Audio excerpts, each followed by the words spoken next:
Honourable Senators, the President.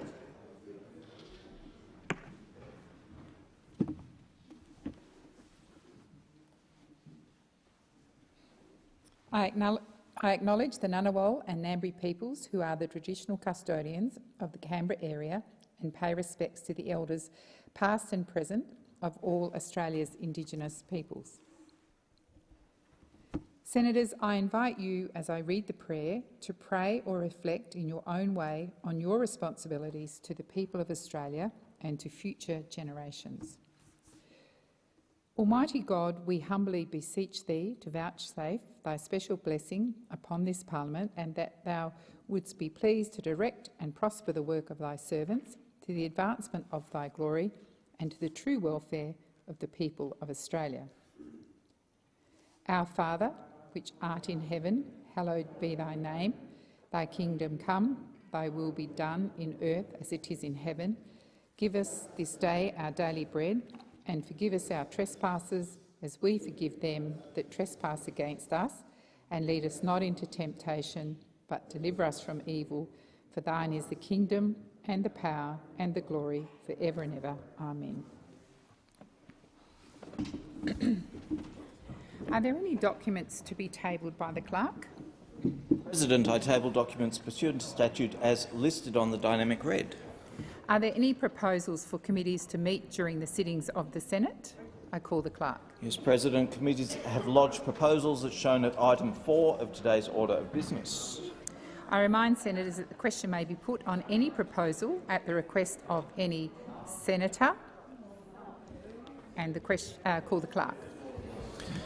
Private Senators' Bills, ordered the day number 7, Environment Protection and Biodiversity Conservation Amendment, Save the Koala Bill 2021, second reading speeches only. Senator Hanson-Young. President, I rise today to speak to the Environment Protection and Biodiversity Conservation Amendment Bill, the Save the Koala Bill, introduced by the Greens, a bill that we are incredibly proud of, standing up and fighting for the survival of one of our most iconic animals and part of our most beautiful nature here in Australia. Our iconic koala, much loved around the globe, could soon be extinct in the wild.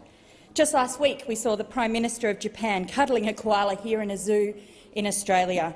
Without urgent action, sadly, Mr Acting Deputy President, zoos will be the only home to where koalas will be seen. WWF's recently released Living Planet report this year was a damning indictment when it comes to extinction. It found global wildlife populations fell by 69% on average between 1970 and 2018. We are indeed facing an extinction crisis. And shamefully, Australia continues to have the most mammal extinctions in the world. This is a record we should not be proud of. The report details a disturbing story of continual decline of more than 1,100 wildlife populations in Australia due to the pressures of climate change, habitat destruction and introduced predators. When it comes to koala populations, it found they've plummeted in Queensland, New South Wales and the ACT.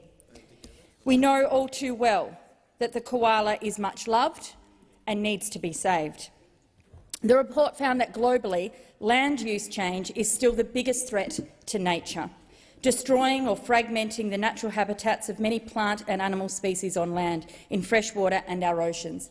And I couldn't stand here, Mr President, without acknowledging just how devastating it is that we continue to have native forest logging in this country. This report clearly stated that if we cannot limit global warming to 1.5 degrees, climate change will likely become the dominant cause of biodiversity loss in coming decades. The irony in this, Mr Deputy President, is that in order to stop dangerous climate change, we need more biodiversity than ever before. We don't just need to stop destroying nature, we need to start restoring nature. The Greens have also got a bill for a climate trigger, which would require polluting projects to be assessed for their emissions and their impact on the climate. Another vital reform for our environment laws if we are to make them fit for the crises that we are facing. At home here in Australia, we know from our own National State of the Environment report published in July that overall the state and trend of our environment in Australia is poor and deteriorating, and it is as a result of increasing pressures from climate change, habitat loss, invasive species, pollution and resource extraction. If urgent action is not taken to address these pressures and threats, then the koala and many other precious wildlife species will be pushed to the brink of extinction. This bill goes a long way to stopping habitat loss. Whether that loss is due to a new coal mine or gas mine or big property development or some other type of project, a cement mine, a new road, so long as that proposal is on critical koala habitat, I put to you, Mr Acting Deputy President, should not go ahead. This is the type of action we need to reverse biodiversity loss and secure a nature-positive world. Earlier this year, the koala was officially listed as endangered. This uplisting, rather than it sounding as a positive thing, it is a devastating mark, means that within a decade, koalas have gone from not being listed as threatened at all to being vulnerable and now endangered, facing extinction within the next 3 decades. It's not really a coincidence, Mr Deputy President. This trend has happened at the same time as we've had a decade-long government who did nothing to protect the environment and, in fact, put their foot on the pedal to environmental destruction. The environmental wrecking Liberal National Party were in power for that exact amount of time. And of course we know their attitude towards the koala, Mr Acting Deputy President. All you need to do is listen to the debates coming out of the New South Wales Parliament to know these members do not care about the significance of the extinction of the koala. I hope that the Labor Party will be different. I hope that this government can turn the tide. I hope that together in this place we can see that if we cannot save the koala, we have no hope of turning around the trend of environmental destruction. It was during, of course, for the Liberal National Party during their reign that I first introduced this bill. But of course, the pressures of the mining corporations, their donor lobbyists, their property developer mates, they were never going to come at stopping the destruction of critical koala habitat. I hope Minister Plibersek will be better. Minister Plibersek has announced an objective to stop extinction. Well, here is an opportunity to do just that, because we can't just talk about saving our koala. We can't just talk about saving our wildlife. There's no point just having a target for extinction unless you are going to stop ruining and wrecking the very homes of these vulnerable animals. The single most important thing to halting the extinction of the koala is to stop destroying koalas' homes. Stop destroying their habitat. There is a number of proposals right now on the desk of the minister where companies are asking for her to sign off on the destruction of critical koala habitat, whether it's BHP, whether it's property developers. The BHP proposal in Peak Downs coal mine expansion, this beggars belief. BHP want to expand their coal mine right into critical koala habitat. This proposal sits on the desk of the minister today. If the minister agrees and signs off on this proposal, gives it the green light, she is condemning koalas to extinction. So stand strong, stand up for the koala, stand up to your convictions and ensure that big companies like BHP cannot continue to make profits off the destruction of koala homes. Then there's the Mount Pleasant coal mine expansion in the Upper Hunter region that would cause almost 1 billion tonnes of carbon emissions. It is also right smack bang on critical habitat. There is other projects like massive housing developments near Campbelltown, threatening the Greater Sydney only disease-free growing koala population. more and more threats on koala habitat. And where is the minister in this? Then, of course, there's many projects on the minister's desk where big companies are asking her to greenlight their projects at the cost of the survival of our native species. And it's not just about the koala, of course. We know the impacts of the MMG tailings dam in the World Heritage Tarkine, the impact that that is going to have on the native species there, particularly the masked owl. There is so many projects of which this minister can actively step in now and stop in order to save and reverse the extinction of our wildlife. And the reason that this is so important is because we know our environment is in crisis. The state of our environment is at its worst point in time ever. We have to turn the trend around, which means one project might not seem so much, but when you add all of these up, what we see is a devastating tsunami of threatened species, endangered species and extinction. And once these animals are gone for good, they are gone. They are not coming back. It is an international shame that right here, right now, the Australian koala is on the endangered list, and yet there are still corporations wanting to destroy their homes. This legislation would stop that from happening. This legislation would put a moratorium on the destruction of critical koala habitat to give the koala the opportunity to survive. This isn't about being anti-development. This is about making sure these projects are done in the right places, not the wrong places. And when you are facing a world where the koala may be extinct within the next few decades, you must make the right choices. And allowing a coal expansion or a big development or a cement mine to happen smack bang in the middle of koala habitat, that is the wrong choice. I hope that this government has a bit more guts than the previous one. I hope that this government fulfils their promise to the Australian people that they will care more about the environment than the last mob. But we need to see this action in full. It's not good enough just to talk about the koala or have your nice cuddly photo. You actually have to stop the destruction of their homes.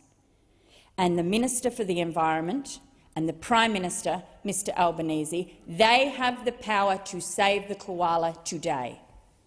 A moratorium on protecting critical koala habitat would save not just the koala, but many, many other species that live within that environmental pocket. As we face the crisis of the dual crisis of climate change and extinction and biodiversity loss, we must be smarter about how we manage these issues. We need to make sure that the extinction crisis is considered as seriously as the climate crisis, because if it is not, we will lose the koala and many of our other Australian native wildlife and species for good. And it's not just about the impact that that has on us as a community, the global and international shame. It is the biodiversity loss that we all suffer from. If we want to deal with the climate crisis that confronts us and to keep temperatures below 1.5 degrees, or 2 at the very least, we know the destruction that climate change is already having. We can see it, we can feel it. The floods, the fires, the more floods, the extreme weather. The climate has changed. It's here. It's already threatening our homes, our livelihoods, our jobs. We do need to change the way we engage with our natural world. And one of the major things, urgent things, that needs to happen is the protection and restoration of nature, because it is biodiversity that is an essential part in our toolkit for combating the climate crisis. Why on earth would any minister in 2022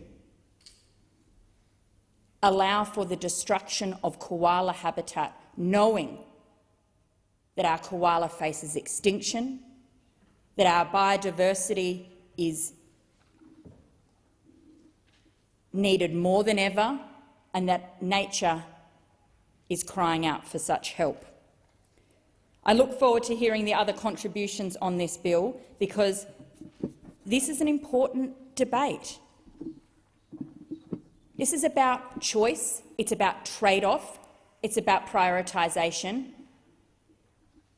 And I don't think for 1 second that BHP's expansion of a coal mine should be given a higher priority than saving the koala in their critical habitat at this point in time. It is not the right place to do it. For far too long, corporations have done deals with governments that have traded off our wildlife, that have offset their homes. And over and over and over again, we see these offsets as absolute shams, rorts, bordering on corruption. All you need to do is look at the report, the Auditor General's report out of the New South Wales Parliament, to show the koala has been undersold too many times. It's time to save the koala. Senator Green. Thank you very much. I'm very pleased to rise and speak on this important matter before the Senate. As Special Envoy for the Great Barrier Reef, I've had the chance to see the important work that the Albanese Labor government is doing in delivering to protection for Australia's unique landscape and environment. It's been a pleasure, can I say, to work with the new Minister for the Environment, and despite the objections at the other end of the chamber, she is doing an incredible job of managing the very difficult processes around environmental protections, approvals, and making sure that we deliver in our budget for the environment. It was, of course, a Labor government who created the largest network of marine parks in the world, and of course it was Labor governments in office that delivered conservation agendas that have protected some of our most treasured environmental assets, particularly, for example, the Daintree in my home state. We know all too well that our natural environment and our unique flora and fauna are in crisis. It is true that under the last government, the environment absolutely copped it, and not just in a real way, but in a reputational way as well. We know that through the Senate, there were many attempts to deal with the Environmental Protection Act, and there was a real watering down attempt by the previous government in those negotiations. And it is clear that there is finally a Labor government and a Labor Environment Minister who is willing to work to protect the environment, to protect native species, to protect the Great Barrier Reef, and I'm very proud of what we've managed to deliver in the budget last night to protect the environment. This bill deals with environmental protection, and it deals with listings and the way that approvals are made under the PBC Act. We know that the environmental laws that we have right now have an established legal framework to protect and manage all threatened species and ecological communities as matters of national environmental significance, and that includes the koala. In February this year, it's been noted that koalas were listed as endangered under the Act for the combined populations across the East Coast where they are most at risk. And nobody wants to see this happen. Nobody wants to see a listing of this kind. But it is really important to understand that a listing under the Act that has been referred to today in such a misleading way does actually provide an opportunity for assessments to be made around risks for that species. They have, as a result, koalas have comprehensive recovery plans in place, and that is the same fact for every native species. I know the koala is incredibly important and popular and iconic, but we want to make sure that every native species that is at risk is dealt with in the same way and is protected under the Act. Last night's budget showed that the Labor government is making significant investment in the protection and conservation of our environment and, of course, of koalas. We saw last night in the budget that our Labor government is making a significant investment in the protection of $76 million towards koala conservation, including a new commitment of $24.5 million under the new Saving Native Species Plan, which will fund habitat restoration, threat management and monitoring and health initiatives.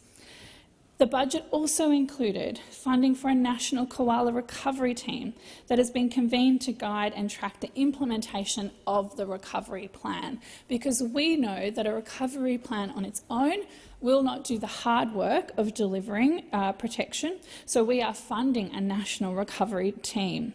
They held their first meeting on the 7th of October.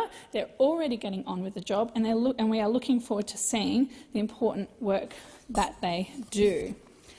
It is really important to understand that what this bill proposes is to change our environmental laws to afford preferential treatment for koalas over other species, and that is something that we need to consider. I know the leadbeater possum and loggerhead turtle are other favourites of people in this place and in the community, but we consider that all of those species should be dealt with in the same way under the Act. That's why it is important to understand how this Act actually, this legislation would actually impact powers and responsibilities under the EPBC Act. Now, Labor's budget last night also delivered for the environment more broadly. And I think what's important to understand in the context of this debate and of bills that we will see from time to time from the Greens, the political party, from members down that side of the chamber, is that when you are a party of government, you can deliver a budget that delivers for the environment. It's all well and good to come in here with private members' bills that seek to tinker around the edges of environmental laws and seek to do things that practically would be very difficult to deliver. But when you are a party of government, when the Labor Party is in government, we deliver real investment for the environment, protection that is funded, protection that can be delivered on the ground. That is an incredibly important thing to understand in the context of this debate. President, under Labor's, the environment is back on the agenda, and I was pleased to see so much investment in the budget last night under climate change, a new word for those opposite in the budget, but also for the environment more broadly. Australians can see the difference. People are telling me it's the breath of fresh air our nation desperately needs, and we saw that last night. The budget delivers $1.8 billion in funding for the environment. This is a down payment on our commitment to prioritise the environment after almost a decade of neglect under the former government. The Australian government is delivering on its election promises as well. Unlike those opposite, we don't just make media releases and announcements, we actually deliver on our promises. There are a range of targeted investments to reverse the decline from the previous government. The Australian government will build on our commitments in the budget this year, and this is a very important investment in regards to the debate we're having today around the PBC Act. We have included funding in this budget to respond to the Samuel review of the EPPC Act. It was released, we know, a few years ago, put on the shelf, ignored by those opposite, but what we will be doing is responding to that review, and we have funded a response to that review to make sure that it can be delivered. We can't fix a decade of Liberal environmental damage overnight. We can't undo the recklessness of no consistent energy policy over 10 years. We can't undo the years and years of internal chaos around whether climate change is even real. We can't overnight undo the lack of investment and certainty around climate change and around renewable energy. But what we can do is deliver a budget that is focused on getting things moving and hitting the ground running. We've got a higher ambition when it comes to climate change, a clearer path to net zero, a pathway to no new extinctions. We are cracking down on gases that are bad for the ozone layer, new laws that better protect the environment and give business quicker and clearer decisions, something that people have been crying out for, an environmental protection agency which will be a tough cop on the beat to enforce those laws, something that those opposite refused to do when they were in government. And we have made a commitment to protect 30% of our land and 30% of oceans by 2030. We've announced a new nature repair market to reward farmers and other landholders for their work in restoring and protecting the environment. We are working with the agricultural sector, who are some of the people telling us that we need to take action on climate change and deliver lasting reform when it comes to environmental protections. We've committed to expand blue carbon projects, more mangrove, seagrass, making our oceans cleaner and getting carbon out of the atmosphere, reducing problematic plastic, developing environmental-friendly plastic and alternatives, making it recycling easier for families and businesses. Look, there is more work to be done, but it would be wrong for anyone to come into this place and use this bill as an opportunity to attack the current government or the current Environment Minister on her commitment and our government's commitment to the environment and to delivering real protection for the environment, real investment. Something that we can do and something that Labor governments always do is stand up for the environment. There's more that we can do, but we are getting on with the job. In addition to this investment, it's been fantastic to see the work that we are doing on the ground with land care rangers, and we are investing $19 million over 6 years to employ and upskill 1,000 land care rangers to help us conserve and restore the environment. We're also making sure that we're investing in actions for threatened species, places and recovery activities. There's $224 million in the budget for that action. And I am, of course, incredibly proud of the investment that we are making to protect and restore the Great Barrier Reef. That includes $1.2 billion, and 204 of that is new funding to protect the Great Barrier Reef. And we know that under the last government, the reef, one of the biggest economic drivers in regional Queensland, was put at real and reputational risk. That is very, very clear. We know that, and no amount of obfuscating on those from those opposite would consider that would be able to would be able to say that they stood up for the reef, that they protected those jobs, that they made sure that all of the communities that rely on the reef were protected. But that is what we are doing as a government, and I'm incredibly proud that of that $204 million, 15 will be going to a centre of excellence in Gladstone to make sure that there is research and science going into our reef protection. And $96 million of that funding will be on on-the-ground projects, working with farmers, working with Indigenous owners, working with traditional owners, and working with Indigenous rangers to make sure that we are dealing with water quality projects, that we are measuring and monitoring water quality, and that we're giving people real-time information. There is so much to be proud of this budget when it comes to the environment. And that is how you protect species like the koala. You invest in the Samuel Review, which we are doing. You deliver a response, which the Minister has committed to do. You make sure that your approvals under the Environment and Protection Act are sound and that they're not based on rants in the Senate but on sound advice. You make sure that investment is going into threatened species and making sure that we have funding to deliver recovery plans. We don't just leave them on a shelf to gather dust. You ensure that you are investing in the Great Barrier Reef and that you are protecting our environment that actually delivers economic benefits all across the country. That is what you do if you are a Labor government that cares about the environment. That's exactly what this country needs, and it's exactly what this country got last night. I am incredibly proud to be working very closely with the Minister for the Environment. I know she takes her role incredibly seriously in assessing approvals of projects and the responsibility that we have to protect threatened species like the koala. What we won't do is come into the Senate and pretend that a bill which tinkers around the edges and looks at treating one species different to others is the answer to delivering long-lasting environmental protection.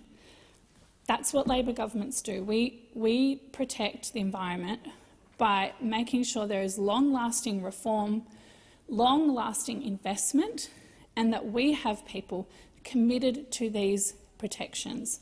That's what we are doing in the budget last night. That is what the Minister for the Environment is continuing to do, and we will continue to do this as a party of government who is building on fixing the last 10 years of mess and reducing the neglect. Your time has expired. Senator Dunny. Thank you, Acting Deputy President. And it's a great pleasure to be able to join others in making a contribution to an important debate. While I agree with much of what Senator Green has said on behalf of the opposition, not all of it is something I can sign up to. But I do want to start by, in my contribution on this, the Environment Protection and Biodiversity Conservation Amendment Save the Koala Bill 2021, just acknowledge the passion that the proponent of this bill has in the causes that she prosecutes as the Greens Environment spokesperson. I don't think anyone in this place can doubt Senator Hanson-Young's commitment to the cause and what she stands for. Matched with that, though, of course, is the rhetoric that we heard in the contribution she made around development versus environment, economy versus environment, and I think that's something we do need to interrogate a little bit in the time available to me and in the debate on this bill and exactly what it does. And it was pleasing to hear Senator Green look at the effect or the impact of this bill and exactly what it would materially do, what difference it would make, and is it the answer that we heard in the first speech of the 2022 consideration of this bill that it would be. Look, no one argues with the fact that we need to do everything we can to preserve and to protect our precious and fragile environment. Not a single person in this place thinks that it is worth burning, chucking away, destroying. No one. Most people who are characterised as having that view, of course, are people who believe in balance, and that's a concept I'm going to come back to a little later on, be they farmers, be they foresters, be they people who are making a contribution to the Australian government's commitment to build 1 million new homes for Australians to live in and to ease the housing crisis. They're all characterised in the same way as developers who want to quote, destroy the environment. But I think it is a falsehood to suggest that this bill is the only way to address the issues and the pressures being faced by the koala and the environment it lives in. It's wrong to suggest that this is the only way, or indeed even a way, because I'm not convinced that what this bill would do would materially improve the outcomes for the koala in the way it's been suggested. The debate that's being set up here, of course, frames the parameters of discussion up to suggest that the only way to protect the koala is, of course, to stop all land clearing.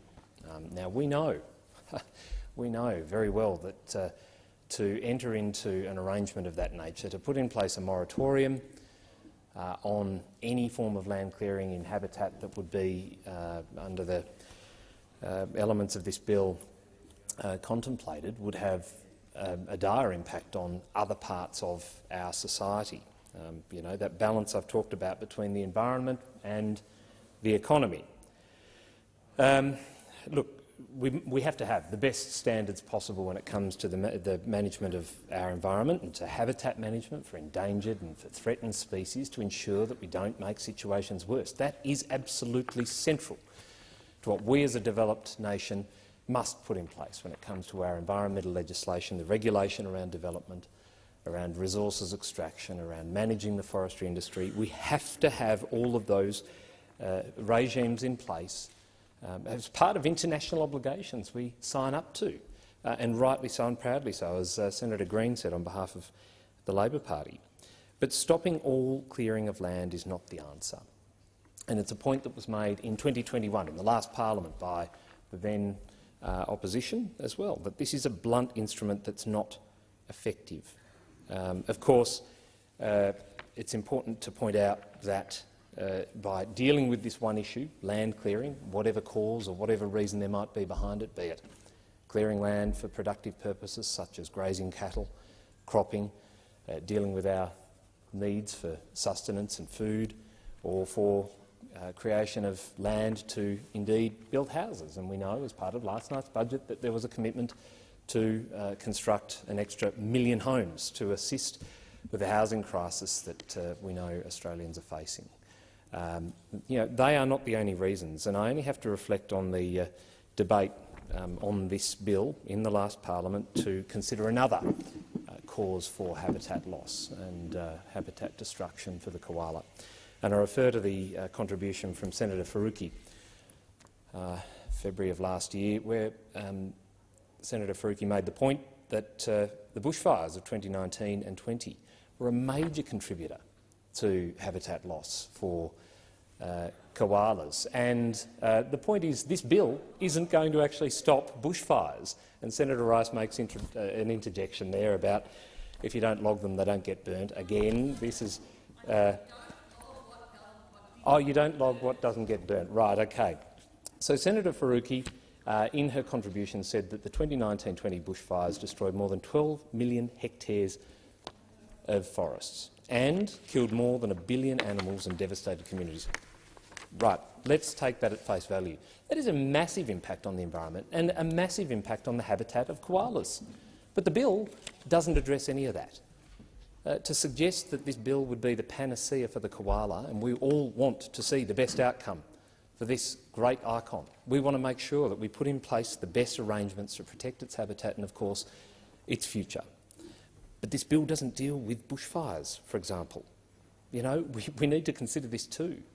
But rarely are we given the opportunity to look at things like fuel reduction burns and other regimes of good forest management that would contribute to preserving the habitat of koalas, concurrent with the points that have been made around what this bill would actually do.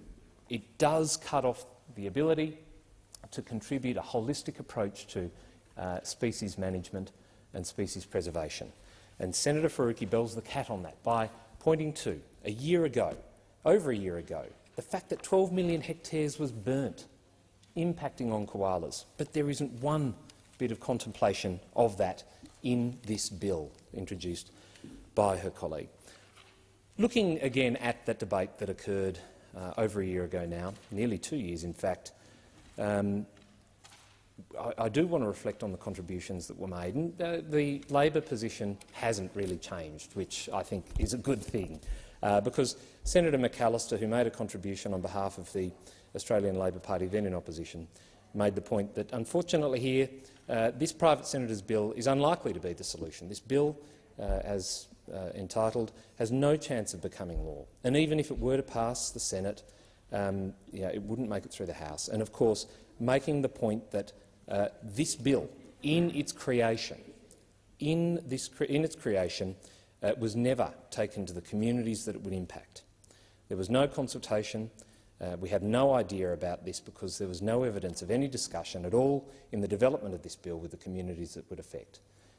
Indeed, what's lacking in this bill is any consideration whatsoever of local communities. And that was Senator Jenny McAllister making that point over a year ago. She goes on to say this bill would have an impact on people and their livelihoods. Every natural resource decision does, but this bill doesn't establish, contemplate or reference any mechanism for conservation with community about how to approach this problem. It doesn't reference or contemplate any mechanism to balance competing demands for land use, and this should matter to conservationists as well as communities that are dependent on forestry. And I think there are very important points to make. It's a point I've made in relation to this debate before, that, of course, we do need to balance these things. We live in the environment, we rely on the environment, we need to ensure that we look after the environment. I don't think that's an amusing fact, but we also need to consider the economy we also depend on for livelihoods. We talk a lot about poverty. We talk about pressures on housing. We talk about the need to ensure that Australians have a good standard of living. But the net effect of these bills, when taken alone, when viewed in a silo, of course, have a negative impact on that other element of Australians' lives, the economic impact, the social impact. And by considering just one part of this equation, environment, to the exclusion of everything else, that is when we have these negative impacts. So again, I commend Senator McAllister for her views on that and the need and the call for there to be balance in this debate. Senator Fawcett, in the same debate over a year ago, talked about the effect of the bill, and he referenced the effect that it would have in his home state of South Australia, with particular reference to Kangaroo Island, and how the provisions of the bill, if implemented, would have an impact on the forestry industry there. He talked about how koalas weren't native to Kangaroo Island, and estimates were, before the fires that destroyed much of the forest on Kangaroo Island, there were an estimated 50,000 koalas on Kangaroo Island, roughly in half of the native vegetation and half in blue gum plantations. And of course, a prohibition on being able to utilise plantations for the purpose they were planted because they get caught up in this bill does raise the issue that we are talking about here, what the net effect would be. And of course, coming back to that point around balance and any unintended consequences that might flow from that. It is important to put on record the investments that were made, the $50 million that was invested in the future of the koala in January of this year. The former government invested $50 million to provide for the long-term protection of the koala and support recovery efforts, bringing together some of the best researchers, land managers and veterinarians, and it was something that I think was much needed. The $50 million included $20 million for habitat and health protection projects, grants for large-scale activities run by natural resource management and non-government organisations, $10 million for community-led initiatives, grants for local habitat protection and restoration activities, $10 million to extend the National Koala Monitoring Program and $2 million to improve koala health outcomes, which would be run through a grant program for researchers to undertake work, $1 million for koala care, the treatment and triage programs, taking the total investment in support for koalas up to $74 million between 2019 and 2022, which is not an insignificant amount of money. But look, I come back to this fundamental point, and before I do that, I do want to reference a point Senator Green made, and that was that we are currently facing the review of the EPBC Act, the response to the Samuels review, what that will mean for environmental laws in this country. Here we are seeking to amend a bill that is probably going to look nothing like what it does now. And so I would have thought the better thing to do would be to put the contribution into the Samuels review around koala habitat protection, rather than trying to amend a bill that probably doesn't have a very long life in front of it. That is what we should be doing, looking at this holistically.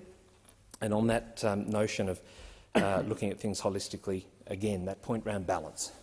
You know, again, we live in a time where, and with last night's budget being handed down, many references to and nods to the cost of living crisis that wasn't referenced in the first speech given today, the cost of energy going up, the cost of housing going up, the cost of food and fuel going up.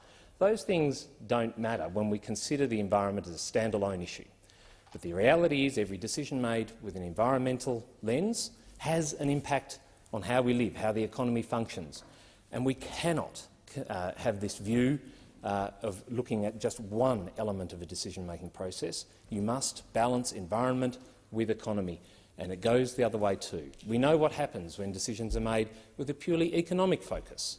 I'll take you down to Tasmania, to the beautiful community. Yes, I'll take you down, Senator Farrell, to Tasmania, to You Can Come, where decisions back 150 years ago were made with absolutely no regard to the environment.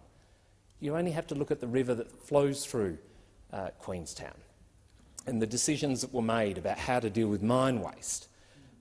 We don't do that anymore. That's not how we operate.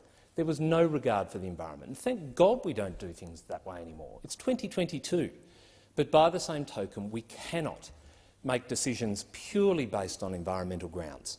To save an animal is important, but to shut down industries, to remove capacity for land use, including finding land to build the 1 million homes that this government wants to build, that Australians so desperately need, I think, my goodness, I think is short-sighted and indeed something that will have devastating impacts. So, again, in this debate, the opposition's position is pretty clear, as it was in 2021.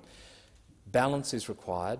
I commend the mover of the bill for her passion, matched by the rhetoric in her speech, but indeed there are better ways to achieve the outcome she seeks to achieve through science, through balance and through consultation with the community. Thank you, Senator Dunian. Senator Pocock. Thank you, Acting Deputy President. I rise to speak on the Save the Koala bill, and if the Senate would indulge me, a personal story to start. I moved to Australia as a 14-year-old. We arrived in Brisbane not knowing many people in Australia, but did have family friends who had moved to Cleveland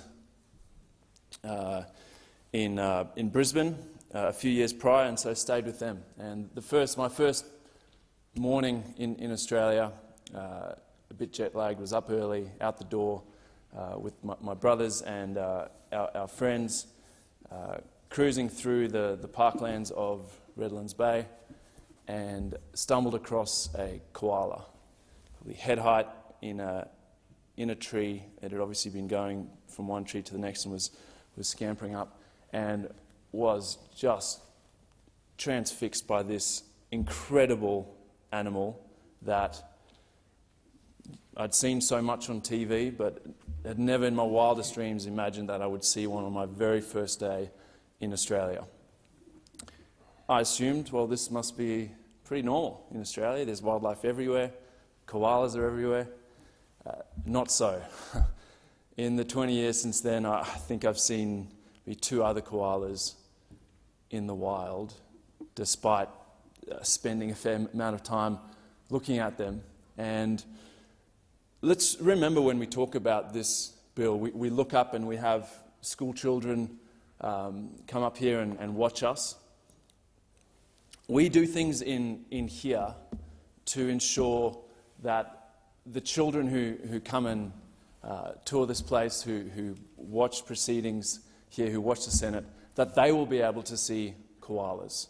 And the way we've been treating the environment, the way that both major parties have been treating the environment, that won't be the case. And so we're in a dire situation here. The koala is a flagship species, it's a national icon, and it is a travesty what is happening to koalas in Australia. When we focus on one species like the koala, I think it's important to view it as a flagship species, that when we actually talk about protecting the koala and the koala habitat, we're protecting habitat for hundreds, probably thousands of other species that call that same habitat home. I appreciate Senator Dunniam's sentiments about how much our attitudes towards land management have changed in Australia. And I think the koala is a great example of some of that. Australia went through a frontier period where natural resources were used as fast as they could be. Some would argue that that's still happening in areas, but when it comes to the koala, between 2.5 and 3 million koalas were shot to supply the fur trade in America and Europe from the late 1800s to the early 1900s.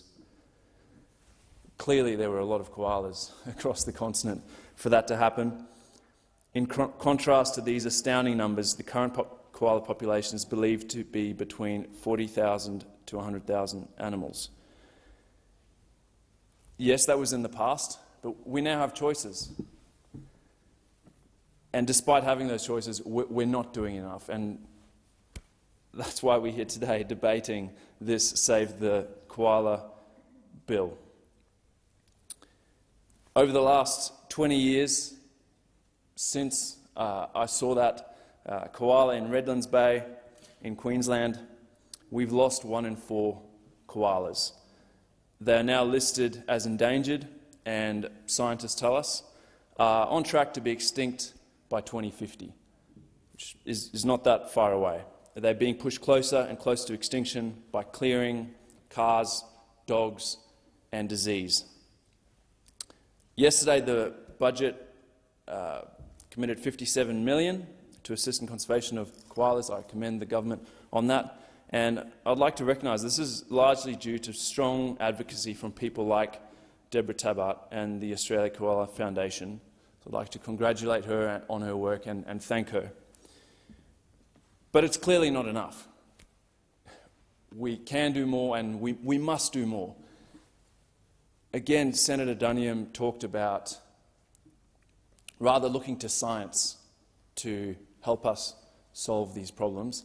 Thankfully, we have some of the world's best environmental scientists in Australia, some of the world's leading ecologists right here in Australia, a mega-diverse country, a place where it is such a privilege to share this continent with an incredible array of species. And it turns out that a bunch of these leading scientists actually did get together, and they said, what will it cost to halt Australia's extinction crisis? Which is a firm commitment from the new government, and I welcome that commitment and I thank them for it, but that's got to be backed up with action, and that's got to be backed up with cold hard cash to ensure that these leading ecologists and land managers across the country can actually deliver on that promise. I think the Australian people, they hear a lot of these big promises and platitudes. When it comes to saving the koala, Australians want action. Back to these leading scientists, they put together a paper called Spending to Save, What Will It Cost to Halt Australia's Extinction Crisis? The authors were Brendan Wintle, Natasha Cadenhead, Rachel Morgaine, Sarah Legg, Sarah Beckersey, Matthew Cantell, Hugh Possingham, James Watson, Martine Marin, David Keith, Stephen Garnett, John Winarski and David Lindenmayer. And I'll quote, "In Australia, the drivers of extinction broadly reflect the global profile, although invasive species have played a relatively larger role compared to most of the rest of the world. A potent combination of rapid habitat destruction," which is largely what this debate is about, "and introduced predators, herbivores and pathogens has resulted in Australia losing more biodiversity than any other developed nation in the past 200 years. We know these facts, but they should be sobering and they should spur us to action. They concluded in this paper that given what we know about the dire situation when it comes to the biodiversity crisis in Australia, it will take, this is a 2019 paper, around $1.7 billion a year to halt extinction. So while it's great to hear of 57 million for koala and 225 million over the forward estimates, it's clearly nowhere near enough. And we have to continue to ensure that we're actually investing in the protection of this incredible continent that we should all want to leave for future generations in a better condition, more biodiversity than when we entered this place where the big decisions do get made. That group of scientists go on to say that improving the accountability and transparency of expenditure on conservation of threatened species in Australia would also enable a better understanding of the effectiveness of conservation investment. At the moment, because funding is so scant, our monitoring programs are not up to scratch. And so many of the species that we think are threatened, we simply don't have the data to back that up. So clearly this is something that the Labor government is going to have to think a lot more about and come to the May budget with a significant increase if they're going to get anywhere near close to their bold plan to halt extinction.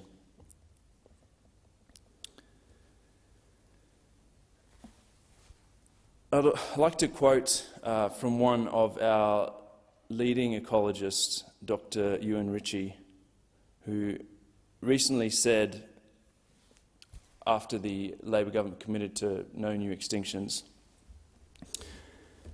"It's well and good to say you love wildlife and be photographed cuddling koalas, but if you're still approving the destruction of their habitat, if you're still committing to fossil fuel use, it's very hard to see how these things are aligned with the zero extinction ambition."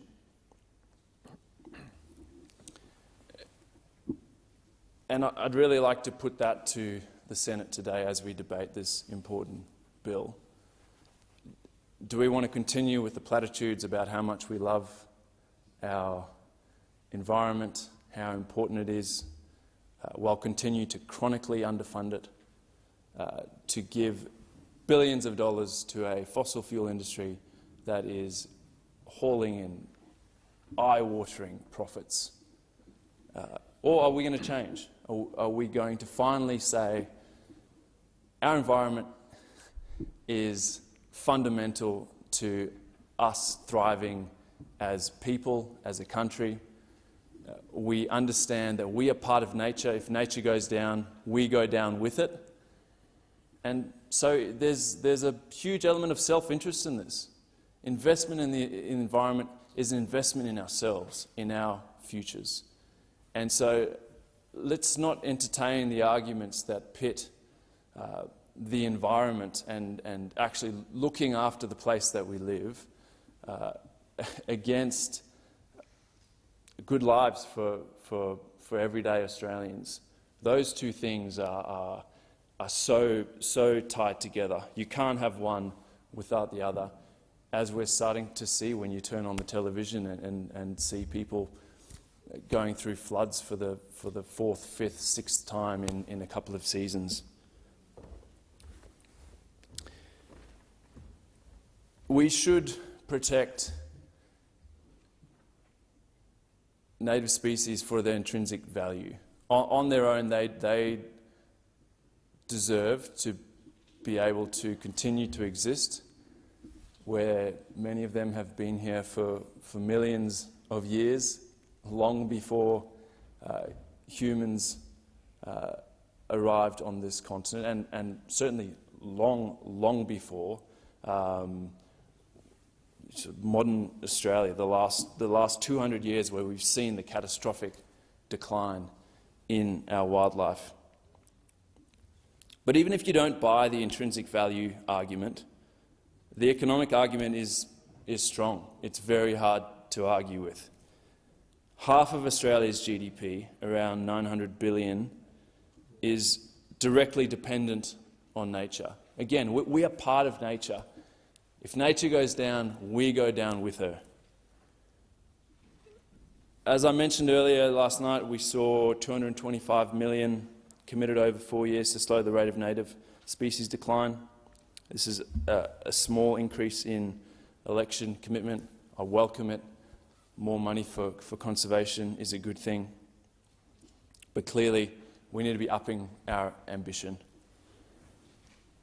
A leading ecologist in Australia, Professor David Lindenmayer, and his colleagues at the ANU and elsewhere have done a huge amount of work that makes it just so clear how important it is to halt the clearing of our native forests. They are critical habitat for our native species, including koalas, but they're also invaluable carbon sinks. We know that forests that are logged burn easily. It's potentially counterintuitive, but the research is very strong showing that. So there's a real incentive for us to bring an end to the native forest logging, to move to plantations. There are enough plantations for us to make that transition.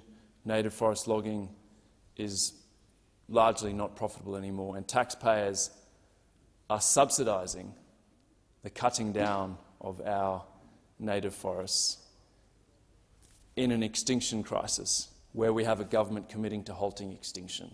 So this seems like a really sensible way forward to actually deal with this, bring native forest logging to an end,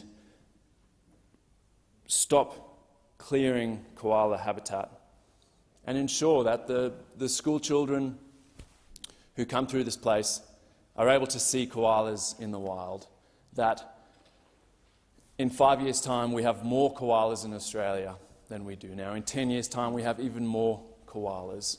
That's the kind of world that I want to live in. I don't buy the argument that you can either have a prosperous economy or you can have koalas.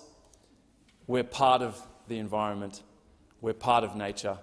And I commend this bill and the work that Senator Hanson-Young has done.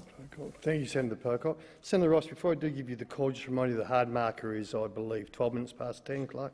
12 minutes past 10. Senator Ross. Thanks, Acting Deputy President. Recently, I joined a tree planting day, a koala habitat tree planting day with the Koala Clancy Foundation. It was industrial-scale tree planting. As far as the eye could see, there were trees going in the ground. There were about 50 volunteers on the day I was there, and over a period of a couple of weeks, the Koala Clancy Foundation was planting out, I think it was over 50, 100 hectares with thousands and thousands of trees.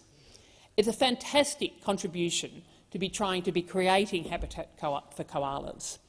The day I was there, however, as I was sort of planting these trees in the ground, my mind kept on going off to the fact that less than 100 kilometres away, in the Wombat State Forest, soon to be the Wombat National Park, the Andrews government, meanwhile, is logging koala habitat. They're calling it salvage logging, but I've seen the photos. It looks like clear felling to me. The Victorian National Parks Association and the local environment groups, knowing that this logging was going ahead, and it is going ahead, did some surveys of the areas of forests that are planned to be logged. They found in surveys overnight, in these areas of forests that were being logged, in areas of forest that's about to be national park, 40 greater gliders, 1 powerful owl, 4 koalas, 1 boobook, 1 feather-tailed glider, and 7 ringtail possums. It is outrageous. I think of all the wonderful work that groups around the country like the Koala Clancy Foundation are doing. Meanwhile, our native forest, our precious native forest, home to koalas and such a diverse range of other species, is continued to be destroyed by logging and by clearing. It's not hard to understand what needs to happen to save the koala and our other precious wildlife. If there were kids in the gallery, they would understand it. Koalas, greater gliders, leadbeaters, possums, other forest-dwelling animals, they need trees. They need forests. That's where they live. And if you destroy that forest, they don't have homes to live in. And logging, just like clearing, destroys their habitat. For some species that don't need hollows in old trees, they might come back within 10 or 20 years. But other species, like the greater gliders, like the leadbeaters, possums, like the owls, they actually need the hollows in the old trees to live and to breed, which means after a logging operation, that bit of forest is not going to be of any use to them to live and to breed in for over 100 years. If we are going to save the koala, if we're going to save greater gliders, if we're going to save other species, we need to be protecting their homes. We need to be protecting their forests.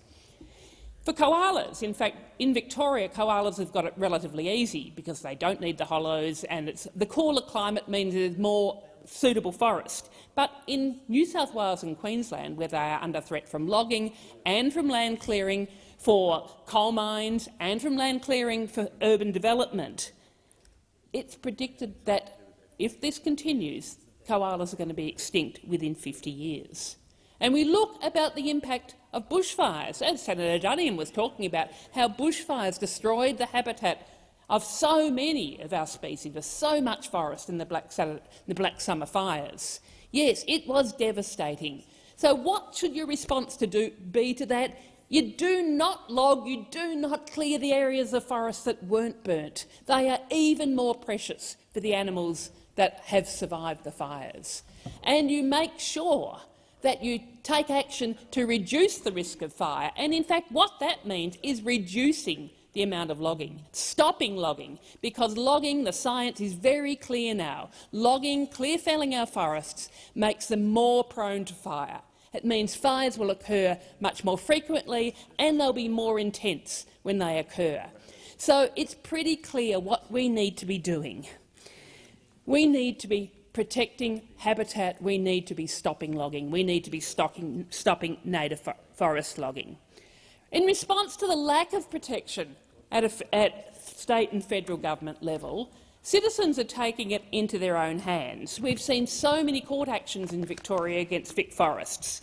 And in fact, the latest court action, it was decided just yesterday, where the wonderful citizens of the Warburton Environment Group, they had taken action against Vic forests because they were logging an endangered plant species, the tree geebung.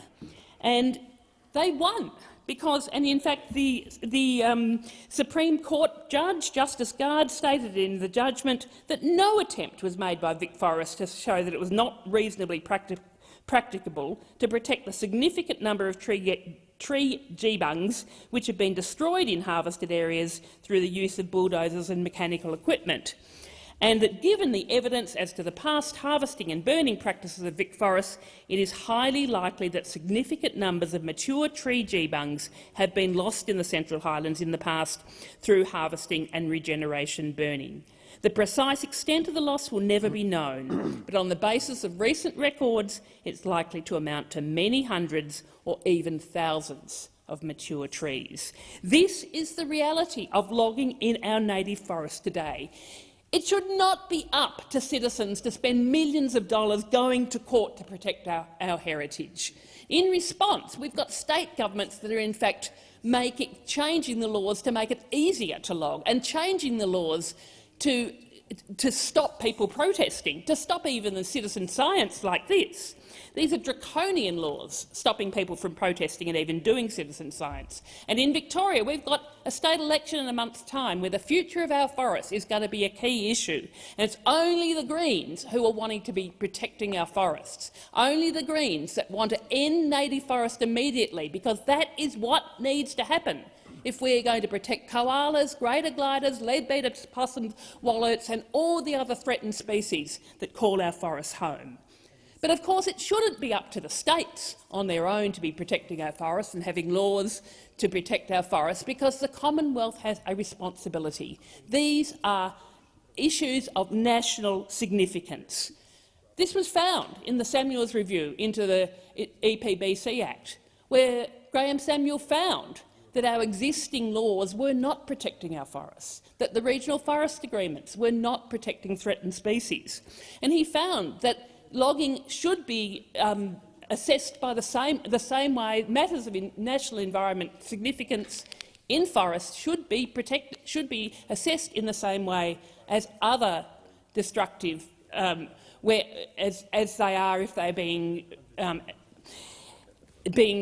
impacted by other destructive activities. This bill that we've got before us today, in fact, is a very modest bill. It's very reasonable. It's very moderate. It's actually not calling for an end to all native forest logging, which is what the Greens really, and we do, and we're upfront that that's what we want to see. It is a modest interim solution to be protecting some of the most significant, some of the most loved species, the loved animals in Australia. I mean, all this bill does is what the Australian public would think was already happening. All this bill does is to prevent the minister from approving an action under the EPBC Act where that action involves the clearing of koala habitat. Surely that's what people would have thought already occurred, that our national environment laws actually would protect koalas, which people love so much. And the bill also removes the exemption of regional forest agreements from the requirements of the EPBC Act, where there is, may or is likely to be a significant impact on koalas. Surely this is what the Australian community expect. People do not want logging to be destroying the habitat of our precious wildlife. We don't need to be logging our forests. Plantations are already providing 90% of the wood that's coming out of Australia. And in fact, we are exporting 70% of that plantation timber. There is so much potential to be doing more through our plantations, through farm forestry and through urban sawmilling. We don't need to be logging our forests for wood production. We need to be ending logging immediately. For wildlife, for koalas, for all other species, for climate, because the best way— The time for debate has expired, it being 10:12. Thank you, Senator Ross. Sick leave, yes, absolutely, thank you. Okay, the President has received messages from the House of Representatives forwarding the Supply Bill number 3, 2022 to 2023, and 2 related bills for concurrence. Minister. I move that these bills may proceed without formalities, may be taken together and be now read a first time. The question is the question to the Senator put by the Minister to be agreed to. Those of that opinion say aye. Against no. The ayes have it. Clerk. Supply Bill number 3, 2022 to 2023. Supply Bill number 4, 2022 to 2023. And Supply Parliamentary Departments Bill number 2, 2022 to 2023. Minister. I seek leave to move a motion to exempt these bills from the Bills cut-off order. Is leave granted? Leave is granted. Minister. I table a statement of reasons justifying the need for these bills to be considered during these sittings and seek leave to have the statement incorporated into Hansard. Is leave granted? Leave is granted. That the provision of paragraphs 5 to 8 of Standing Order 111 not apply to these bills. The question is that the motion moved by the Minister be agreed to. Those of that opinion say aye. Against no. The ayes have it. Minister. I move that these bills be now read a second time, and I seek leave to have the second reading speeches incorporated into Hansard. Is leave granted? Leave is granted. Thank you. Clerk. I'm sure I should say, sorry, the Senate will now proceed to the consideration of government business, and I'll call the clerk. That's what you're telling me to do here? Yeah. All right, change of plan. Senator Smith, spot on. Thank you very much, Mr Acting Deputy President. I rise to speak briefly on the supply number 3, 2022-2023, the supply number 4, 2022-2023, and the supply Parliamentary Departments Bill number 2 of 2022-2023. The opposition will support the passage of these bills. It is appropriate that the important functions of government continue and departments are resourced to effectively carry out their duties when the examination of the appropriations bills continues through the parliamentary process, and the expeditious passage of these bills means that there will be no delay. And there's a lot, of course, that this budget does deserve examination over, and the Coalition looks forward to the estimates process that will begin later this week. Unfortunately for many Australian families, this budget confirms that the cost of living is going up, that electricity and gas bills are going up for Australians, that taxes are also going up for Australians, government spending is going up, employment is going down, and real wages are forecast to go down also. Labor's budget last night has confirmed that under this government, growth will be lower. Last night we heard a long speech from the Treasurer. A lot of rhetoric, but minus a clear plan to bring down the cost of living for Australian families. It's clear that just after 6 months since the election, the government has ditched the guardrails on good policy. No handbrake on spending, and spending is up under this government. No speed limit on tax, and no cap on the Australian Public Service, with an additional 8,000 more bureaucrats since they came to government. Maybe, just maybe, when the appropriation bills are progressed through the House and considered by the other place in their processes, a plan may become clearer from the government. Unfortunately, the opposition is not optimistic.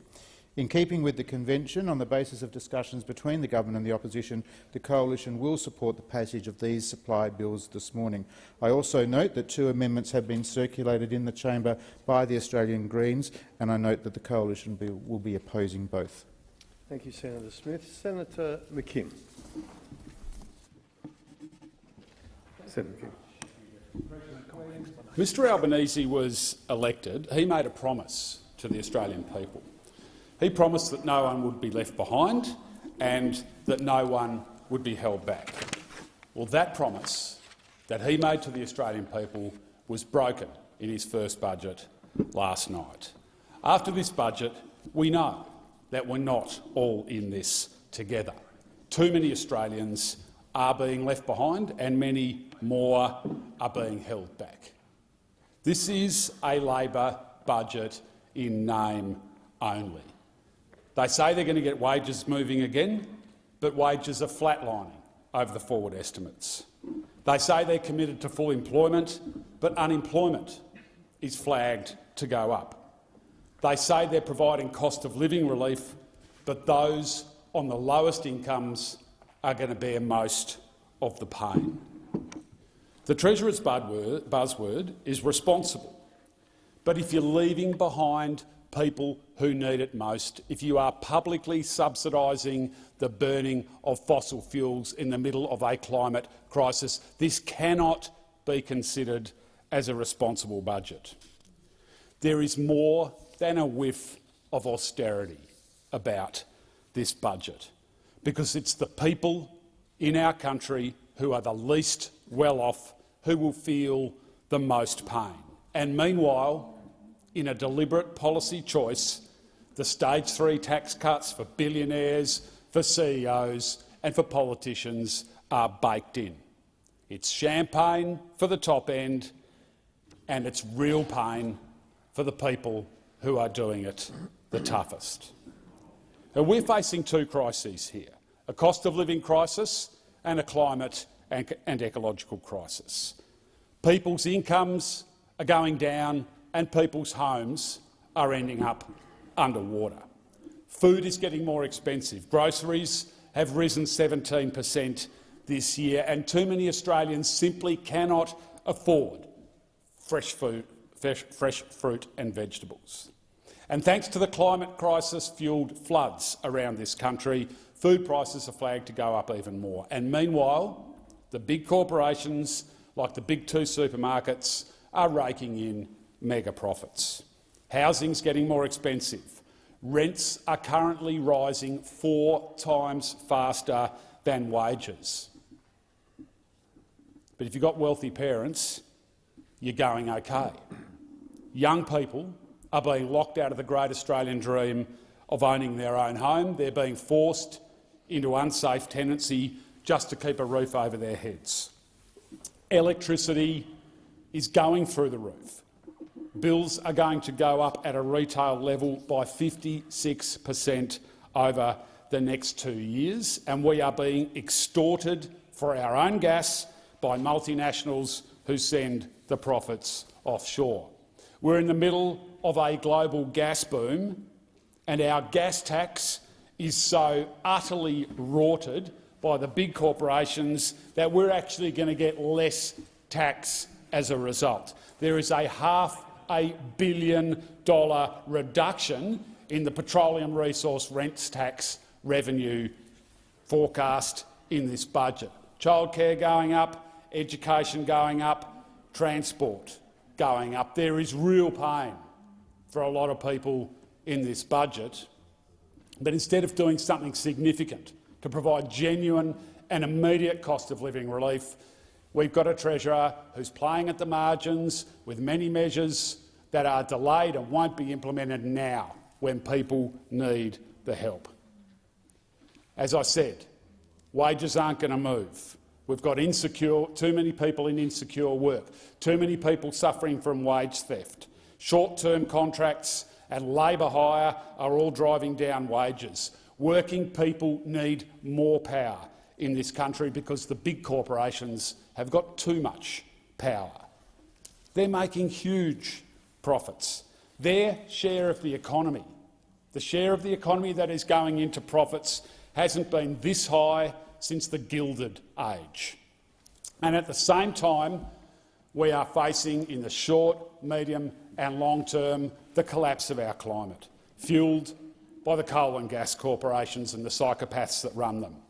And the climate crisis is part of what is driving the cost of living crisis: insurance costs, damage to infrastructure, disruptions to supply chains, including food supply, or just your suburb or your town going underwater or burning in a bushfire. The fear, the anxiety and the stress.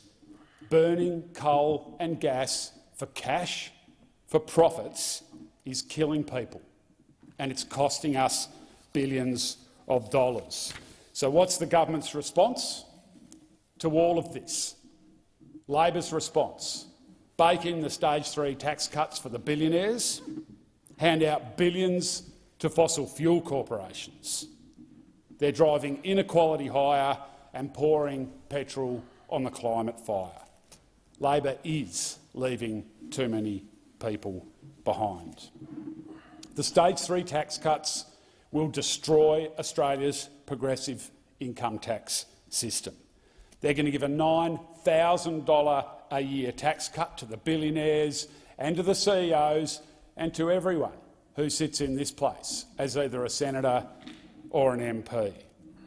They will benefit predominantly already very wealthy, rich, old white men, but they won't benefit many young people, they won't benefit as many women as men, and they won't benefit as many people of colour as they do white people. They'll drive inequality, and let's think about this: $254 billion that could have gone in to providing genuine, immediate cost of living relief for the people who are actually going to feel the pain from flatlining wages, unemployment going up, the prospect of more interest rates, spiralling electricity and gas prices. We could have helped them out and done much more for them, but no. The Treasurer made a choice last night to look after the top end and walk away from those people. We could put in place a rent freeze so people's rents were more affordable. We could wipe student debt so that young people and people who finished their university degrees would actually have more money in their pockets. We could make dental and mental part of Medicare. We could make childcare free these measures won't drive inflation, as the Treasurer would have you believe. They'll reduce inflation and they will improve people's lives. And I want to remind people, improving people's lives is the whole point of government. It's why we're all here. The Treasurer made a choice to not do that last night.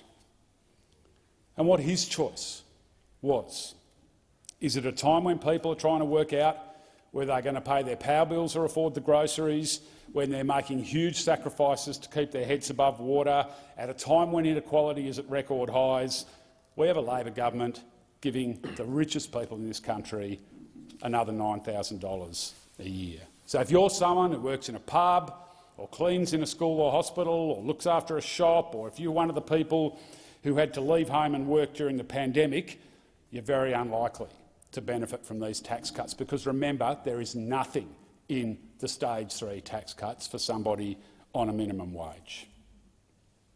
What sort of Labor Party abandons progressive taxation? The international environment didn't make the Labor Party do this. It wasn't the war in the Ukraine. The Liberal Party didn't make the Labor Party do this. It was a Labor choice to do this. Now, this budget also hands out billions in public subsidies, actually tens of billions in public subsidies to the big fossil fuel corporations. Now, these corporations are driving the climate crisis, which is turbocharging extreme weather, and it's wreaking havoc across this continent and across the world, and wreaking havoc with people's lives. And those corporations in the main send their profits offshore and they rip off Australian consumers. The unions understand it, the welfare sector understands it, many economists in this country understand it, people in the pubs and the cafes picking up their kids after school, they understand that giving billions of dollars to people who don't need it, whether it's the top end of town or the big fossil fuel corporations, a handout during a cost of living crisis and a climate crisis, is just dumb. It is dumb and it is counterproductive. Now, Labor used to be the party of working people. And yes, Labor's fiddled at the margins on cost of living relief in this budget. They're prepared to reduce the cost of childcare for some people in a while at the margins, bit here, bit there, build a few new affordable homes, and I might add, it's not 1 million new homes that this budget is delivering. It's actually 10,000 when you look at the detail. The headline's 1 million. The budget detail says 10,000, and cross your fingers and hope that the private sector builds the other 990,000. But what you can see in this budget is a Labor Party that's lost its appetite and lost its nerve for nation-building big reforms.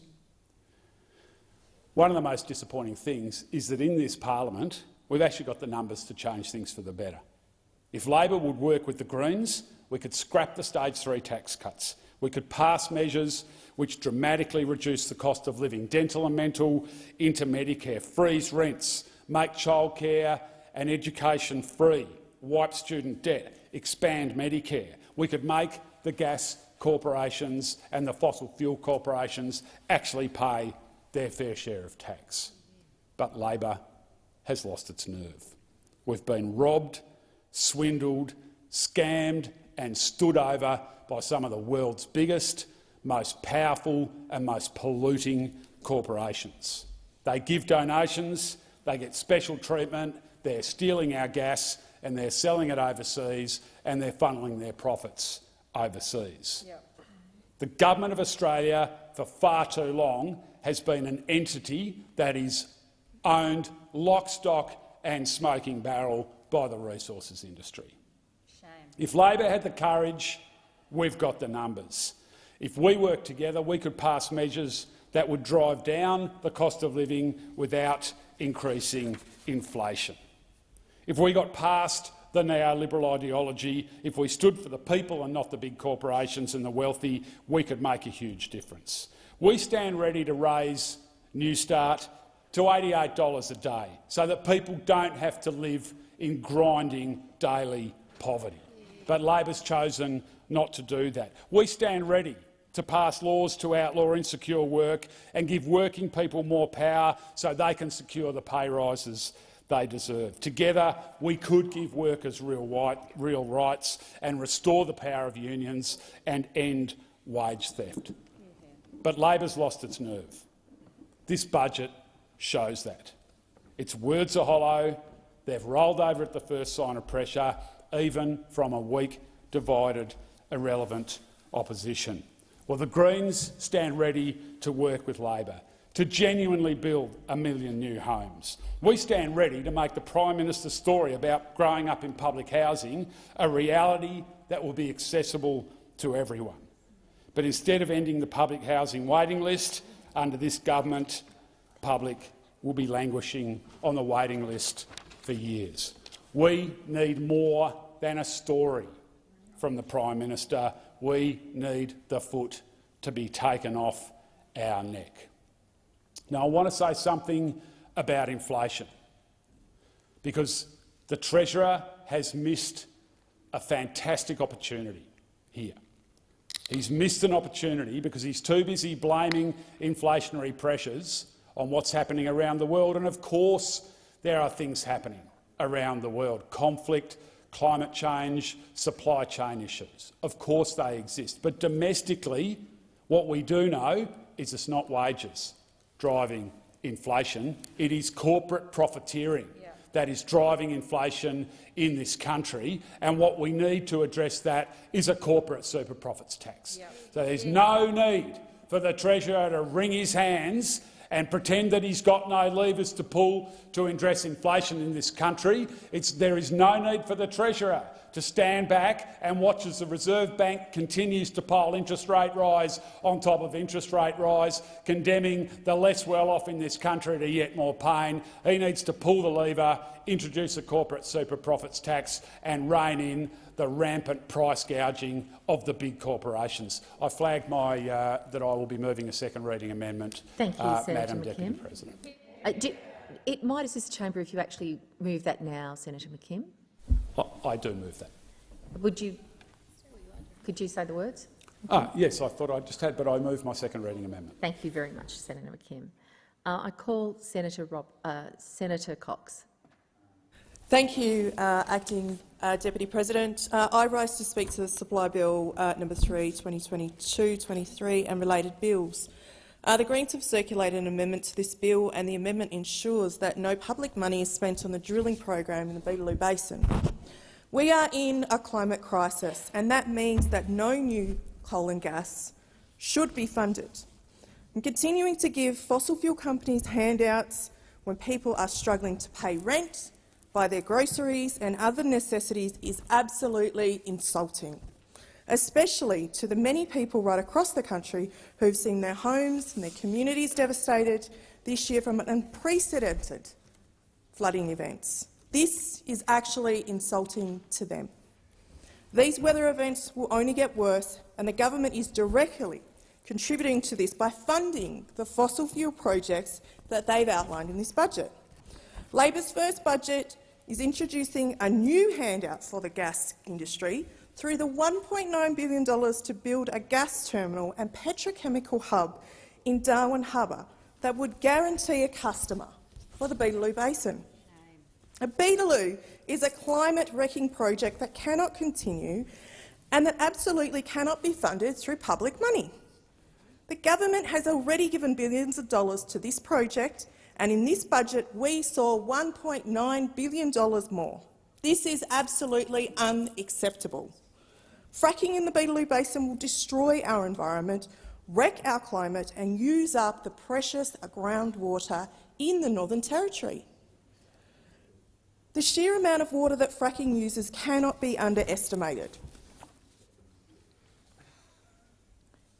It is estimated that in one pad alone it uses 11.2 billion litres of water. That is almost a quarter of the entire surface water that is used in the Northern Territory in 1 year. And there are 27 of these pads that are proposed just one of the approximate 20 properties that are impacted by this project in the Beetaloo. And despite what the gas-funded CSIRO fact sheets might say, methane and fracking definitely contribute to climate change. And we heard about that yesterday during question time when I asked the Minister, Minister Wong, about this fact sheet and, in fact, the misleading information that was included in there. So just on the gas field in the Beetaloo Basin, this could release up to 117 million tonnes of CO2. And we have been warned that there might not be enough carbon credits in order to offset the emissions from Beetaloo. In other words, we will blow any chance of Labor achieving their 43% emission reduction target, at least without some dodgy accounting like what we saw from the previous government. In fact, as you would expect, if Beetaloo is allowed to continue, it will increase Australia's 2020 emission level by 13%. And we can't afford this increase. We don't have the time to see an increase in climate emissions. We don't have time for Labor to do the bidding with their mates in the gas industry, because let's be real, this is exactly what is happening. This is the act of a government that is too scared to stand up to these companies who are destroying our planet. The Resources Minister herself has said that if the projects were not financially able to stand on their own 2 feet, there shouldn't be any government injection of cash into them. And yet, this is exactly what we are seeing in this budget. This amendment simply asks the government to stick to their word. Now, Origin has stepped away from this project. They saw the writing on the wall. Whilst this is a win, they have sold their interests to this project to Tamboran Resources. This is a company who refuses to appear before a Senate committee and only did so when they were about to be held in contempt of the parliament. A company who has no issue taking legal action when decisions don't go their way. A company who only cares about one thing, and that's about making money for their shareholders and their executives. In a recent hearing, we heard from Tamboran Resources, who described the Beetaloo Basin as Australia's greatest emissions reduction opportunity. Believe that. What a joke. Our greatest emission reduction opportunity is to remove public funding from fossil fuel projects and invest that money into renewables and commit to no more new coal and gas projects in this country. Now, this project is directly linked to the Middle Arm Harbour project, a toxic petrochemical plant that is only 3 kilometres away from Palmerston, in a pristine area of Darwin. Now, this plant proposes significant health risks due to its pollution. It could also increase air pollution in the area by over 500% and increase the Northern Territory's emissions by 75%. Now, this to me doesn't seem like climate action. What about you? Now, Tamboran have stated that they intend to use the gas from the Beetaloo in the Middle Arm Industry Hub, which also happened to get a nice little pile of cash in this budget. Now, the science is clear, and it's been clear for quite some time, and we know exactly what we need to do. Unfortunately, we are yet to see a government with the political will to do this, and this inaction will impact on, in fact, all of us. The last election was very clear. What we heard from the Australian public is they want change and they want climate action, and they are growing tired of the major parties and their inaction. And last night's budget is in fact proof of that. This money to prop up a dying industry flies in the face of that clear message. Traditional owners have also sent a clear message. They do not want fracking on their country. And you cannot silence the voices of traditional owners for corporate interests. You cannot ignore the traditional owners' sovereignty over their land and their sacred water to support climate-destroying gas projects in this country. And if this project contaminates the groundwater, it will destroy those communities surrounding that area, their connection to this country and their cultural heritage, their bush foods, the places they take their children, because that water is sacred to them. This government has claimed that it is committed to First Nations justice. In fact, they talk about the voice in this parliament. How about listening to the voices of traditional owners when they say they don't want these projects on their country? Listening and learning to our voices, our stories, but only when it doesn't conflict with them making money do they want to listen. This project has strong opposition from the traditional owners, the farmers, the environmentalists, the scientists and the general public and members of this crossbench.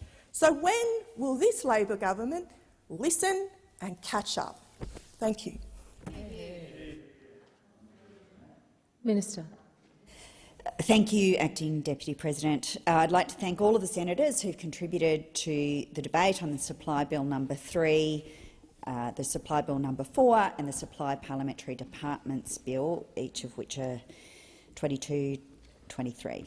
These additional supply bills seek authority from the Parliament for the appropriation of money from the Consolidated Revenue Fund for broadly the last 7 months of 2022-23.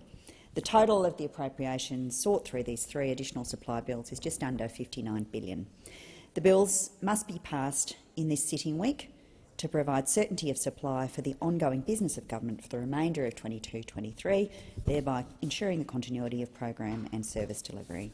The appropriations proposed in these bills provide an estimated 7/12 of the 2022-23 annual appropriations, which are broadly based on the March 2022 budget estimates and adjusted for a small number of programs and entities that received more than 5/12 of their annual appropriations in the 2022-23 Supply Acts.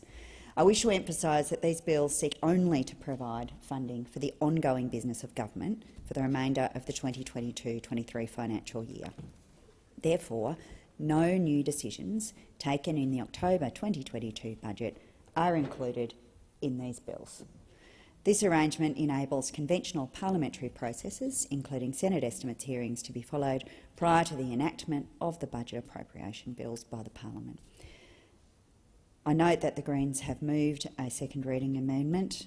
Labor will not support that amendment. Once again, I thank all senators for their contribution and commend these bills to the Senate. Thank you, Minister. An amendment has been circulated in the name of Senator McKim, and we will now proceed to Committee of the Whole. No?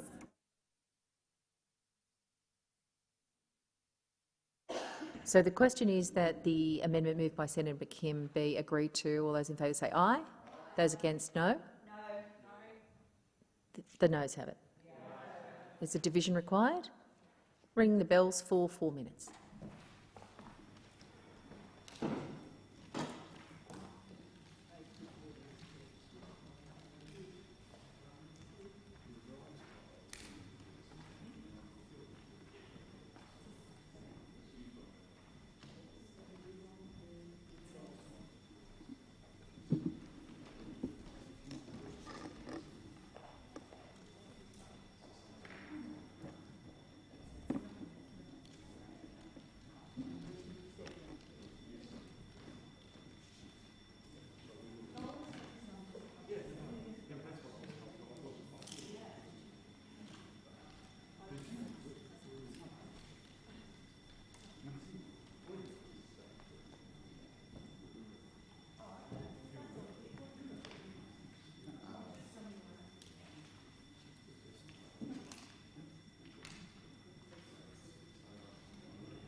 lock the doors.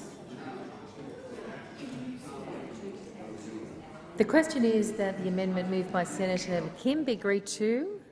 The ayes move to the right of the chair, the noes to the left. I appoint Senator McKim for the ayes and Senator O'Sullivan for the noes.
The result of the division is ayes 12, noes 28.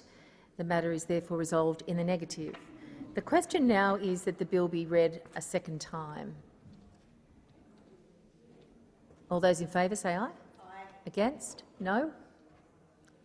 The ayes have it. Clerk. Supply Bill number 3, 2022-2023, Supply Bill number 4, 2022-2023, Supply Parliamentary Departments Bill number 2, 2022-2023. I believe we will now move into committee.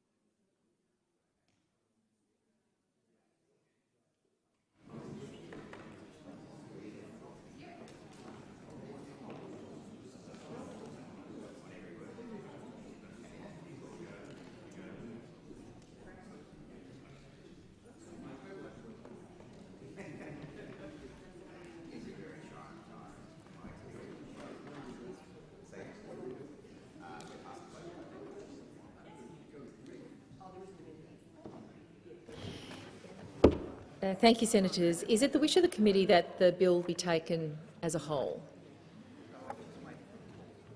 There being no objection, it is so ordered. The question is that the bill be now passed without requests. And Senator Cox, you're seeking the call. Oh.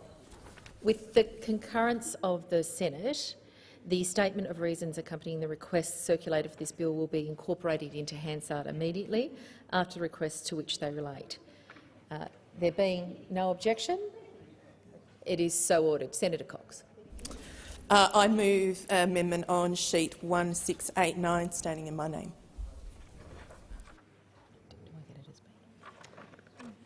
Minister? The government will not be supporting the amendment circulated by and moved by Senator Cox. The $30 million appropriated for 2022-23 for the Beetaloo drilling program is money that was contractually committed by the previous government. The Albanese government has committed to not review the Beetaloo drilling program. Senator Ruston. This amendment would mean that no funding could be spent on... Just if you could hold on for a moment, Senator Ruston. I don't believe you have the microphone turned on. Do you want me to try this one? Is that better? So, Senator Ruston. Okay. Thank you, Chair. This amendment would mean that no funding could be spent on the Beetaloo Basin drilling program, which provides entities incorporated in Australia with funding to accelerate exploration and appraisal of activities in the Beetaloo Basin. Sadly, this is typical of the Greens in a budget delivered by Labor that shows that gas prices and energy prices will rise. They want to reduce the supply of gas. The Northern Territory Beetaloo Basin is one of the largest undeveloped onshore gas resources in the world. The development of this resource has the potential to create 6,000 jobs by 2040, transform the Northern Territory's economy and supply gas into domestic markets for decades to come. It is disappointing that the Greens are so detached from reality that they continue to talk down a vital Australian industry that provides jobs and funds services across the country and will assist Australia's energy supply into the future.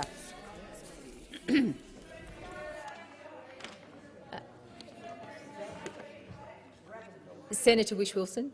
Thank you, Chair. We're very disappointed at the response from the Labor Party on this. Millions of Australians voted for change at this last election.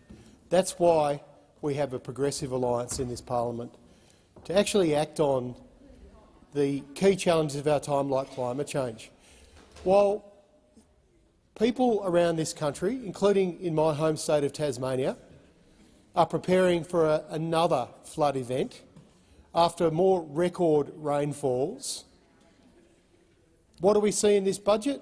More public money for fossil fuel projects, for the Beetaloo Basin, for the Northern Territory gas hub, over $40 billion across the budget for fossil fuel subsidies.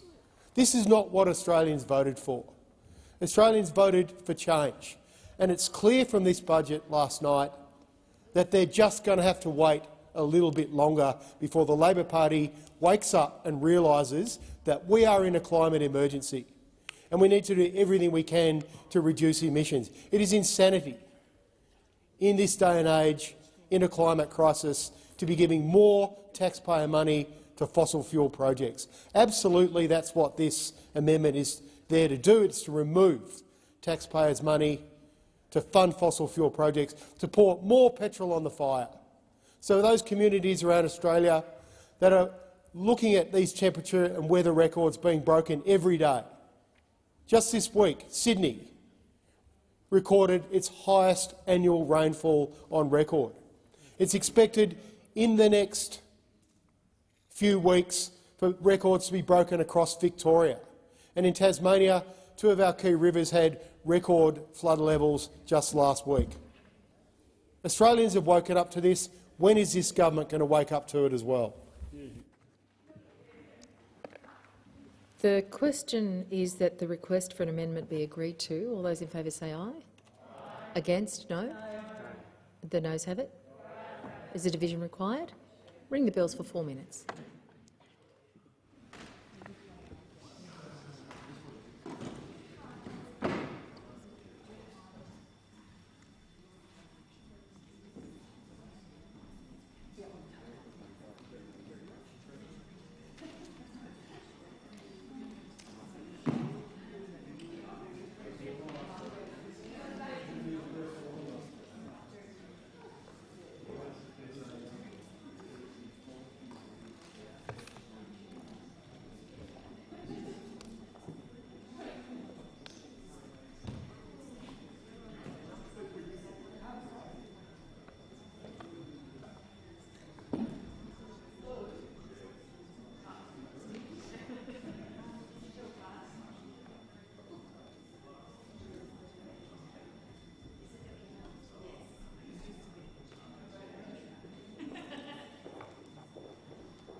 lock the doors.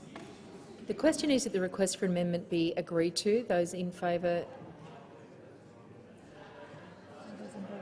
will the ayes will move to the right of the chair and the noes to the left. I appoint Senator McKim for the ayes and Senator O'Sullivan for the noes.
One noes. The matter is resolved in the negative. The question now is that the bill be agreed to without requests for amendments. Those of that opinion say aye. Aye. Those against say no. The ayes have it.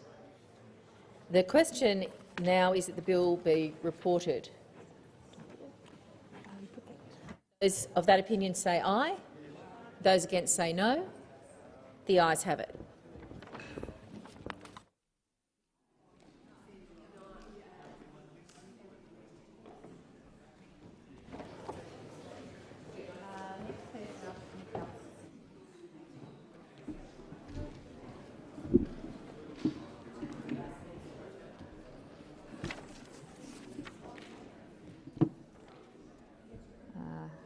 The committee has considered Supply Bill No. 3, 2022 to 2023 and agreed to it without amendments.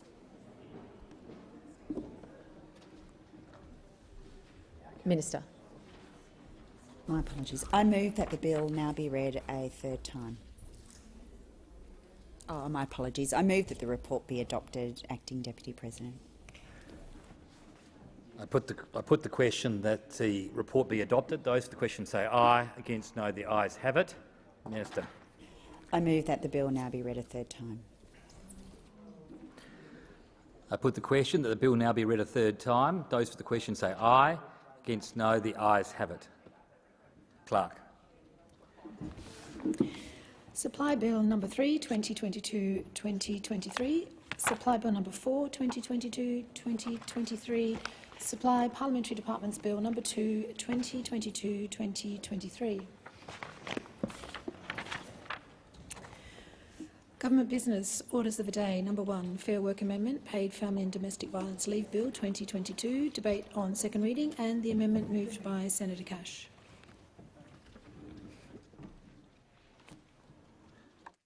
Minister. to those who perpetrate family and domestic violence. It is the government's view that providing a universal national entitlement to this benefit would not be in line with community expectations. Deputy President, I am in continuation.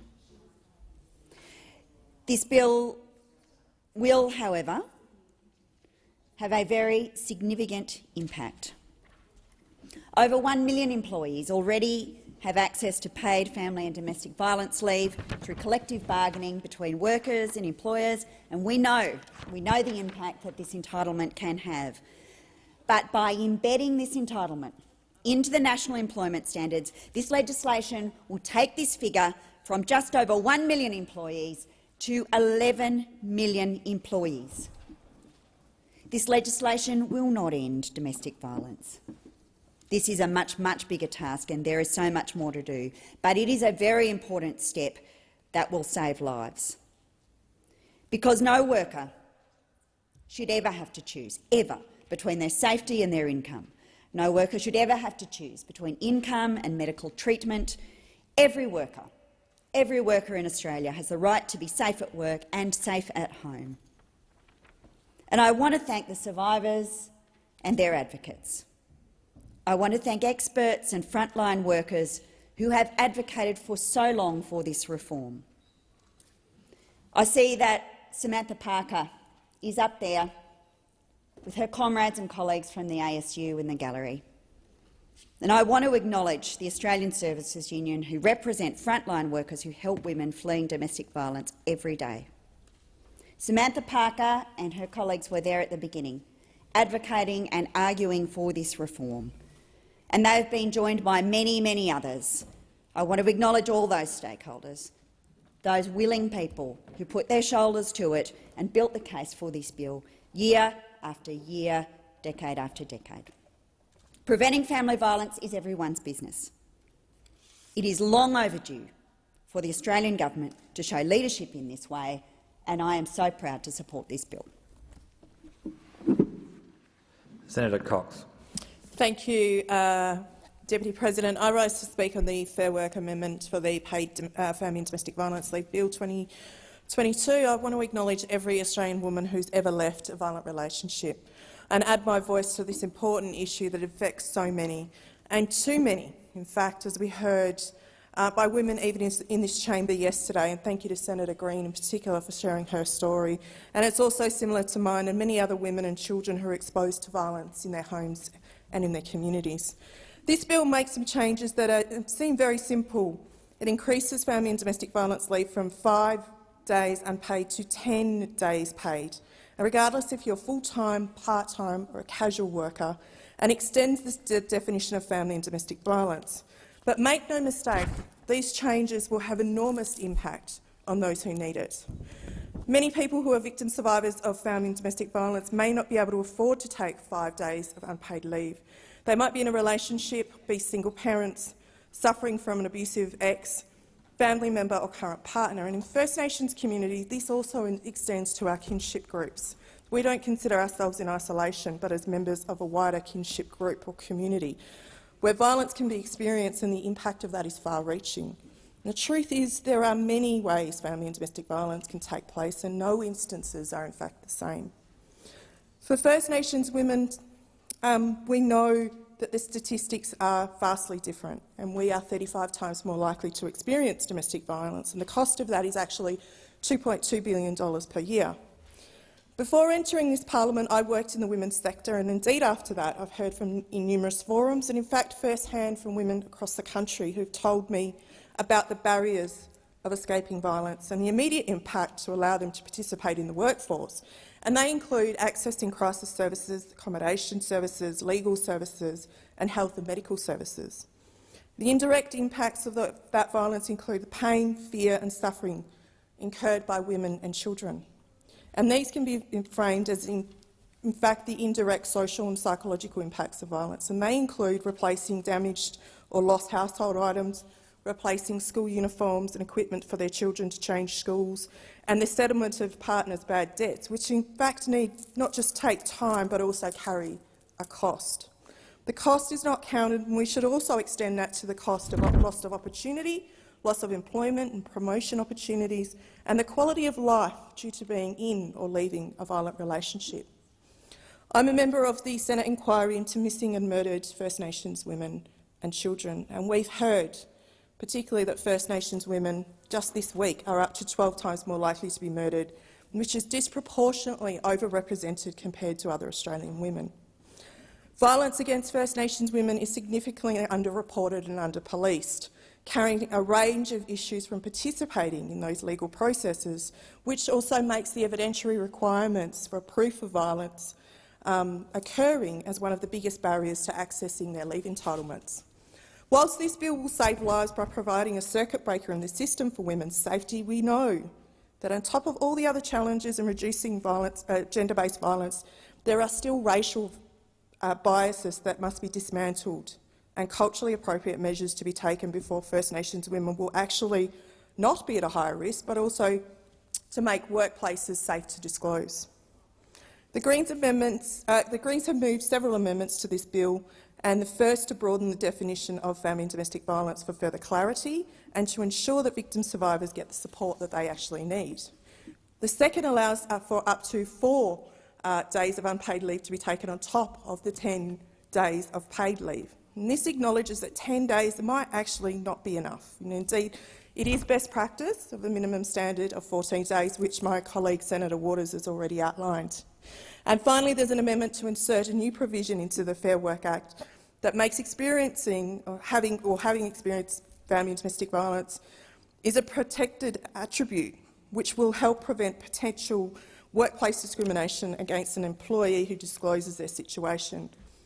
In fact, all of these amendments have been called for by stakeholders, and I want to acknowledge the work of Senator Waters as our portfolio holder through the inquiry into this bill. We need to listen to the experts in this area about what's needed to end family and domestic violence. In my concluding remarks, I want to say that the paid family and domestic violence leave will help victim survivors to leave potentially violent and abusive situations, but we also need to address the causal factors of this as well.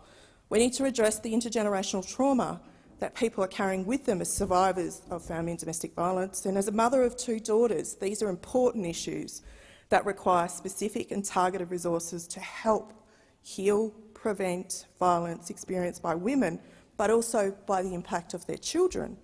Now, our girls need an opportunity to thrive in the future. We need to address the underlying factors that lead to this abuse. We need to educate people what respectful relationships look like. We need to address poverty and access to basic necessities such as housing, which play a pivotal role in reducing violence in our communities. It is in fact our job in this place to ensure that we use our political will and our capital to make those life-altering changes to preserve, value and respect the lives of women. And in First Nations communities across this country, we continue to ask questions like, how many more? How many more of our women who are mothers and grandmothers must die before our efforts are clearly just not enough in this place?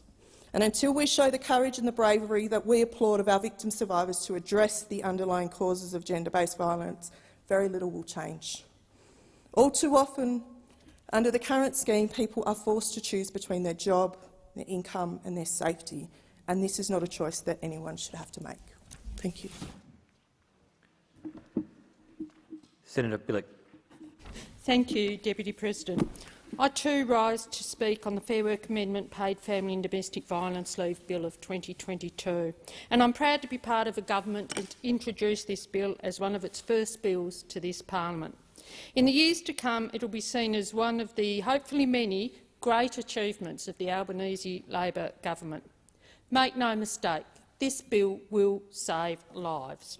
I want my fellow senators to think about this fact as they listen to the debate today and consider how they will vote. Domestic violence is a shame to our nation. Family and domestic violence affects people from all walks of life, in every community, in every city and in every region across this country. The statistics are harrowing. Since the age of 15, approximately 1 in 4 women has experienced at least one incidence of violence by an intimate partner. About 2.2 million Australians have experienced sexual violence since the age of 15. Indigenous women are 35 times as likely to be hospitalised due to family and domestic violence than non-Indigenous women. And horrifically, on average, one woman is killed by her current or former partner every 10 days in Australia. For many women, the most dangerous place in Australia is their own home, a place where they should, at an absolute minimum, be able to feel safe. In the 10 years from mid-2002 to mid-2012, 488 women in Australia were killed by an intimate partner, representing 75% of the total of 654 victims killed by an intimate partner. And sadly, the COVID-19 pandemic has seen an increase in the prevalence of family and domestic violence. Getting out of domestic violence situations is hard.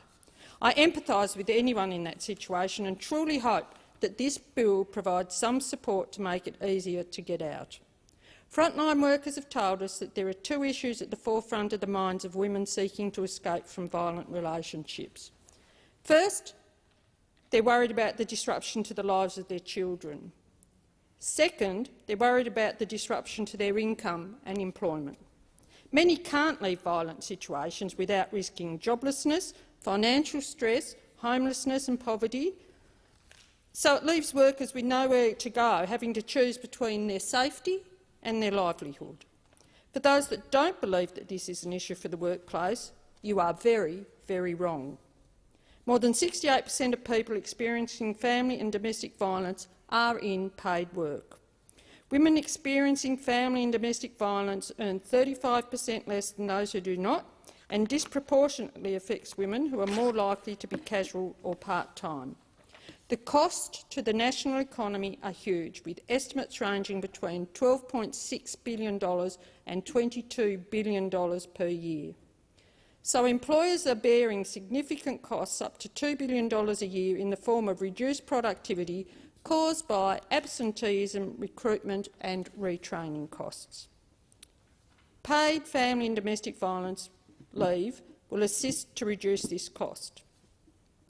Our legislation extends the Fair Work Commission's recent preliminary review by introducing a right to 10 days paid leave for all eligible employees covered by the National Employment Standards, including rostered casuals at the employee's full rate of pay.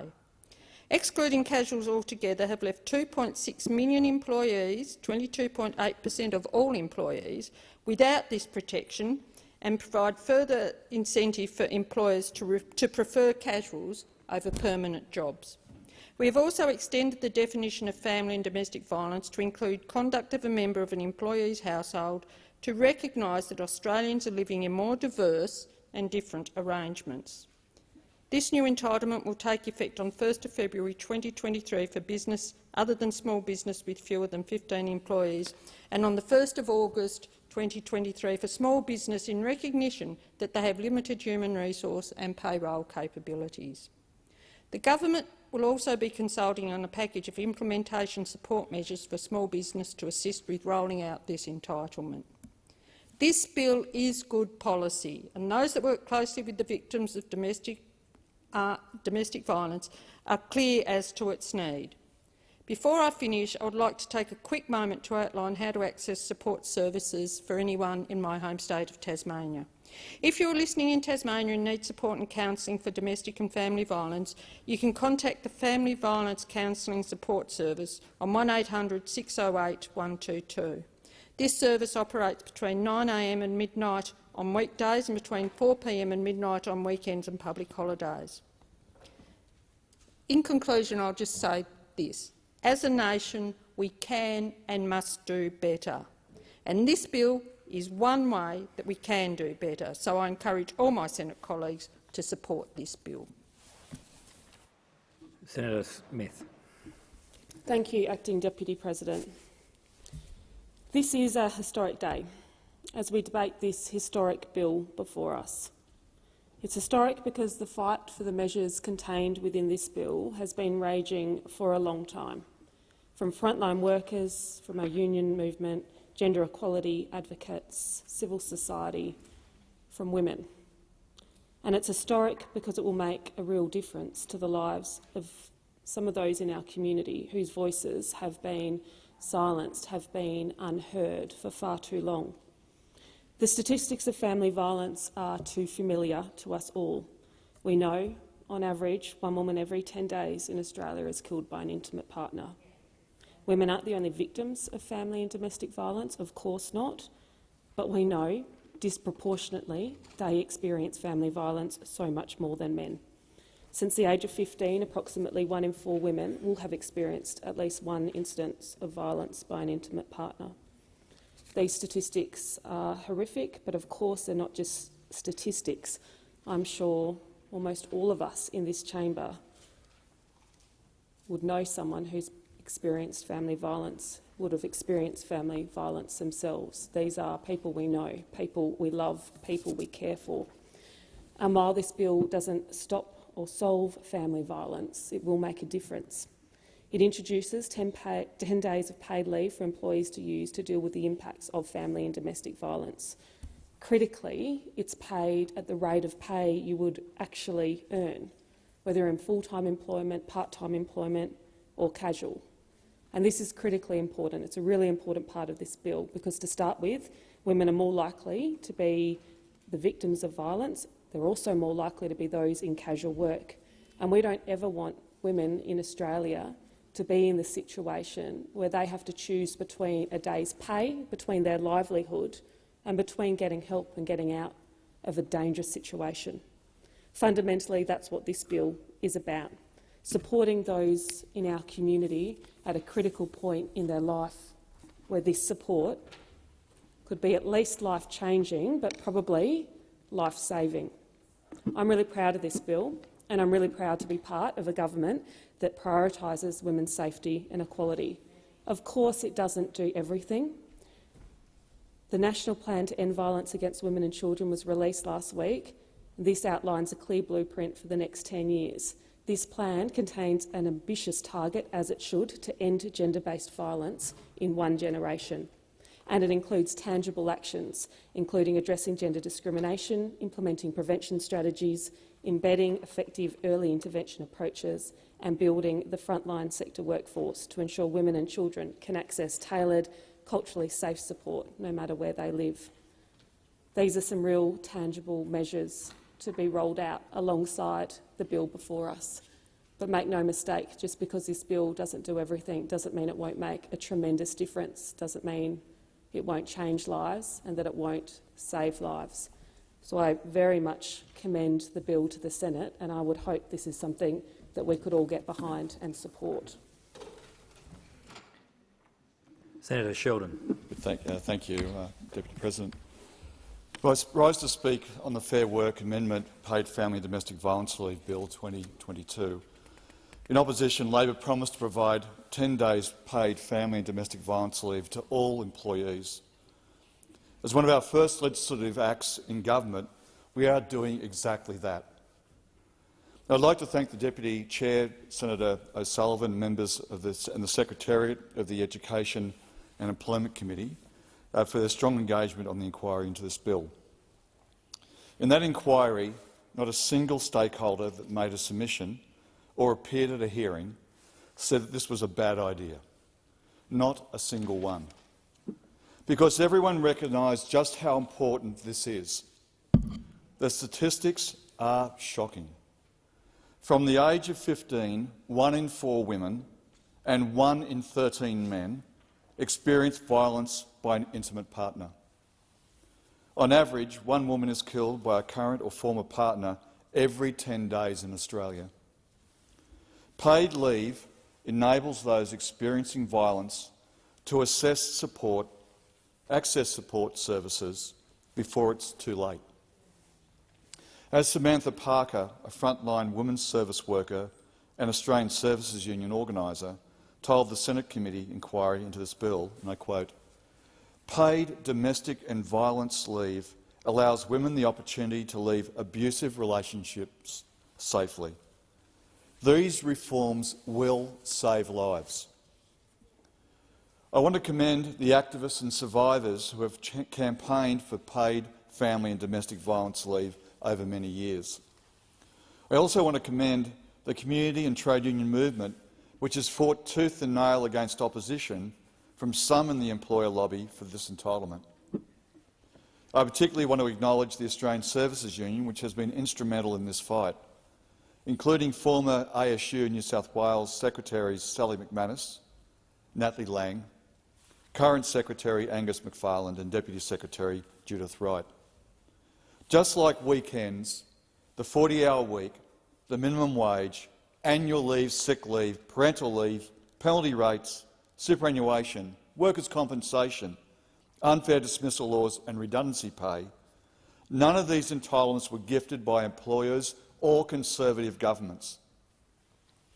Every single one of these benefits were fought for and won by the community, trade unions and countless union members and organisers across the country. And today there is a new entitlement to add to that list: paid family and domestic violence leave. Of course, the usual suspects and employer lobby groups like the Australian Industry Group showed up at the inquiry into the bill and complained. They complained that businesses shouldn't have to pay for their employees to get paid leave to assess potentially life-saving support. Isn't it funny that the big businesses that fund these lobby groups never want to put their own names to the reprehensible policy positions they lobby for? We will see it again this week when the AI Group and Chamber of Commerce campaign against Labor's reforms to grow wages and improve job security. The large companies who fund these groups, such as Koalas, are too ashamed to run these campaigns in their own name. But the fact is that this leave entitlement will not only provide vital support to people experiencing violence, it will also deliver productivity benefits. The Curtin Economic Centre estimates this reform will actually deliver net savings for employers through increased productivity and reduced absenteeism. This is just the first of a number of reforms that will improve the lives of Australian workers, especially women workers, and help with cost of living pressures, job insecurity, particularly in women feminised industries. The government has already introduced legislation to the House that will massively expand childcare subsidies for Australian families, enabling parents to get back into work sooner. Another government bill already introduced to the House will implement all the remaining legislative recommendations of the Respect at Work report. In the budget just handed down last night, the Albanese government has extended paid parental leave from 18 weeks to 26 weeks, another massive reform for working families. And later this week, the government will introduce a bill that makes 4 significant improvements to gender equity in the workplace. That includes banning pay secrecy clauses, a practice that employers use to prevent workers, particularly women workers, from learning how they've been discriminated against. It includes making gender equity an explicit objective of the Fair Work Act. It includes establishing new expert panels at the Fair Work Commission to address pay equity and undervalued work in the care sector. And it includes giving the Commission greater power to order pay increases in low-paid, usually highly feminised industries through equal remuneration principles. Together, these reforms represent the greatest strides towards gender equality at work in generations. The initial fight over equal pay was won in 1969 with a meat workers' union's successful equal pay case at the Arbitration Commission. But over 50 years later, equal pay for equal work has still never become a reality for Australian women. These reforms by the Albanese government mean gender equity at work can finally be realised. It is really disappointing that after 9 years of sending workers' wages and rights backwards, the Liberal and Nationals opposition have already confirmed that they will be opposing many of those reforms. I think it's time that those opposite and their mates in the employer lobby cut out the old class war nonsense and get on board with Labor's pro-wages and pro-women agenda, an agenda that is also delivering critical support for women and men experiencing domestic and family violence.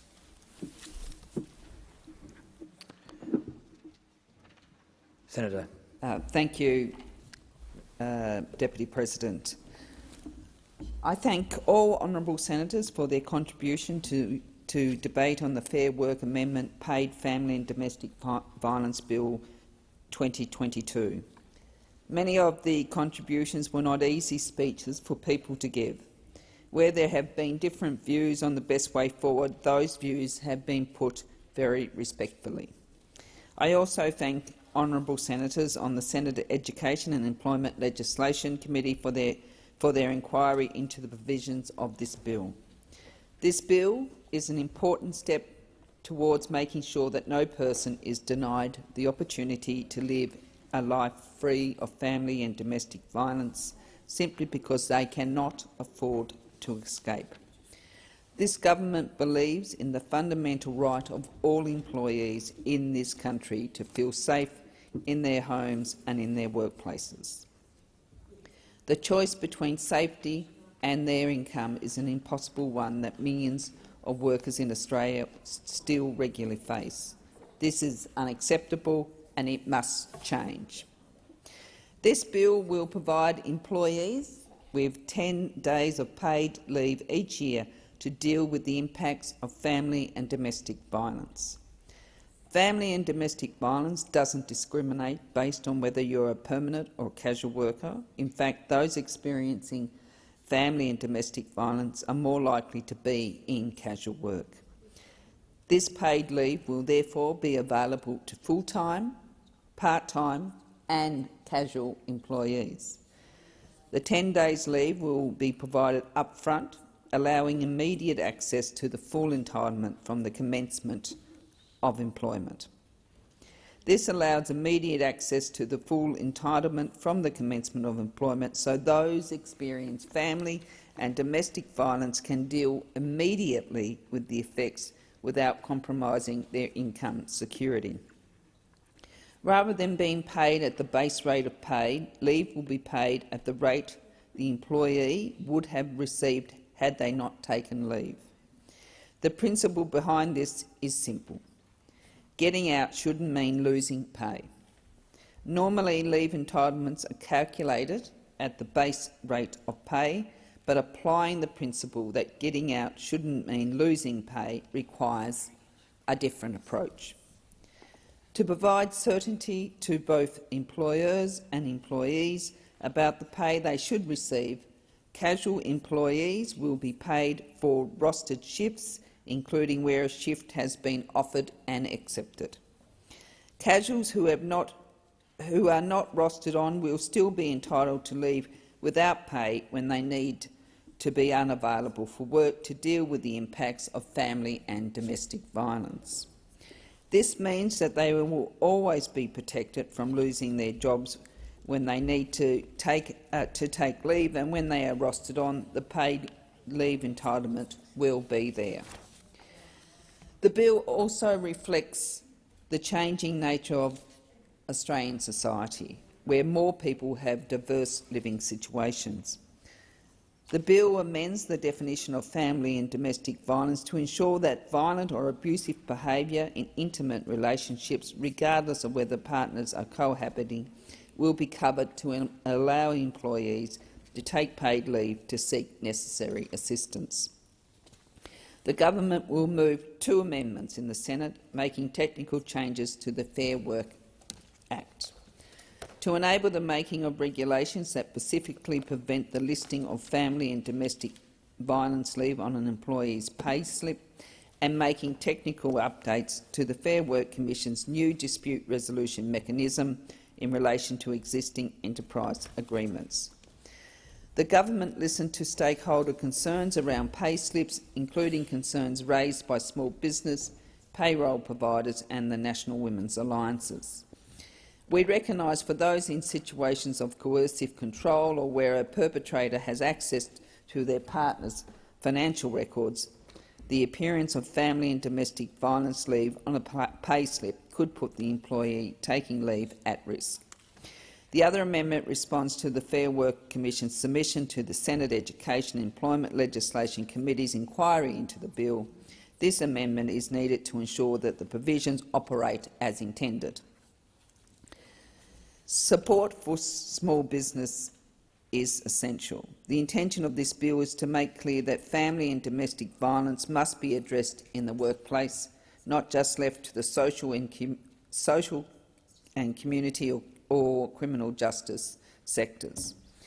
As such, it is important to recognise that employers are partners in this process. This is particularly true for small businesses which have had a uniquely close relationship with their employees but don't have the human resource expertise and resources available to their larger businesses. The entitlement has a phased commencement to assist business implement this entitlement. Most businesses will have around 6 months from the date of introduction, and small businesses will have an additional 6 months to prepare. The Small Business Assistance Package announced in the budget provides $3.4 million over 4 years to deliver a range of holistic supports to help small businesses implement paid family and domestic violence leave, including updating and increasing resources for workplace relations, advice and education tools delivered by the Fair Work Ombudsman, funding to support peak bodies develop tailored workplace relations guidance and support. In addition, specialist family and domestic violence information, support and training through the existing 1800 Respect and DV Alert programs will be available to small business so they can assist victim survivors access support services. Together, these measures will ensure small businesses can access the right advice at the right time to provide the best support to their employees experiencing family and domestic violence. Passing this bill is an important step, but the government recognises that we need to make sure that this leave entitlement is working for both employers and workers who are experiencing family and domestic violence. An important part of this will be looking at how this leave entitlement is supporting workers who are experiencing family and domestic violence, and whether the support and guidance the government will provide to businesses is adequate.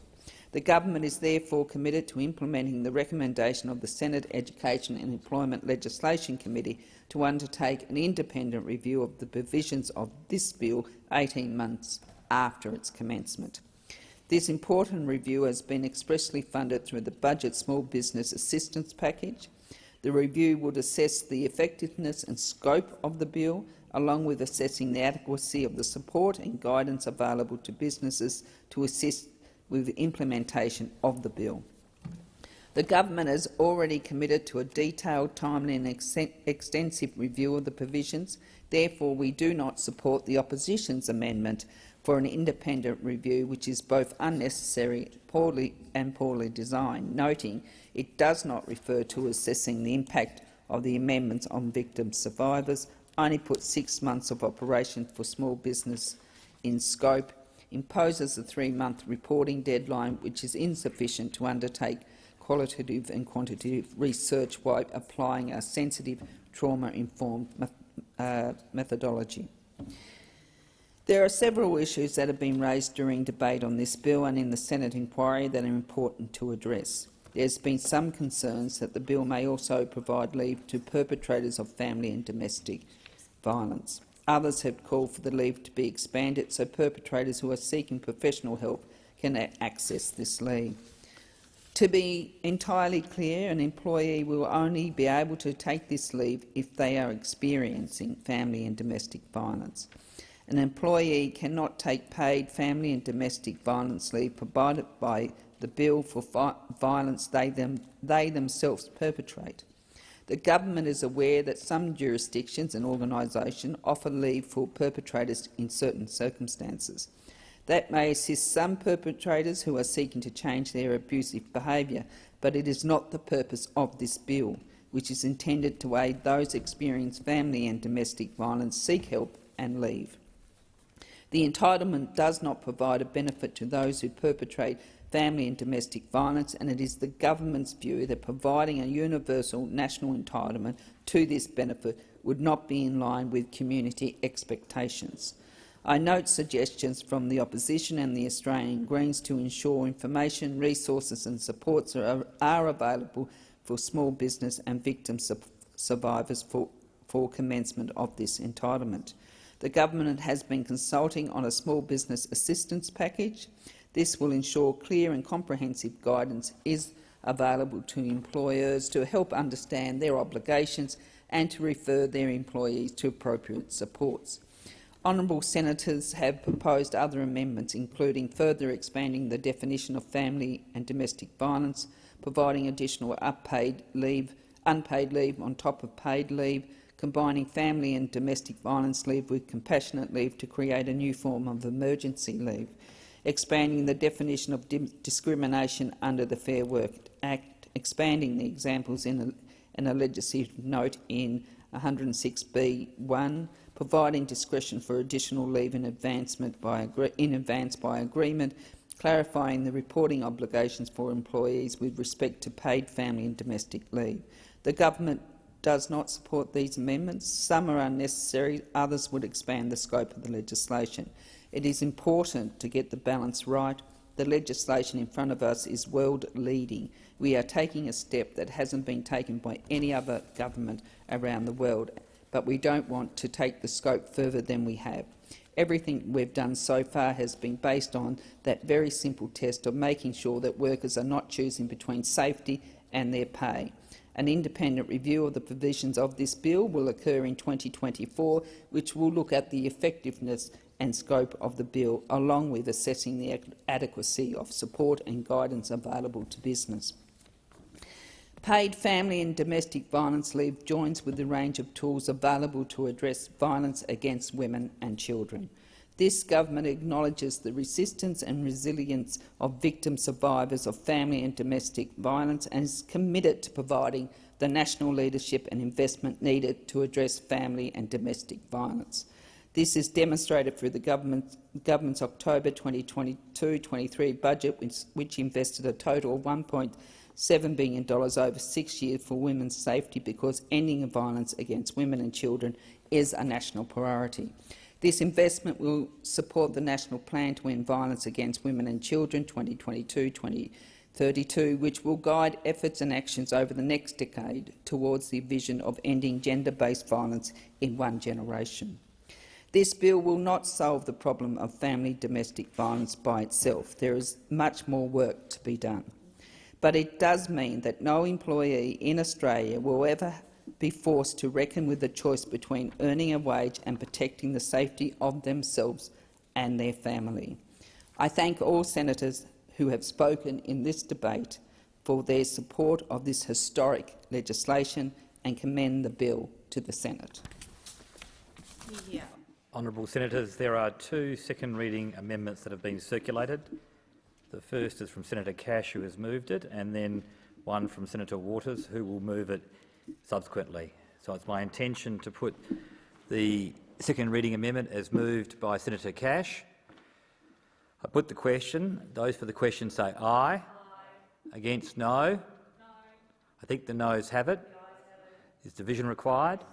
Division is required. Ring the bells.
Order. Lock the doors.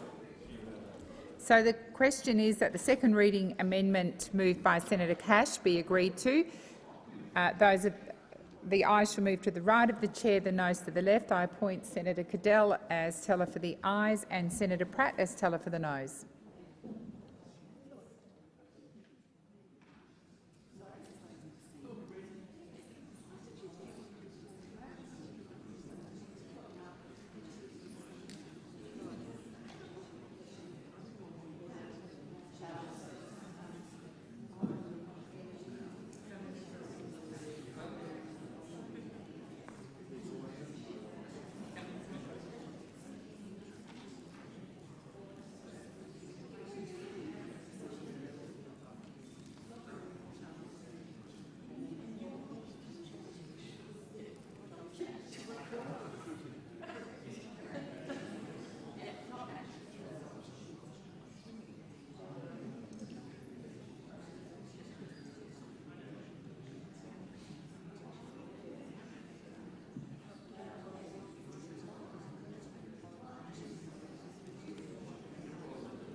Order. There being 29 ayes and 34 noes, the matter is resolved in the negative.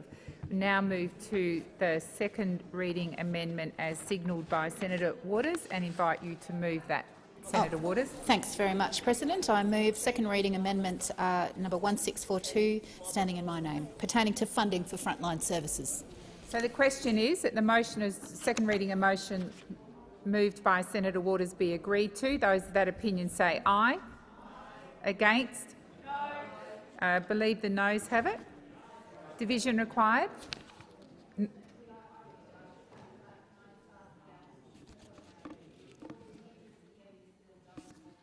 So no division required. Thank you, Senator Waters.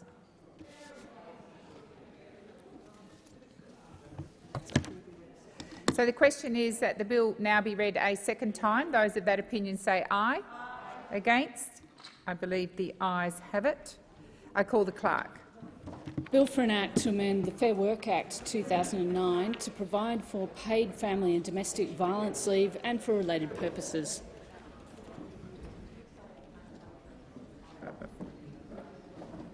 Minister. Do you want it? I think we're up there. Just third. Okay.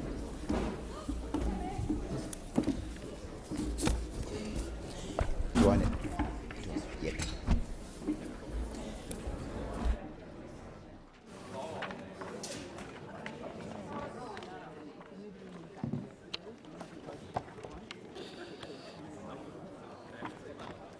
So I just want to say, is it the wish of the committee that the bill be taken as a whole?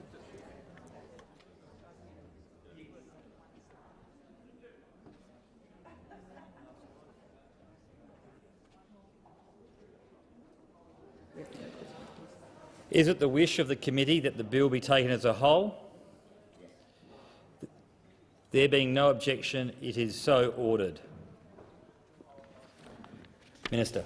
Thank you, Deputy President. If possible, I'd like to move together amendments number RU110 and PF105. So I seek leave to move them together. Is leave granted? Leave is granted. Minister, you've sought leave, so now move. Thank you. Senator Cash. Yeah. In relation to the bill, I do understand that there is a time imperative and we will hit a hard marker at 12:30 p.m. I therefore will endeavour 12:15 to get as many questions on the record, and I would seek to work with the Minister in that respect. Minister, you will be aware that in relation to the decision of the Fair Work Commission, there are three parts of this bill that do go beyond what the provisional decision was. The bill was examined in the committee, and at that committee process there were a number of questions that were asked on behalf of, in particular, small businesses around Australia, that adequate information was not provided. So in terms of the questions that I would like to put to you, I will just give you the heads up as to the topics so that the department and your office are able to provide you with the information. They will be in relation to the ability of perpetrators to access the leave, the reporting obligations of employers, the amendment that the government will be moving, which the opposition has indicated it will be supporting in relation to the pay slips. I have some questions in relation to the inclusion of casuals and in relation to the rate of pay and accrual. So, in relation to perpetrators, I will do them as a block of questions to enable you to respond in a timely fashion.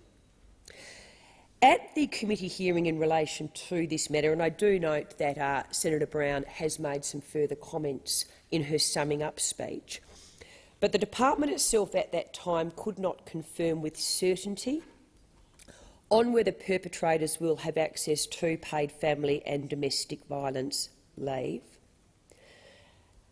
Can I get the Minister to outline the government's position?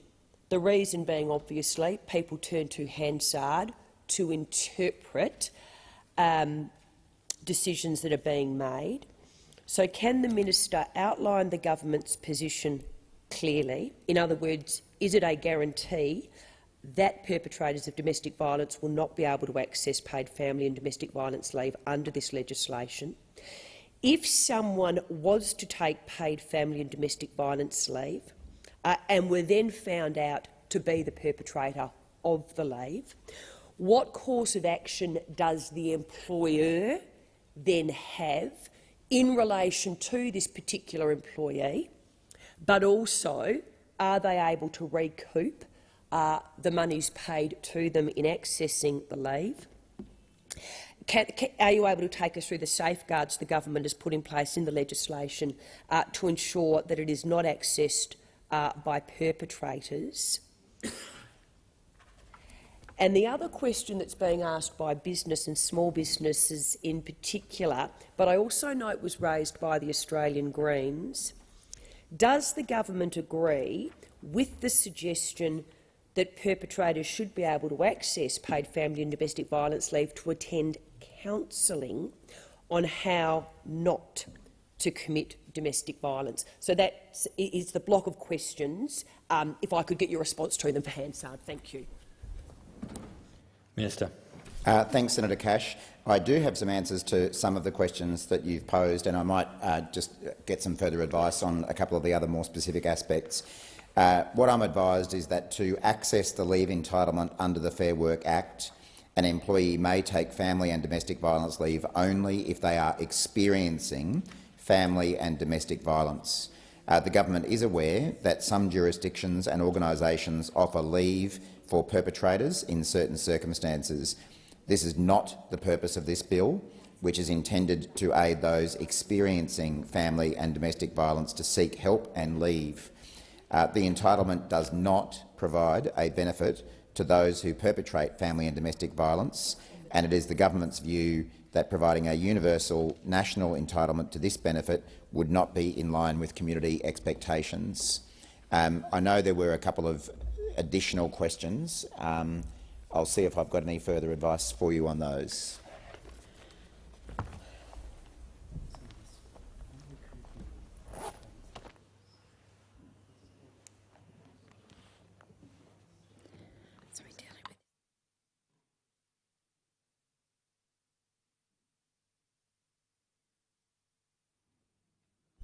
What I'm advised in terms of the ability to recoup, for employers to recoup leave that is, if you like, incorrectly paid to a perpetrator, there are existing provisions under the legislation to recoup payments and take other action for fraudulent claims, and those powers would exist in these circumstances as well.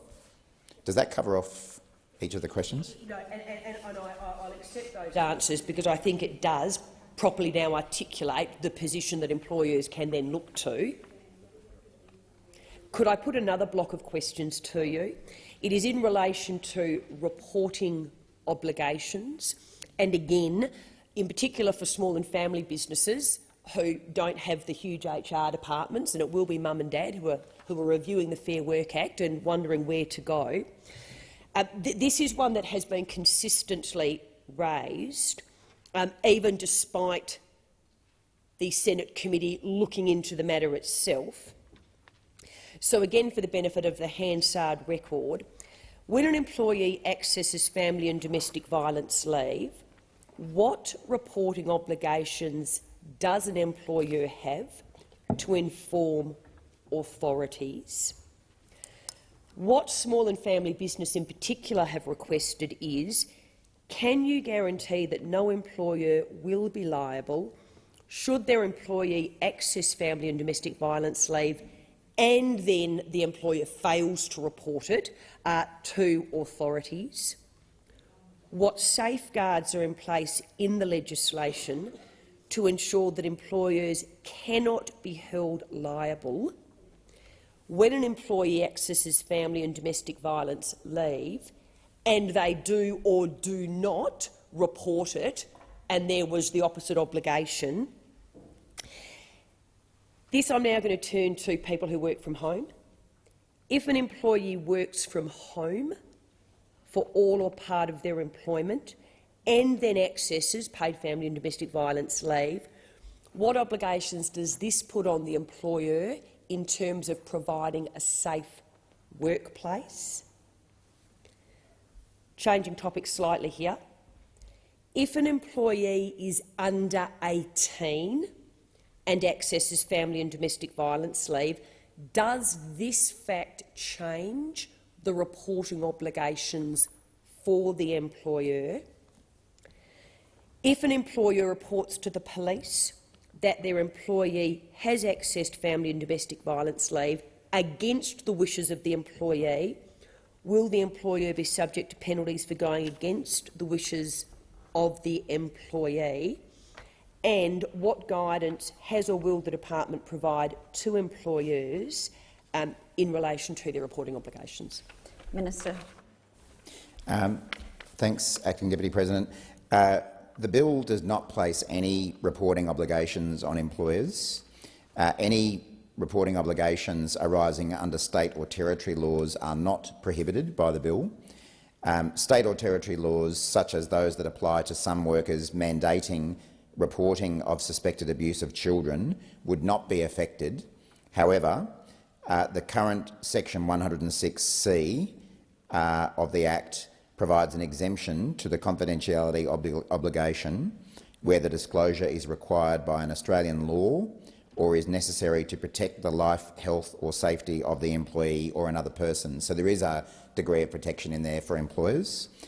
In addition to information available on state and territory websites, you'd be aware, Senator Cash, 1800-RESPECT and the Australian Institute of Family Studies also provide information on mandatory reporting on their websites, and I'd encourage employers to take that up. I'm looking at the departmental officials now, but based on that information, I would assume that the same rules apply in relation to work-from-home employees or employees under the age of 18 as exist more generally. So everything that I've said already applies to those employees as well.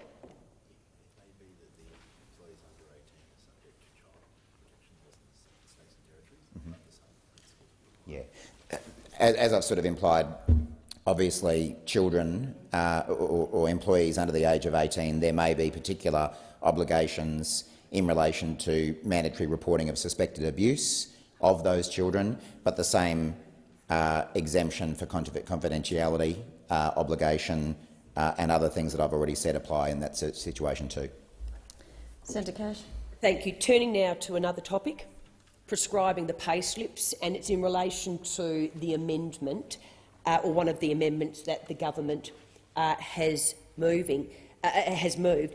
Just in terms of the pay slips, how will this actually work through the business's payroll services? How do you see it actually working? Did you have any consultation with employers prior to drafting the amendment? More importantly, though, will businesses be penalised, and in particular small and family businesses who don't necessarily have, again, that capacity? They don't have the HR department. They're doing it all themselves, probably it's Sunday at midnight, wondering if their doors are going to open tomorrow.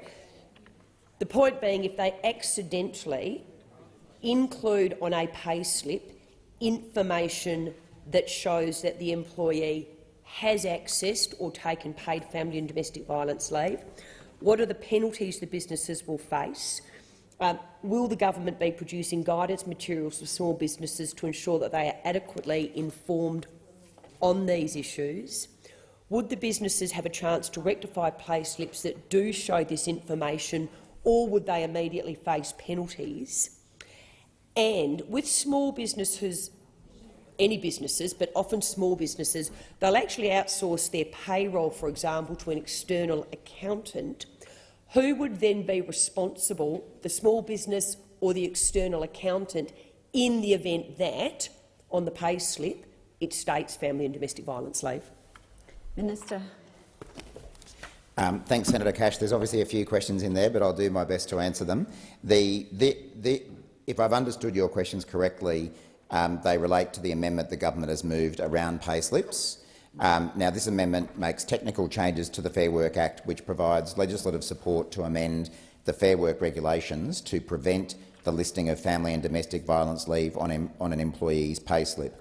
And that obviously, in fact, these issues, this amendment arises from issues that were raised in the consultation process. And why this matters, I guess, is that for those in a situation of coercive control, or where a perpetrator has access to a victim's financial records, the appearance of family and domestic leave on a payslip could put the employee taking leave at significant risk. Currently, the Fair Work Act does not allow items to be prohibited from appearing on a payslip. It only prescribes what must be included. So this amendment is needed to ensure a prohibition on showing an employee's family and domestic violence leave balance on a payslip can be added to the Fair Work regulations. So that power will exist under the regulations. You raised the point about consultation. As part of consultation on the bill, the government consulted with payroll providers and the Council of Small Business Organisations Australia, COSBOA, who raised this issue as a concern. Submissions to the Senate inquiry, such as that from the National Women's Safety Alliance, also flagged payslips as a point of concern, and I acknowledge this has been a particular issue of interest to Senator Lambie, and hence that's what's led to us making this amendment. Hopefully I've mostly at least answered your questions. Yeah. Senator Cash. I just want to explore one other part. Again, it's been raised by businesses. In the first instance, will they have a chance to rectify the pay slip, or will they face an immediate penalty? Also, in relation to the outsourcing, would it be the small business or the outsourced company that are responsible for the mistake? But also in relation to, if a worker has taken paid family and domestic violence leave and works at home occasionally, would this then create an issue under work health and safety laws for the employer?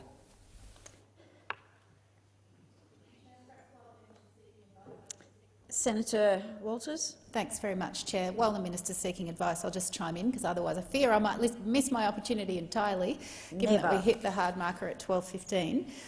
So can I just point out that the Greens will be supporting both of the amendments that the government's just moved. One is a technical fix that relates to the national employment standards. The other is an important change about pay slips, which the opposition is now asking about. And we think that nicely treads the line between respecting the safety and the privacy of workers who are experiencing family and domestic violence, but still maintaining the need to call this family and domestic violence leave, which will help to destigmatise the fact that this is actually rampant in society, and we need to change that. So, for the record, that's why we won't be supporting Senator Jackie Lambie-Network's amendments, because we don't agree that we should call this something that it's not. This is not emergency leave. This is family and domestic violence leave. Now, I'm just at the very minute being handed a fresh amendment which I've not yet had the chance to digest, but I'm told that the government is talking with the Jackie Lambie Network about this amendment, so I look forward to the opportunity to actually read that amendment and form a view on whether or not it's a useful change in relation to protecting women and ensuring that women don't have to choose between their job or their safety. And while I'm on my feet, I might just briefly outline the fact that I'll be moving our amendments en bloc. We had hoped to get this bill done in the last set of parliamentary sittings and did our level best to deliver that, but it looks like now we won't get the chance until perhaps later tonight, when maybe there won't be opportunities for speaking. So in very brief form, we're moving some minor amendments which relate to the fact that the leave should be available to not just people who are experiencing violence, but to people who have experienced family and domestic violence. We know it can take years to get the court processes to complete, often in an unsatisfactory manner, I might add. And we need to make sure also that it's clear that an employee can access leave to undertake activities that are not just inconvenient for them to do on work time, as the current bill proposes, but that are also unsafe for them to do other than on work time. So that's another of our amendments. We've also expanded out the list of things in the note that employees specifically can ask for leave for in order to do to stay safe. We're moving an important amendment that relates to having additional 4 days of unpaid leave on top of the 10 days of paid leave, acknowledging that it can take a long time to do the things you need to do, and assuming you have the resources to do them, which is why this bill is important, and also why funding for frontline services is very important. So we'll be moving that amendment as well. It gets us closer to best practice. On that resourcing issue, my second reading amendment went to the fact that this will increase demand on frontline services. And we were hoping last night in the budget that there would be an increase in funding for frontline services. Now, there was a partial indexation. That is not a funding increase. There is already unmet demand for frontline services and prevention work and healing work. There is already an unmet need, and this bill, which is crucial, will increase that need. We needed to see money in the budget last night for frontline services to keep women safe and to stop the incredible amount of deaths that are happening. But in the interest of time, we didn't move that one to a vote, mistakenly thinking that we might be able to pass this bill in a timely fashion. My final amendment, which I'll move when my turn comes, relates to making sure that there can be no discrimination or unfair dismissal as a result of an employee seeking to access family and domestic violence leave. So when the time comes, probably at about 11 o'clock tonight, with no chance to speak, I will be commending those amendments, and I would urge all parties in this parliament to deal with this bill promptly so that small business has the time to change whatever operations they need to change to undertake their obligations. And I note with pleasure that there was an amount allocated last night in the budget to enable support for small businesses to adopt this new practice. Thank you. Minister. Thanks, Acting Deputy President. Just before I address Senator Cash's questions, I'd like to table 2 supplementary explanatory memoranda relating to the government amendments to be moved to this bill. Thanks. Now, in terms of the questions that Senator Cash asked and Senator Waters, I was trying to keep an ear on what you were saying while getting the answers to these questions. I don't think there were any questions you posed in that contribution, no. So, Senator Cash, what I'm advised is that strictly speaking, a failure by a business or payroll provider to comply with this obligation would amount to a breach of the Act. But in practice, should the employer or payroll provider take speedy action to rectify the situation, that would be taken into account by the Commission. So, it certainly is not the intention to go around fining employers or payroll providers who may inadvertently fail to comply. And on that, you asked about this earlier as well, it's certainly the department's intention to provide substantial information to small businesses to assist them to comply. We want this to work. We want people to understand the obligations.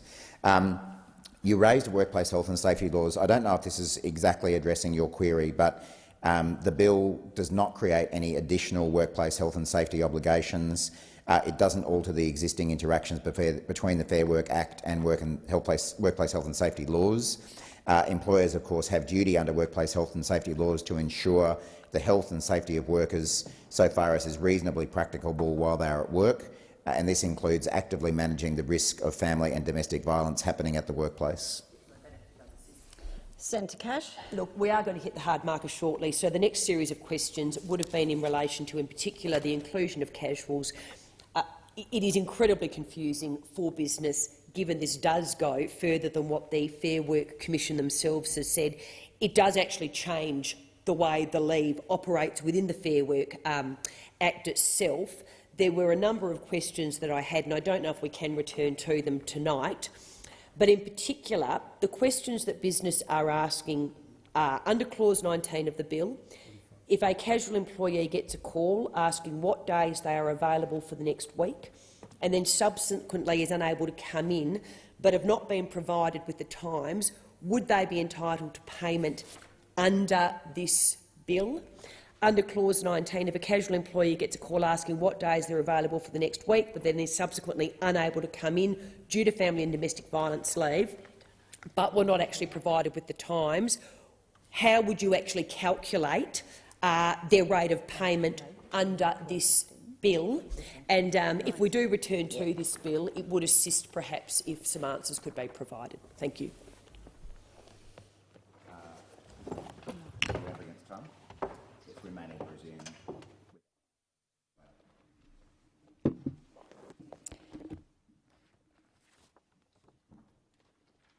Pursuant to order, it's 12:15, so pursuant to order, I now call Senator Statements. Senator Billick.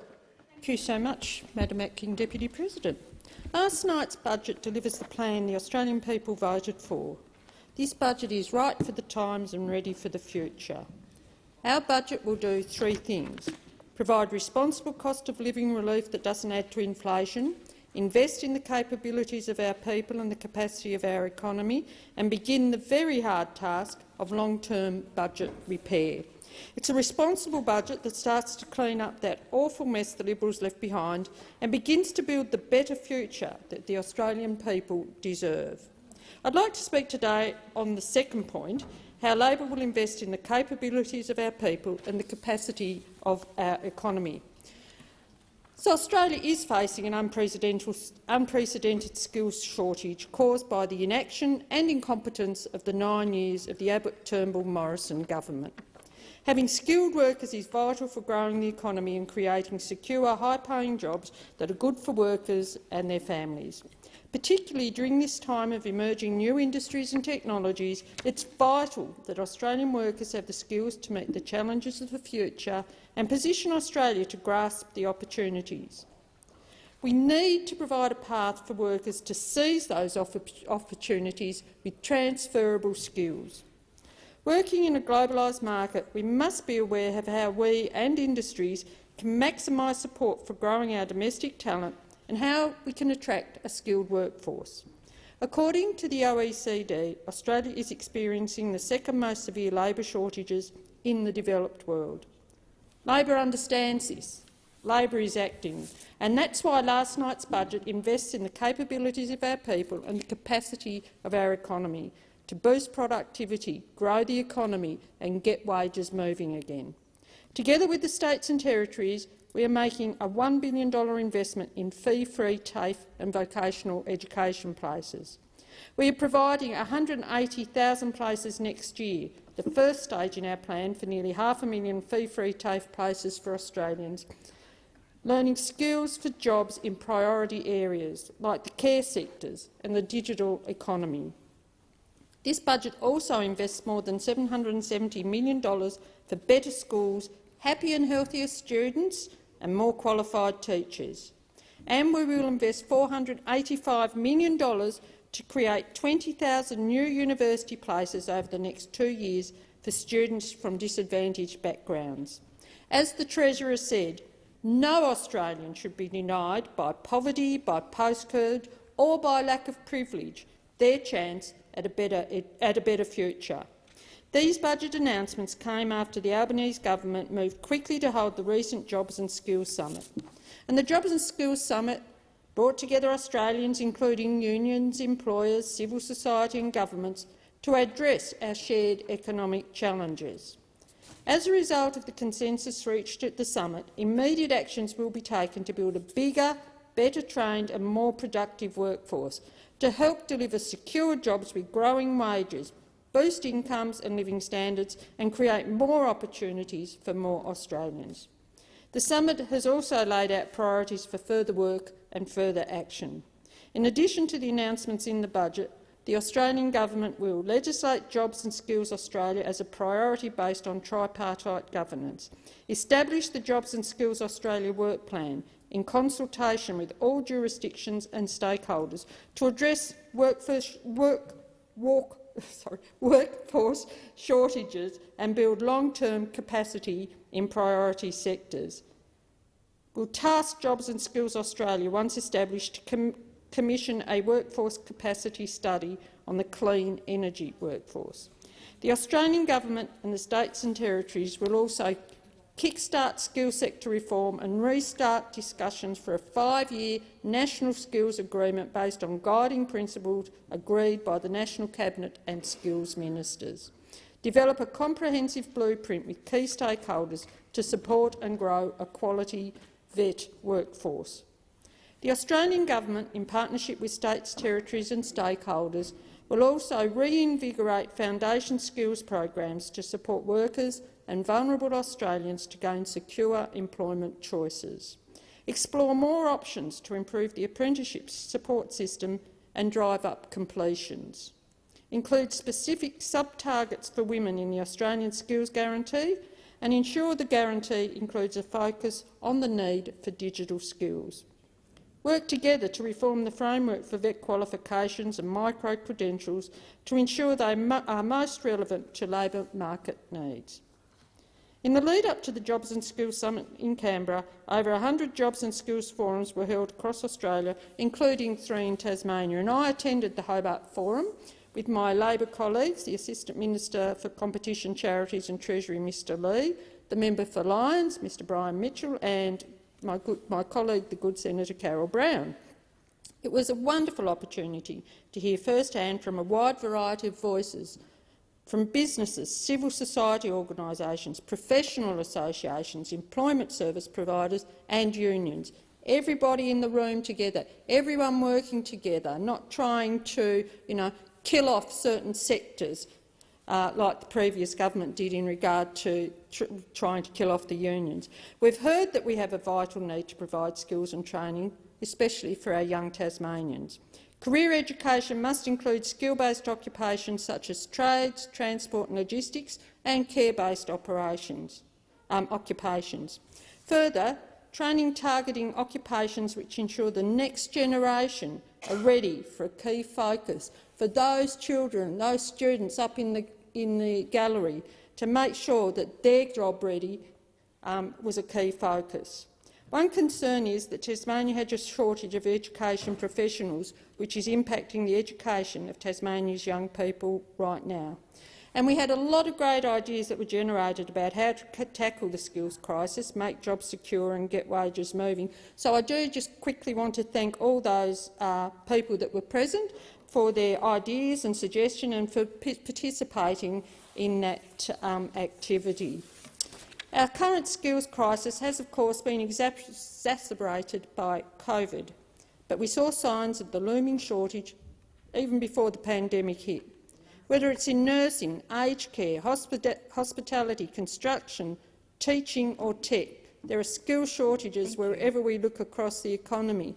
My old area of early childhood education, skill shortages and a lack of people taking on the roles. The skills priority list released recently by the National Skills Commission includes 286 occupations in national shortage, up from 153 in 2021. So action should have been taken by the previous government on the shortages and the emerging shortages, but of course they dropped the ball in this area as in a range of other areas. But now we've got a government that are willing to work with employers, education and training providers and the unions to find solutions. According to the OECD, a staggering 3 million adults in Australia lack the fundamental skills required to participate in training and secure work. These are skills such as basic literacy, digital literacy and numeracy, which are required to participate in our economy and, frankly, in our society. The Albanese government will explore options to address this critical issue to make sure that no one is held back and no one is left behind. As anyone who has listened to parliamentary debates for a while knows, I'm deeply passionate about TAFE. I come out of TAFE. A strong TAFE sector is crucial to a strong economy and achieving a fair society. We will restore TAFE to its rightful prominence in the training landscape, and it's crucial that we reinvigorate Australia's apprenticeship system and provide support for secure careers in trades and occupations that are in demand. We are engaging the sector to shift the focus to improving retention and completion rates and ensuring apprentices and trainees get the support they need. The Australian Skills Guarantee will ensure 1 in 10 workers on major federally funded government projects are an apprentice, trainee or paid cadet, with a particular focus on supporting women through specific targets. The new energy sector is one such area of focus, and we're providing for 10,000 new energy apprenticeships. We must secure a more productive economy and help Australians get well-paid and secure jobs, providing them with greater opportunities. This requires leadership, planning, collaboration and working towards a shared goal if we are to be successful. At a time of low unemployment and labour shortage, we have a once-in-a-lifetime opportunity to ensure that the people who face intergenerational barriers to employment can gain transferable skills and secure jobs. Labor is more than ready to grasp this opportunity. Thank you, Senator. Senator O'Sullivan. Thank you. Thank you very much, Madam Acting Deputy President. Diversity, inclusion and blind acceptance are subjects that are regularly preached by the woke left. Unfortunately, their awakening has led them into a place of hypocrisy. They are some of the most intolerant and least accepting members of our society. The Australian Football League is now a place where a person can be vilified and all but forced out of a job. It has become a bloated, multi-billion-dollar Goliath regularly moralising to Australians on social issues while addicted to gambling, advertising and has let us all down. In less than 24 hours, Mr Andrew Thorburn was hired and resigned from his position as CEO of the Essendon Bombers Football Club. Let's make this crystal clear. Mr Thorburn was admonished and publicly attacked not for his personal beliefs, but for the thoughts of someone else who delivered a sermon at his church a decade ago. He did not attend, nor was he aware of it until the woke mob called for his blood. Now, I had the opportunity to work alongside the NAB while Mr Thorburn was the CEO of the bank. I headed up the Indigenous Training and Employment Organisation Generation 1 when NAB signed up as one of our partners. Now, unlike some other corporates that merely talk the talk, maybe put up some artwork or other things, the NAB really stepped up and embraced this program to create real and meaningful employment opportunities for Indigenous Australians. And it was clear to me, given the way that they embraced this program, that the support came from the very top of the organisation. So it saddens me to see Mr Thorburn reduced by his faith and by this measure found unfit to take on the role at the Essendon Football Club. Essendon Football Club claimed that this is not about vilifying anyone for their personal religious beliefs, but about a clear conflict of interest with an organisation whose views do not align at all with our values as a safe, inclusive, diverse and welcoming club. Now, this is just hypocrisy at its finest. Safe, inclusive, diverse and welcoming, unless, of course, your personal beliefs differ from the reigning diversity culture.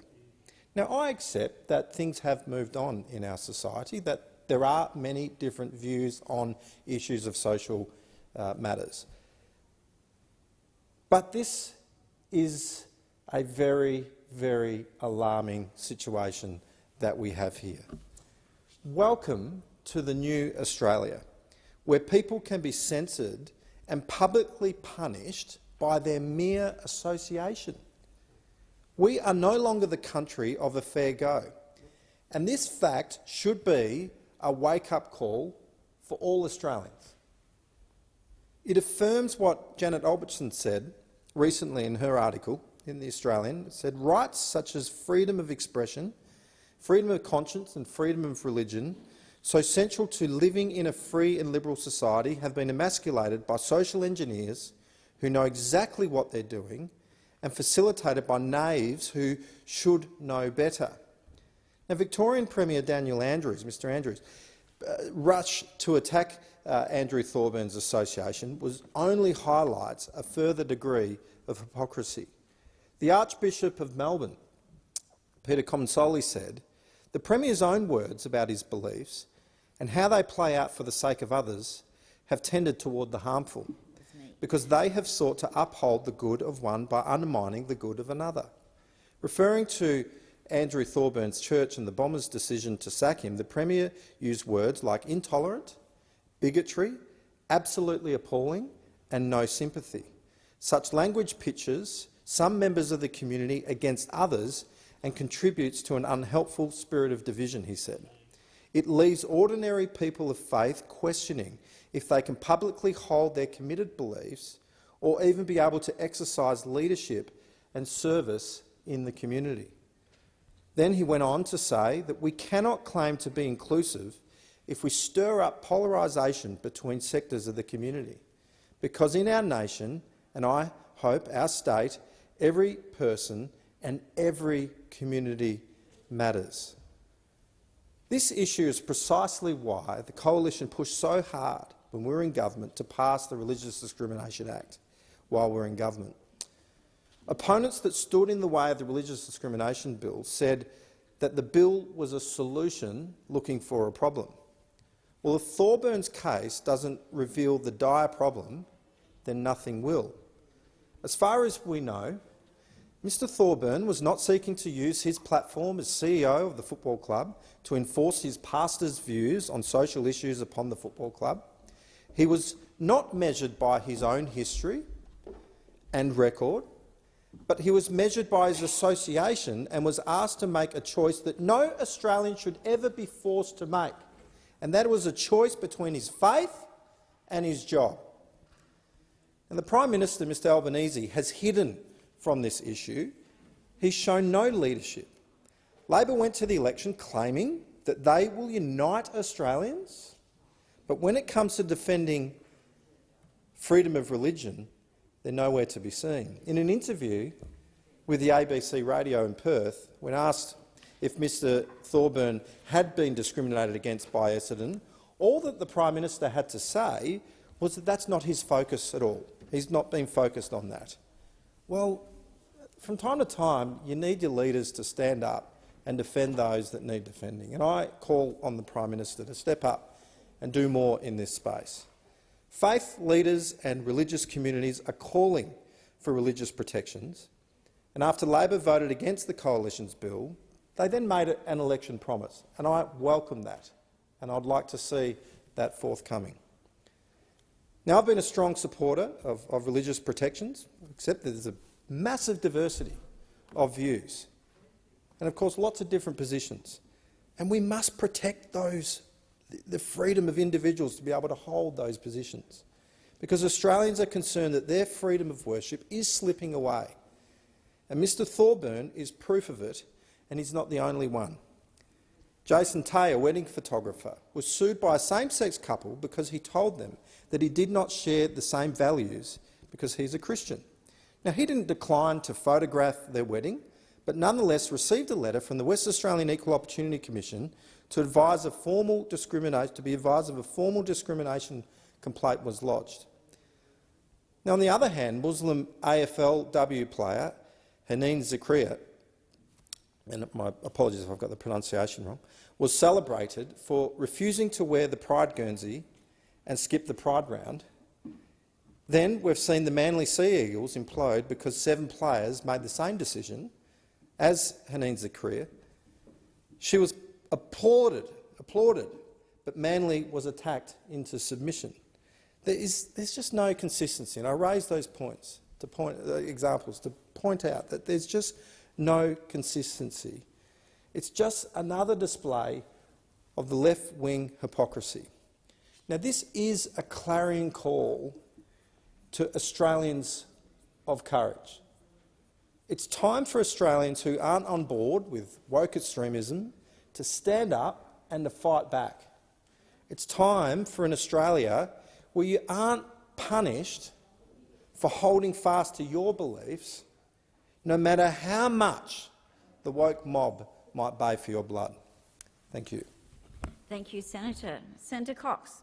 Thank you, Acting Deputy President. Just yesterday, the new Labor government handed down its first budget, and this budget had some very welcoming measures, such as the measures around natural disaster relief and changes to paid parental leave.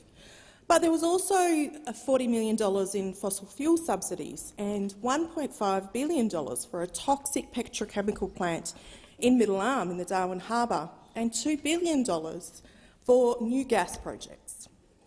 In their first budget, the Labor government has shown that they are no better than the previous government for their love of dirty fossil fuel projects. And believe it or not, we are in a climate crisis. This year alone, we've seen floods in Queensland, Victoria, Tasmania, New South Wales, South Australia and Western Australia, with the ACT and the Northern Territory on high alert. This is, in fact, the whole country that is being affected by the climate emergency. And these have been some of the worst recorded floods we've seen in our history, with some of the areas like on the east coast, like Lismore, that have been flooded multiple times.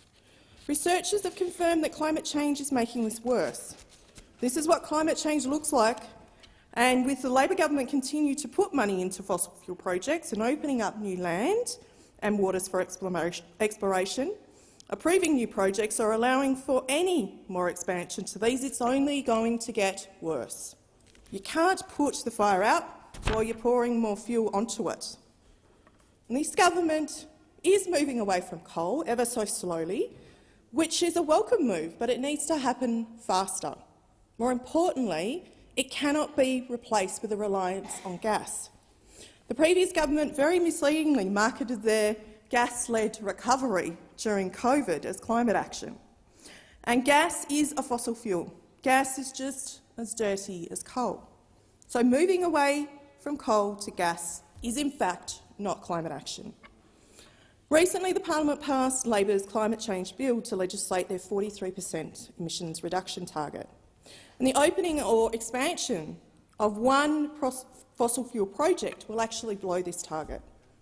We know that carbon capture and storage has not yet been proven to work at the scale that's needed to justify opening up these new projects, despite fossil fuel companies continually claiming that they will be able to offset their emissions, in fact, with these projects. So at some point we need to say enough. No more new coal and gas. And the Greens believe it's time, as do the United Nations, the International Energy Agency, our brothers and sisters in the Pacific Islands and thousands of people who consistently protested against the opening of new fossil fuel projects and the lack of substantive climate action. At what point will the major parties finally join the rest of us? Will it be once the fossil fuel corporations have destroyed our whole country, drawn out every drop of oil, every gram of coal, or until they don't have any more money left to donate to the major parties. Because let's be honest, since 2012, both the major parties have accepted over $8.2 million from coal, gas and oil companies, and in return they get grants, they get exemptions and they get approvals. The major parties are too scared to take the real climate actions that's needed because they might lose some precious money. So they do the bidding of these fossil fuel companies and then roll out Parliament and into high-paid jobs with, in fact, the same companies. This is state capture. The major parties, therefore the government, is captured by these fossil fuel companies and their interests, not those of the public. We simply cannot let the market dictate when it's time to move on from fossil fuels. These companies will do whatever they can to line their pockets. And we've heard Minister Husick talk about Team Greed or Team Australia, in fact, a minister from the National Cabinet of the current government, because what he knows and what we know is they don't care about us, they don't care about our planet, they don't care about the traditional owners' land and sea country they are destroying, they don't care about the farmers' lands that they are inhabiting, and all they care about is their profit. So right now there are 114 new coal and gas projects in the pipeline, and if these are allowed to continue, we will see more flooding, more fires, more droughts and more storms. The weather will become increasingly unpredictable and unruly. This will impact on our food supply chains, our crops will get too much water or not enough, generational farmers who have worked so hard to bring us the products we know and love will see yields decrease. Small farming communities will be devastated, areas will become unlivable because they're either too hot or, in fact, they are underwater. Right across Australia and indeed the world, life as we know it will become impossible. The Beetaloo project alone will increase Australia's 2020 emissions by 13%. The Barossa gas field is some of the most dirtiest gas in the world. Scarborough's annual emissions will be the equivalent of 15 coal power stations. They're all climate bombs that the government can't justify setting off because it's just one of the 114 of those projects that's currently in the pipeline. One of these projects alone is enough to blow the government's 43% emissions reduction target and our commitments under the Paris Agreement. If all of these projects go ahead, our emissions will rise by, in fact, a third. Beyond the destruction that Labor's position will continue opening up new coal and gas will cause to our climate, it will also destroy the environment. And these projects will put unique species that are found nowhere else in the world at risk, and they will threaten birds, animals, mammals, big and small, reptiles and other animals that call Australia home. Offshore projects that will also put our pristine coastlines, our reefs, our marine parks, our giant kelp forests at risk, both directly through the risk of spills and the disruption from noise and lights, but also indirectly from the rising acidity of the ocean that we are seeing as the climate changes.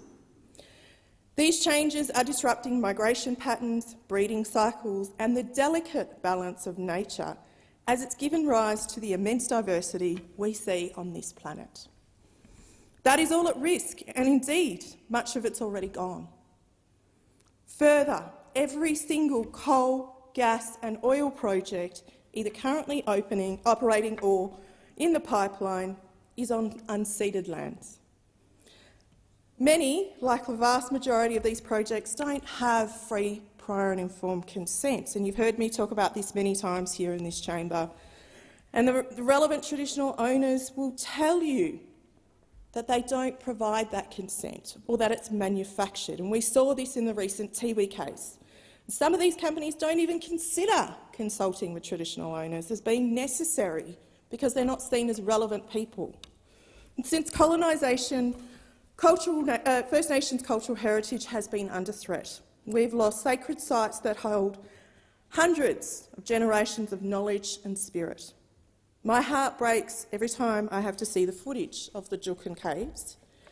And even worse, it doesn't even seem like we've learnt from these disasters as more cultural sites are under threat. Take, for example, the Murujuga rock art, It's the oldest in the world and is currently under threat. Now, what I want you mob to understand is that you seriously need to consider whether you're willing to throw away this history and cultural heritage that we as a nation should be proud of. We should be, in fact, rushing to protect it instead of placing it under threat, just to appease a mining company. And we know this is happening right across this country. First Nations people are having their cultural heritage stolen, sold off, and destroyed by these mining companies. Now, I want you to ask yourself, is this really the legacy that you want to leave here in the parliament? You could send a clear message to First Nations people across the country that you respect our voices, our cultural heritage, by refusing any of these projects to continue. And you could do that today, and you can do that, in fact, without a referendum. Approving these 114 projects has so many implications, and it's the social licence for these companies which is rapidly dwindling. The government needs to listen to the people that they're supposed to be representing, and not a handful of fossil fuel companies, that they will do everything in their power to make sure that they can keep destroying our climate, our environment, our First Nations cultural heritage and our way of life in this country. This government and previous governments' failures to listen to the science — in fact, we saw no investment in science in this budget — will impact on each and every one of us, and we will continue to remind them that we will not stand by and allow this to happen without a fight. Thank you. Thank you, Senator. Senator Sheldon. Thank you, Acting Deputy President.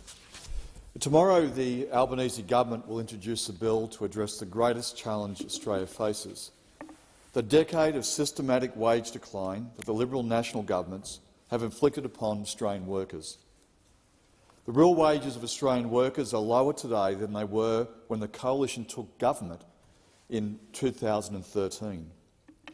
It is unprecedented in Australian history that any government has overseen such a sustained period of wage decline. It means that the Australian middle class is shrinking. It means that we are in danger of leaving less to our children than was left to us by our parents.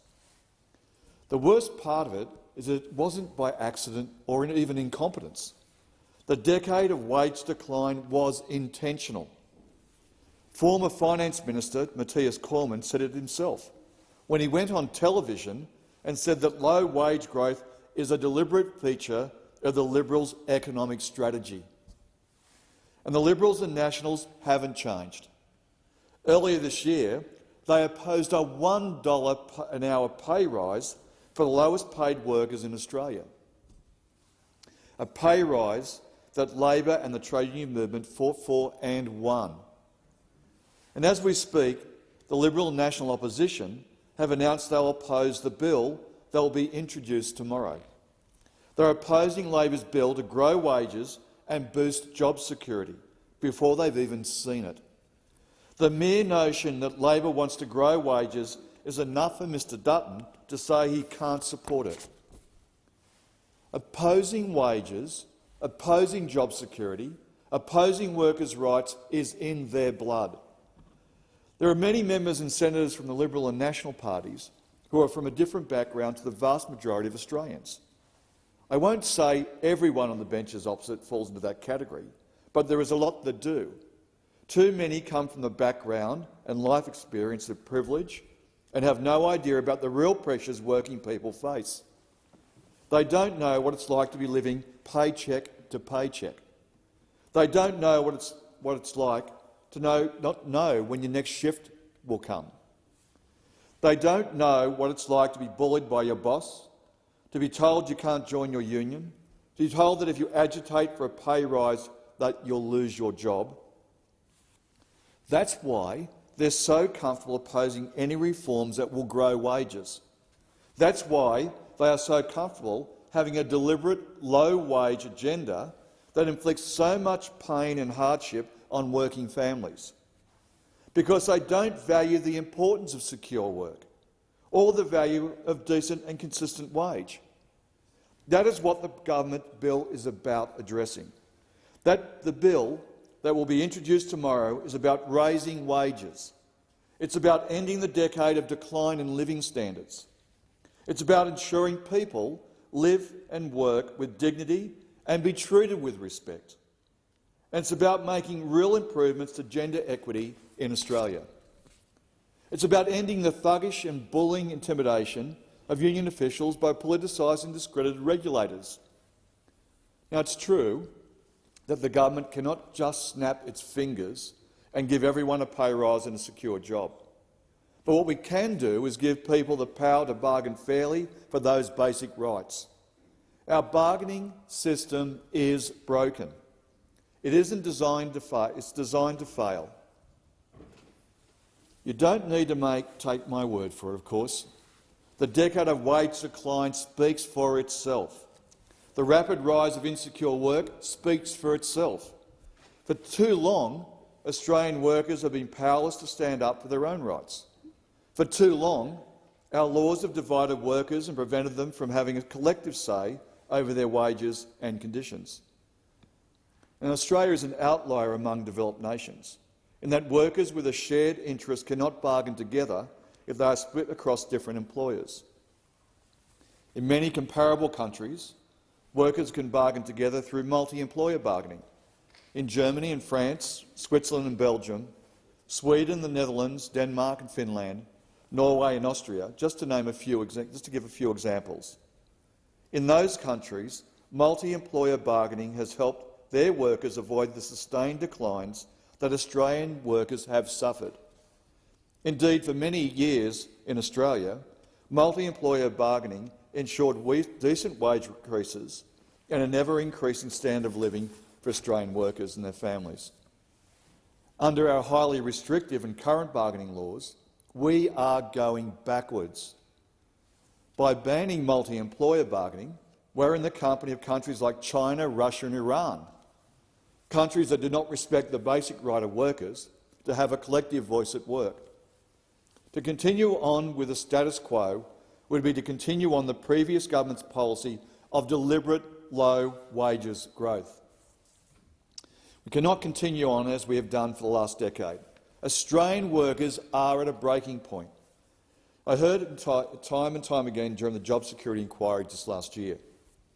Workers across every corner of the Australian economy came forward to share their stories that were representative of millions of Australian workers. We heard from Cherie, an aged care worker who said she couldn't accompany her mother to her cancer appointments because she had to be constantly on call for her next shift. We heard from Nicholas, an academic stuck working as a casual for 20 years despite working the same shifts week in and week out. We heard from Rob, a mine worker who was told he would be transferred from his employer to a labour hire company with a 50% pay cut while still doing the exact same job. We heard from Peter, a Qantas worker of 31 years, who was illegally sacked while he was on sick leave receiving chemotherapy for stage 5 prostate cancer. The Australian government has a duty, we all here have a duty, to give Cherie, Nicholas, Rob and Peter the power to stand up for themselves and their mates at work. And that's what this legislation will do. Now, over the coming weeks, we're going to face a full-funded and highly coordinated scare campaign against these reforms. The interests of a small few, the richest and most powerful in our society, will be promoted ad nauseum in the media and in the chamber by those opposite. Because these people have never once in their lives supported reforms that will improve the pay and conditions of working Australians, whether it was the introduction of Medicare, superannuation, or the 40-hour week or paid leave entitlements. Conservatives and some in the employer groups have always told Australian workers that these reforms will somehow make their lives worse. They've always said it will cost jobs, it will kill innovation, it will hurt productivity. They've always said that it can't afford to pay workers a decent wage. And even now, when the share of income going to profits hits a record high and the share going to wages is a record low, these sham arguments have never stood up to scrutiny.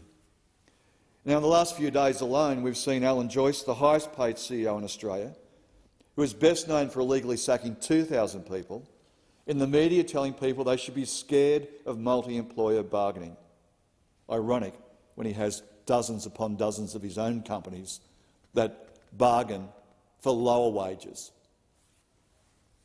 So why would anyone listen to him on workers' rights? After a decade of wage decline and job security decline, Australia voted for a government that will stand up for their rights at work, a government that will stand up for secure jobs and fair pay, a government that will ensure that no one is left behind. These reforms can deliver on those commitments. The Australian people deserve better than an opposition that opposes them before they've even seen them. Thank you, Senator Sheldon. Senator Reynolds. Thank you very much, Acting Deputy President. It's always good to be able to stand in this place and provide some good news to the chamber. And today I rise to do exactly that on a significant milestone in the global fight against orphanage trafficking. Earlier this month, I was honoured to represent the Australian Parliament at the 145th Interparliamentary Unions Conference hosted in Kigali, Rwanda. And this conference was first and foremost an important opportunity for democratic parliaments to stand together in support of peace, democracy and the rule of law. But also at the conference, I took the opportunity to raise the issue of orphanage trafficking with parliamentary colleagues from over 100 countries. And I did so because I believe this form of child trafficking and modern slavery is one that, by working together, we can reduce and, in fact, we can eradicate. The response of parliamentary colleagues from around the globe was immediate and it was positive. And I'm very proud to advise the Senate that the IPU's Standing Committee on Democracy and Human Rights accepted my proposal for global parliaments to work together to stop the scourge of orphanage trafficking. And now, as the proposal's co-rapporteur, I will work to take this proposal through the IPU over the next 12 months. So the next step is for the Australian proposal to be put as a formal resolution to the committee's next meeting in Bahrain in March 2023. And if adopted in Bahrain, it will be debated in the committee for adoption at the next assembly in October next year. And can I thank all of my parliamentary colleagues, both in this and in the other place, for their amazing support for this proposal. And in particular, well, she's not here, but I warmly thank Senator Payman for submitting the proposal on my behalf and for her great passion and her persuasiveness with this proposal.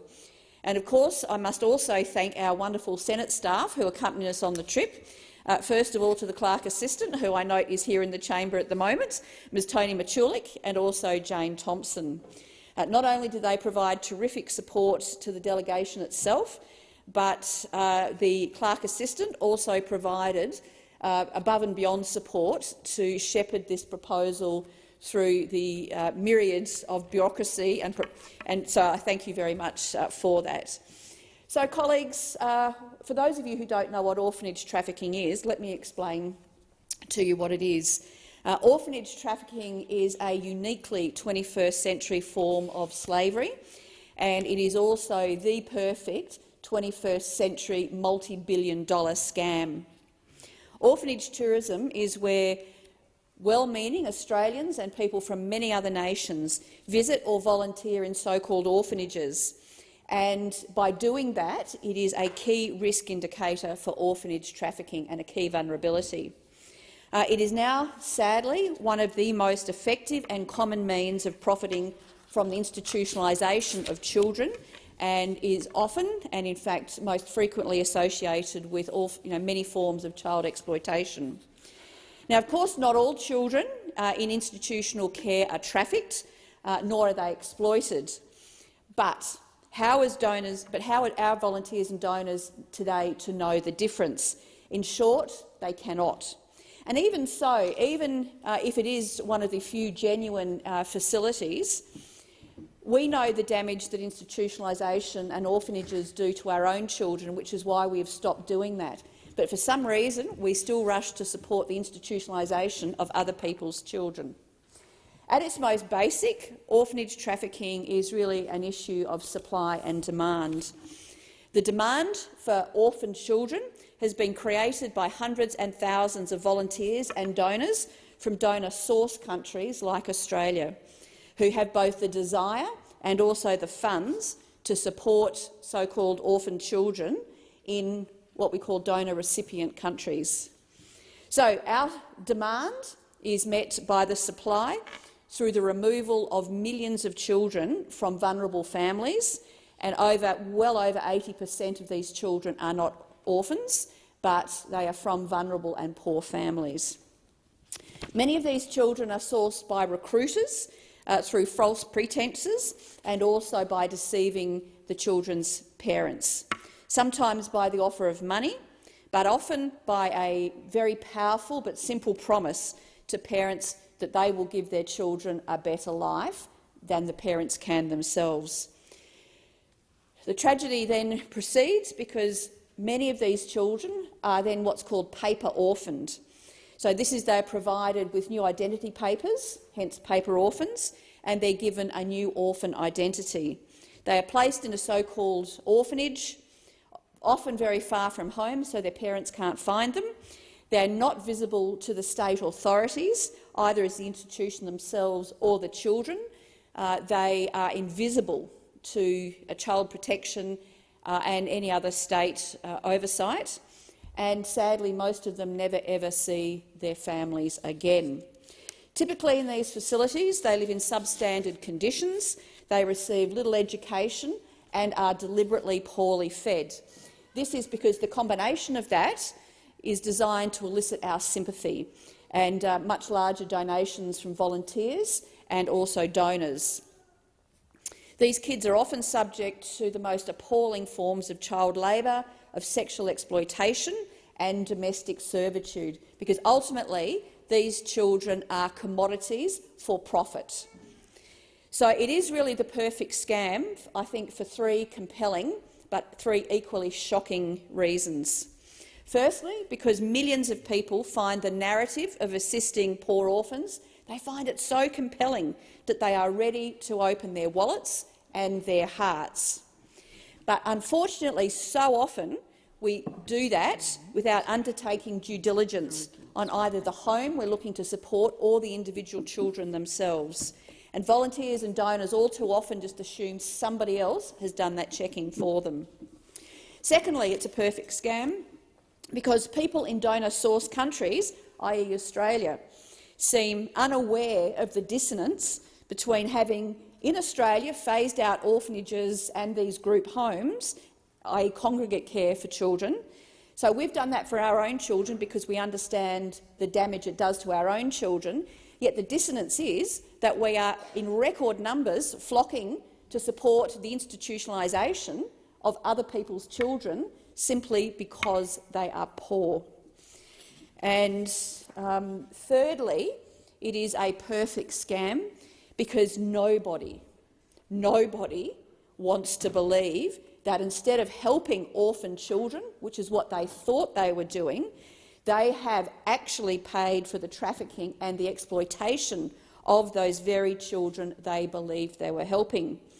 And not only that, they and their children, who they often send to these facilities, have these photos of these kids they do not know all over their Instagram accounts, saying, "Isn't this fabulous? I've been there and I've helped poor orphans." Now, I first learnt about this trade in children in Cambodia on a parliamentary trip in 2016, and needless to say, it caused me a great deal of dissonance and concern. And I've been passionately pursuing this issue since then to get global and domestic recognition. Since then, I'm very proud that Australia has taken the lead in this. The orphanage tourism was first recognised as a risk for modern slavery in the Global Slavery Index in 2016. And since 2017, it's been recognised by the US State Department in the Trafficking the Tip report. In 2018, I was incredibly proud, then as the Assistant Minister for Home Affairs, to take the first modern slavery legislation through this place, we became the first parliament globally to recognise orphanage trafficking as a form of modern slavery. So, in conclusion, how as parliamentarians can we help to assist stop this trade? Firstly, those of us in donor countries who have caused this form of modern slavery and the trafficking of these children, we must stop the demand. We do that by highlighting this issue and changing the behaviours of donors and volunteers. Don't just blindly go and support these facilities. Look for programs that support children in their own homes or in another home in their own communities so they can be raised by their family or another family in their local communities. And secondly, in the donor recipient nations, we have to seek ways for donors to support programs that, again, support their families staying together. The good news is we already have a lot of tools at our disposal, and I look forward to keeping this chamber updated on our progress. Thank you, Mr Acting Deputy. Senator Tyrrell. Thank you, Acting Deputy. Brighton's getting a walk-in health clinic. We pushed so hard for this through the election campaign, so a huge shout-out to my buddy Troy Fitzner, who ran with us for Lions. He was out there pushing to get better health care for his hometown way before the campaign started. The member for Lions might have only picked it up a few weeks before polling day, but hey, we're happy to run the country for Labor. No problem. Our volunteers and our candidates were out there for months, calling for better health care for everyone in Brighton and the Derwent Valley. You guys feel Tasmania's doctor shortages as bad as anyone. We've seen medical centres in New Norfolk close their books to new patients. Doctors are quitting and moving away. You can't get in to see a GP if you come down with a fever on a weekend. Too bad if you've got a temperature on a Saturday night. You're on your own. We only look after sick people during business hours. That's why we came out with the idea for walk-in clinics in Tas last year. Here's a little secret for you. We got the idea from Canberra. There are walk-in clinics up here in the ACT. They've been around for years. Canberrans can walk into an urgent care clinic here and get help for cuts, burns and broken bones. You don't have to wait for hours. You don't have to pay a cent. You get the help you need, and Canberra's hospitals and doctors' offices have one less person to see. We saw that. We knew it was what Tassie needed. We need to find a middle ground between going to a GP or going to the hospital, and I'll pay credit to the government where it's due. They saw it too. I'm glad they're getting started. I only hope we go a bit further than what Labor's bookmarked so far. The budget sets aside $1.6 million to set up the Brighton Centre, but there's nothing after that. It always makes me nervous when governments hand over money for 1 year and 1 year only. This thing will need staying power. We'll need to give support to the doctors and nurses who work there. We want them to choose to stay and make Brighton their home. Right now, GPs and nurses aren't choosing to stay. We can't get people to move out of the city and come to the country. Areas that are crying out for health care. This thing cannot work if we don't fix that. It's no good having a nice building if you can't fill it with people to do the work. I'm also worried that Labor says this thing is only going to be open for extended business hours, running until 6 or 7 p.m. at night. It won't be good enough. I want it to go late into the night. You don't get to control when your kid gets sick. You can't help it if you wake up with chest pains and need help right away. You shouldn't have to wait to go in and see someone. Extended business hours isn't enough. The last thing I want to see is for Labor to follow through on its promise to bring 3 urgent care clinics to our state. This walk-in clinic in Brighton would be a good spot for the first. I want to see the other 2 set up by the end of next year. And here's 2 spots for consideration. 1, Launceston. The Launceston General Hospital has the worst wait times in the country. In 2020, there were 9,000 patients in Lonnie Hospital who waited for longer than it's safe to wait. In one case, a grandfather with pneumonia sat in a plastic chair for 9 hours because there were no free beds for him to lie down. A free urgent care centre in Lonnie would give people somewhere else to go. It'd take pressure off the A&E and give people help when they need help. The other place we need an urgent care centre on the northwest coast, well, it's on the northwest coast, sorry. You cannot get in to see a doctor in Burnie right now. The books are packed. If you can't afford to pay out of your own pocket, you'll be waiting even longer to get an appointment. We need free options for people. Right now, people are putting off treatment and it's only making things worse. Senator Lambie and I will make sure Tasmania gets its due when it comes to our health care. We have the lowest number of doctors per capita, and our hospitals are falling to pieces. Let's hope we can all turn a new leaf in the healthcare industry, starting with the announcement yesterday. Thanks. Senator Still. Yeah, thank you, Mr Acting Deputy President. Look, it gives me great privilege to rise today to talk about something very passionate to me, and it is heavy vehicle rest areas or truck bays. Now, a lot of people in suburban Australia would have no idea what I'm even talking about, but these are, they can take all shapes and sizes, but they're normally parking bays on the side of the road. You'll see a blue sign. Some of them may have a bit of bitumen, some may have a bit of lighting. If you're really lucky in Western Australia, some of them you might even get a rubbish bin. If you're really lucky, if you're in the Kimberley, don't hold your breath on it. But I have to say that these are such an important part of our national infrastructure. This is where our heroes of the pandemic, and we had many heroes, from the shop assistants, the nurses and the medical staff, but our trucking heroes who kept this nation going. And I have to tell you, if I sat down and told you the way our truckies were treated in the early days of the pandemic, you wouldn't believe that this would happen in 2022 in Australia. It got to the stage where they were treated like lepers. Our truckies that are delivering the food, the fuel, the building materials, the medicines, everything you consume, everything you wear, everything you touch and everything you see has been on the back of a truck at one stage, at least once, twice, three, sometimes 8 or 9, 10 times. Look at the cardigan you might be wearing or the Ugg boots you've got on. Imagine how many trips those Uggies have taken. From when it first started off, where there was food going to the farm, there was the sheep being shorn. Do I have to keep going? You understand where I'm going on this? Once it's gone through the manufacturing system, once it's gone through the retail system, we are indebted to our truck drivers. They are heroes, not just in the pandemic, but our truckies are true-life Aussie heroes, and they should be absolutely supported at every turn.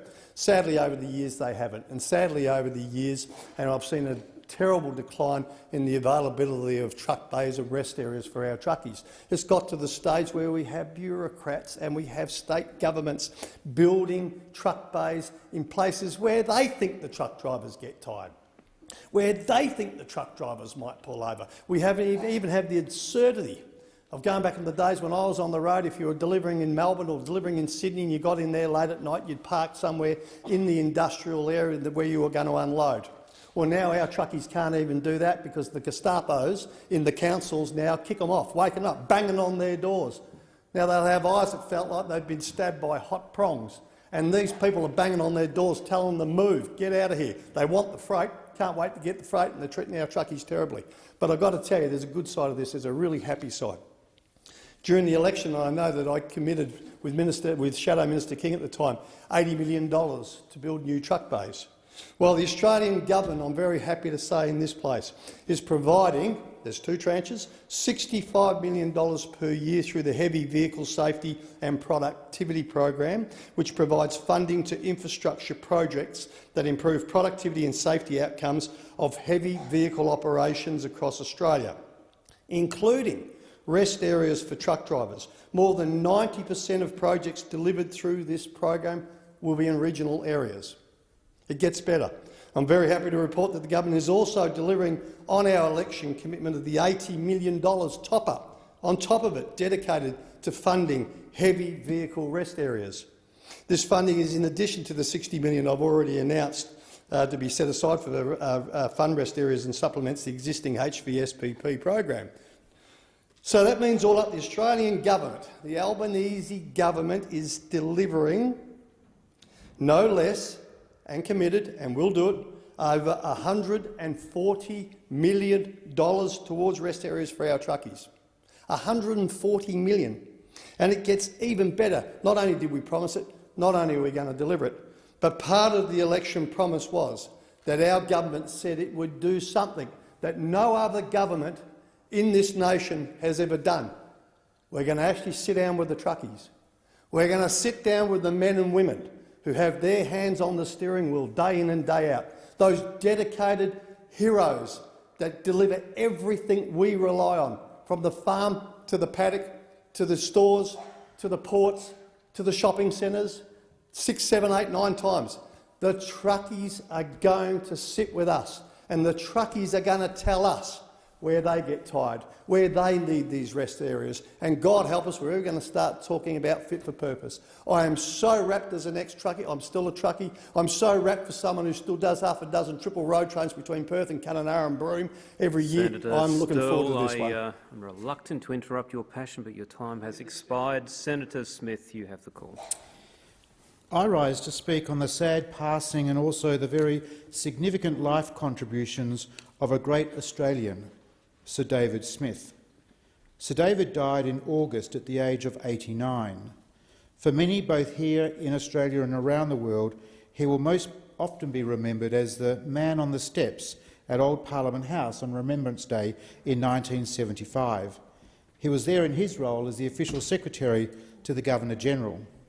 On that occasion, many people's image of the Whitlam dismissal are now part of Australian folklore. Sir David read the Governor-General's proclamation dissolving Parliament. He was immediately followed by Gough Whitlam, who delivered the famous line, "Well may we say God save the Queen, because nothing will save the Governor-General."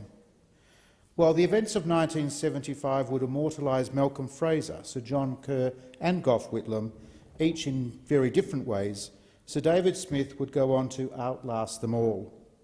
He was born in Melbourne in 1933 and educated at Princes Hill State School and Scotch College. He later attended Melbourne University and the Australian National University. He began his career as a public servant in 1953, becoming private secretary to the Minister for Interior and Works in 1958 and remaining until 1963. Sir David was then appointed Secretary to the Federal Executive Council and subsequently Secretary to the Department of Prime Minister and Cabinet, serving between 1971 and 1973. It was in this year that he was made Official Secretary to the then Governor-General, His Excellency Sir Paul Hasluck, who hailed from my home state of Western Australia. What is remarkable is that Sir David continued in the role until 1990. In that time he served 5 Governors-General of Australia, being Sir Paul Hasluck, Sir John Kerr, Sir Zelman Cowan, Sir Ninian Stephen and Bill Hayden. It was an outstanding record and one of consummate, discreet and unfailing service. Sir David went on living here in Canberra, where, in a voluntary capacity, he often led guided tours at Old Parliament House. This symbolised his deep appreciation and respect for Australia's institutions. He was later appointed a visiting fellow in the Faculty of Law at the Australian National University for 1998 and 1999, and was a member of the 1998 Constitutional Convention. An averred monarchist and constitutionalist, Sir David never entertained any doubt about the actions taken in 1975. Significantly, he also refused to be defined by those events, despite the personal abuse he sometimes endured following them. According to the ABC, in his diary entry regarding the dismissal, it simply read, "Phew, what a day." But he never wavered from his beliefs. He argued the Governor-General was Australia's de facto head of state and was not required to involve the Queen in his decisions, but merely inform her. This view would be vindicated. The smoking gun long sought by Republicans, that of Governor-General Sir John Kerr and the late Queen, allegedly colluding to sack Gough Whitlam, failed to materialise when the National Archives handed over correspondence between them. Sir David became a leading voice for the constitutional monarchist cause during the Republic debates of the 1990s. Many of his intellectual arguments for monarchy have still not received any serious response from those that advocate a republic. I was greatly honoured to have attended the memorial service for Sir David and all that he represented last month. Also, there were many other great Australians, among them former Prime Minister John Howard. Simple and profound is a fitting tribute to someone who meant a great deal to me personally and to the causes I hold dearly. Sir David is survived by Lady Smith and their 3 sons, Richard, Michael and Philip, to whom I again pay my respects and sympathy. A remarkably great man, a man whose contributions will last for a very long time yet. Senator Allman-Payne.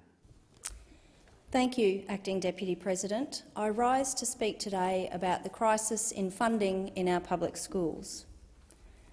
Private schools funding across the forward estimates will now be $1.7 billion more than the amount Scott Morrison committed in his final budget.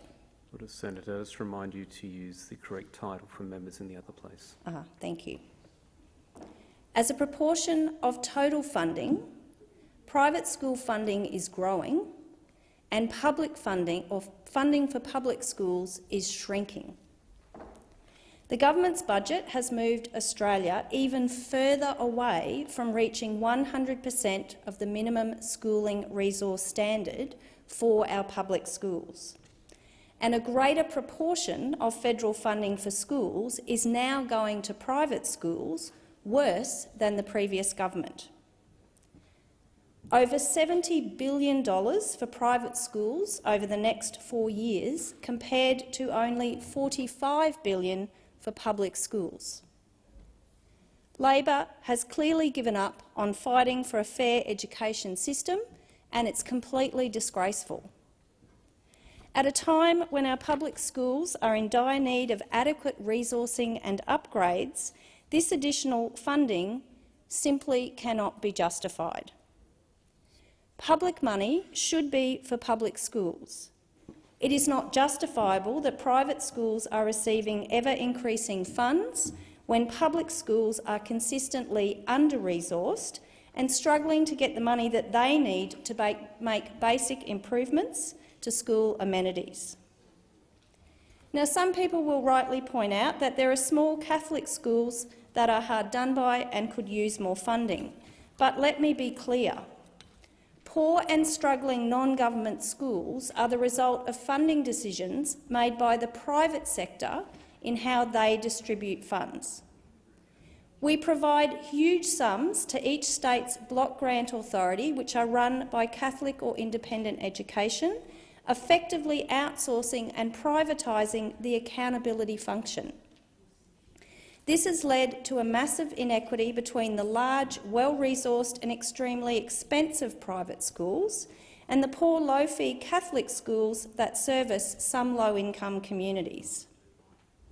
Yet, despite the huge amount of money that governments are providing to private schools, both in general funding and as capital works grants, the average independent school has raised their fees by over 50% in the last decade, and some have raised them by as much as 80%.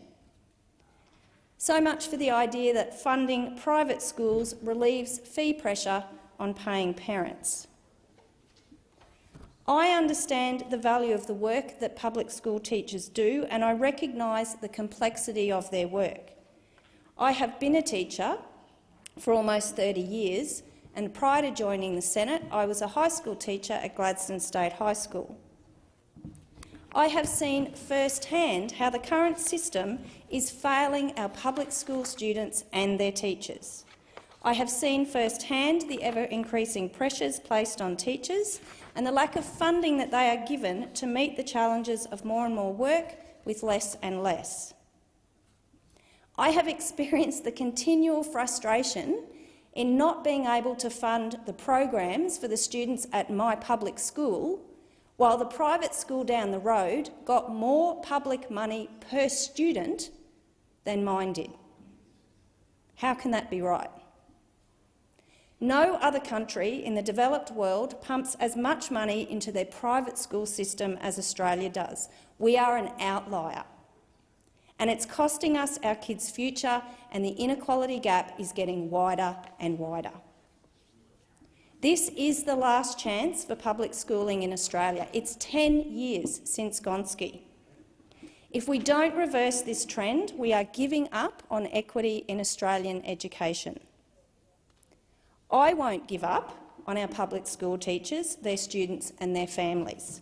They deserve nothing less than a world-class public education system, and it's time the Labor government started fighting for that too. Senator Faruqi. Thank you, Acting Deputy President. 9 years under the LNP government have set a very low bar.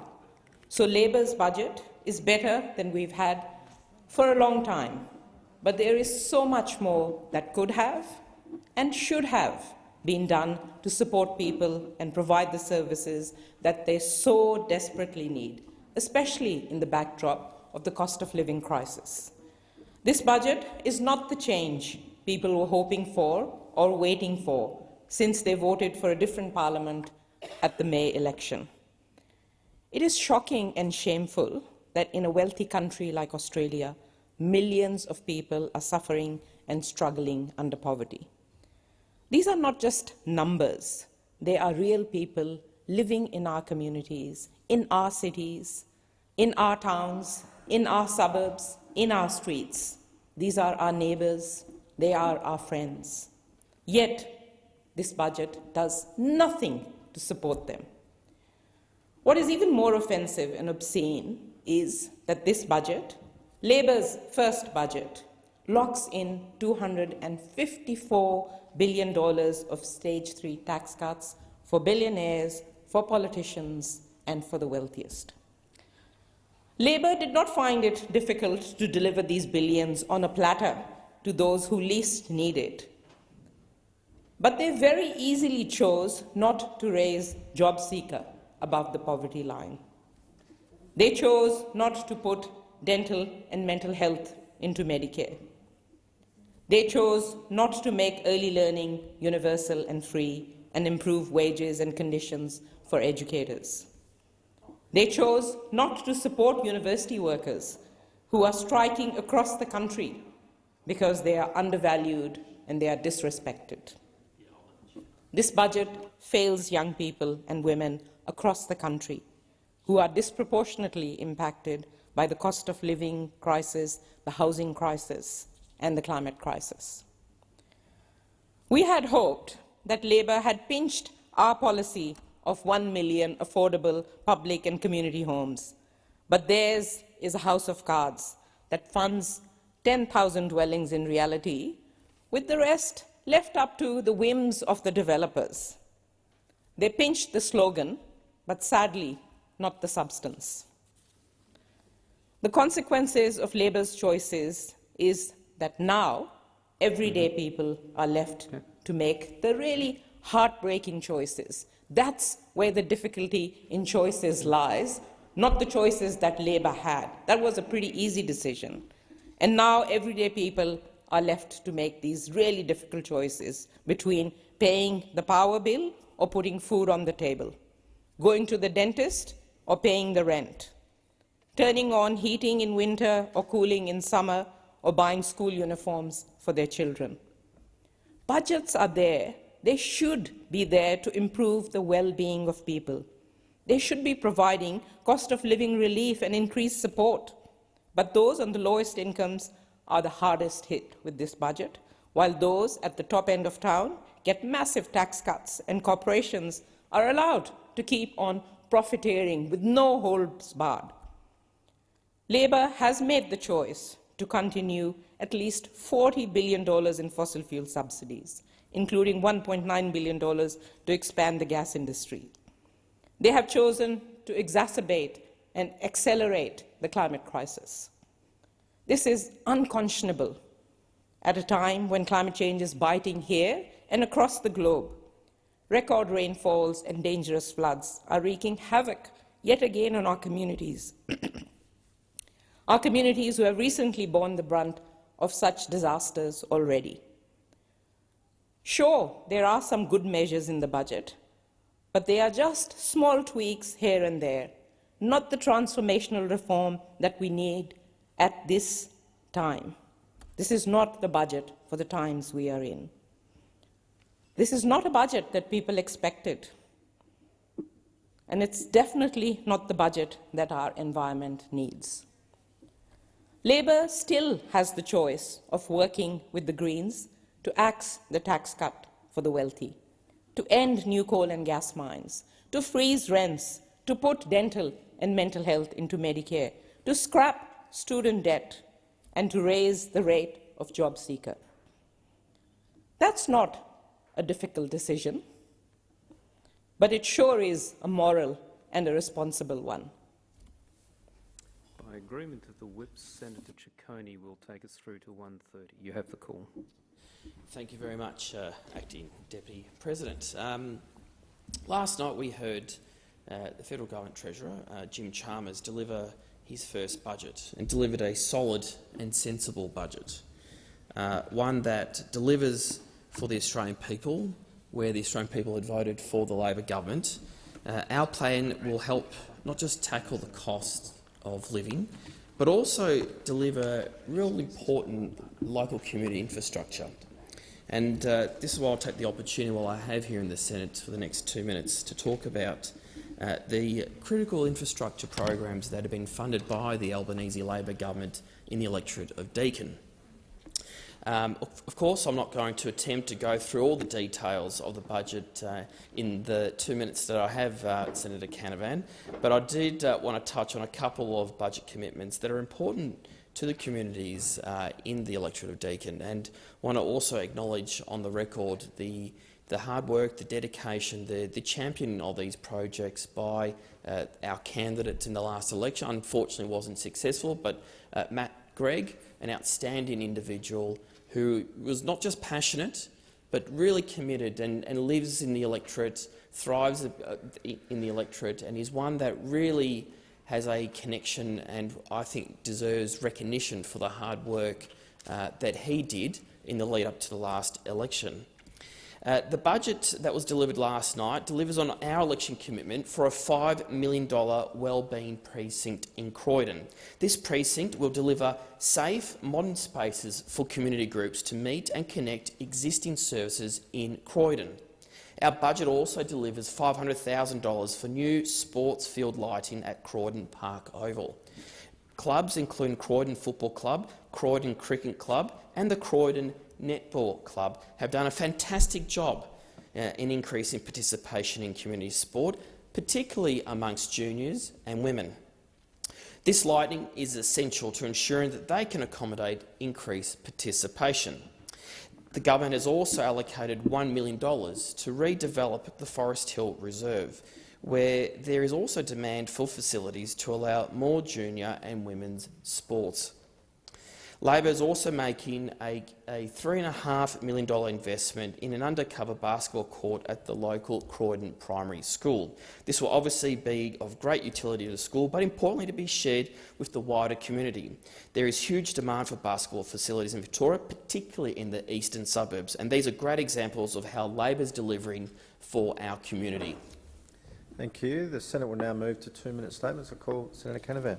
Thank you, Mr Acting Deputy President. Later today, a billboard will go live in Rockhampton with the words, "Start the projects, stop ALP politics, Rockhampton needs the ring road to proceed." This has been organised by local Rockhampton businesses who are furious with the Prime Minister about his broken promise on the Rockhampton ring road. In 2019, Anthony Albanese issued a press release titled "Rockhampton Ring Road a Certainty under Labor." And Mr Albanese also came to Rockhampton sprouting the fact that he had made an $800 million commitment for the ring road. Earlier this year, the state government went out to tender on the road, and many local businesses started gearing up to be involved in the biggest road project in regional Queensland. Those businesses have spent thousands of dollars on the expectation that they could believe the Prime Minister's word. Last night, they found out that the only certainty is that the Prime Minister will break his promises. The Rockhampton Ring Road would have been a game-changer for our nation. The Bruce Highway goes straight through Rockhampton, so all trucks going north and south get held up in the local traffic. You can easily be held up for 30 minutes or more at the wrong time of day. The Ring Road would have cut living costs for all, because it would cut the cost of getting beef, pineapples, bananas and other great Queensland produce to our shops. Now the government blames cost increases for their broken promise on the Ring Road. But how is it that only projects in regional areas of our country face the chop? This government is giving billions of dollars of more to help Dan Andrews get re-elected, but they do not seem to care about the increasing traffic and delays in our growing country towns. It is especially galling for the people of central Queensland when it is the wealth of our beef and our coal that props up this budget, and we don't even get a basic thank you from the Prime Minister. This morning, Anthony Albanese claimed that I want to restore faith in our political system. Well, Prime Minister, you do not restore faith by breaking faith with people. You do not restore faith by deluding them into thinking they could believe your words. Do what you're promised and make the Rockhampton Ring Road a certainty. Senator Ciccone. No, we're going to the next. We're going to the next one. That would be Senator Steele-John. ADHD significantly impacts the lives of around 1 in 20 Australians, and yet it remains fundamentally misunderstood. The medical profession fails to recognise it properly, and last night's budget, particularly, totally failed to recognise it properly. All month, my office has been running a survey asking people with ADHD to share their experiences with a diagnosis and with care in our healthcare system. With more than 10,000 responses and still counting, I'd like to share with you some of the outcomes of that work, and particularly some of its more distressing figures.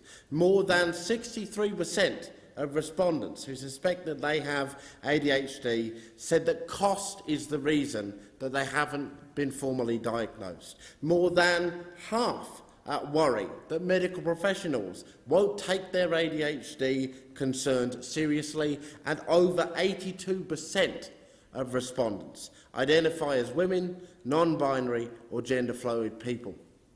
Now, this tells us that cost and the lack of training are the biggest barriers to ADHD diagnosis, and that these barriers impact women and LGBTIQA+ folks the most. We know how to address this because 92% of respondents told us how. Add ADHD diagnosis and support to Medicare. Such insights are why direct community engagement is so important, and I want to sincerely thank everyone who completed the survey. The ADHD community deserves better. The Greens hear this call loud and clear, and we are here to demand better alongside them. Senator Askew. Thank you. Acting Deputy President, the Tamar Valley in Tasmania's north is home to a successful wine-growing area and a multitude of agribusinesses. But this fertile region is also where the Tamar Valley Writers' Festival is based. Promoted as an event to inspire, the Tamar Valley Writers' Festival recently hosted on the 14th to the 17th of October authors, poets, playwrights, journalists, comedians, songwriters, filmmakers, editors and storytellers from Tasmania and across Australia. A carefully curated program of conversations, panels, tours, workshops and performances were assembled around the theme, The Good Life. Some in the chamber may remember a BBC series called The Good Life and featuring Felicity Kendall and Richard Breers about a couple embracing self-sufficiency, while others might be more familiar with social researcher Hugh Mackay's book, where he challenges readers to consider what makes life worth living. However, the Tamar Valley Writers' Festival theme is somewhere in between. Attendees were encouraged to look beyond the multitude of cancelled events that punctuated the COVID-19 pandemic and embrace hope for a community built around a love of words, stories and ideas. The festival was produced by a team of dedicated volunteers sharing their passion for reading, writing and thinking with like-minded people.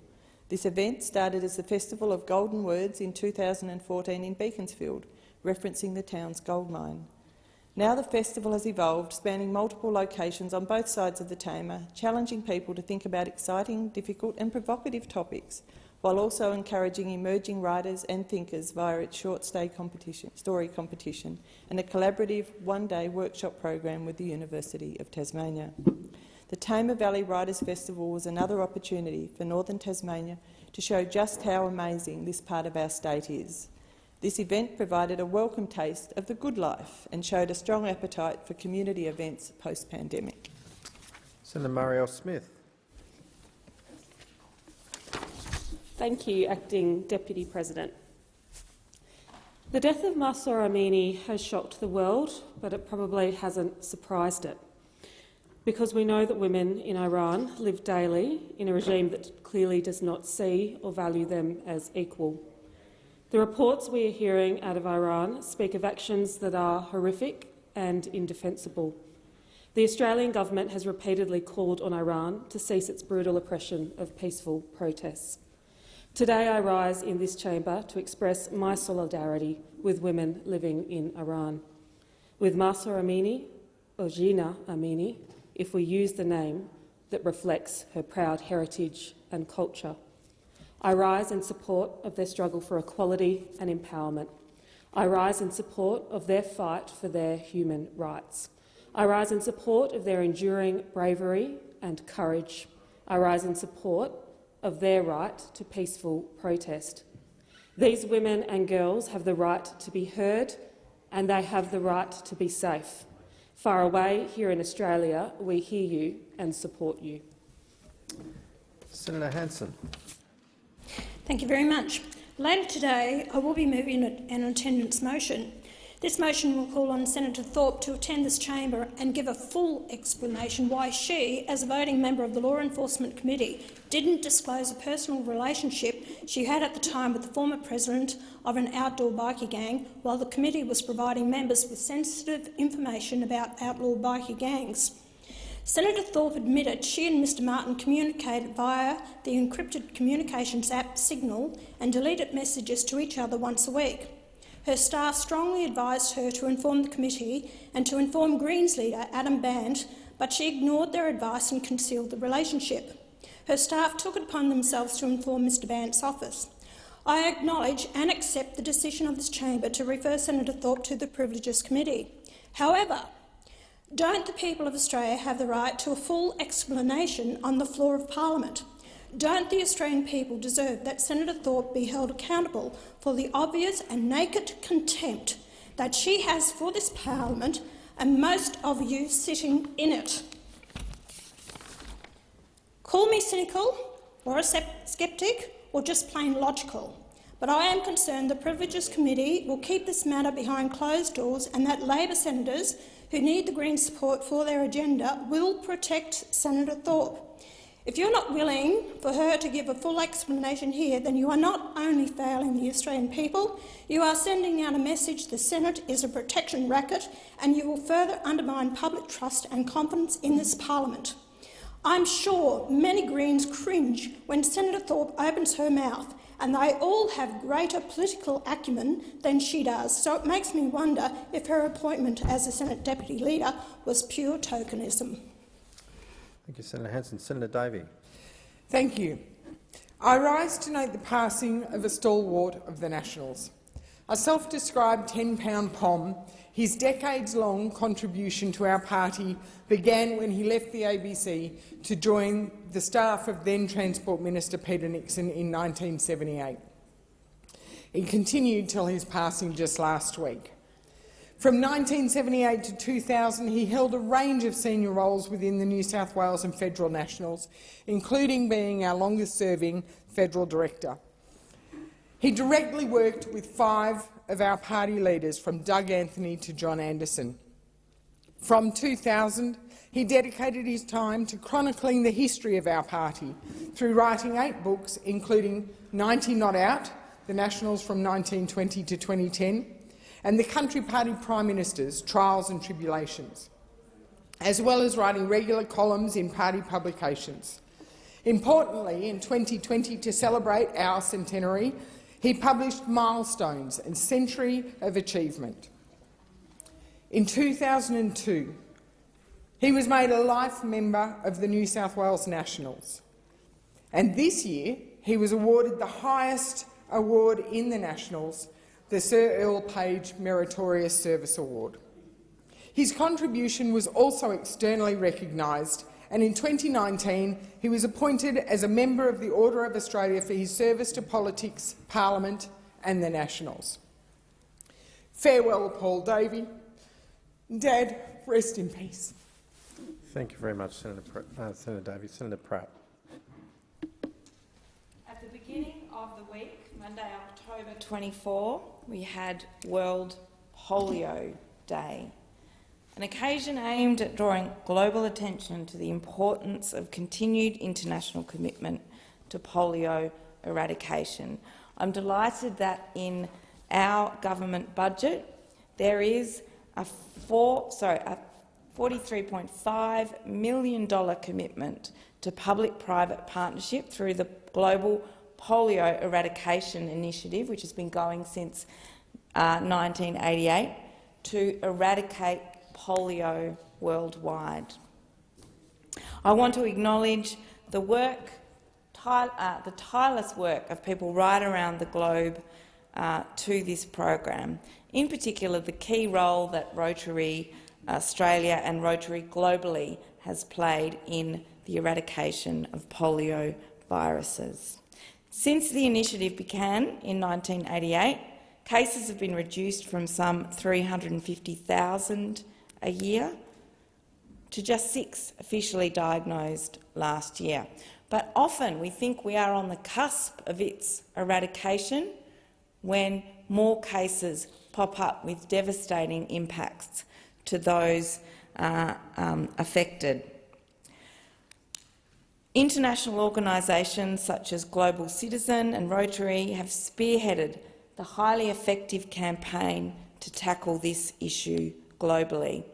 I want to give a shout-out to the legacy and history of this issue back when local activist Michael Cheldrick, who's gone on to work for Global Citizen, lobbied Prime Minister Gillard at CHOGM back in 2011. That turned into a $50 million pledge to the polio eradication effort back then. And today, I'm very pleased and proud to acknowledge your time has expired. Thank you. Senator Thorpe. Thank you, Acting Deputy President. Today I rise for a 15-year-old First Nations child, Cassius Turvey. Cassius Turvey, a loved member of the Noongar community who ran his own lawn mowing business and would let community members decide how much they could pay him. On the 13th of October, Cassius was returning home from school when he was allegedly viciously beaten with a pole, passing away 8 days later. When a First Nations child is born, they inherit and learn cultural wisdom, knowledge and strength. Our families gather and wrap our arms around our babies, knowing that they're our dreaming children. Their bloodline is their birthright. This is our children's land, their country, and they're guided by our ancestors. If only it were a reality that our children could live out their birthright in this country, that they would live a journey of peace, culturally and spiritually safe. No Aboriginal child should be robbed of their birthright in so-called Australia. Our dreaming child, Cassius, fell victim to a monster far greater than those that racially targeted and killed Cassius. The monster is the unresolved violent legacy of white Australia. To Cassius's family, friends and community, I'm sorry. To Black Australia, I'm sorry. I am sorry that we are here again with yet another justice hashtag for the loss of another black life. No black child should fear walking home from school, and no black mother should wonder if their child will return home. We all must fight for a country where First Nations children, like Cassius, can live out their birthright. Cassius, may you rest as we rise and continue the fight. Senator Burdett. Thank you. Now, when your foreign policy is being praised by terrorists, you might want to rethink it. And that's exactly what the Albanese government should do regarding their snap decision to no longer recognise West Jerusalem as the capital of Israel. The decision, announced by Foreign Minister Penny Wong, was praised by Hamas, if you can believe it. Now, when a designated terror organisation says you've taken a step in the right direction, quote, it is a pretty indication that you've in fact gone in exactly the wrong direction. Now, the way in which this decision was made was shambolic. In fact, the Israeli Prime Minister described it as hasty. Now, announcing this decision without any prior consultation with Israel was ill-considered at best. Now, every nation has the right to determine its own capital, and making an exception of Israel is discriminatory. Imagine if another nation came here to Australia and refused to acknowledge Canberra as our nation's capital. Now, the fact is that West Jerusalem has been recognised by Israel as its official capital for decades. It is the seat of its president, its parliament and its Supreme Court. It is the home of national monuments, including Israel's Yad Vashem, which is a memorial to the Holocaust. Jerusalem has been the spiritual centre of Judaism for thousands of years, revered in the Old Testament and a holy city to Christians, Muslims, and Israel protects these sacred sites for all of us. Now, there was no need for the Albanese government to reverse Australia's recognition of West Jerusalem as Israel's capital. Foreign policy cannot be determined on the fly. They've upset a long-standing ally, all while exciting terrorist groups. Let's reverse this reversal. Senator Bragg. Well, having looked through the budget documents last night, and if you look through budget paper 2 and the glossies, it's very strange that the missing piece here is a plan to promote private investment and a plan to promote employment, because, of course, we want to see policies where large and small businesses can look to employ more Australians, and that is missing, and that is not the centrepiece of the budget. I think speaks volumes of this government's distorted priorities in our government for vested interest that we have now in Australia. Of course, one of the great contradictions here is the centrepiece, one of the centrepieces of the budget, which is this housing compact or housing accord, where effectively we want to see, or this is the government speaking, the government want to see the big super funds own the houses using people's super, but we don't want to see individuals using their own super to have a house. So it's a very distorted and twisted way of looking at the world, but when you are run by vested interests and you conduct most of the business of the government in favour of vested interests, class action law firms, unions and super funds, I guess it's no surprise. So a very regrettable outcome here. And to be honest, there's not much detail about how this money will be spent.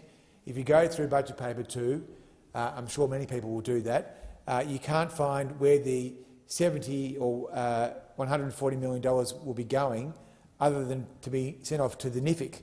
I imagine it's to fund some sort of study or some kind of examination about how the money, more money could be extracted, perhaps for tax benefit purposes.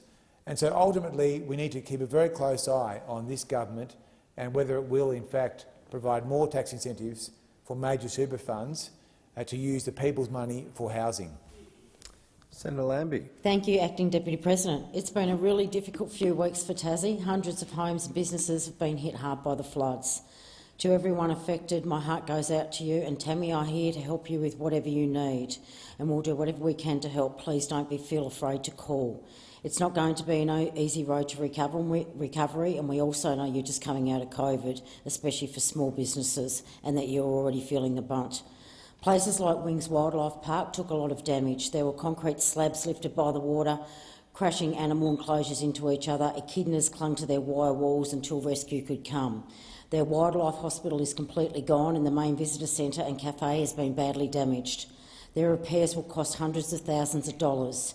The damage to Wings was made worse by a lack of action from past weather events. In June, hundreds of trees came down in storms and ended up in the creeks, and they weren't removed. When the floodwaters came down last week, those trees were lifted and carried further downstream. When the trees got to Wings, they formed a dam and all hell broke loose, I can assure you. If those trees had been cleaned up after the storms, Wings may have been okay. It certainly wouldn't have got the battering that it received in the last few weeks. The flood still would have hit them, but the impact might, like I said, wouldn't have been as bad. This is why we are talking about a National Guard or some kind of disaster relief team. They wouldn't just go in and help clean up after weather events would have happened. They would also help things from getting really bad in the first place. A National Guard could have cleaned up those trees back in June and hopefully have saved Wings Wildlife Park from the pain it has just recently gone through. It's clearer than ever that we need to put our skates on and get moving on a National Guard for domestic use. These weather events are happening more often and are becoming more severe. The futures of businesses like Wings Wildlife Park, I can assure you, depend on it. Senator Cox. Thank you, Acting Deputy President. Today I want to speak to both the federal government but also the Victorian government's decision to open up vast amounts of sacred whale sea country near the 12 Apostles for exploration drilling. This is simply unacceptable and flies in the face of both the federal and the Victorian governments who are making claims to be taking the climate crisis seriously. Myself and my fellow Greens colleagues have said this over and over again in this place. You cannot take the climate crisis seriously whilst opening up new gas. You simply can't. And there's no way to reconcile this. If we want to have a chance to limit global warming to 1.5 degrees and to avoid further disasters like the devastating floods we've seen on the East Coast, not one new single coal or gas or oil project can be approved or expanded. Absolutely not one. Drilling in this area, like many others across the country, is opposed by traditional owner groups and locals, and this is a prime example of why having a treaty with both the Victorian and federal governments is so important. The 12 Apostles and any projects that may result from this exploration is on the unceded lands of the Girawanga people of the Kulin Nation. Not only does this site hold cultural significance as a songline for the traditional owners, the 12 Apostles is also an iconic tourist attraction for the region as travellers drive along the Great Ocean Road. The pristine coastline that surrounds these giant rock formations would be immediately ruined by any drilling in state and federal waters. As a proud First Nations woman and the Green spokesperson for resources and also tourism, I want to speak in solidarity with the traditional owners and recognise their fight for sea country to be protected, and even when the media cycle has moved on, acknowledge the work of my Greens colleagues in Victoria on this issue and call on the Victorian and federal governments not to allow any more exploration on this or any of our pristine coastlines. Thank you. Senator Numpajippa-Price. Thank you. I recently had the honour of hosting Leader of the Opposition, the Honourable Peter Dutton, in the Northern Territory. I aim to show him firsthand the challenges we face, which I'm grateful for, unlike the Prime Minister, who showed no interest in the Northern Territory so far. What the opposition leader learned was how true traditional owners are silenced by unrelated interstate activists who pay other Aboriginal people to pose as traditional owners to push their activist agendas. We listened to 86-year-old senior traditional owner Pompey Raymond and his daughter Rosemary, who have, despite the lies of the Greens peddle, been part of the years of groundwork and consultation for established agreements in the Beetaloo. Labor and the Greens say they respect First Nations, yet hypocritically ignore traditional owners who don't share their values. These voices are not their priority.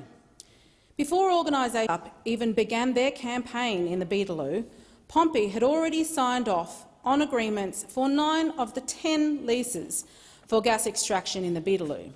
Since Get Up have been involved, Pompey and Rosemary are regularly threatened by activists and fake traditional owners.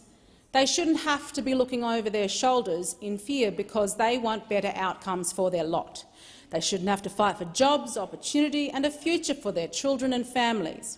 They shouldn't have to fight for what people in this chamber take for granted. They want to contribute to lowering the cost of living through supporting Australian energy, but Labor's budget raiser gang have slashed these opportunities for ideological priorities, making the future of marginalised Aboriginal Territory children even bleaker, not to mention increasing the cost of living for all Australians. Labor, you must be so proud of yourselves. Senator Billy. Thank you, Acting Deputy President. The Australian government has a strong commitment to Antarctic science, and the budget handed down last night included over $900 million in funding over the forward estimates for Australia's Antarctic program. Australia's Antarctic presence enjoys broad support across this parliament, and many members and senators have joined the Parliamentary Antarctic Alliance, which I co-chair with Senator Duniam. When it comes to the impacts of climate change, Antarctica is the canary in the coal mine. Our understanding of Antarctica and the Southern Ocean is vital to our understanding of how we continue to sustain life on our planet. This understanding was reinforced at the recent launch of the Australian Centre for Excellence in Antarctic Science, or ACES, at which I represented the government. ACES is a joint initiative of the Australian Research Council and 8 Australian universities, led by UTAS through the Institute of Marine and Antarctic Studies, or IMAS. ACES will be at the forefront of research into the climate risks emerging from Antarctica and the Southern Ocean. For example, at the launch, we heard about research examining how ocean sediment can provide clues as to how the inundation of warm water may affect Antarctic ice. We also heard about a new model for predicting krill distribution and how krill is such a critical component of ecosystems throughout Antarctica and the Southern Ocean, including Southern Ocean fisheries. The work of ACES is supported by Australia's Antarctic program and by the Australian Science Foundation, and I would like to thank their CEO, Andrew Kelly, for meeting with me last week to discuss the Foundation's work. As a proud Tasmanian, I'm pleased to see Hobart maintain its role as the gateway to Antarctica. I'm also pleased to see government, universities and the private sector working together to deliver a strong Antarctic research effort. Senator Grogan. Thank you. Yesterday we saw the Treasurer deliver a solid and responsible budget that draws the line under the drift, decline and decay of a decade of the coalition in government. Thank you. Of particular note for South Australia is the Albanese government delivering on its Water for Australia plan to future-proof Australia's water resources. National investments in critical water infrastructure projects are a key feature of this budget. Back home, the Murray-Darling Basin is considered the lifeblood of the state, and it is so important for all South Australians. It is of significant environmental, cultural and economic value to South Australia.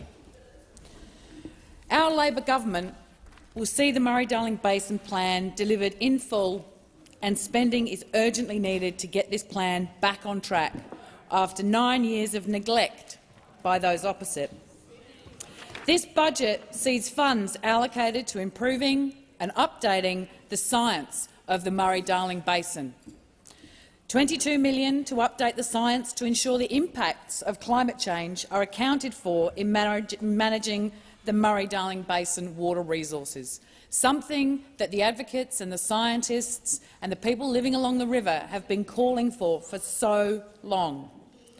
And a further $29 million to improve the trust and transparency in the Murray-Darling Basin, which has been missing for so long.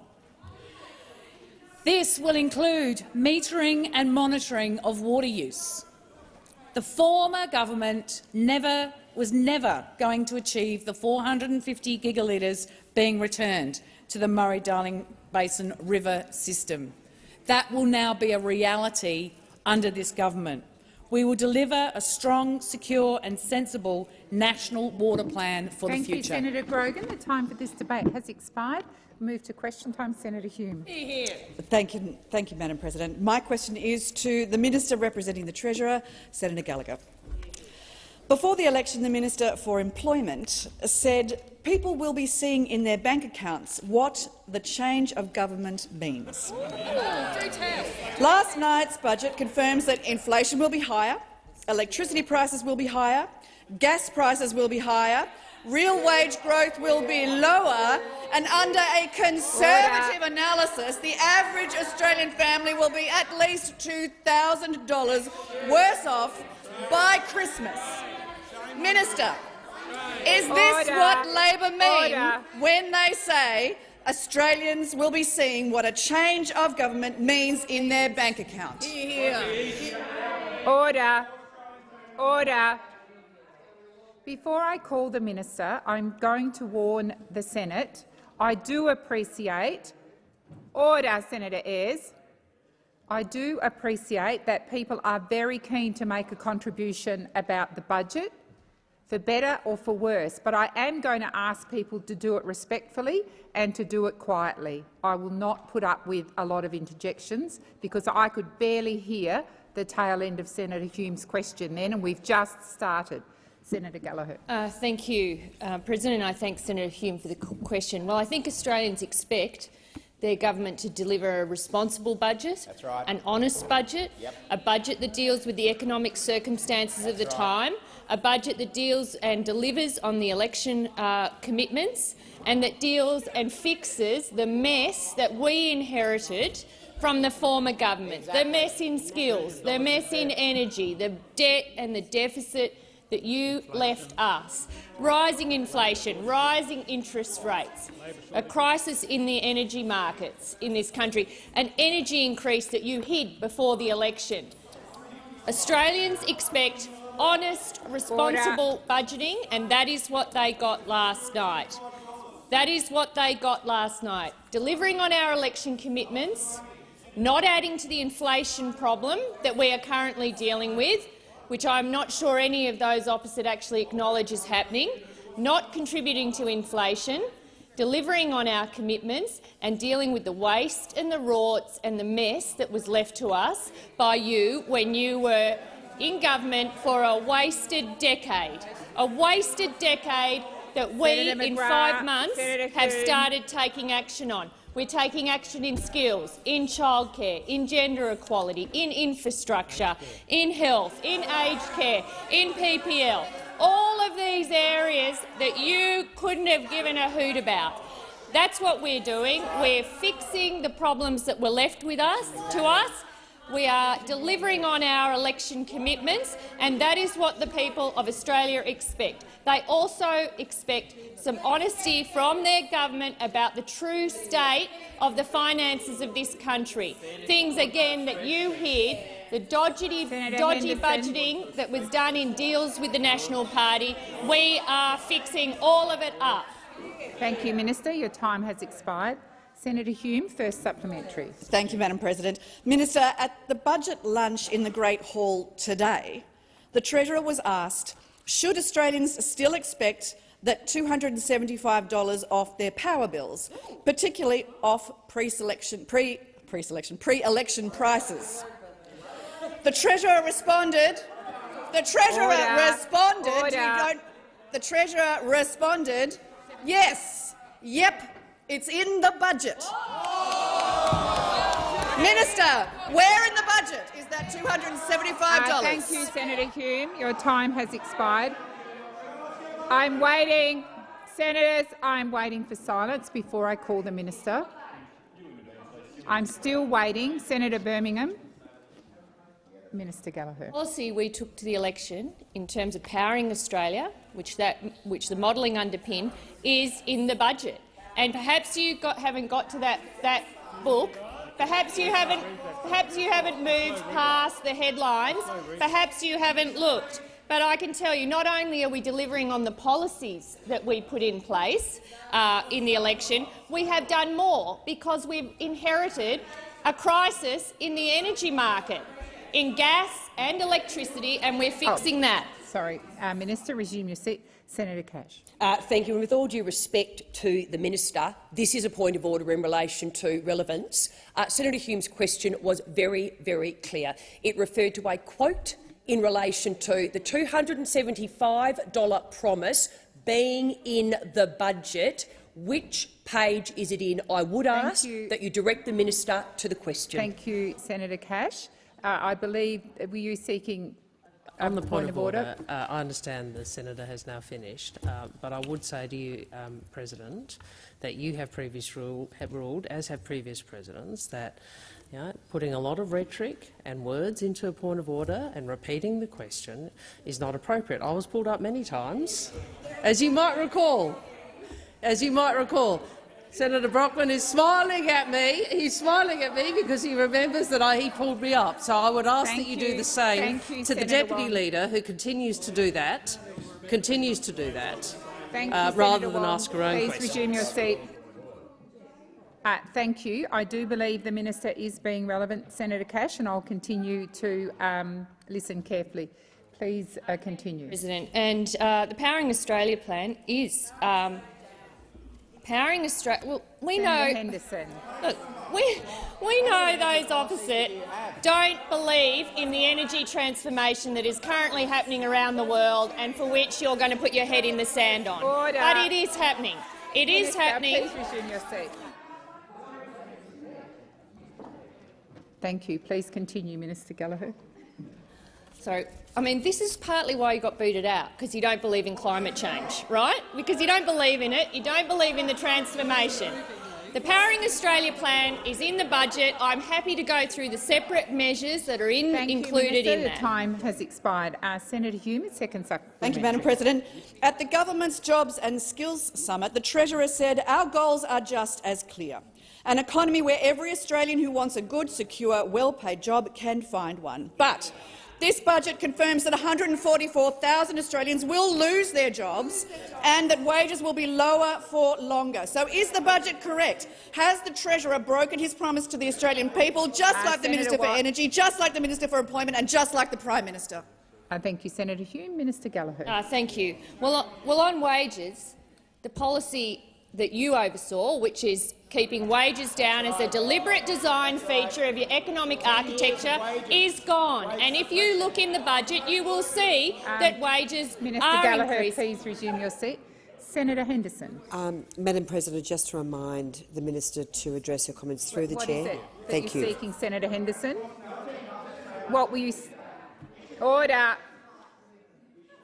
Order. Senator Watt. Senator Henderson, I can only assume you were seeking a point of order. You need to stand and say point of order. Would you like me to do it again? Thank you. No, I don't want you to do it again. Thank you. Resume your seat. The minister is being relevant, and I'll continue to listen closely. Thank you, Minister. Thank you. We are a government that wants to see wages move. I don't know if those opposite have noticed, but we are dealing with a tiny bit of an inflation challenge at the moment. There is an issue here which the government is responsibly responding to, and that is impacting on wages. Now, we have supported the minimum wage case. We are backing in a pay rise for aged care workers. We have, in this budget, indexed community organisations so that they too can get a pay rise, something that you guys, when you were in government, never did. We are determined to get wages moving. We are determined to get wages moving and to ensure that nobody is left behind. But these are challenging economic circumstances, and we will continue to work in the interest of Australian people. Order. Senator Marielle Smith. Thank you. My question is to the Minister for Finance, Senator Gallagher. Can the minister update the Senate on the government's budget and, in particular, how it is delivering cost-of-living relief for Australians? Thank you, Senator Smith. Minister Gallagher. Thank you, President, and I thank Senator Smith for the question. Last night, the Treasurer delivered a responsible budget that is right for the times and readies us for the future. The budget confronts challenges that have been ignored for too long and seizes the opportunities that won't wait any longer. It delivers on our commitments that the Australian people endorsed at the last election, affirming their faith in a new government. Australians know a complex combination of challenges at home and abroad is pushing up the cost of living. They know the government can't make inflation disappear overnight. But our budget delivers on cost of living relief that is responsible, reasonable and targeted, and which delivers a long-term economic dividend. Our 5-point plan for cost of living relief includes delivering cheaper childcare for 1.26 million families, with 96% of families with children in care better off and no family worse off, expanding paid parental leave to 26 weeks for working parents, the biggest reform, President, since Labor introduced it in 2011, making housing more affordable and helping more Australians to buy a home, with 30,000 affordable and social homes delivered via the Housing Australia Future Fund returns and an additional 20,000 affordable homes delivered under the National Housing Accord. Cutting the cost of medicines on the Pharmaceutical Benefits Scheme, saving around 1.6 million Australians more than $190 in out-of-pocket costs each year, supporting wage increases for our lowest-paid workers, boosting job security and employee entitlements, and getting wages moving again. I know it hurts your ears, but getting wages moving again. The $7.5 billion package helps put some money back into people's pockets, boosts productivity and grows the economy, but it's carefully targeted and careful for the times so that it avoids placing additional pressure on inflation. First supplementary. Can the minister provide further detail on how the government's budget is building a stronger, more resilient and more modern economy? Thank you, Senator Smith. Minister Gallagher. Thank you, President. Thank Senator Smith for the supplementary.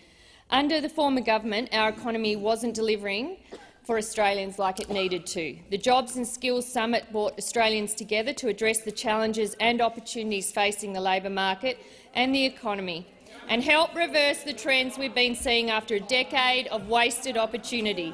Our budget delivers quality investments in the capacity of the Australian economy, capabilities of the Australian people, including fee-free TAFE and more university places, delivering our Powering Australia plan, building a future with cleaner and cheaper energy. Understand that?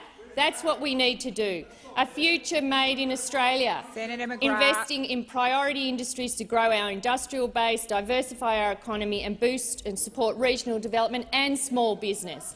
We're also building disaster resilience and preparedness and investing in a value-for-money pipeline of nation-building investments through our infrastructure program. Thank you, Minister. Your time has expired. Senator Marielle Smith, second supplementary. Can the minister provide further detail on how the government is repairing the budget to pay for what is important? Thank you, Senator Smith. Minister. Thank you, Senator Smith, and yes, I can. Our budget begins the hard task of budget repair, fixing the budget. Let's just remember what we inherited. Minister Gallagher, please resume your seat. I'm going to wait for quiet until I ask the minister to continue her answer. Minister Gallagher. Thank you, President. So we're repairing the budget that was left in with deficits as far as I could see, debt increasing. Remember that? Doubled the debt before the pandemic. We are the first government in a long time to take the issue of budget repair seriously. We have found $22 billion in savings and redirected spending. We're still managing against that backdrop to invest in hospitals, in aged care, in childcare, to support our progress towards gender equality, investing more in the NDIS and deepening relations in the Pacific and making sure that equipping defence to respond to some of the challenges that they are facing. We are managing to do all of this while finding $22 billion in savings to start to repair the budget that you left in tatters. Your time has expired. When you're finished, Senator Hume and Senator Henderson, you've got a member of your own side on her feet. Senator Cash. Thank you, President. And my question is also to the Minister representing the Treasurer, Senator Gallagher. I refer the Minister to her answer to Senator Hume's question, where, in responding to the Treasurer's statement that Labor's promised $275 cut to power bills is in the budget, the Minister said that the Treasurer was referring to the Powering Australia measures. Will these measures reduce power bills by $275, as Labor promised? Thank you, Senator Cash. Minister Gallagher. Thank you. Well, a couple of things to kick off with there. One, renewable energy is the cheapest form of energy. That is number one. Number two, there's a war in Europe, right? Right? And number three, we're fixing a decade of— Please resume your seat. Order. Order. Senator Wong. When there's quiet, I'll ask the minister to continue. Minister Gallagher. Thank you. Our Powering Australia policy, which was modelled before the election— Senator Wong and Senator Cash. Please continue. Thank you. Our policy, which was modelled before the election, clearly outlined the policies that we need to implement in order to put downward pressure on household and business energy bills, and that is what we're doing. Well, if I can respond to the interjection, what about the little sneaky 20% increase that you guys hid before the election? Remember that? Remember that? The Treasurer. Oh, let's take this rather unusual step of not allowing that to happen. Minister, please resume your seat. Order. Minister Gallagher. Thank you, President. The 20% increase that was known to the former government before the election. Let's put that out. Then you hid it, and you hid it because you were dishonest. because that is another reason why you were kicked out of office, because people didn't trust you and they didn't think you were doing the right thing. So let's just— Minister Gallagher, please resume your seat. Senator Henderson. President, on a point of order, I would again ask you to direct the minister to make her comments through the chair. Saying people don't trust you is very derogatory of you, Madam President. Thank you, Senator Henderson. The minister is largely addressing the chair. Order, Minister. Thank you. So we are implementing our Powering Australia plan, and you can see it through the budget. I'm happy to go through measures of it. We've got our Rewiring the Nation. Remember that, because the energy grid isn't fit for purpose. I wonder why. 10 years of a government that didn't do anything, that didn't do its job. So yes, that's in the budget. We've got money for dispatchable storage technology. We've got money for community batteries. Minister Gallagher, please resume your seat. Senator McGrath, you seem to be desperate to ask questions, but you don't ask them. Order. You don't ask them by constantly interjecting across the chamber. Please continue, Minister Gallagher. Thank you. I will. We've got community batteries for household solars. We've got community solar Minister banks. Gallagher, please resume your seat. Senator Cash.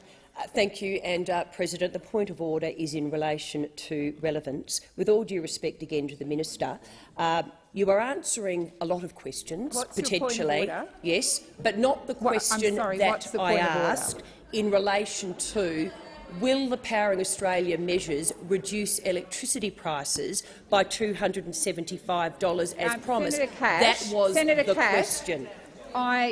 You've been in the chamber all of this week, and almost every day I've asked people when they're making a point of order to simply state the point of order. You've repeated the question. You just need to stand and make a short statement. If it's about relevance, then make that statement. I do believe that the minister is canvassing a whole range of options around power bills, such as was in the preamble to your question, and I'll listen to the last 18 seconds of the minister's answer, and if she's not being relevant, I will direct her to your question. Minister. Thank you, President. Well, I was asked about the Powering Australia plan, which is exactly what I'm going to in my answer. So we've got the community solar banks, we've got energy efficiency grants, which my colleague Senator McAllister has got carriage of. We've got other programs in the budget which delivers on the Powering Australia plan, and we know that delivering that will lower power prices. Senator Cash, first supplementary. Thank you. And despite Labor telling Australians that if you were elected, you would reduce their power prices by $275 a year, and despite the Treasurer's misleading statement at the luncheon today, your own budget papers confirm your broken promise. What do you therefore say to Australians who won't be able to afford to keep the lights on and will suffer through the sweltering heat this summer? Thank you, Senator Cash. Minister Gallagher. Thank you. What I say to Australians— Order. What I say to Australians who are rightly concerned about increasing power prices, who absolutely, is that they have a government that is 100% focused on responding to this in every way we can, who will work with states and territories, who also have responsibilities here, to do what we can.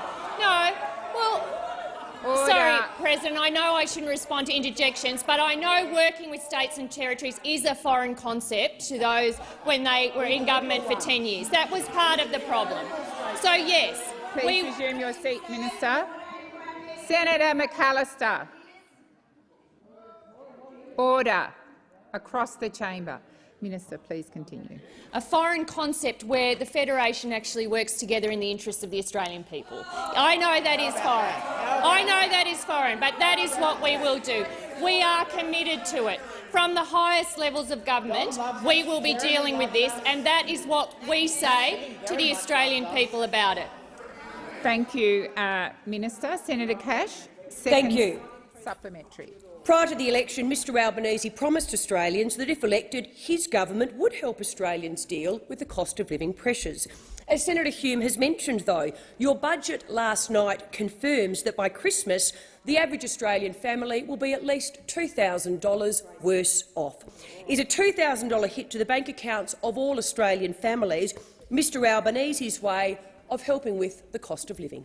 Thank you, Senator Cash. Minister Gallagher. Thank you. There is a $7.5 billion cost of living package in this budget, but we also accept that these are really, really difficult circumstances, really difficult circumstances for households, for families and for businesses. We have, and we inherited, a high inflation environment. We've got high inflation. Well, you can pretend that the inflation problem isn't there, Senator Cash, but we don't have the luxury of doing that. We have to deal with the inflation challenge. We can't add to inflation, and that's why we are working alongside. We don't want to make the Reserve Bank's job any harder. We don't want to fuel inflation.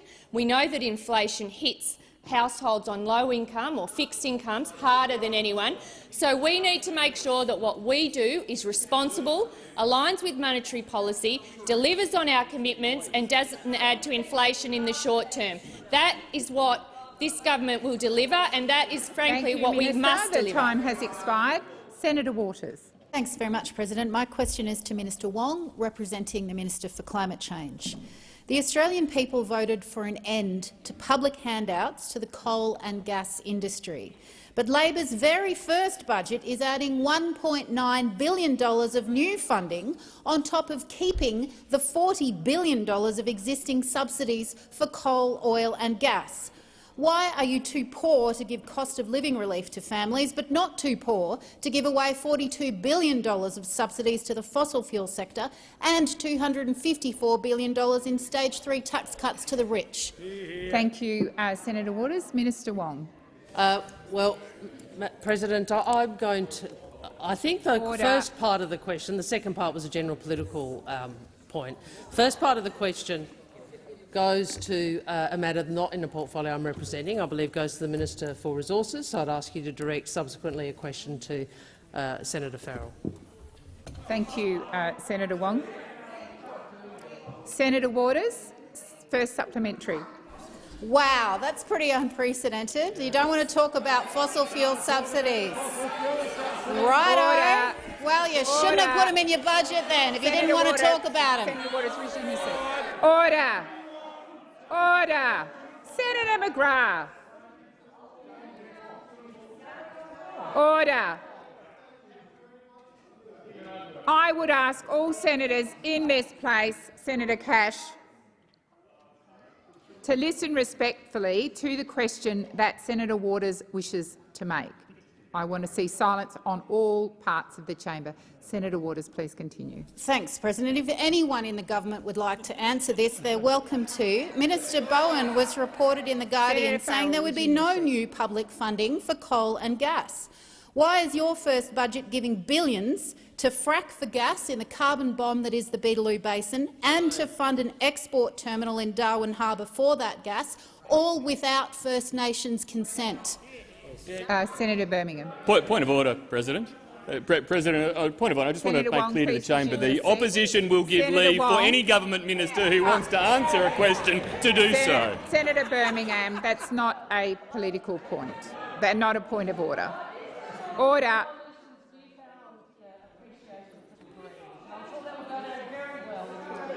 Senator Wong. Senator Wong. I assume I'm calling Senator Wong to answer the first supplementary, or am I calling? I'm interested in the coalition's newfound cooperation with the Greens, and I invite Senator Birmingham to go and explain that to Mr Dutton in the other place. Senator Waters, we are very pleased to answer questions, and I have answered multiple questions in this chamber that have been directed to the wrong minister. You say it is unprecedented. All we are asking you to do is what question time is people are required to do in question time, which is to address the question to the correct minister and the portfolio. If you wish for assistance in that, we can provide you with that. Scarr. But a shame that the Westminster tradition ought be upheld, Senator Thorpe. Perhaps you're not the person to be interjecting on that this week. So, if you wish to seek leave, I'm happy for the matter to be redirected, if that's what you want, to Senator Farrell in his portfolio. But the first question you asked was in relation to the resources portfolio. It is not unreasonable for us to indicate to you that the relevant minister is not the minister to whom you address the question. If you wish to do it, I'm happy to see. I'm happy. Senator Wong. Senator Wong, please resume your seat. Senator Wong. Senator Waters, second supplementary. Yes, thank you, President. I did in fact invite any minister who wished to speak about fossil fuel subsidies Senator to Waters, answer the question. that is so I'm not actually appropriate. genuinely unclear on what I meant to do here. Senator Waters, order. Order. Order. I would remind the opposition in this place, Senator Henderson, that you get most of the questions. It is not unreasonable for Senator Waters to expect silence when she stands to ask her question. Senator Waters, you need to direct your question to a minister. Well, I don't care who answers it. I just want an answer. Minister Wong, Minister Farrell, whoever. I find it ridiculous that the climate change minister can't answer a question about fossil fuel subsidies. But my final question goes to a windfall profits tax on coal and gas. Why aren't you proposing that, given that the whole crossbench supports it, rather than giving them handouts? Your time has expired. Senator Waters, I can only assume I'm to call Senator Wong.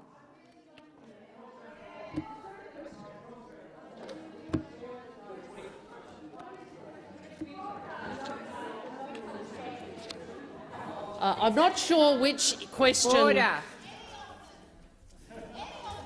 Order. I'm not sure which question Senator Waters is referring to. It sounded more like a speech, if I may say, than a question. But now Senator Cash is backing you. That's interesting.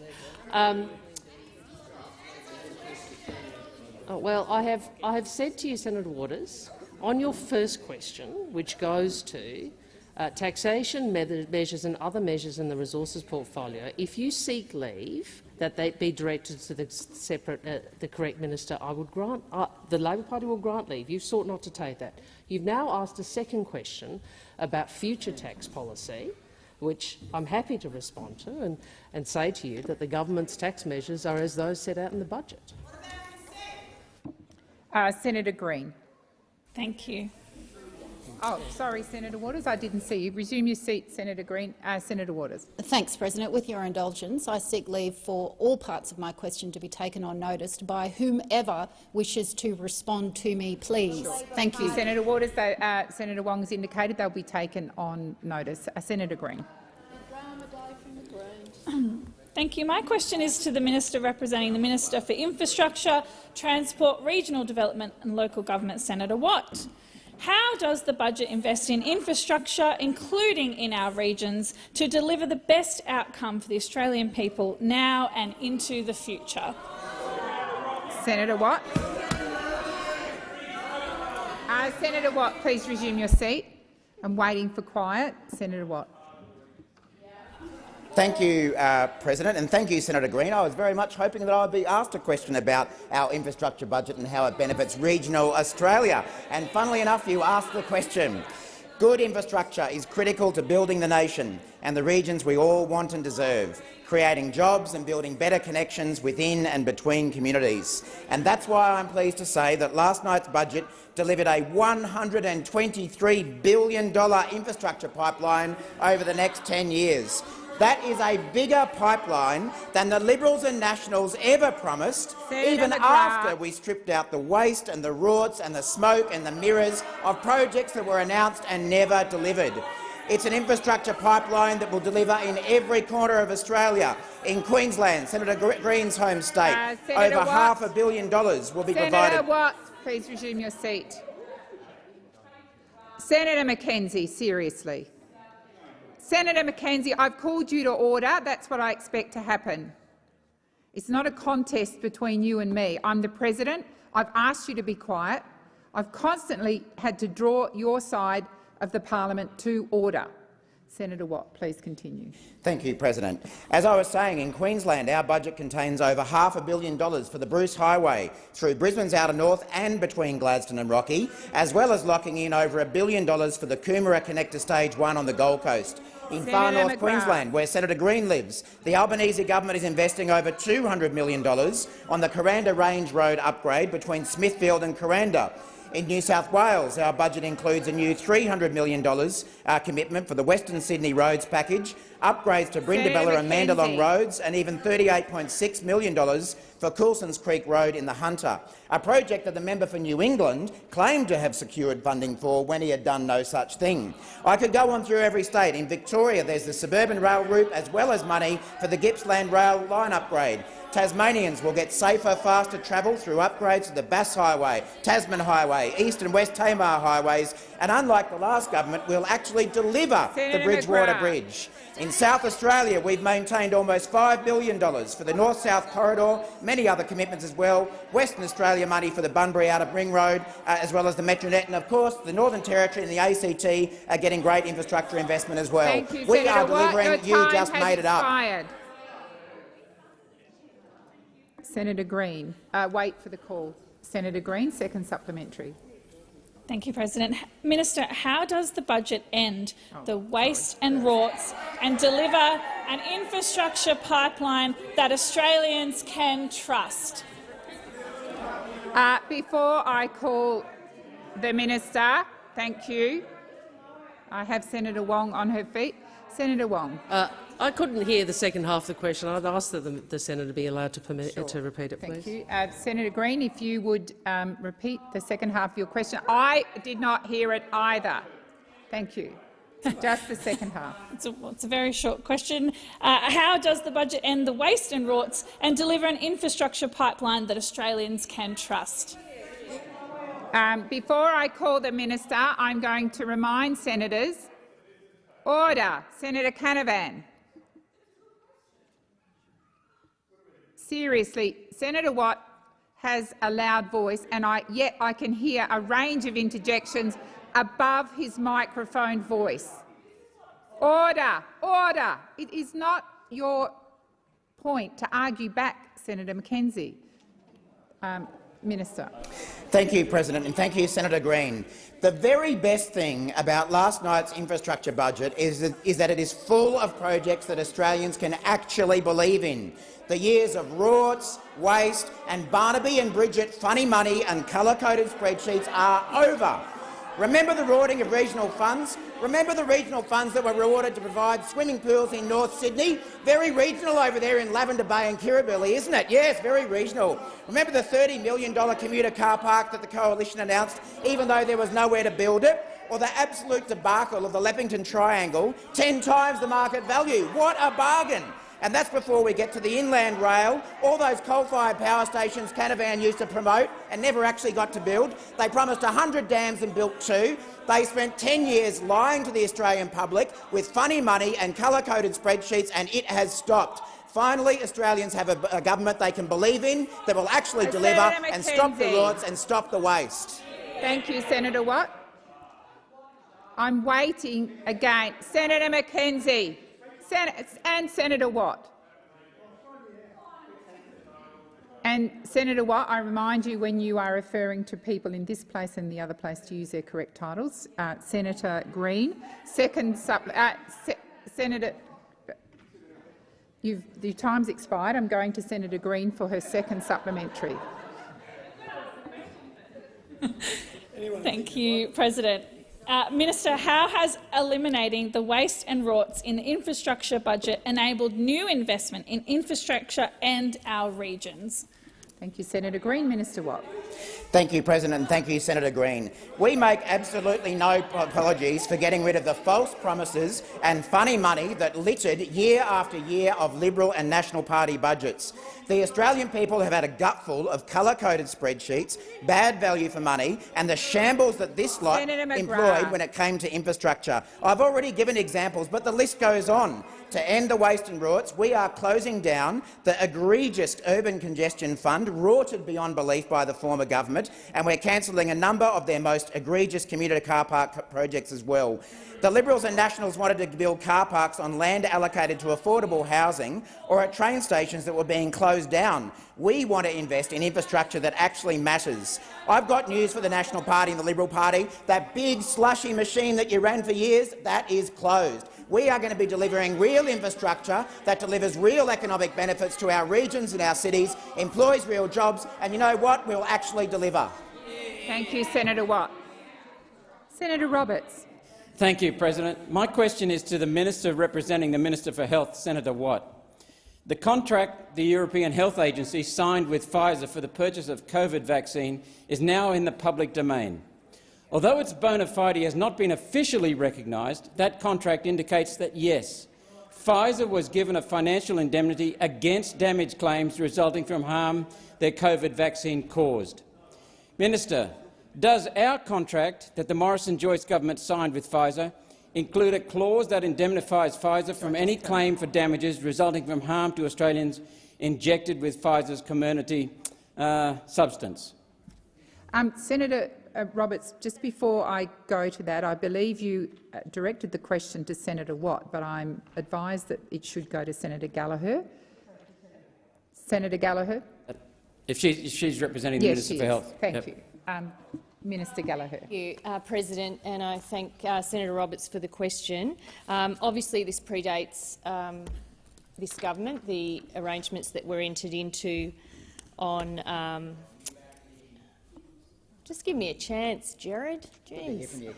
I am getting to it. My understanding is there is an indemnity in place, but if I am wrong, I will come and change the record. I understand it was put in place for a number of the new vaccines because they were new, and so there were sort of particular COVID-related arrangements put in place to ensure that we could essentially support the rollout of a widespread national vaccination program, which was so important to ensuring that we protected Australians from the worst of the COVID outbreaks.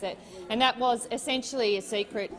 Getting the vaccine program rolled out, protecting people in the fastest possible way was a key strategy of managing the pandemic. If I have anything else to add to that, I will come back, and particularly if I have to correct the record. But I recall from my chair of the COVID committee arrangements that there were indemnity arrangements put in place for vaccine contracts. Thank you, Minister. Senator Roberts, first supplementary. The contract between the European Health Agency and Pfizer included a provision that product indemnity was voided should Pfizer have committed fraud, such as in their vaccine approval process. Minister, does our contract with Pfizer include a similar get-out-of-jail-free clause for Australian taxpayers that allows the indemnity to be removed in the case of Pfizer misconduct or for any other reason? If not, on what basis, Minister, was the decision taken to absolve Pfizer of responsibility for any harm their substance caused? Thank you, Senator Roberts. Minister Gallagher. Thank you. I think it's probably best that I take that question on notice because it does. I wasn't a member of the government that entered into the arrangement. I'm not trying to not take responsibility, but I think it's probably best that I get an answer to you following taking some advice about that. I know there were elements of the contract that weren't public, and I don't know if there are some commercial in confidence arrangements in place, but I will seek to update the Senate with what information I can find in an attempt to answer your question, Senator Roberts. Thank you, Minister. Senator Roberts, second supplementary. Thank you. That would be appreciated, Minister. The TGA database of adverse events notifications lists 136,000 adverse vaccine events, the majority from Pfizer. Doctors have reported almost 1,000 deaths, thought to grossly underreport actual deaths, and the Australian Bureau of Statistics recently reported 15 deaths. Apparently, Australian taxpayers will carry that entire liability. Minister, have you personally read the contract, and will you release the Pfizer contract so that we can all see what the government agreed to? Thank you, Senator Roberts. Minister Gallagher. Thank you. My answer is probably for this question is similar to my last question. I haven't personally read the contract with Pfizer, and I do understand that there might be elements of that that aren't in the public domain in standard commercial in confidence arrangements. I do know that the TGA does report, as Senator Roberts pointed out about adverse events, and I should say that there are a range of events within that, just any reaction to the vaccine, including the most severe reactions. But I would also say there's been millions and millions of doses provided through the vaccination program to protect Australians from COVID. So it has been overall a very, very successful vaccination program in protecting Australians from the worst effect of COVID-19. If there is anything further I can provide to the Senate, I will. Thank you. Minister. Senator McDonald. My question is to the Minister representing the Treasurer, Senator Gallagher. The budget has forecast that gas prices are set to rise by 40% over the next 2 years. How does cutting millions of dollars of support for developing gas supply, including in the Cooper and Adavale basins, while also increasing funding to activists who oppose the development of gas supplies, curb rising gas prices? Thank you, Senator McDonald. Minister Gallagher. Thank you. So this is the Senate in action, criticised for investments in Middle Arm and then criticised for other project decisions. This government does acknowledge that the gas and other fossil fuels will continue to be required to support Australia's energy system, and I think that's important to say to the chamber. And I think you see the results of that in the budget in terms of projects we support, but you also see that we do want to be part of the transformation and the move to a renewable energy future. And so you also see decisions like that in the budget. And that is what any responsible government should be doing at this point in time, making sensible investments where they stack up. In relation to Middle Arm, it's investing in those, the general use facilities that support that infrastructure, but also making sensible investments in renewable energy. So I think that is the approach the government's taken. We do acknowledge that gas prices have increased and are going to continue to increase. The government has had a number of responses to that, led by Minister King, which has delivered successfully in the short term on the supply issues, but there is more work to be done through the heads of agreement and looking at the codes of conduct and looking at where we can ensure that people are able to afford their energy bills and businesses are able to continue to operate in an environment Gallagher, please resume your seat. Senator McDonald. Point of order on relevance, please. The minister's being directly relevant, Senator McDonald. Minister Gallagher, did you wish to continue? Senator McDonald, first supplementary. The minister's completed her question. So it is clear that the government has no real plan to address rising gas and energy prices or supply. Considering South Australia, Victoria and New South Wales are all set to experience energy shortages over the next 3 years, and gas makes up 22% of Australia's energy consumption, why has the government cut support for developing gas supply in the Cooper and Adavale basins? Won't this slowing of new supplies drive energy bills up rather than to help bring them down by, say, $275? Thank you, Senator McDonald. Minister Gallagher. Thank you. Well, we're trying to do a few things in this budget, and it's as I outlined in the first question, which is actually being an active participant in the transformation that's occurring in our energy system, dealing with the mess that we were left. We walked into government into a gas crisis. I mean, I know you try and rub that out, but essentially I remember Minister Bowen and Minister King leaving the swearing-in ceremony to go and deal with what was happening in the gas markets. That is what was happening. Okay? So we have taken a number of steps to deal with that. In fact, the focus of the first tranche of work was over dealing with the supply shortages that were being identified through the work of the ACCC. So we have actually dealt with that. We are investing in projects where it makes sense. We're not just giving money for subsidies. In Middle Arm, for example, we're supporting common use infrastructure and we are supporting the shift to renewable energy at the same time. Thank you, Minister. Senator McDonald, second supplementary. Minister, can you cite a budget measure that will specifically help to lower gas bills for Australian households and businesses? Thank you, Senator McDonald. Minister Gallagher. Thank you. Well, there was a range of initiatives in the budget, including extra funding to the regulators to deal with the mess that we have inherited from you. So there is one. Well, you asked me the question. You said name one. There is funding for the regulators to make sure we are getting. Yeah. Order. Well, exactly. Well, you might not find that information useful, but the ACCC's report into the supply shortage informs government decision-making. I will just wait until it's quiet again before I call the minister. Minister, have you completed? Oh, do you wish to complete your answer, or have you completed? I've called you again because I sat you down. Yeah. Sorry, President. Well, I was asked to name one, and those opposite are laughing at it, but they are it's not a joke. It's not a joke because the regulators and the experts are the ones that identified the shortfall that you guys had your head in the sand over and we dealt with. So don't say it's a joke. Running out of gas is pretty serious. Running out of gas is pretty serious, and that's what you left, and we've fixed it. Thank you, Minister. Your time has expired. Senator Barbara Pocock. Thank you, President.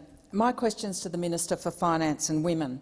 Minister, a budget sets out the values of a government. With every dollar it spends, it sends up a flare about what it stands for. Last night's budget was a chance to help Australians deal with very real cost of living pressures by redirecting Stage 3 tax cuts. These cuts, $250 billion, flow to very wealthy Australians, mostly men, mostly older people. That'll widen income and gender inequality instead of helping those most in need. Why has your government stuck with a $9,000 annual tax cut for the wealthy, striking a real blow against Australia's progressive income tax system, while leaving low-income families struggling to pay for food, power and rent? Thank you, Senator Pocock. Minister Gallagher. Thank you.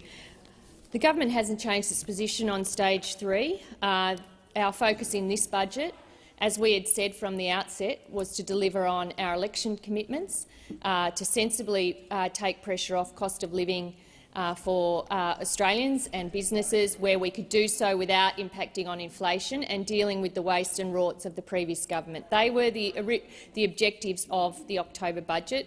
The tax cuts that don't come in for another 2 years. I think what this budget does, and there is substantial investment, both on the payment side, $33 billion increase in the indexation arrangements for payments to help deal with some of the cost of living pressures that fixed and low-income households are under. There's also $500 million going to the community sector to deal with their indexation challenge that's been ignored for the last 10 years. To deal with some of the cost of living pressures that those organisations are under. And there's the first step in a pretty serious package for women as well. So I don't think it's an either-or. What this budget does is it sets out the challenges ahead. The Treasurer and I have made no secret about the spending pressures that are coming our way. And you can see that if you look at the medium-term projections and acknowledge that those 5 big spending programs are not going to change. We're going to see defence, aged care, hospitals, NDIS and the cost of servicing $1 trillion of debt are going to continue to place pressure on the budget. And we want a pretty upfront discussion about how we value those services, how we provide those services and how we meet the costs of them into the future. And that's part of, I think this is the first step in that discussion, and I think the Australian people are up for that discussion and they've got a responsible government that's prepared to have it with them. Thank you, Minister. Senator Pocock, first supplementary. Thank you, Minister. In my state, South Australia, I recently met with a group of people living on JobSeeker. They often cannot afford food or medicine. Their kids don't make it to school excursions. Their teeth give them pain every day. They're living on a JobSeeker rate of $48 a day, well below the poverty line, in one of the wealthiest countries on the planet. Why has your government refused to raise the poverty level of JobSeeker? Thank you, Senator Pocock. Minister Gallagher. Well, as I said, there is a significant increase in the JobSeeker indexation arrangement, $33 billion that will flow through to partly assist with some of those increases in cost of living pressure. But we don't pretend that there aren't continuing work to do in how we provide support and services to people on low income. But this budget is not the answer to everything. It is a point in time. It is the first. It is the first opportunity to do what we said we would do, which is have a budget which delivers on our election commitments, which makes sensible investments, which ease cost of living without impacting on the short-term inflation problem that we have in the economy, and deals with the waste and rorts that we inherited from those opposite. That was the objective of this budget. Thank you, Minister. Your time has expired. Senator Pocock, second supplementary. Thank you, Minister. Minister, there is no economic evidence that giving tax cuts to wealthy men will boost their work rate or their productivity or make any difference to GDP. However, there is buckets of evidence that supporting working carers and women will do all of these things.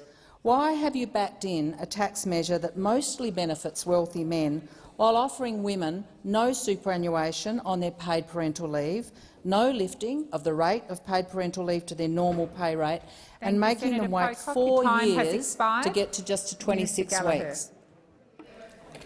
Thank you.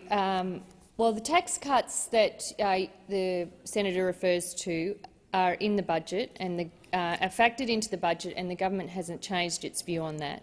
In terms of the other supports, this is an ongoing piece of work before the government. I mean, every budget we have said we will look at what we can do to support people, particularly those who rely on government support. We will assess that. You have seen that in this budget as the first step in a number of budgets where these issues will continue to be looked at across the ERC table. In terms of the investments in women or services for women, support policies to progress gender equality, I think compared to what we've had in the last few years, this women's budget statement is a serious start in terms of looking at the issues, providing some analysis and starting with the policies that aim to fix it. Minister. Your time has expired. Senator Sheldon. My question is to the Minister representing the Minister for Social Services, Senator Farrell.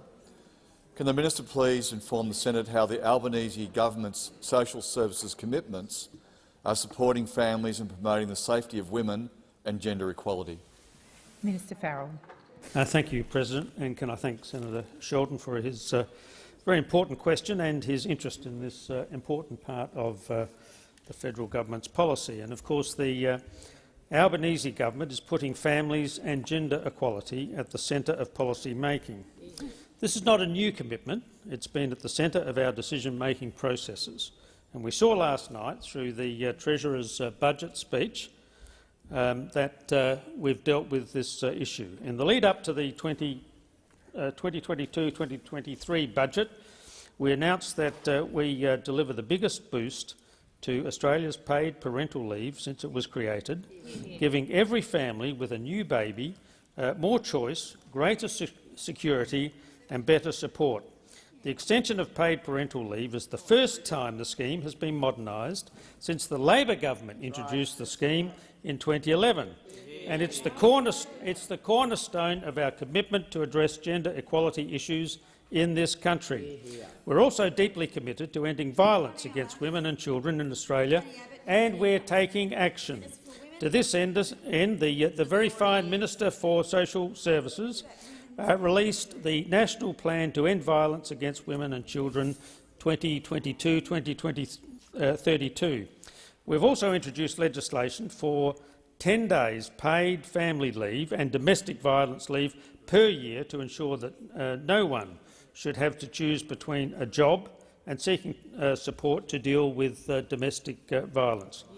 We are conducting an open, competitive process to appoint a domestic, family and sexual violence commissioner to act as an advocate for victims and survivors, to oversee the implementation of the national plan, including the monitoring and evaluation.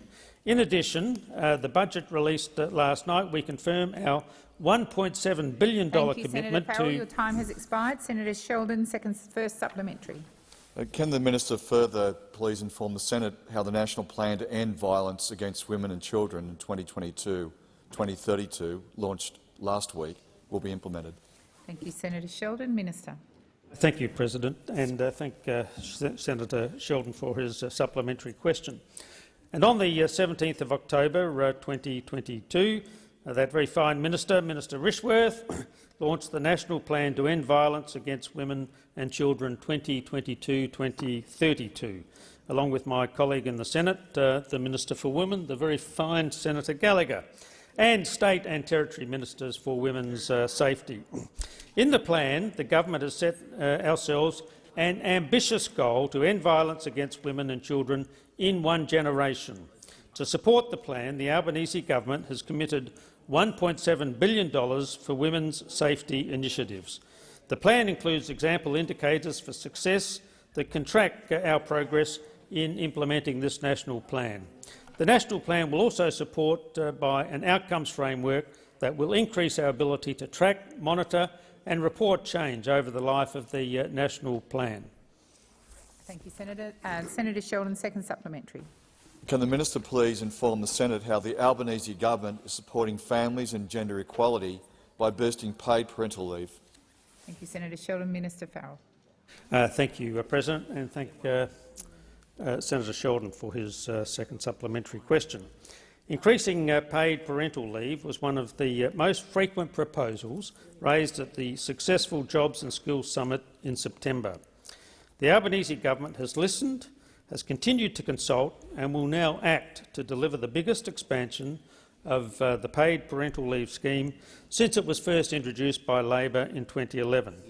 The budget invests $531.6 million over 4 years and $619.3 million annually after that to progressively scale up the scheme to 26 weeks or 6 months by 2026. Our changes will benefit more than 180,000 families nationally. We know that many dads want to take more time off following the birth or adoption of a child. We see that increasing take-up of parental leave by dads in the— Your time has expired. Senator Ruston. Thank you very much, President. My question is to the Minister representing the Minister for Health, Senator Gallagher. Can the minister please advise whether the government believes that demand for state and territory hospital services will increase or decrease over the next 4 years?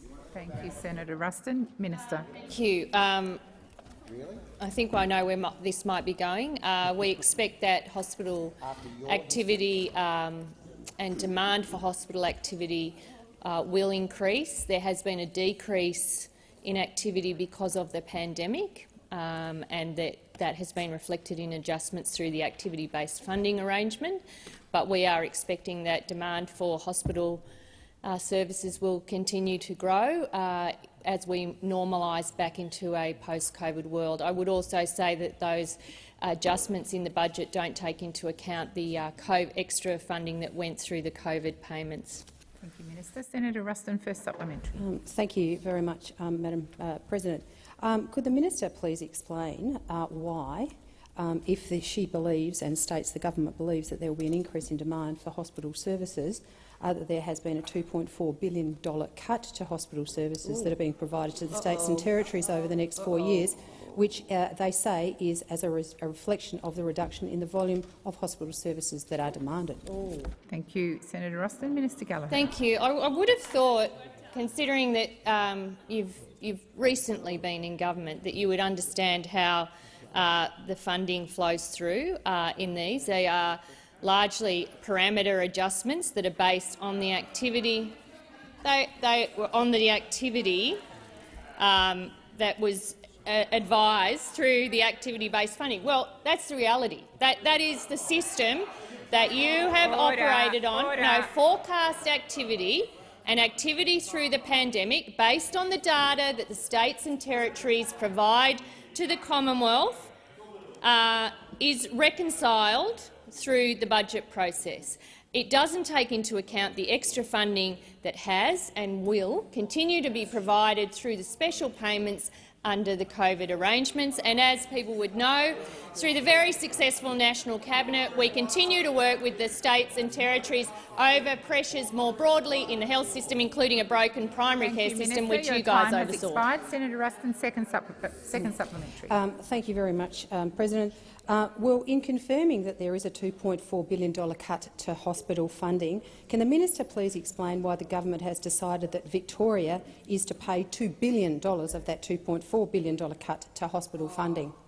Thank you, Senator Ruston. Minister Gallagher. I'm not sure I understand what two things you're linking there. No, well, I'm happy to take it on notice and come back to you. But there is an adjustment through forecast activity, reconciled based on the work the hospitals have done. And the reality is, during the COVID-19 pandemic, they did less of their activity, less of their normal activity that gets funded through this mechanism. That has been reconciled. There is additional funding going into health, I think in the order of $6 billion. So we continue to work with the states and territories. They've got a government that wants to talk to them, about how hospitals work, how the primary health care system works with that and how aged care works with that. You've got to see it on the continuum, and you'll see that in the budget. More funding for aged care, more funding for health, and working with the states and territories on a national health system. Thank you, Minister. Senator Wong. President, I ask that further questions be placed on notice. I'm on my feet Senator still. Birmingham. I'm still on my feet. Oh, sorry. In relation to question time yesterday, can I indicate I undertook to provide further information in response to questions asked of me by Senators Cox and David Pocock in my capacities as Minister representing the Minister for the Environment and Water, Minister representing the Minister for Finance relating to CSIRO and security of payments. I've written to both Senators to provide additional information, and I table my letters for the information of all Senators. Thank you, Senator Wong. Senator Birmingham. Thanks, President. President, I rise with a point of order. Consistent with Standing Order 191, I invite Senator Gallagher to provide an explanation to the Senate in relation to the answers she gave to Senators Hume and Cash. Senator Gallagher gallantly sought to explain the statement by the Treasurer that the $275 cut in power bills is in the budget. But despite Senator Gallagher's gallantry, Mr Chalmers has told the other place where he has confessed that he misheard the question. Would Senator Gallagher like to correct the record? I'm advised, Senator Birmingham, that the standing order doesn't operate in that way, so I'm not asking the minister to do anything. Senator Watt. Thanks, President. In question time yesterday, I took elements of a question asked by Senator Patterson to me on notice. I've written to Senator Patterson to provide a complete answer, and I now table that answer for the information of the Senate. Thank you, Senator Watt.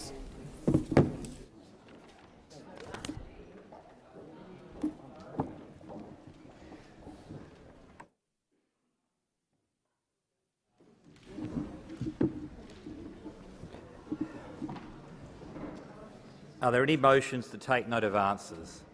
Senator McDonald. Thank you very much, and I rise to take note of all the questions asked by coalition senators to the government. Well, it's only in Labor's illogical, bizarre world could we get a federal budget that's propped up by resources, but which also cuts support to them while giving extra ammunition to the sort of lawfare that we're going to see from the EDO. The Resources Minister is telling industry and media one thing, saying we're encouraging more gas supply to come to market. She knows that that's what's going to reduce energy prices and provide better gas prices to the domestic market, but her cabinet colleagues are giving a nod and a wink to the Greens and every other extreme Green movement. So the Environmental Defenders Office have received an extra $9.6 million to conduct lawfare against the very industry that is the only solution we have to provide affordable gas to both the domestic market for manufacturing, but also for our export market. And it is this year alone that the gas industry is expected to provide $13 billion in royalties, company taxes and PAYG payments from the incredibly well-paid jobs that there are in the gas industry. And it is extraordinary to me that when I go to towns like Gladstone, like Rockhampton, like Mount Isa and Townsville, when the journalists ask me, what do you think this budget means for our people, our workers? And I have to say, well, it's not much good news, I'm afraid, because in this budget we have seen massive cuts to incredibly important budget commitments that we had for the development of Northern Australia, whether it be the billions of dollars to water funding, to Hell's Gate Dam, to— well, where is— I'll take that, Senator Canavan. I will have to provide a map similar to the one provided by Senator Watt when he was before he was a minister. He would bring a map to RRAT where he'd carefully coloured in Northern Australia, I think just to remind him of where it is. And using that map, he would be able to see that the water investments, the road investments, the $500 million that's been cut from the Northern Australia Infrastructure Facility, the cuts to the Northern Australia Development Grants, the cuts to roads and significant investments, that this makes this a Robin Hood budget in reverse. Because what it does is it steals jobs from the north, but I'm not sure where they're giving them to. It's the kind of worst kind of theft, because nobody benefits and everybody loses. Because it is the royalties and the company taxes of gas, of coal, of critical minerals that have allowed this country to be the first world country that we have. We've continued to hear about this budget, the sort of Labor lies, the unravelling of budget commitments that I'm seeing now. People right across the Australian landscape are saying, well, we don't believe this budget. We don't rate it, because you promised us the Rockhampton Ring Road. The Prime Minister to-be put out a media release committing to it, something that is now deleted. They committed to a $275 electricity cost reduction, but now all we're seeing is electricity prices skyrocket. We know that Australian households are going to be— it will cost them another $2,000 a year by this Christmas. That's the impact of this budget and this government that doesn't know how to manage money, doesn't know how to manage the budget. This is the biggest spending budget. Another $50 billion in receipts because of commodity prices, and yet what have they done with it? Well, they've spent the lot. They've spent the lot. So they have cut money to the places that make money, and they're pouring it into the Premier of Victoria's re-election campaign, a circular rail project that is going to assist a couple of people where they need to hold government, but the places that mine the resources, that grow the agricultural products, that secure the nation's future for generations to come, cut, dead, gone. Because that's what regional Australia means to Labor. Absolutely nothing. Senator Polley. The comments from the good senator in relation to our budget last night. This is from the coalition opposition. When they were in government, they left Australia with $1 trillion debt. That's what they did. Had 10 years in office to deliver on energy prices, to actually deliver an energy policy. I think there was 22 different energy policies, but that's when they actually had policies, I might add, because now, according to their front bench, they don't have policies because they're in opposition. Can I just say, in terms of the budget that was delivered by Dr Chalmers yesterday, was a budget that is looking to change the way the federal government operates going forward, and that is a government that is run by adults, a government that is going to be open and transparent, a government that will deliver on its election commitments, and it will govern with integrity. That's the big change. When I had the good fortune to make all the calls I did this morning to businesses in Tasmania in terms of the investment that we've made through our budget, to jobs, to giving opportunities to young Tasmanians, that has been so well received. The comment from one of the hydrogen companies was it's not just a breath of fresh air to have this new government, but it goes beyond that. It goes about the way that we have operated since we've come into government, the dignity, integrity that our leader, Anthony Albanese, has restored. People see this as a government that is prepared to work with the community, to work with the business community, to listen to the concerns of everyday Australians. That's the difference. This opposition wants to come in here and lecture us about election commitments. Come on. It's a joke. It's an absolute joke. Making announcements when you're in government does not equate to delivering on those commitments. You can, as they did, re-announce various projects, but never delivered on them at all. And our very own member of the opposition in the seat of Bass, where I live, is already trying to take credit for our budget, trying to take credit for the things that we committed during the election campaign and we are delivering on.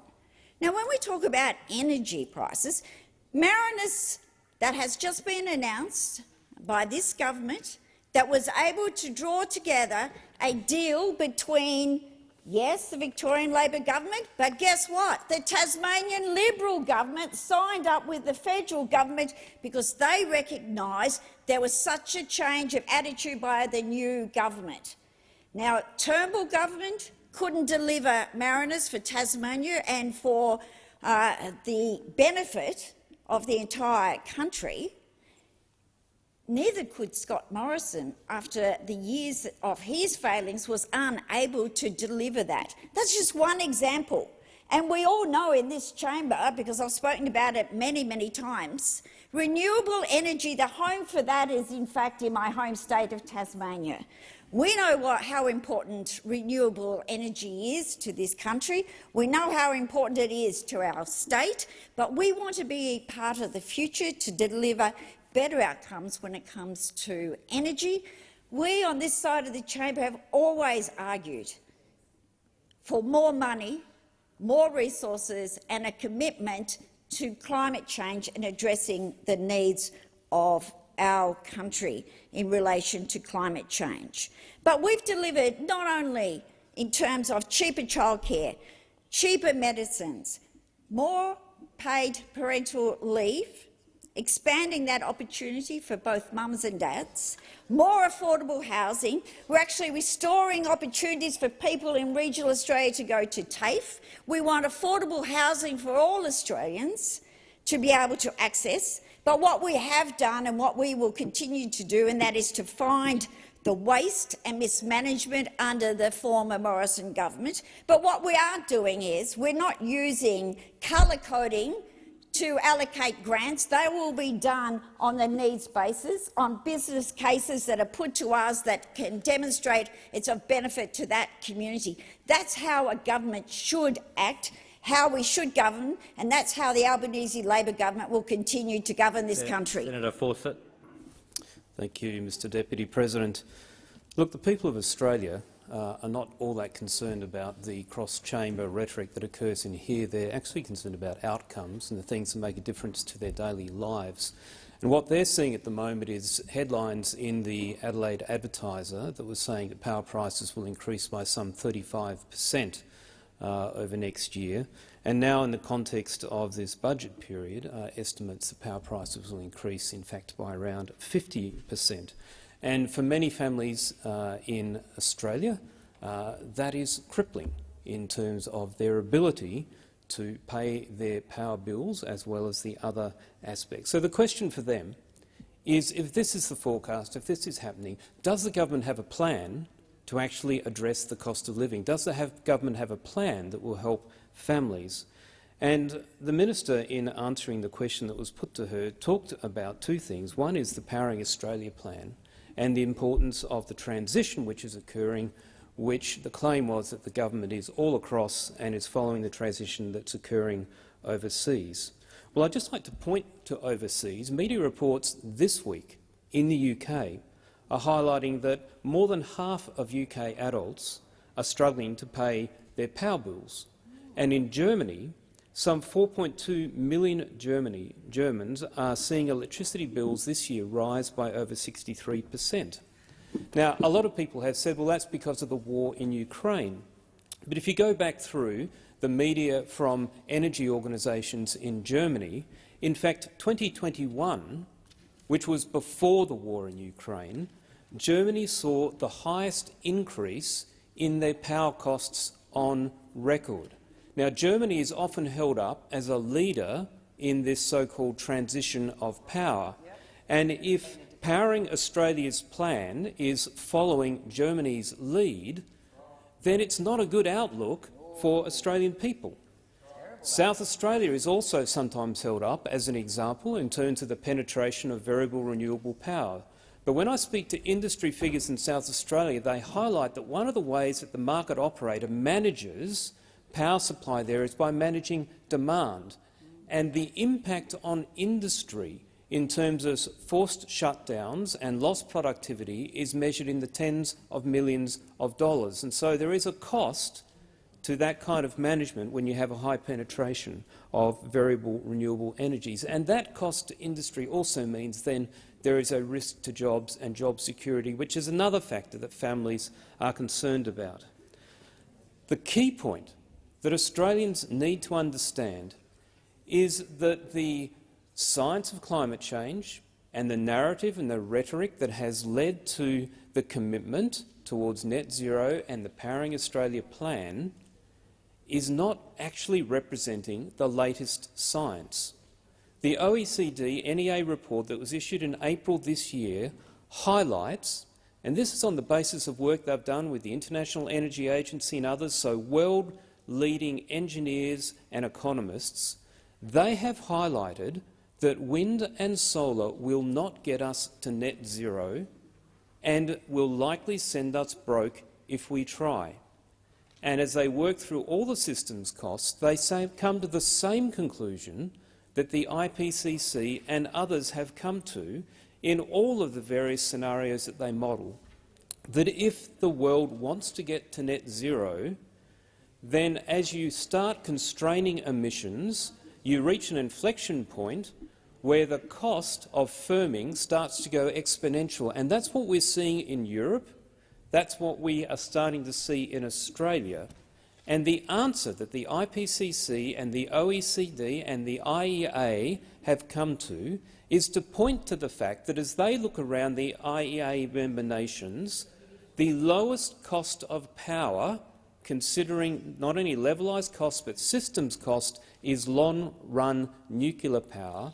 And even for new-build nuclear power, when you look at systems costs, it is the cheapest form of power. So there is an answer to getting to net zero while still having affordable, reliable power.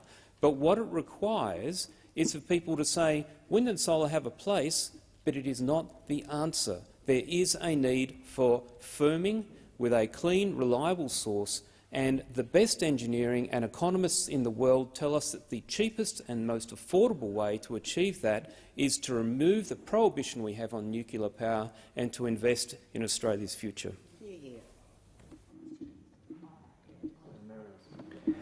Senator Smith. Thank you, Deputy President.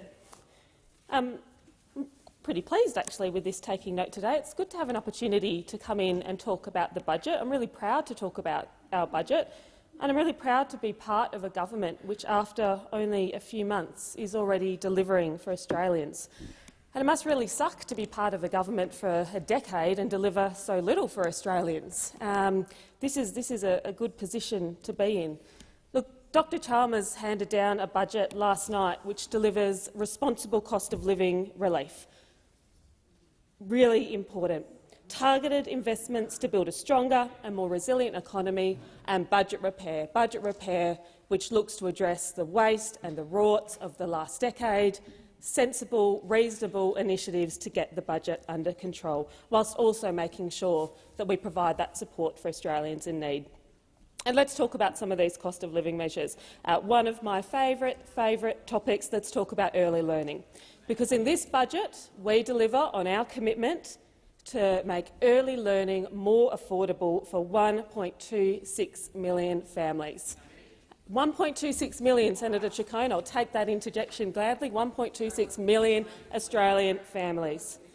Really, really significant. Because you know what, Senator Hughes, you know what, it's really significant. The first 5 years, that's when 90% of the brain development happens. If you don't form those connections early, at early childhood education, children don't have the opportunity for those connections to form. The disadvantage— sorry, Senator Hughes, Yes. I think Order, I have the call. order. Through me, Senator Smith. Sorry, through you, Chair.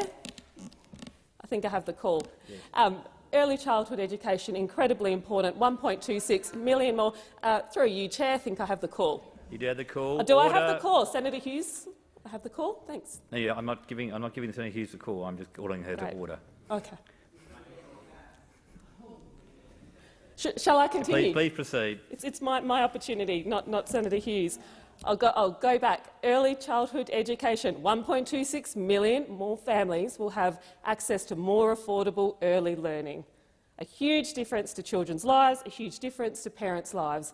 And of course, it's not just about those critical brain connections, which will happen because more kids get to go to an early learning setting. It's also about ensuring that more Australian families can get back to work, and particularly for women who we know shoulder the burden of care far more disproportionately than their partners. It's about getting back to work. Really significant. When we come to health, I know we had some questions on health today. Well, we're slashing the PPS maximum general co-payment to $30 a script.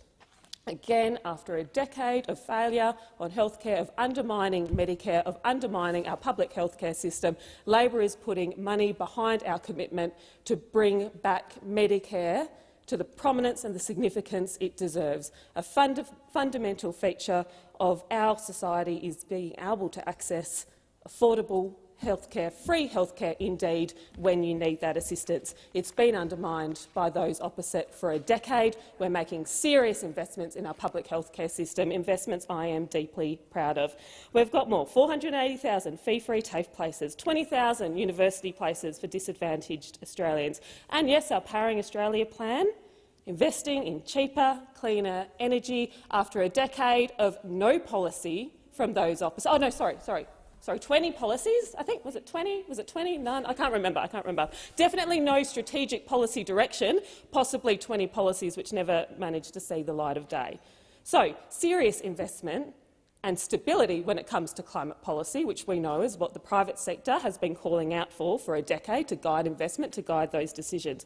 Getting on with the job of that too. More affordable housing, of course. Very, very important, and our housing accord. Parental leave, haven't got to that yet. 6 months paid parental leave by 2026. Another measure which will make a significant difference in terms of continuing that connection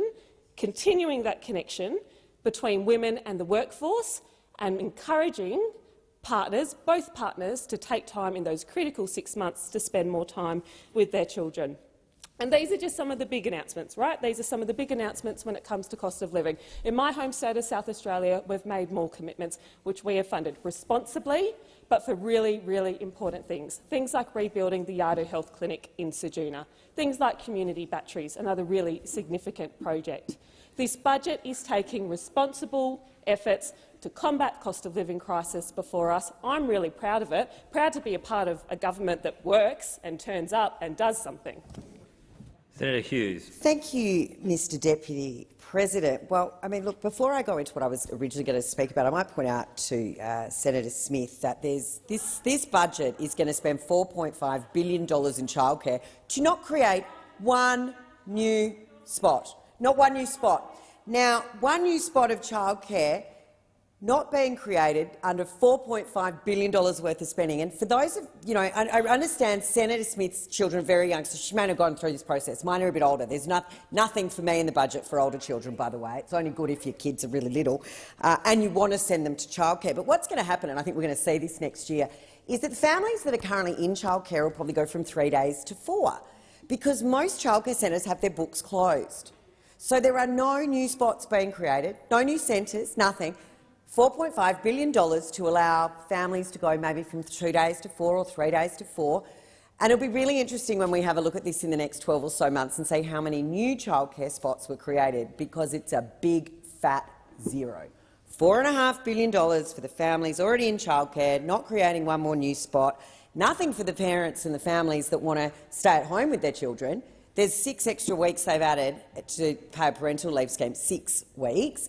Nothing for those parents that want to stay at home with their children for those 5 years where those brains are so busy developing, as Senator Smith pointed out. It's only to go into those childcare centres. Perhaps that's where they think the indoctrination can start. But what we saw last night was a budget that offers nothing for families. It offers nothing towards the pressures of cost of living, and in fact it gives each and every family a bill of $2,000 for Christmas. We warned you it wasn't going to be easy under Albanese, and we're seeing that every day. Inflation. Inflation's up at 7.1% now. 7.1%. Not a lot of wriggle room. You're going to let me read your mind. You're going to say that the Prime Minister should be referred by his correct title. You're very good, Deputy President. But yes, Senator Hughes, please refer to the Prime Minister. I was going to remind you at the end of your contribution. Coney, for pointing that out. In fact, maybe you can point out to some of your colleagues that sit in front of you that they should refer to senators on this side of the chamber. Senator Hughes, through me. It's not a debate. Restrain yourself, Senator. It'd be nice to see those standards applied across the board. Senator Coney, but I know you are one of the few with integrity that sit on the other side. Now, what we do know is that 97 times we were all promised $275 off our power bill. But those of us who understand the energy market, we know that there's more renewables in the market than ever before. More renewables than ever before. But what's happening to the power bills? Up they go, and up they go, and up they go. We're going to see an increase to power bills. We're probably going to start to see calls again, don't put your dishwasher on after 6 p.m. So for all those families that have now got the extra 6 weeks paid parental leave, don't go washing those nappies or the bibs after 6 p.m. because the power's not on because you can't afford the power. Can't afford the power for all that extra time at home developing those brains. And we know that those brains needing to be developed in our young children don't count if they're in the regions. Millions of dollars pulled from autism centres in regional Queensland because families with autism don't count to those opposite. We only like to support the 32% of Australians that actually voted for those opposite, punishing the other 68% of Australians. But when we talk about renewable energy and we talk about this cheaper energy that was planned and how it was all going to come through with an 82% renewable target by 2030. 82%. Now, what I thought I'd just point out, and even for those on my far left, because I don't think they understand what the actual requirements of this is 47 megawatt wind turbines, 40 of them, will need to be installed every month until 2030. So I'm just wondering, we're nearly at the end of October, where are the first 40 going? And where are the next 40 going in November? And the 40 after that in December. That's 120 needed by the end of the year. So I'm sure we'll get an update on where those 120 by the end of the year wind turbines are going to be installed to ensure that we can work towards Mr Bowen's target. Now, we also require, on top of that, more than 22,000 500-watt panels need to be installed every day. 22,000 every day. So where are they going? Over prime agricultural land? Who's going to make them? The Uyghurs in China? Because we don't seem to have a problem with slave labour when it comes to solar panels. We don't seem to have a problem of the landfill they create once they're finished with. We don't have any problems with that. So we need over 60 million solar panels by 2030. 60 million for those in the gallery. You need 60 million. Do you have a look where they're going to go? On your house, on your backyard, agricultural land, along with those wind turbines. Thank you, Senator Hughes. I've put the question. The question is that the motion moved to take note by Senator McDonald. Those for the question say aye. Against, no. The ayes have it. Senator Pocock. Thank you, Deputy President. I move that the Senate take note of the answer given by Minister Gallagher to questions I asked this morning relating to the budget. Budgets matter. They are a government's roadmap. With every budget dollar it allocates, a government signposts what it stands for and who it stands with. Budgets are about choices, and choices about what you value. Choices about whether you want to make Australia fairer or look after the top end of town and leave others behind. In this budget, Labor have made a clear choice. Their choice to retain Stage 3 tax cuts, which will widen income, gender and intergenerational inequality, as have other choices they have made. They've retained negative gearing and capital gains tax benefits in relation to housing. They've refused to tax the windfall profits of the gas industry, unlike so many other countries have chosen to share those windfall gains with citizens. Indeed, the government's tax take from our existing oil and gas tax, the PRRT, actually falls by $450 million in this budget. What a failure of tax policy in a gas boom. These decisions all benefit corporations and the wealthy. They flow much more to men than to women, and they deliver much more for older Australians than younger. They widen inequality, and in giving away so much money to those who need it least, they narrow the opportunities to assist those who need it most. Appallingly, there was no help in this budget for those most in need in our society, those living on JobSeeker and youth allowance. That's 1 million Australians, amongst the 3.3 million who live in poverty. That's 1 in 8 of us. Appallingly, it's 1 in 6 of our kids. Now there's a statistic that should appear in any measure of well-being, the ratio of our kids who live in poverty. Labor chose in this budget not to increase JobSeeker. 2 weeks ago, with Senator Janet Rice, I met with a group of people living on JobSeeker, brought together by South Australia's Anti-Poverty Network. They were living lives of anxious juggling of last dollars and complex bus route navigation to get to food bank. They talked about the long queues at free food outlets in Adelaide. They talked about rent. They often cannot afford food or medicine. They bear the scars of poverty on their faces and on their bodies. They cannot afford the health care they need. Their kids don't make it to school excursions and their teeth hurt every day. They're living on $48 a day, well below the poverty line in this very wealthy country. It's shameful. Last night's budget was a chance to help these and all Australians who are facing the very real cost of living pressures documented in the budget by redirecting the Stage 3 tax cuts. These cuts, $250 billion, flow to very wealthy Australians, mostly men, older people, instead of helping those who are most in need.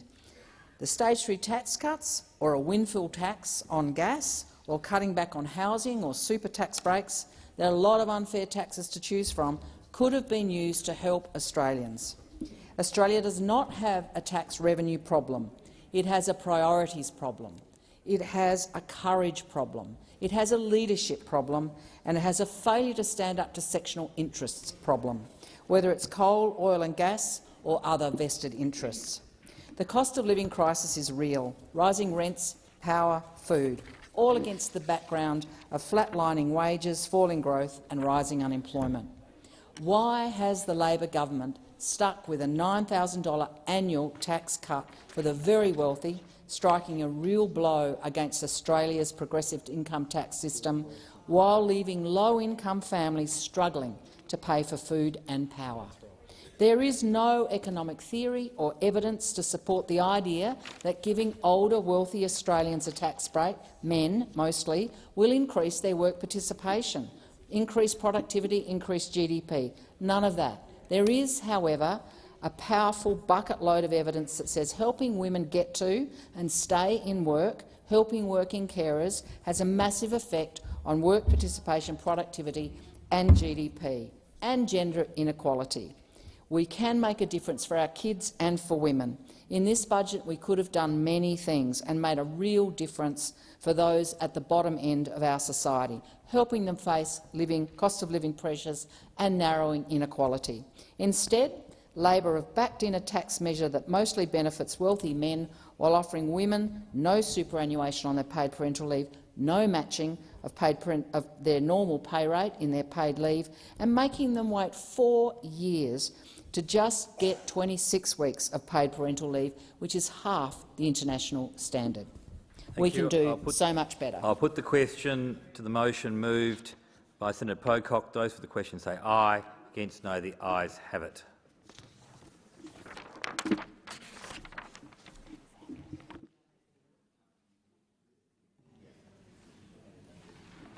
Are there any motions? Oops, we've done that. There's a petition, so I'm going to call the clerk. President, a petition has been lodged. As noted on the dynamic red, the terms of the petition will be incorporated in Hansard. Thank you. Are there any notices of motion to be given for another day? Senator Pratt. On behalf of the Standing Committee for the Scrutiny of Delegated Legislation and the Chair, Linda White, I give notice of the intention at the giving of notices on the next sitting day to withdraw business of the Senate notice of motion numbers 1, 3, 4 and 5 for 8 sitting days after today, proposing the disallowance of the Air Navigation Aircraft Noise Amendment 2021 Measures No. 1, Regulations 2021, Financial Framework Supplementary Powers Amendment, Health Measures No. 9, Regulations 2021, Financial Framework Supplementary Powers Amendment, Prime Minister and Cabinet Measure No. 11, Regulations 2021, and the Industry Research and Development Underwriting New Generation Investments Program Instrument of 2021, and business of the Senate notices of motion 3 for 14 sitting days after today, proposing the disallowance of the Bankruptcy Amendment Service of Documents Regulation 2022. Thank you, Senator Pratt. Are there any other notices to be given for another day? I shall now proceed to the placing of business. Is it desired or to postpone or rearrange the business? No, it's none of those. We'll now move. It is with deep regret that I inform the Senate of the death on the 13th of October 2022 of Mr John Michael Spender KC, a former member of the House of Representatives for the Division of North Sydney, New South Wales, from 1980 to 1990. I shall now proceed to the discovery of formal business, and I'll go to business of the Senate No. 1, standing in the name of the Australian Greens, Senator Waters. Senator Waters. Thanks very much, President, and I ask that business of the Senate notice of motion No. 1 be taken as a formal motion. Is there any objection to this being taken as formal? There being none, I call Senator Waters. Thank you, President. I move the motion. Senator Duniam. Leave to make a statement. Is leave granted? Leave is granted for 1 minute. Thank you, Senator Duniam. Thanks, President. Australian households are hurting with high energy bills and rising interest rates. Electricity and gas prices will rise by something like 50% in 2023. The Australian Energy Regulator has warned energy prices will remain high for years, driven by generator closures and a looming shortfall in gas supply. And Labor has already broken its $275 lower energy bill election promise and does not have a plan for new reliable 24/7 energy generation. The Underwriting New Generation investment program is essential to keep delivering the dispatchable energy generation Australia requires to keep the lights on and the pressure on prices. So the question is that business of the Senate No. 1, moved by Senator Waters, be agreed to. Those of that opinion say aye. Against, I believe the ayes. Division required. Ring the bells for 4 minutes.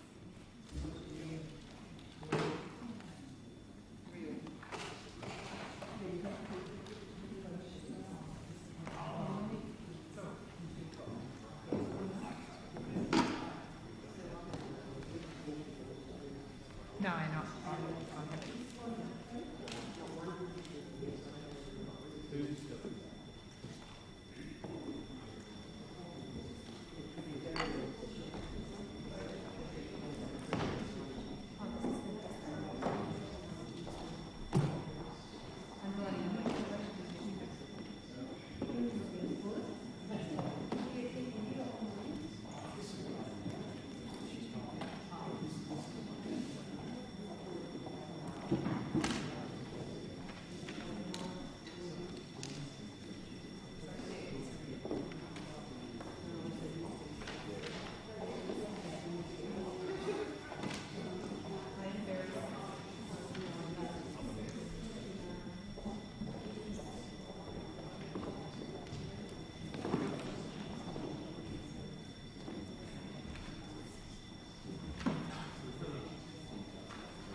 Order. Lock the doors. So the question is that business of the Senate number 1, standing in the name of Senator Waters, be agreed to. The ayes shall move to the right of the chair, the noes to the left. I appoint Senator Urquhart as teller for the ayes and Senator Askew for teller for the noes.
Order. There being 34 ayes and 29 noes, the matter is resolved in the affirmative.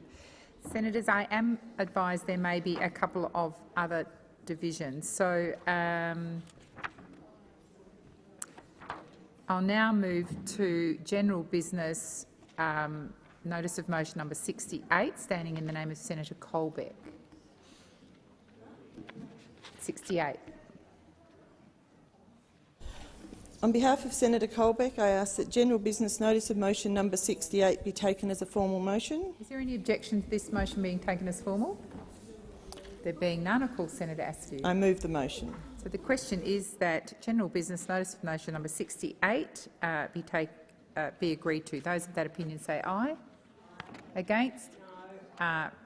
The noes have it. Division required. 4 minutes. Ring the bells for 4 minutes. 1 minute. Thank you.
Lock the doors. So the question is that general business notice of motion number 68, standing in the name of Senator Colbeck, moved by Senator Askew, be agreed to. The ayes shall move to the right of the chair, the noes to the left. I appoint Senator Askew as teller for the ayes and Senator Urquhart as teller for the noes.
Order. There being 30 ayes and 33 noes, the matter is resolved in the negative. We now move to general business. Notice of motion number 66, standing in the name of Senator Hanson, please.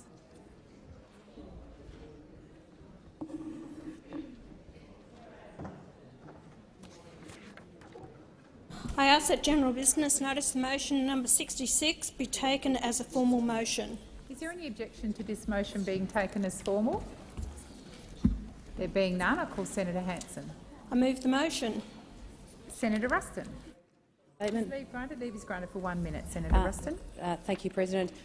We believe that the matter that is the subject of this request for attendance in the chamber is appropriately has been dealt with by referral to the Privileges Committee, so the opposition will not be supporting this motion. Thank you, Senator Ruston. So the question is that general business notice of motion number 66, moved by Senator Hanson, be agreed to. Those of that opinion say aye. Aye. Against? I believe the noes have it. Division required. Ring the bells for 1 minute.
Lock the doors. Order. So the question is that general business notice of motion number 66 in the name of Senator Hanson be agreed to. The ayes shall move to the right of the chair, the noes to the left. I appoint Senator Roberts as teller for the ayes and Senator Askew as teller for the noes.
Order. There being 2 ayes and 51 noes, the matter is resolved in the negative.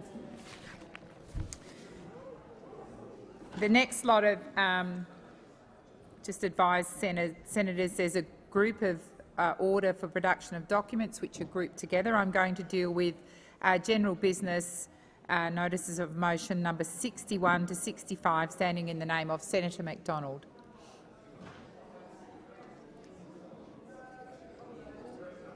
I beg your pardon, sorry, Senator McKim. Thank you, President. It just was a little bit hard to hear. Can I ask, are you dealing with the group from 61 to 65? That's correct, Senator McKim, but we haven't called them even yet. Thank you. Senator McDonald. Notices of motion number 61 to 65 be taken together as formal motions. Is there any objection to these motions being taken as formal? There being none, I call Senator McDonald. I move the motions. Senator McKim. Thank you, President. Could I please indicate that the Greens have a different position on some of these motions, Sure. and we'd like the question to be put Sure. separately. Yep. So I can indicate that our position on numbers 61 and 62 is different to our position on motions 63 to 65. Okay. Senator McDonald has put the motion, and as the chamber's just heard, Senator McKim's indicated he wants them split out. So we'll deal with general business notice of motion number 61. It's been taken as formal. 61 and 62 together. Were you happy for them together? Thank you. Those of that opinion say aye. Against? I believe the ayes have it. And then we'll deal with general business notice of motion number 63. 63 to 65. And Senator McDonald has moved those, so I'm going to put that vote. So those in favour say aye. Aye. Against? I believe the ayes have it. Division required. Ring the bells for 4 minutes. Thank you.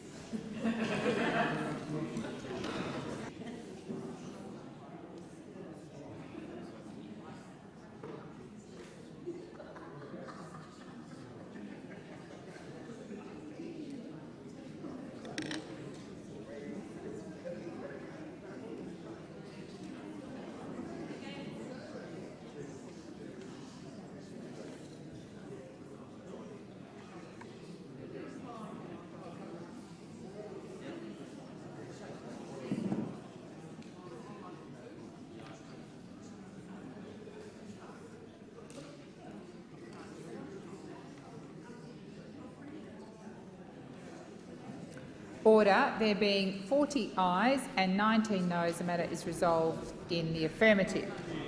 I'll now move to general business notice of motion number 55, standing in the name of Senator McKenzie.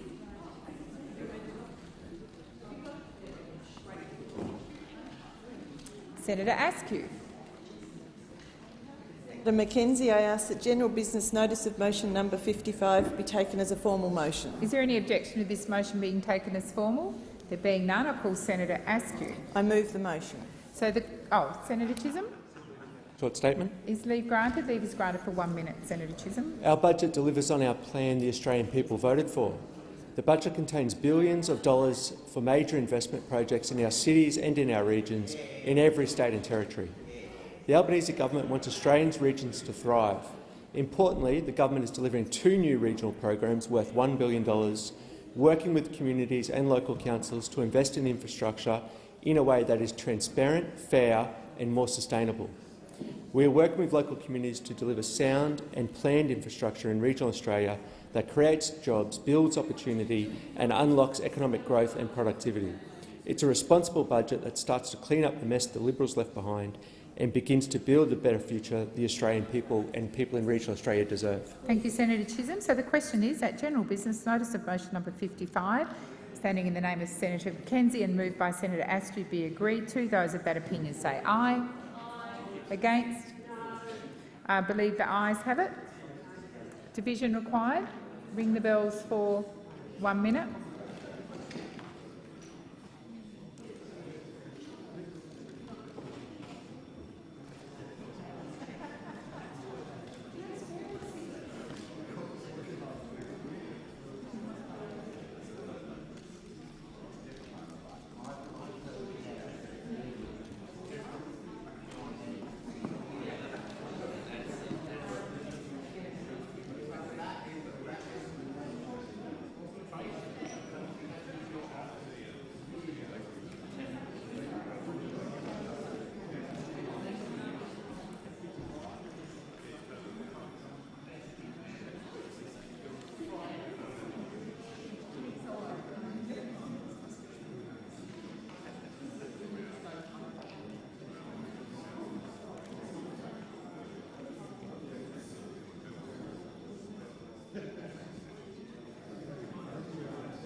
Lock the doors.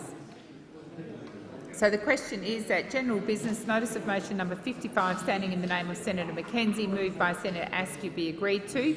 The ayes shall move to the right of the chair, the noes to the left. I appoint Senator Askew as teller for the ayes and Senator Urquhart as teller for the noes.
Order. There being 39 ayes and 20 noes, the matter is resolved in the affirmative. We now move to business of the Senate number 2, standing in the name of Senator Allman Payne. Senator Allman Payne.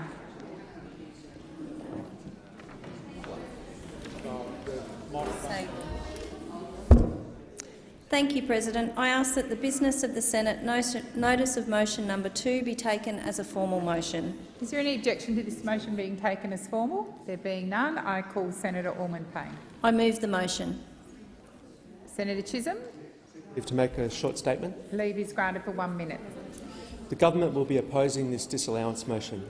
The Capital Grants program provides funding for non-government schools to improve capital infrastructure where they otherwise may not have access to sufficient capital resources. The Capital Grants program has strong long-term bipartisan support. Funding is allocated to schools according to identified student need. We made the point before the election that we remain committed to working with the states and territories to get every school to 100% of its fair funding level, and that absolutely remains the case. Thank you, Senator Chisholm. Senator Allman Payne. Seek leave to make a short statement. 1 minute is granted. Thank you, Senator Allman Payne. Thank you, President. These regulations would increase the capital funding indexation percentage for block grant authorities for non-government schools in 2022, thereby increasing federal funding to capital works for private schools by $15.6 million, up to a total annual sum of $194.5 million. As of last night's budget, private school funding across the forward estimates will now be $1.7 billion more than the amount the previous government committed in their final budget. A greater proportion of federal funding for schools is now going to private schools, worse than the Morrison government. This disallowance would maintain the indexation for capital works for non-government schools at its current rate. It doesn't suddenly rip money away from private schools. They still get $179 million per year for capital works. Thank you, Senator Orman-Payne. So the question is that business of the Senate notice of motion number 2 as moved by Senator Orman-Payne be agreed to. Those of that opinion say aye. Against? I believe the noes have it. Division required. Ring the bells for 1 minute.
Lock the doors.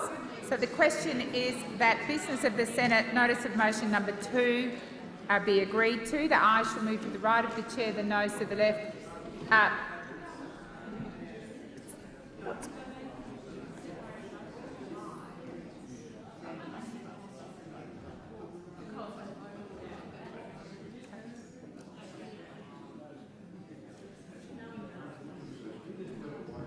Senator Lambie, once the doors are locked, you shouldn't be allowed in. On this occasion, it's not going to make any difference, but really, you should not have been allowed in. I called close the doors, and the doors had been closed.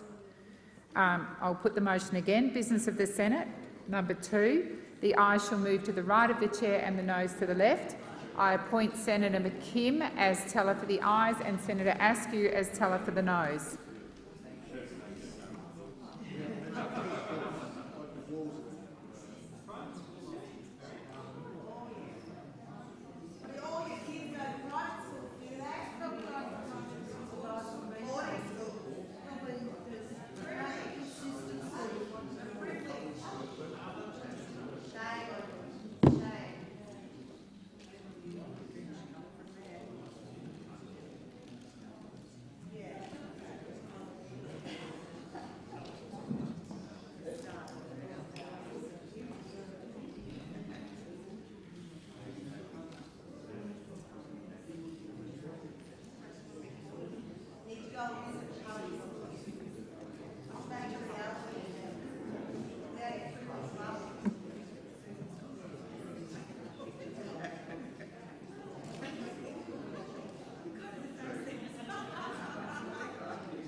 Order. There being 12 ayes and 42 noes, the matter is resolved in the negative.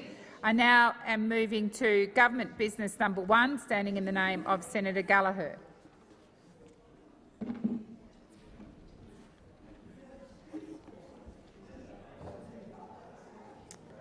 Senator Chisholm. Before asking that it is taken on as formal, I seek leave to amend Government Business Notice of Motion number 1. Is leave granted? Leave is granted. Thank you, Senator Chisholm. I amend the motion in the terms circulated in the chamber and ask that the amended motion be taken as formal. Is that agreed to, the motion be taken as formal? Yes? No objections? Thank you, Senator Chisholm. I move the motion. So the question is that Government Business number 1, standing in the name of Senator Gallagher, as amended, be agreed to. Those of that opinion say aye. Against? I believe the ayes have it. We'll now move to Government Business number 2, standing in the name of Senator Gallagher, and I'll call Senator Chisholm. I ask that Government Business Notice of Motion number 2, proposing a reference to the Parliamentary Standing Committee on Public Works, be taken as formal. Is there any objection to this motion being taken as formal? There being none, I'll call Senator Chisholm. I move the motion and table a statement in relation to the works. So the question is that the motion is moved by Senator Chisholm, standing in the name of Senator Gallagher, be agreed to. Those of that opinion say aye. Against? I believe the ayes have it. We now move to General Business Notice of Motion number 53, standing in the name of Senator Bragg. Senator Askew. On behalf of Senator Bragg, I ask that General Business Notice of Motion number 53 be taken as a formal motion. Is there any objection to this motion being taken as formal? There being none, I'll call Senator Askew. I move the motion. Senator Chisholm. Seek leave to make a short statement. Leave is granted for 1 minute. Senator Chisholm. It is not appropriate for AFCA to appear at budget estimates. AFCA is not a government department or regulatory agency. It is a not-for-profit public company and is not publicly funded. AFCA have made themselves available to Parliament for oversight and transparency through various committees. Senator Bragg had the opportunity to ask questions of AFCA when they appeared before the Senate Economics Legislation Committee as recently as the 14th of October. The government does not support this precedent where the Senate as a whole negotiates witness lists for respective committee hearings. That should remain a role for individual committees to establish. This is a political stunt, as we often see from Senator Bragg, and we will not support this motion. So the question is that General Business order. The question is that General Business Notice of Motion number 53, standing in the name of Senator Bragg, moved by Senator Askew, be agreed to. Those of that opinion say aye. Against? I believe the ayes have it. We now move to General Business Notice of Motion 58 to 60, standing in the name of Senator Dean Smith. Senator Smith. That General Business Notices of Motion 58 to 60 to be taken together as formal motions. Is there any objection to those all being taken together? No, there are none. Senator Smith. I move the motions. So the question is that General Business 58 to 60, standing in the name of Senator Smith, be agreed to. Those of that opinion say aye. Against? I believe the ayes have it.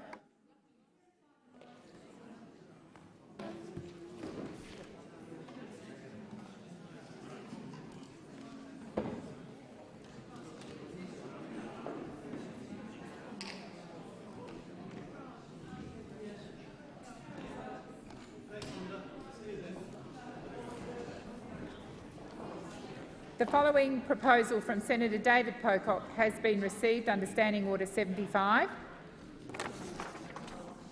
Dear President, pursuant to Standing Order 75, I propose that the following matter of public importance be submitted to the Senate for discussion. The rate of job seeker needs to be raised in order to lift more than 3 million Australians out of poverty and stop 1 in 6 Australian children growing up in poverty, given the current costs of living crisis that last night's budget forecasts will worsen, with huge increases to energy costs, food and rent, amongst other essentials. Is the proposal supported? Thank you.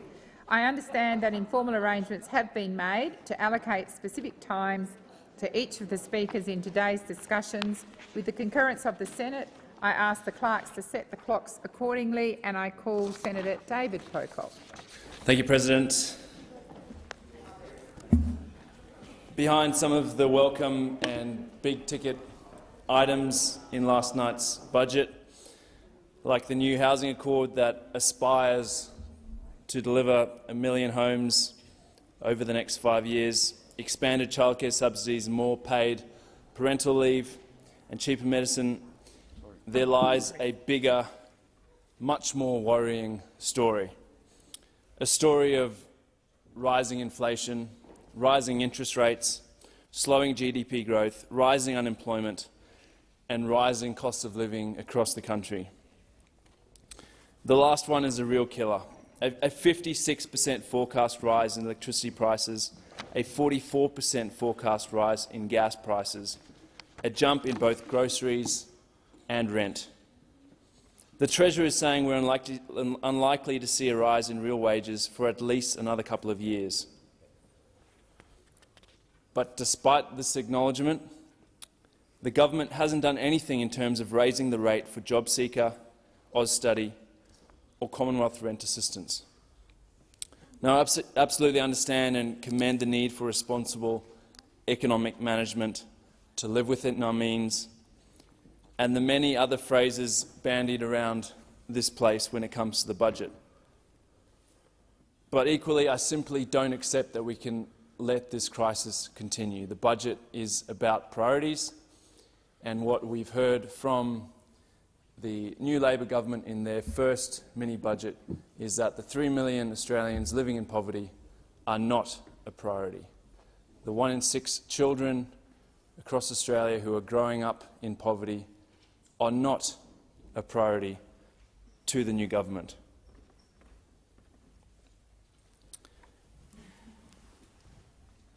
We have to think about this in terms of the things that we are happy to spend money on.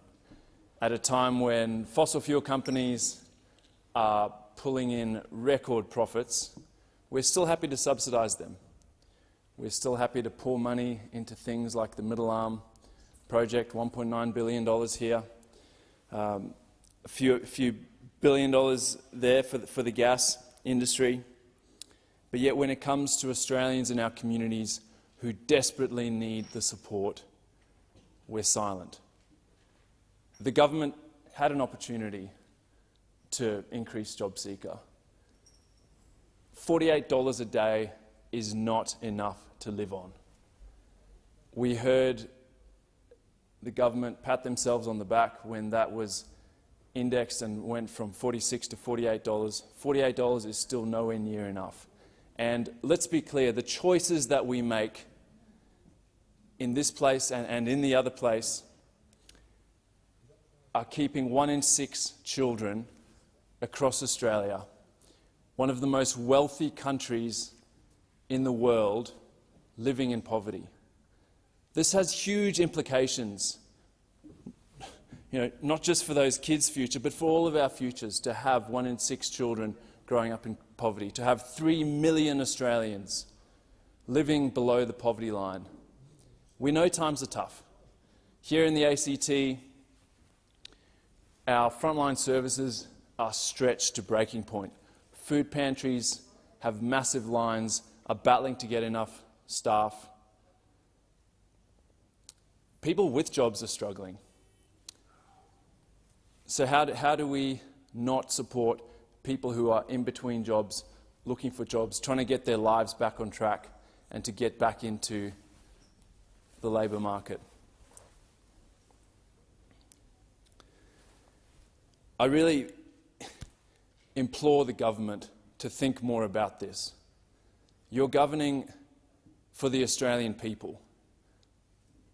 You're answerable to those 3 million Australians that, through your decisions, are being left to live on $48 a day. Those 1 in 6 children who are growing up in poverty, whose the rest of their life will be shaped by the experiences of growing up in poverty, of growing up not being able to afford things, of looking at their friends at school and asking, why can't I have that? Why do I have to live like that? These are the choices that we are privileged to make in this place. I implore the government to raise the rate before or at the next budget in May. Thank you, Senator Pocock. Senator Pratt. Thank you to Senator Pocock for this motion, but I have to say there is not a day that goes by that I do not take this issue extremely seriously. We recognise that living on income support payments is extremely challenging. As a government, however, we face competing calls on the budget, which sadly we have to make very difficult choices on. In the budget that we have just done, we have sought to put some money back in people's pockets, including through cheaper childcare, expanding paid parental leave, cheaper medicine, more affordable housing, and to support low-income households that are in that are earning wages. To demonstrate how complicated this issue is, and I don't mean to overstate it in terms of complexity, but the kind of way the issue has to be managed, 4.7 million Australians received a boost to their government payments just through the indexation adjustments made in September this year. Now, I'm not saying that that fixes the problem, but what I'm saying to you is that that increase in and of itself adds about $10 billion worth of costs to the bottom line of the budget over the forward estimates. And so when we look to supporting families and we look to supporting households, particularly the most vulnerable ones in our society, we need to make sure that the changes that we make are sustainable. The rate will be considered again in the next budget, but there is little point, as we've had a history of having a one-off supplement boost here or there, if we are simply setting up a system that is unsustainable. I also think we need to look at the whole package of needs of a family, and it's important to recognise that it's not $48 a day when we're dealing with families. We need to include your family tax benefits A and B, and that these are targeted payments along with rent assistance for low-income households. So when it comes to looking at government policies in the future in this regard, we need to be looking at the holistic system of the kind of support that people get. I would note in this regard that the House of Representatives currently has an inquiry, for example, into Workforce Australia, and is also doing an inquiry into Parents Next. Parents Next has purportedly been a program to support parents with young children to get ready for re-entering the workforce, and it has had historically a whole bunch of mutual obligations attached to it, which I might note have been suspended in recent times. And I note in that context that these programs like that that have been driven by the last government haven't really known whether they are a parenting support program or whether they are an employment pathway program. And I note in that regard that the resources that we put into parts of the community for programs like that, the resources that we put into places like Medicare, they're only good if people can use them. They're only good if, and so we do need to continue to deliberate about where our funding is best spent in a social welfare and community sense. And that is why we are looking very actively at these issues, for example, through the inquiry in Workforce Australia in the lower house. We acknowledge that the release of the Poverty in Australia report of 2022, for example— The time has expired. Senator Brockman. Thank you, Mr Acting Deputy President.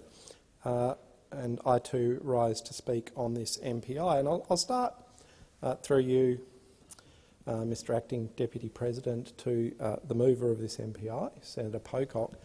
And I will start by noting the change of tone from those opposite on this topic since we were in government.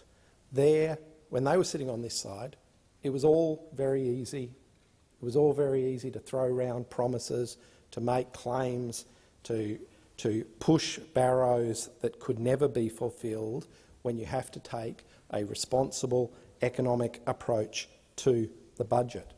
I mean, the sad reality of what we've seen over the last 24 hours in terms of cost of living pressures impacting all Australians, including those on social welfare, is that there's very little in this budget for them. In fact, we've seen an abject failure on one of the key promises surrounding energy costs, and we've seen the abject failure just today, of the Treasurer in explaining the promise to deliver a $275 reduction in electricity costs, which would make a difference, particularly to low-income Australians. $275 would have made a real difference to low-income Australians. But the Treasurer today, in his mishearing of a question in the press club and his subsequent response in question time, shows that he's not even sure if the $275 was in the budget or wasn't in the budget. And if it was in the budget, then it was clearly a broken promise, because the budget shows that electricity prices are going to rise. They're going to rise, not just by a small amount, but by something like 50%. And so you've seen, in a situation where Australians, particularly low-income Australians, do rely on a budget taking these kinds of issues seriously, that this government's failed the first test. It's failed the first test of achieving what it said it was going to achieve, and it's failed the test of competence in answering questions on what are very straightforward issues. Are they going to deliver the $275? Is it in the budget or not? These aren't complex questions. These are easy questions. And a lot of Australians, including Australians on income support, would like the answer to them. And unfortunately, we just get confusion from the Treasurer. Now, in the few minutes remaining to me, I just do want to set the record straight on the issue, because sometimes there's a lot of misinformation distributed about the coalition government's record in this area. In particular, in the last couple of years of the government, the coalition government provided unprecedented payments right across the economy to assist those on low incomes, to assist those on welfare, to assist those who were doing it very, very tough in an unprecedented time. In fact, $32 billion in emergency support payments, which the current government now often labels as wasted spending or somehow poor expenditure of money. At the time, of course, they supported it, and it kept the economy strong.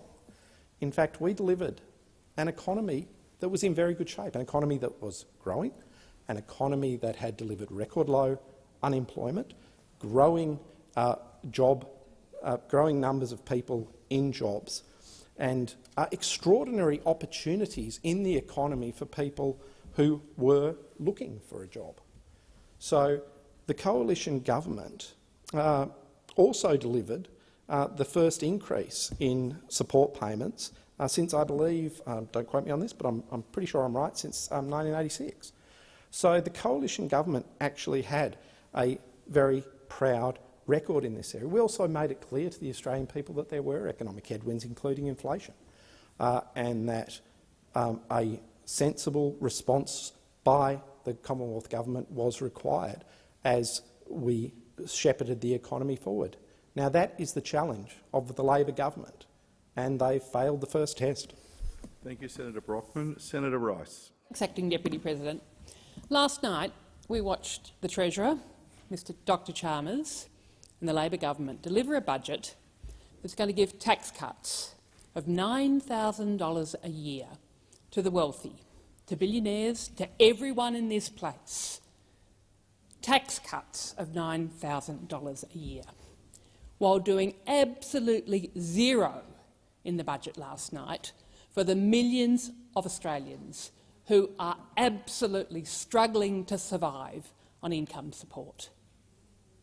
This was a Labor government budget. What is the point of Labor? Poverty is a political choice, and Labor last night showed they had made their choice. In this budget, they have chosen to give tax cuts to the wealthy at the cost of $254 billion over the next 10 years, rather than do anything for the millions of Australians, including the 1 in 6 children in Australia who are living in poverty. This is not complex. These are people who are absolutely struggling. Every day, millions of Australians are having to make decisions as to whether they eat, whether they pay for their medicines, whether they pay for their rent. I recently spoke to one person struggling to survive on the job seeker payment who told me, "I'll be 63 in a couple of weeks. No one will employ me at my age.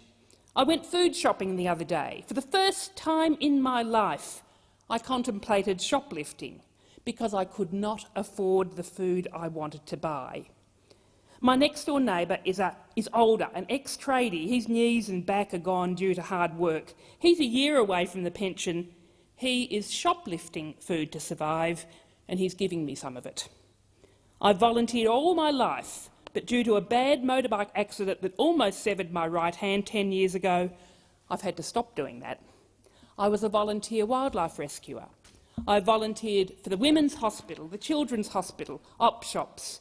When I lived in a regional town, I volunteered with the CWA, the CFA, the SES. I've consistently put back into society, and now I and many like me have been left behind on the scrap heap, forced to contemplate breaking the law to eat. I would prefer my name remain anonymous, as I don't want people to know that I'm considering stealing food. I don't want that stigma attached to me, even though I'm living a stigmatised life while on job seeker. Raise the rate and lower the retirement age. I'm tired. We are living in one of the wealthiest countries in the world, yet people are forced to shoplift to eat. And there are tax cuts that are going to give the wealthy a $9,000 a year extra in their pocket, delivered last night in a Labor budget. The budget also told us that rents are increasing sharply, that electricity is going to go up 56%. This budget does not cater for people who are just barely scraping by. It punishes people living in poverty. If this had been a Greens budget, there would have been different choices being made. It would have included a livable income guarantee, ensuring support was there for everyone who needed it. Because poverty is a political choice. We would raise the rate of job seeker to above the poverty line, to above $88 a day, abolish all punitive parts of our income support system and return the provision of employment services back to the Commonwealth. And our livable income guarantee would sit side by side with the Greens' plans to build 1 million affordable homes, to increase wages and reduce the costs of essential services like dental care and childcare by making them free.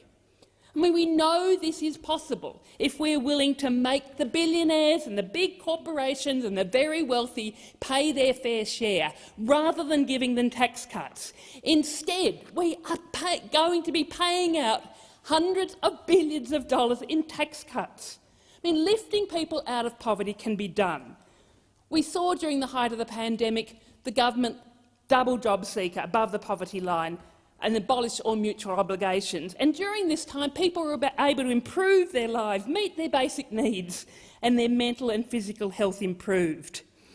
Advocacy groups, people living in poverty, have repeatedly called on Labor to raise the rate of income support, yet Labor has failed to listen, and this budget has done nothing to improve the lives of the 5.1 million Australians struggling to survive on meagre income support payments. Thank you, Senator Rice. Senator Babet. Thank you. Now, Labor's budget is a disaster. The cost of living is going up. Power prices are going up. Taxes are going up. Unemployment is going up. The only thing that isn't going up are your wages. Now, this Labor government continually promises to reduce the cost of living while simultaneously increasing the cost of living. Their strategy to lower prices is to increase prices. I can't for the life of me work out which is more incredible, the claims that this Labor government makes or the fact that this government expects Australians to believe their claims. Now, during the election, Labor promised many times that they would reduce the cost of power prices by approximately, by $275. Instead, they're set to go up by more than 50%. Now, this Labor government insists that renewable energy is the cheapest form of energy, or at least it will be.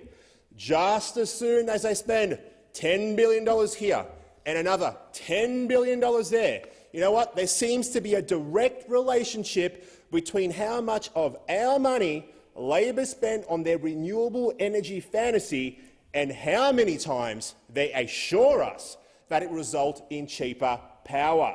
It'll just take a few more $1 billion, as always. Now, if you believe that, you have the one prerequisite necessary to do the Energy Minister's job. And what is that prerequisite? Well, it is wishful thinking. That's what it is. Now, the energy crisis, which in turn is increasing the cost of everything else, has nothing to do with Vladimir Putin and the war in Ukraine, like some would have you believe. Labor made its promise to reduce power prices after Russia invaded the Ukraine. It has everything to do with Labor, the Greens and the closet Greens on all sides of this chamber who are sabotaging cheap energy in this country. Now, while Australia is pursuing, frankly, crazy climate policies, China is building more than half the world's coal-fired power plants, strengthening their economy, increasing their standard of living. At the same time, the price of food is going up, partly because of floods, but mostly because of the skyrocketing cost of energy, making it more and more expensive to get Aussie food onto supermarket shelves. And now, for good measure, the Labor government also wants to lower methane, which will almost certainly become a tax on cows farting. That's what's going to happen, a tax on cows farting. It's going to drive up the cost of your average Aussie barbecue at the same time. Now, the soaring cost of living is not just a problem for the unemployed, it is a problem for everyone. Families paying off a mortgage, pensioners, retirees trying to keep cool in summer and warm in winter, businesses trying to employ people, everyone. In fact, as energy prices go through the roof, manufacturers are going to be forced to go offshore, probably to China, because China isn't crippled by crazy climate policies, which obviously results in unaffordable energy, and it is becoming harder, obviously, for businesses to keep the doors open and the lights on. Now, the real solution to the cost of living crisis is not a handout. It is affordable energy, getting rid of red and green tape and keeping government spending and taxes low so that Australia can be a land of opportunity. Raising the rate of job seeker is not a viable long-term solution. We absolutely have a responsibility to keep disadvantaged Australians well looked after. But the best way to do this is by creating conditions in which industry can thrive so that they can be gainfully employed. It is industry that creates jobs, not government. Now, increasing the size of our welfare programs will raise our already unsustainable debt level further. This will inevitably lead to higher taxes, and it will make it harder for families and pensioners to look after themselves and harder for business to employ people. The government can't have skyrocketing power prices and a generous welfare system. The government can't trash our competitive advantage, which is cheap, reliable, abundant energy in the form of coal and gas, and then expect people to prosper. Thank you, Senator Babet. Your time has expired. And if no one else wants to call, the time for the discussion has expired. The President has also received the following letter from Senator Dean Smith. Pursuant to Standing Order 75, I propose that the following matter of public importance be submitted to the Senate for discussion. The Albanese Labor government has delivered a high-taxing, high-spending budget that has no plan to address the cost-of-living crisis, predicts 140,000 Australians losing their jobs, slashes funding to regional and rural Australia, breaks Labor's promise to the Australian people to reduce power prices by $275 annually, instead hiking power prices by 50%, and a budget that has left Australians poorer, with the average family being at least $2,000 off worse by Christmas. Is the proposal supported? Sorry.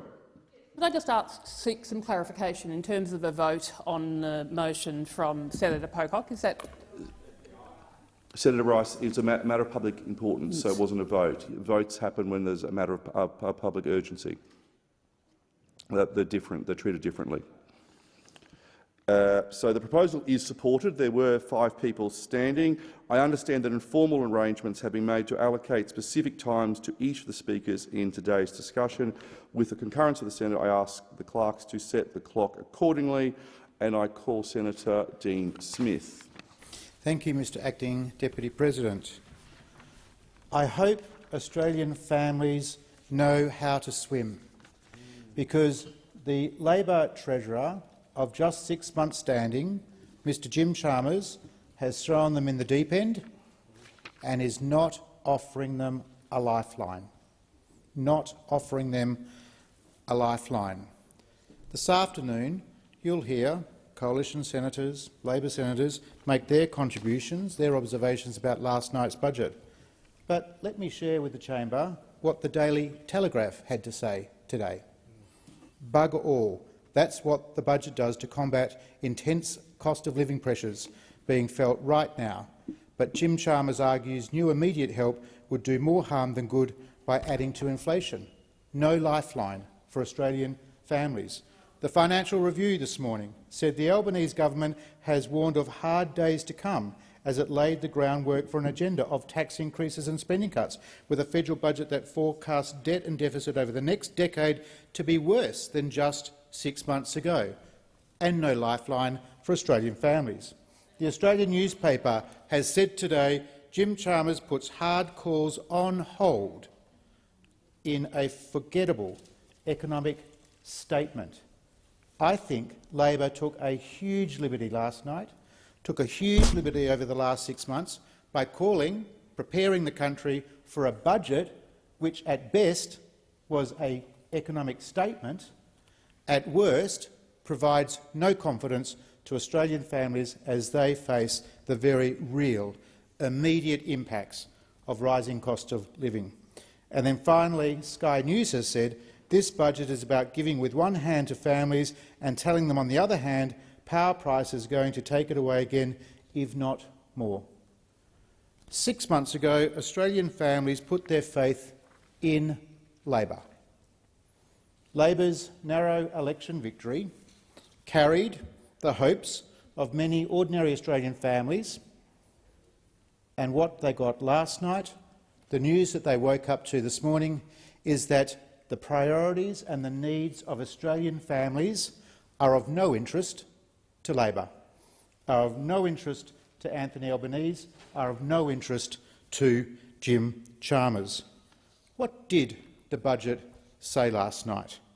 The budget added to those 97 occasions already where Labor had promised a 275 cut in power prices. This budget confirms a more than 50% increase in energy prices. Labor had promised to the Australian people in the lead-up to the election campaign there would be an improvement in real wages. The budget showed that real wages are going backwards. The budget also showed that Labor has dumped the tax cap, and Labor's plans are to deliver a sneaky new tax on investors and retirees. Let's see how far that goes when that particular Treasury bill comes to the Senate. The situation facing Australian families is stark. Petrol is on the rise, mortgage costs are on the rise, food is on the rise. And Mr Chalmers and the Prime Minister have decided that Australian families should suffer, that Australian families should be the front line of this country's defence in these challenging economic times. In his first speech as Prime Minister-elect on election night, Mr Albanese, the Prime Minister, made it very, very clear to Australians who did vote for him, but also Australians that didn't vote for him, what his core promise would be. He said, "No one would be left behind because we should always look after the disadvantaged and the vulnerable." He went on to promise that no one will be held back because we should always support aspiration and opportunity. And at the first opportunity Labor had to put its values on display to our country, it decided it would not provide much-needed support. It would not provide a lifeline to Australian families. It is a shocking, rude, sad revelation. Australian families would have gone to bed last night, woke up this morning realising that the future is bleak ahead of them. Senator Sheldon. Acting Deputy President. I said, we've been here before, hearing this cost of living arguments from the opposition. I've said they lean in with their chin. Last time they leaned in with their entire body. Now the whole team of them are throwing themselves over the cliff. Like, to think that these people have no shame. They come here and lecture the Australian people what they demanded for this last election, which we delivered last night, as a mistake. See, these are the people that brought $1 trillion debt and showed nothing for it. They show absolutely nothing for it. These are the people that had a design feature for low wages. They said low wages is a design feature of how they are going to run the economy. And guess what? That's what we've got from them. That's what the consequences are. These are the same people that have seen for the first time in the history of this country the middle class shrinking under their watch. And they're coming here and lecturing us about what should or shouldn't be done. Oh, sorry, I keep forgetting. They have no policies. Remember, that was official? They have no policies. They've got no plan. They've got no thought. They've got no strategy, because we know the strategy they've adopted has done over people in this country now for 9 years. And of course, then you look at some of the areas where change has taken place. But think about what they've done in the aged care sector. Think about what their position was about the aged care sector. No support for aged care workers, feminised industries. Think about all the low-paid workers, men and women of this country, when the proposition for $1 an hour wage increase. Where were they? They opposed it. They opposed it. And they come in here with no shame, every one of them, and say that they have a position that's right. Well, quite clearly, in the budget last night, there's a whole series of critically important pieces that will make a change and a difference for thousands and millions of working Australians and people in our community. The cheaper childcare strategy. I mean, quite clearly, there are going to be millions of people that are going to be better off as a result of the early education program. That is an investment in the future, not money given off to Alan Joyce with no accountability, $2 billion. Not something where we can watch and see some of the biggest names in some of the companies around this country which were given billions of dollars, hundreds of millions of dollars, tens of millions of dollars to turn around and spend on bogus training packages. I mean, look, no offence to Grill, I occasionally eat their burgers myself. But I tell you what, giving them millions of dollars to set up a burger university to train people for just cheap labour, that's the strategies they have. The difference for us is that we have a clear strategy. 180,000 places, fee-free for TAFE, and vocational educational places. That will give capacity for our economy. It will give ability for people to earn more. It'll give an opportunity for our economy to turn around to have the skilled labour that we need to have from Australians. And those 20,000 new university places over the next 2 years. Again, it's investment in our future. It's an investment in right now. It means that money that would be coming out of people's pockets to do those things aren't happening, but it's value-adding to the economy. It's value-adding to households. And, of course, expanding the paid parental leave to 6 months. Where are they about that? You don't think that's a cost of living saving? You don't think that's actually an advantage for people, women in particular, but for men and women in our community? You think that's an important gender equity question, which actually has value right across the economy? Or, of course, more affordable housing. More affordable housing. I mean, seriously, you're going to sit here and say to the government, as the ex-government, the ones that shrunk the middle class, said low wages is a strategy, have turned around and given us this housing crisis, then when we're coming up with solutions from our side, that is not a solution that's actually affecting the cost of living? Well, of course it is. It logically is. It has the capacity to. It has the obvious support that will have that outcome. And of course, getting wages moving will be the great example that there'll be the real test for these people with no shame. That will be the real test, to see whether they support improvements in employment relations arrangements in this country that will finally get wages moving, and not put it off to the never-never. Do it as quickly and as smartly and as effectively as we possibly can to make sure Australians get a better and a fairer go. Senator Roberts. Thank you, Madam Acting Deputy President. As a servant to the people of Queensland and Australia, I speak in favour of the matter of public importance moved by Senator Smith. This budget contains page after page of regulations and schemes designed to centrally manage the economy and extra bureaucrats to make sure that happens. Missing from this budget is real infrastructure. Queensland has lost Hells Gates Dam, despite a business case that clearly showed the dam will provide a return on investment. And I thank the Senate for agreeing this afternoon to my document Discovery to bring that report to the public.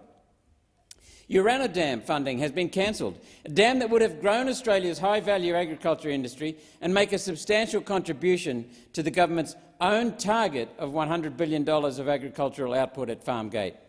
Hewenden Irrigation Project, a wonderful project in North Queensland, has been deferred despite the agricultural potential of the Flinders River black soil plains to bring prosperity to our north. Queensland deserves better than Labor government that hates agriculture. Energy is missing from this budget. Nature-dependent power currently receives $13 billion a year in renewable energy subsidies. If the number of nature-dependent power plants is to increase to meet the 2030 target, then the allowance for the increase in subsidies should be showing in this budget. Yet it's not. Where is the baseload power generation? Nowhere. Blackouts, here we come. In Wednesday's Financial Review, the ABS announced that power prices in the September quarter rose 15.6%, or 60% annualised. This is a catastrophe for struggling families and small businesses. How can any business have the confidence to invest when they see a basic business input blowing out with no end in sight? This budget is an economic suicide note. One nation support productive capacity, less red tape, creating wealth and a future for everyday Australians who are the core of our nation. Senator McDonald. No, Senator Brown. Oh, no, yes, it is Senator McDonald. Sorry. Thank you very much. This budget, I rise with great pleasure to speak to this MPI as proposed by Senator Smith, because this budget is truly a fabrication, a paper-mache collection of lies and mistruths.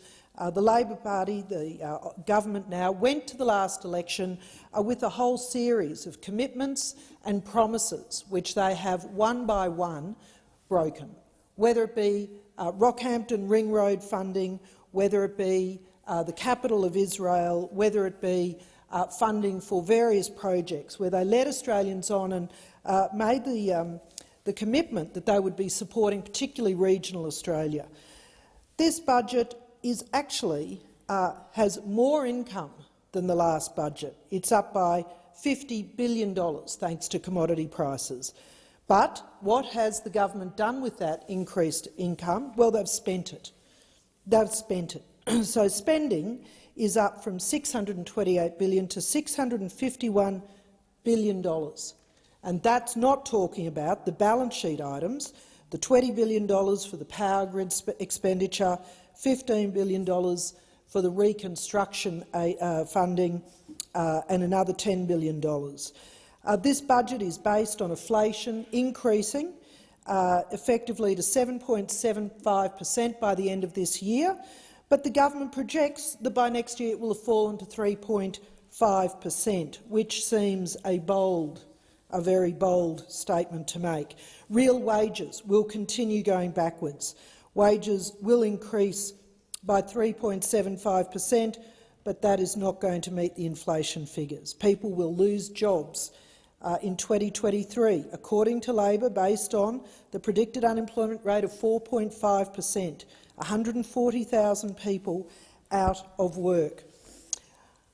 I think this is a budget that is misleading in the extreme, because what has happened is that money has been ripped out of productive projects that you would invest in if you were building a nation, if you were looking to the future. What this is a Robin Hood budget that steals jobs from the future, but I just don't know who they are giving them to. Families will be $2,000 worse off under Labor by Christmas. We already pay more in the regions, but this is going to increase. We pay more for fuel, for groceries, for insurance, for electricity, for airfares. But to Labor's eternal shame, they looked Australians in the eye, they begged for their vote and promised, in exchange for that, a reduction of electricity prices by $275 per year. Now, Minister Gallagher has told us that that $275 reduction is in the budget. She said that today at question time, that it's in the budget, and I look forward to having that being explained further to me. Labor's telling regional people and businesses here that a war 12,000 kilometres away is why they have to break a key election promise made 97 times. And regional people have a nose for political spin, and these excuses stink.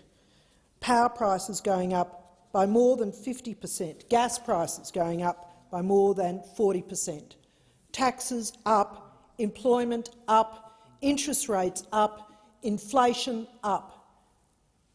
But there's one thing that's not going up. Under Labor, real wages are not going up. Labor wants to cut Australia's methane emissions, but this will be impossible if they continue with these excuses and lies.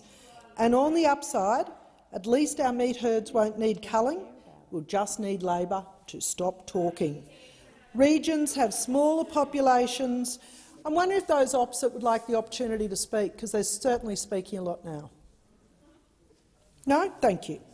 Regions have smaller populations, businesses have static customer numbers, and an increase in costs will push them to the wall. 50% increase on power prices will result in business closures, jobs lost and increasingly difficult circumstances, thanks to the headlong rush to emissions reductions without a plan to genuinely transition the economy. Local butchers and pubs will have to charge people more and put people off staff. Why do regions matter? Well, for Labor, a small town is just a photo opportunity, but so much more for the people, businesses and councils that live and operate there. Senator Brown. Thank you, Acting Deputy President. That contribution by Senator McDonald was like we were in some sort of twilight zone. That she talked about interest rates rising, cost of living rises, real wage increases, when after 10 years of a coalition government, their whole deliberate design feature of their budget was to keep wages low. It's extraordinary, that contribution. It completely ignores the actual facts of what this a decade of wasted opportunities and wrong priorities that this coalition government left us in. And let's not forget they did leave us with $1 trillion worth of debt without much to show for it. And I have to say, I was so proud to be in the other place last night to hear our Treasurer deliver the 2022-23 budget speech. It's for the first time in 10 years a Labor budget was presented to the people of this country, a budget which is responsible, right for the times and ready for the future.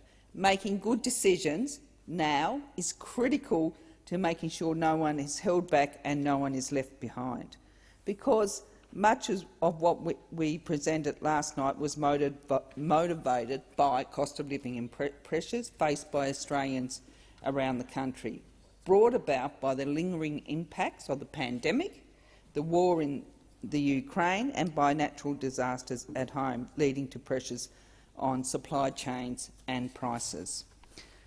Budgets at their best bring together the global and the local. This budget delivers for all Australians, helping them manage the cost of living pressures and plans for the future with our 5-point cost of living plan. Cheaper childcare, cheaper medicines, expanding the paid parental leave to 6 months, more affordable housing and getting wages moving again. Our plan for cheaper childcare will support families and deliver an economic dividend. The $4.5 billion plan will cut the cost of early education and care for around 1.26 million Australian families, easing the cost of living pressures, giving children access to critical early education and giving parents the opportunity to work and earn more if they want to. And we're making medicines cheaper for Australian households. For the first time in its 75-year history, the maximum cost of general scripts under the PBS will fall. We are delivering $531 million investment to expand the paid parental leave system up to 26 weeks by July 2026. This is the biggest boost to Australia's paid parental leave scheme since it was created by who? The former Labor government in 2011, because the other side, the coalition government, they don't create those programs that make significant, real change in people's lives. So the extension will support parents to spend more time with their children and share caring responsibilities more equally. We will also deliver 40,000 new social and affordable houses, including 30,000 from the Housing Australia Future Fund and an additional 10,000 dwellings under the new Housing Accord. And we will introduce measures to get wages moving again while ensuring a safer, fairer and more secure workplace. On top of the 5-point plan for the cost of living, this Labor budget builds a stronger, more resilient and modern economy with investments in so many vital areas. Infrastructure is critical to building the nation, as we all want, and the Albanese government's investment in infrastructure will deliver the best outcome for the Australian people now and into the future. The budget takes an important first step in ensuring the Commonwealth's infrastructure spending is responsible, affordable and sustainable. We are delivering on our election promises, which takes the total investment in transport infrastructure in every state and territory in this budget at $55 billion over the forward estimates for new and existing projects. Senator Whish-Wilson. Thanks, Acting Deputy President. Well, in the words of the Treasurer from last night, this budget is solid, steady and sensible. I think it's probably a fair yarn to say it's in that sort of solid and steady territory.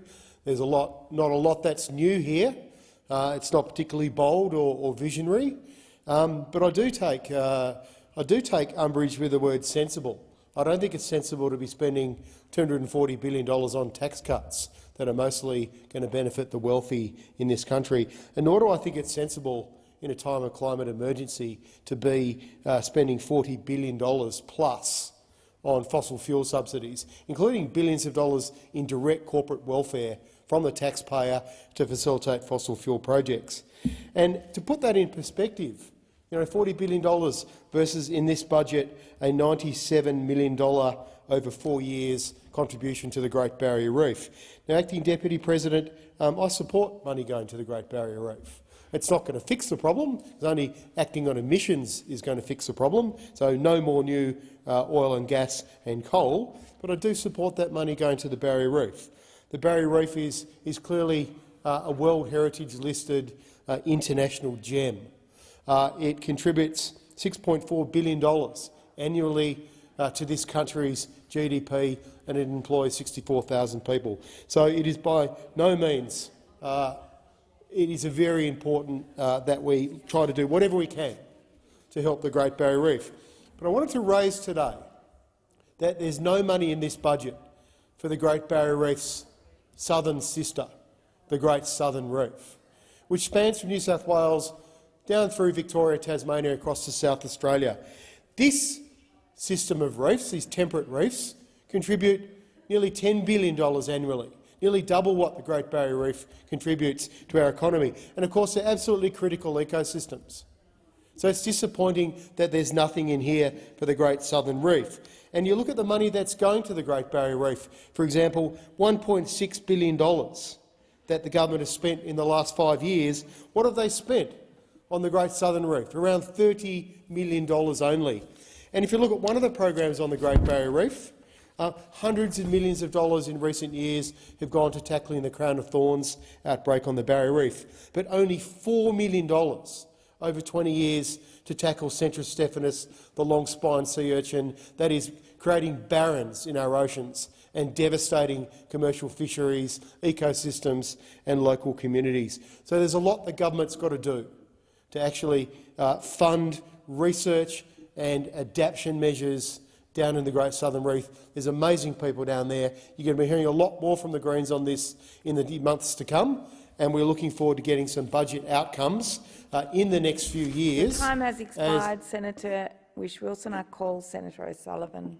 Thank you, Madam Acting Deputy President. Well, the Treasurer had his big night last night. If you think we're disappointed by this budget, you can't imagine the disappointment that the Australian people must be feeling, indeed those in my home state of Western Australia. All this budget did tell those in Western Australia is that there is much more financial hurt and pain for their household budget. Be in no doubt, we are in a cost of living crisis. Things are getting a lot worse before they're going to get better. Cost of living is going up, power prices are going up, gas prices are going up, taxes are going up. Western Australians will have to spend more in their budgets just to be able to make ends meet. Now, one reliable way of putting downward pressure on inflation is to put a limit on spending. But what we're seeing is that this budget contains measures that are actually going to put an upward pressure on inflation. Let me give you an example. We've got $4.5 billion in here for so-called cheaper childcare. Now, that sounds noble. That sounds noble. But what we know is that, by this government's own admission, is that this policy will not add a single childcare place. Worse still, it's likely to drive up the cost of childcare, swallowed up by the increased subsidy. The increased subsidy will be swallowed up and will have further inflationary impacts.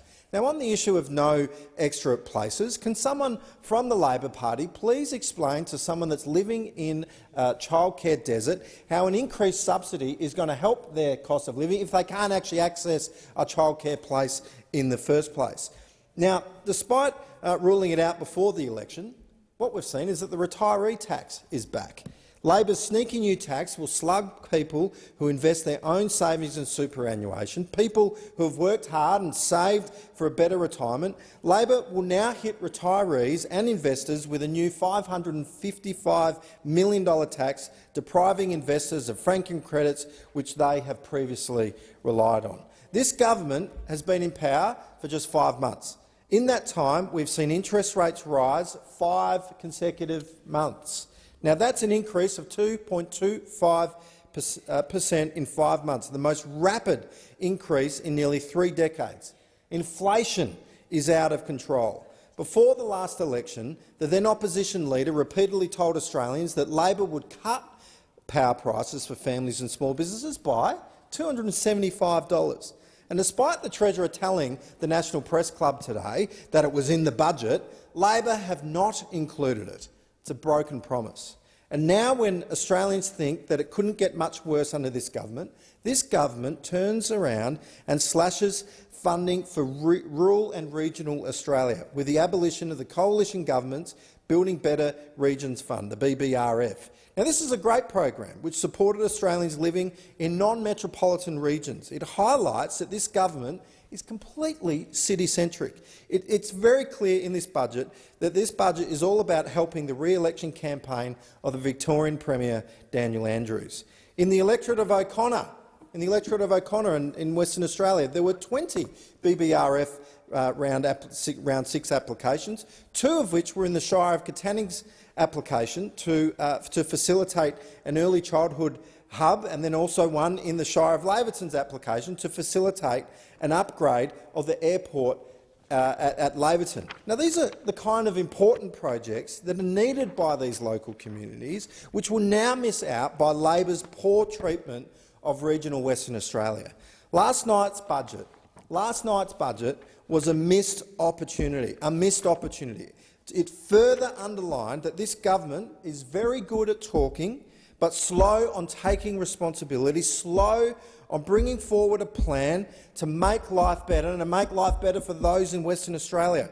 They're not providing for our communities. There is real pain in this budget, make no doubt about that. And for this year's Christmas, Western Australian families will know it will be very different to the previous years. Instead, this government is too busy rewriting history books and blaming everyone else for the job that they have been elected to do. Thank you. Given that the time for the MPI has expired, I shall now proceed to the consideration of documents which are listed on page 4 of today's order of business.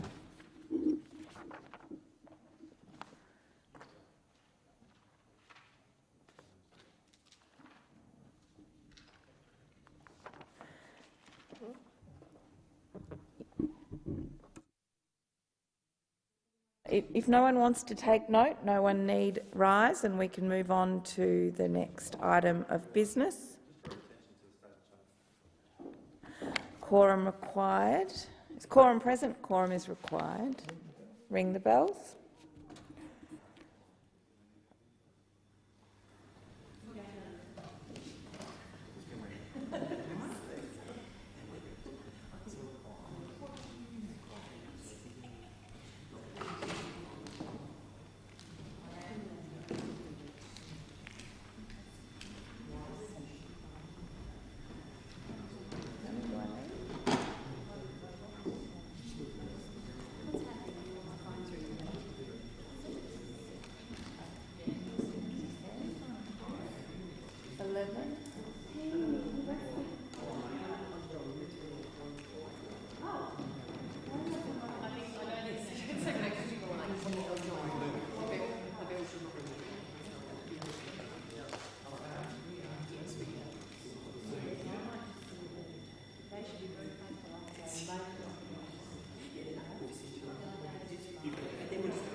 So we are on the consideration of documents which are listed on page 4 of today's order of business. Senator O'Sullivan. Yes, I take note of all documents. Can I say that, or do I have to number each one? Okay, all documents on page 4, and I seek leave to continue my remarks. Is leave granted? No one else is standing on that question, so we now move to the tabling and consideration of committee reports. Senator Ciccone.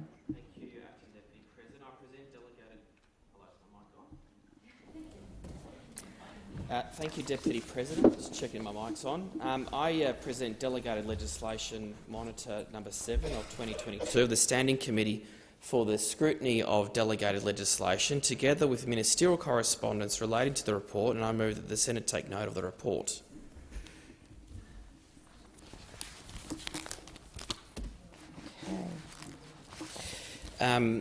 Acting Deputy President, on behalf of the Parliamentary Standing Committee on Public Works, I present the committee's 4th report of 2022. Thank you, Senator Ciccone. Senator Smith. Thank you, Madam Acting Deputy President. I present the Scrutiny Digest number 6 of 2022 of the Standing Committee for the Scrutiny of Bills and move that the Senate take note of the report. As Chair of the Senate Standing Committee for the Scrutiny of Bills, I rise to speak to the tabling of the Committee's Scrutiny Digest number 6 of 2022. The Digest contains the Committee's assessment of all bills recently introduced to the Parliament. Each bill is assessed against the Committee's technical scrutiny principles as set out in Standing Order 24. These principles focus on the effect of proposed legislation on parliamentary scrutiny and individual rights, liberties and obligations. Importantly, the Committee has a strong and long-standing commitment to non-partisanship, and accordingly the Digest does not consider the policy merits of bills. Scrutiny Digest number 6 of 2022 reports on the Committee's consideration of 16 bills which were introduced into the Parliament during the previous sitting week, as well as amendments introduced in relation to 4 bills. It also contains the Committee's comments on recent ministerial responses in relation to 8 bills. The Committee has identified potential scrutiny concerns in relation to 8 bills, including 2 private senators' and members' bills. I particularly wish to highlight the Committee's comments in relation to 2 recently introduced bills. The first is the Biosecurity Amendment Strengthening Biosecurity Bill of 2022. Among other things, the bill seeks to amend the Biosecurity Act to confer 3 new instrument-making powers on the Agricultural Minister, which mirror existing powers that are available to the Health Minister in relation to human biosecurity risks. Legislative instruments made under each of these new powers will be exempt from disallowance. Scrutiny Principle 5 requires the Committee to report in respect of bills which insufficiently subject the exercise of legislative power to parliamentary scrutiny. As disallowance is the primary means by which the Parliament exercises control over its delegated legislative power, the Committee will have scrutiny concerns in relation to any bill that seeks to exempt delegated legislation from disallowance without appropriate justification.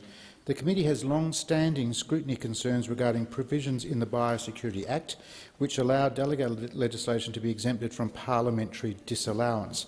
I note that these concerns are also shared by the Scrutiny of Delegated Legislation Committee. In 2021 and 2022, the Committee conducted a review of exemption from disallowance provisions within the Biosecurity Act and recommended that, from a scrutiny perspective, the Biosecurity Act should be amended to provide that all instruments made under the Act, it's worth repeating, that all instruments made under the Act are subject to disallowance.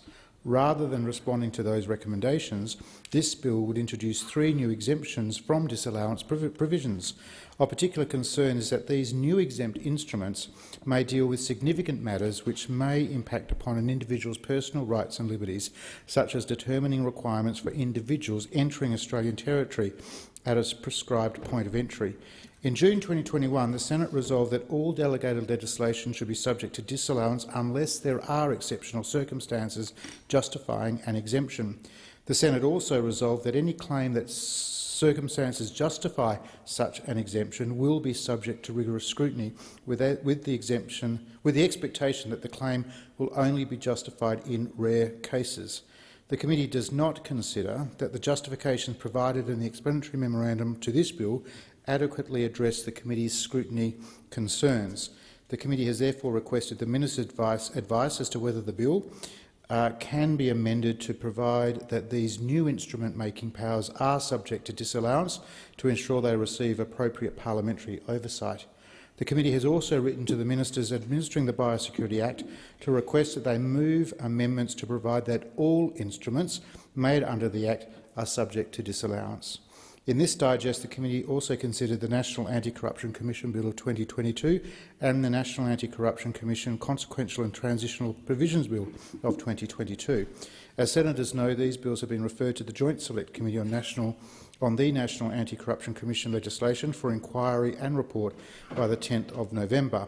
The committee makes 6 recommendations that more information be included in the explanatory memorandum to the bills, and a further 9 recommendations that consideration be given to amending specific provisions.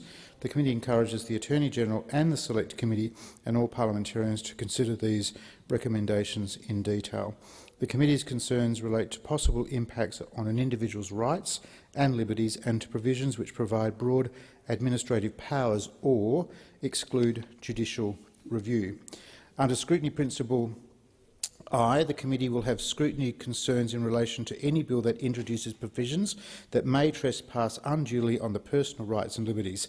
The measures in these bills would provide the Commissioner with a range of investigative and reporting powers which may limit an individual's personal rights or liberties, particularly in relation to long-standing common law rights relating to privacy, self-incrimination and legal professional privilege. The bill sets out a number of offence provisions which the committee considers require further justification. In addition, the bill also provides for the broad delegation of administrative powers and functions.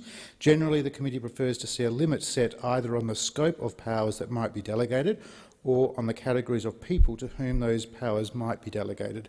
The committee has recommended that the bill be amended to provide that powers and functions may only be amended to persons who have the appropriate qualifications, training or experience. Importantly, and as I've already noted, the committee's concerns relates to matters of technical scrutiny and not to matters of policy. I encourage all parliamentarians to carefully consider the committee's analysis contained in the digest, and with these comments I commend the committee's Scrutiny Digest No. 6 of 2022 to the Senate. Thank you, Senator Smith. Senator Urquhart. Is that the motion be agreed to? Those of that opinion say aye. Against no. I think the ayes have it.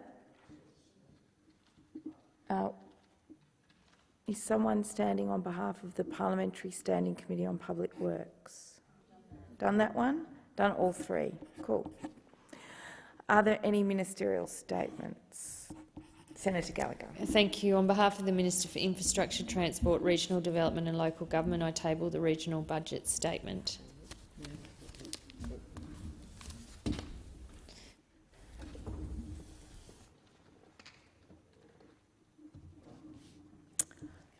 Okay. Now we're on to committee memberships. The President has received letters requesting changes in the membership of committees. Minister. I seek leave to move a motion to vary the membership of committees. Is leave granted? Leave's granted. Thank you. I move that senators be discharged from and appointed to committees as set out in the document available in the chamber and listed on the dynamic red. Thank you. The question is that that motion be agreed to. Those of that opinion say aye. Against no. I think the ayes have it carried.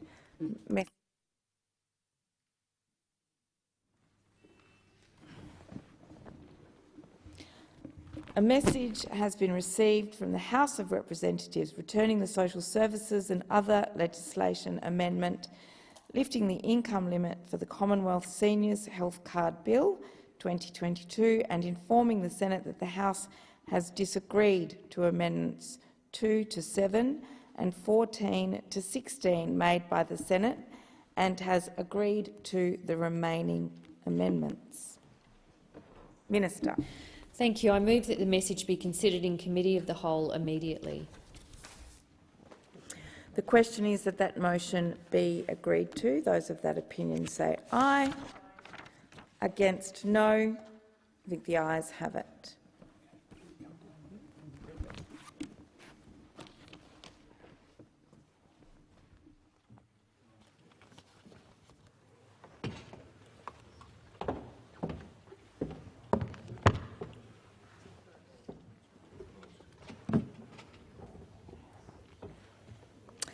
committee is considering message number 59 from the House of Representatives relating to the social services and other legislation amendment lifting the income limit for the Commonwealth Seniors Health Card Bill 2022. Minister. Thank you. I move that the committee does not insist on its amendments to which the House of Representatives has disagreed. The question is that the amendments not be insisted on. Those of that opinion say aye. Aye. Against no. I think the ayes. Sorry. Is quorum present? 1, 2, 3, 4, 5, 6, 7. Yes, quorum. Or are you just pestering us?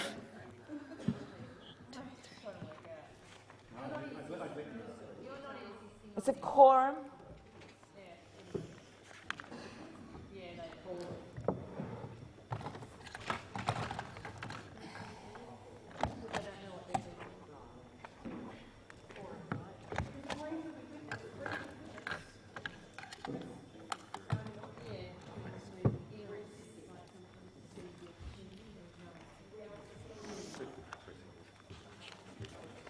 Can't leave the chamber. All right. 1, 2, 3. How many are there? 1, 2, 3, 4, 5, 6, 7, 8, 9, 10, 11, 12, 13, 14.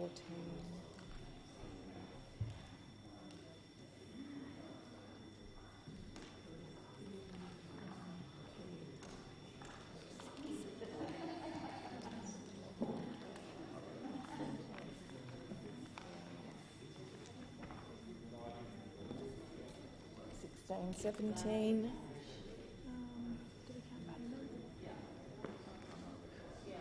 18,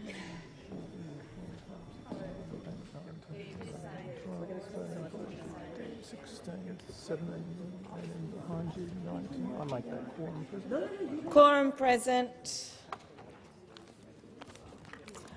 So the question before the chair and the chamber. Sorry, Senator Rice. Sorry, I didn't see you on your feet, Senator Rice. Yes, I wish to speak to the motion about insisting on the amendments. So, look, I just wanted to make a few short points about the bill and to note that the Greens who supported these amendments when we were considering it won't be insisting on our amendments. I mean, as we know, the underlying component of this bill is to extend the availability of the Commonwealth Seniors Healthcare Card. It's got cross-party support. Everybody agrees to it. But the amendments that were moved to this bill when we were considering it included key provisions relating to the work bonus for aged pensioners. And I just wanted to put it on the record that when there are good amendments, we are, as Greens, are open to be supporting those good amendments from the opposition where they improve the bill. And in this case, we thought they would improve the bill, and we thank the opposition for putting forward an amendment to this bill that would have provided greater support to aged pensioners, which is why we voted in support of that bill, in support of those amendments. However, since we considered this bill, I recognise and thank the government for introducing a workforce incentive bill in the other place, and the provisions of that bill are currently being considered by the Senate Community Affairs Committee. And we're going to be listening very closely to stakeholder affairs on that bill, stakeholder views on that bill that we hear through the inquiry. And I really do want to particularly thank, in terms of those stakeholders who've engaged on this issue, National Seniors Australia for their advocacy on this issue of allowing pensioners to be providing greater support to aged pensioners and allowing them to be earning more before their pension gets reduced. And more broadly, I want to reiterate a point that I've made a number of times, particularly last night and today, that we support changes that make it easier to access income support and to make income support more generous. And we think that it's appalling that the government hasn't chosen to raise the rate of job seeker, because poverty is a political choice. It was a choice that the Liberal government made for a decade, and now it's a choice that Labor is making as well. And so for everyone who is struggling to survive on income support payments, whether they be job seeker or the age pension, we hear you, and we're going to keep on fighting and advocating for you. Senator Rice, I need to interrupt you just because there's too much chit-chat to my side, and I need to ask senators to just keep it down so that I can hear. Please continue. Given that we have a bill, the Workforce Incentive Bill, which is now in the other place, which largely overlaps with the measures that we introduced as amendments to this bill, the Commonwealth Seniors Healthcare Bill, we think it is appropriate, given that we do not insist on our amendments. Senator Smith. Thank you. The opposition will be insisting on the Senate's amendments. We have heard today, indeed from Green senators themselves, that the priority for this budget, the priority in the hearts and minds of Australian families, is cost of living. Today, we could insist on these amendments, send back to the House of Representatives an immediate remedy to some of the cost of living pressures that pensioners and veterans are experiencing in our community. Nothing demonstrates more how tardy the government is in acting on some of its own initiatives that would go to the heart of addressing labour shortages in many of our communities and go to the heart of providing cost of living relief for pensioners and for veterans. Wow. Senator Rice is absolutely right. The government does have a bill in the House of Representatives at the moment. It was introduced in the House of Representatives just on the last sitting day, the 28th of September, and it still has not progressed. It still has not progressed. I think the government owes pensioners and veterans in our country an apology that they are not doing more on these sitting days in this budget week to help deal with labour shortage issues in our country, which will have a downward pressure on inflation. Let's remember that. Anything that can be done to ease labour shortages in this country will have downward pressure on inflation, and Labor is ignoring an opportunity to do that now, to do that tonight. And in the process, aged pensioners and veterans are going to have to continue to endure cost of living pressures with limited means to be able to correct that for themselves. This is outrageous. This is a powerful demonstration that the priorities of Australian families, with pensioners, with veterans, are not the priorities of this government. It is disappointing that on this occasion the Greens aren't able to support us. But to be fair to Senator Rice and to other Greens, we were very, very grateful for the support that you were able to give to the coalition when it moved the amendments on that sitting day in the last sitting week, because it shone a very important light. It shone a very, very important light on this issue. So while we have a point of disagreement today on this matter, on whether we insist on the amendments, when we were in this Senate chamber on the 28th of September, on that afternoon, guess who was caught asleep at the wheel? The government. The government. You would think just 6 months into the job of being the new government, they would be alert, they would be attentive, they would be paying attention to what was going on and what was in the minds of pensioners and veterans in this country, and that they would be offering up solutions, joining in some bipartisanship, joining in some tripartisanship, if I might add, agreeing to those amendments, allowing them to go to the House of Representatives and providing an answer for aged pensioners and for veterans. This is a sad, sorry day for the new government.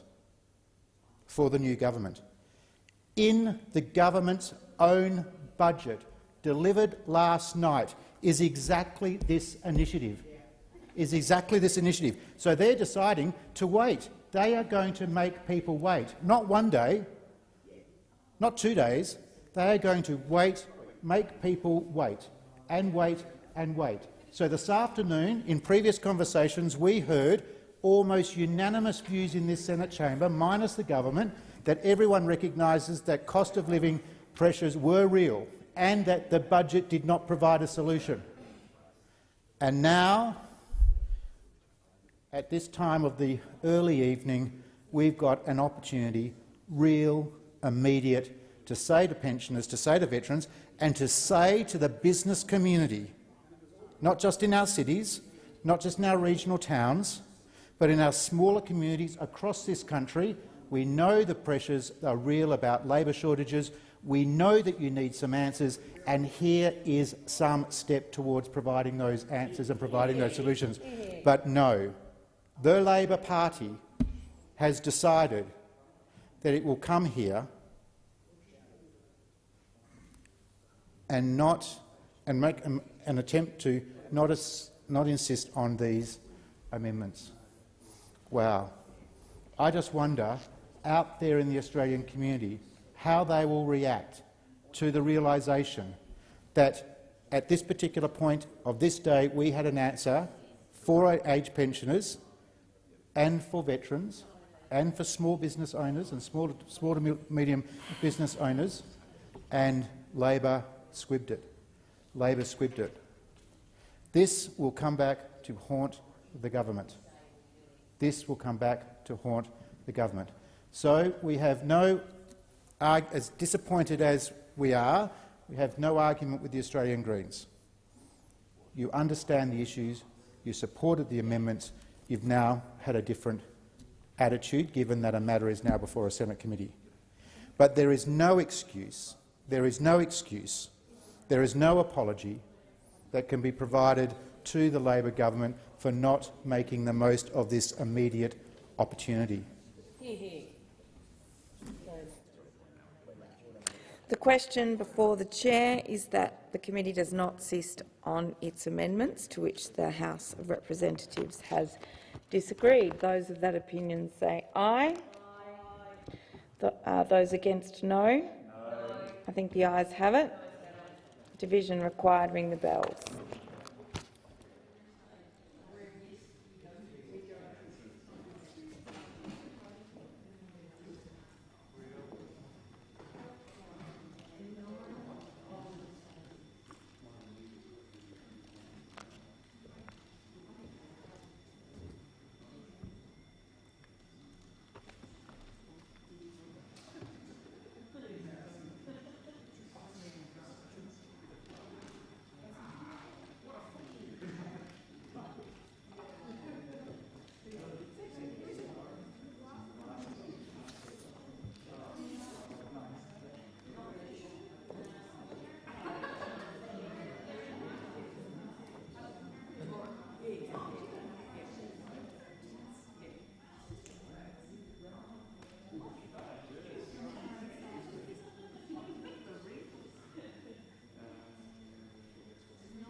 Sure.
my report. Lock the doors.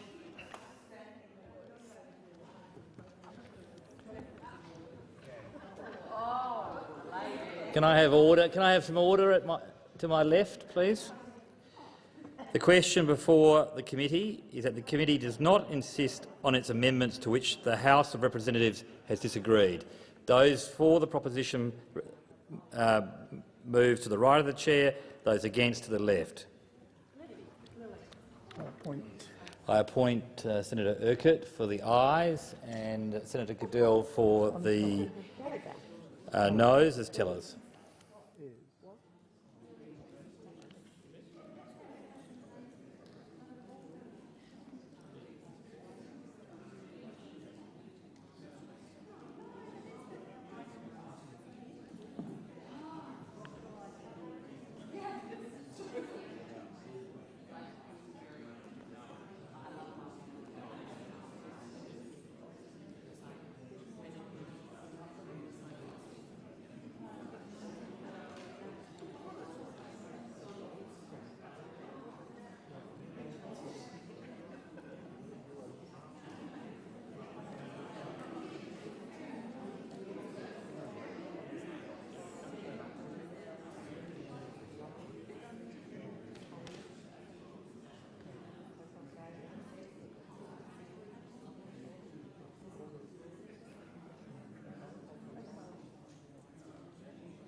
The result of the division are that there are 31 ayes and 24 noes. It's resolved in the affirmative. Minister. I move that the resolution be reported. I put the question. Those for the question say aye. Against no. The ayes have it.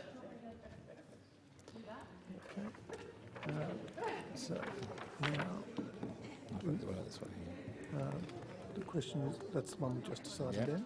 So it'll be reported to the Senate. So you take that up to the top and read that out.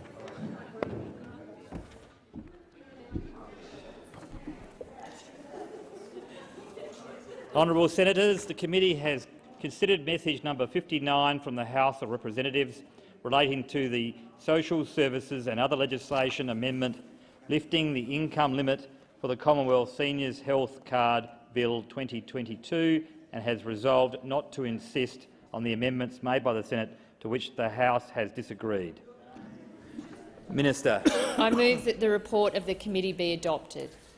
I put the question. Those for the question say aye. Against no. The ayes have it.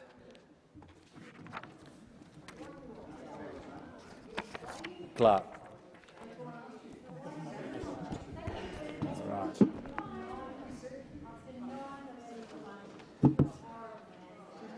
Can I have some order, please?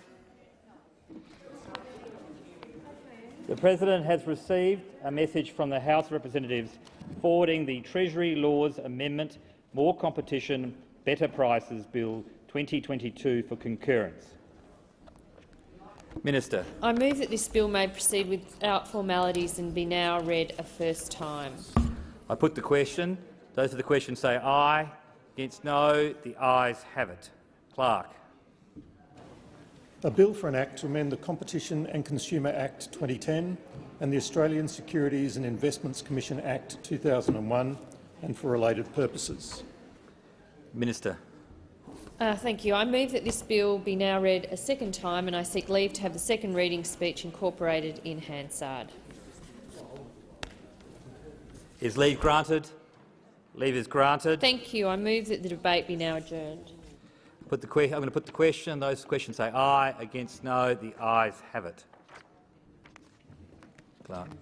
Clerk. Government Business Order of the Day number 1, Fair Work Amendment, Paid Family and Domestic Violence Leave Bill 2022, in committee.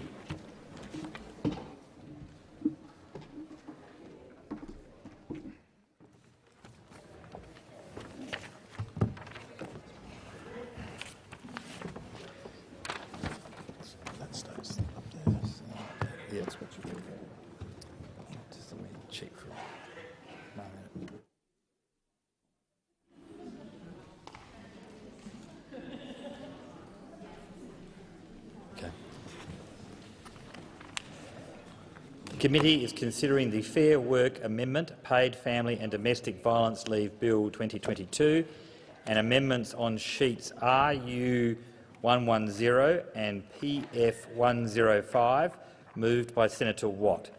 The question is that the amendments be agreed to. Minister. Thanks, Deputy President. Where we left things when we hit the hard marker was that Senator Cash had just asked a couple of questions, and I've got some answers to those. I also would like to just clarify some evidence that I provided earlier, now that we've had an opportunity to consider some of those matters further. To begin with, I wish to clarify one of the things that I said earlier regarding employers' ability to recoup any family and domestic violence leave paid where it becomes apparent that the employee was a perpetrator and was not entitled to paid family and domestic violence leave. As I stated, employers would be able to recover these payments. However, as for other entitlements under the Fair Work Act, recovery would be for a debt owed to the employer. This is because a payment will have been made that the employee was not entitled to. So in that situation, the employer's right to recover would be similar to other overpayments of entitlements under the Act, such as for allowances, salary errors and so forth. No provisions are required in the Fair Work Act to enable this. I also wish to clarify that the regulator for fair work, of course, is the Fair Work Ombudsman, and civil penalties will ultimately be decided by a court. I misspoke in my answer regarding penalties for payslip contraventions and referred to the Fair Work Commission. So it would be the Fair Work Ombudsman. Yep. Also, Senator Cash earlier today asked a question, and this is essentially what I think the question was. If an employer were to call a casual employee asking what days they are available for work but does not specify the times the employee would be offered work, the question is whether the casual employee would be entitled to paid family and domestic violence leave, and how would the rate of payment for paid family and domestic violence leave be calculated in these circumstances. The advice I've received is that in those circumstances the casual employee has not been rostered to work and has neither been offered nor accepted a shift, and therefore the entitlement to paid leave would not arise in those circumstances. The amount of pay they would be entitled to would therefore be nil. However, the casual employee would be able to take family and domestic violence leave without pay if they wish to do so. If the employer is simply testing the employee's potential availability to work, this would not be regarded as rostered hours and the employee would not be entitled to payment for the leave.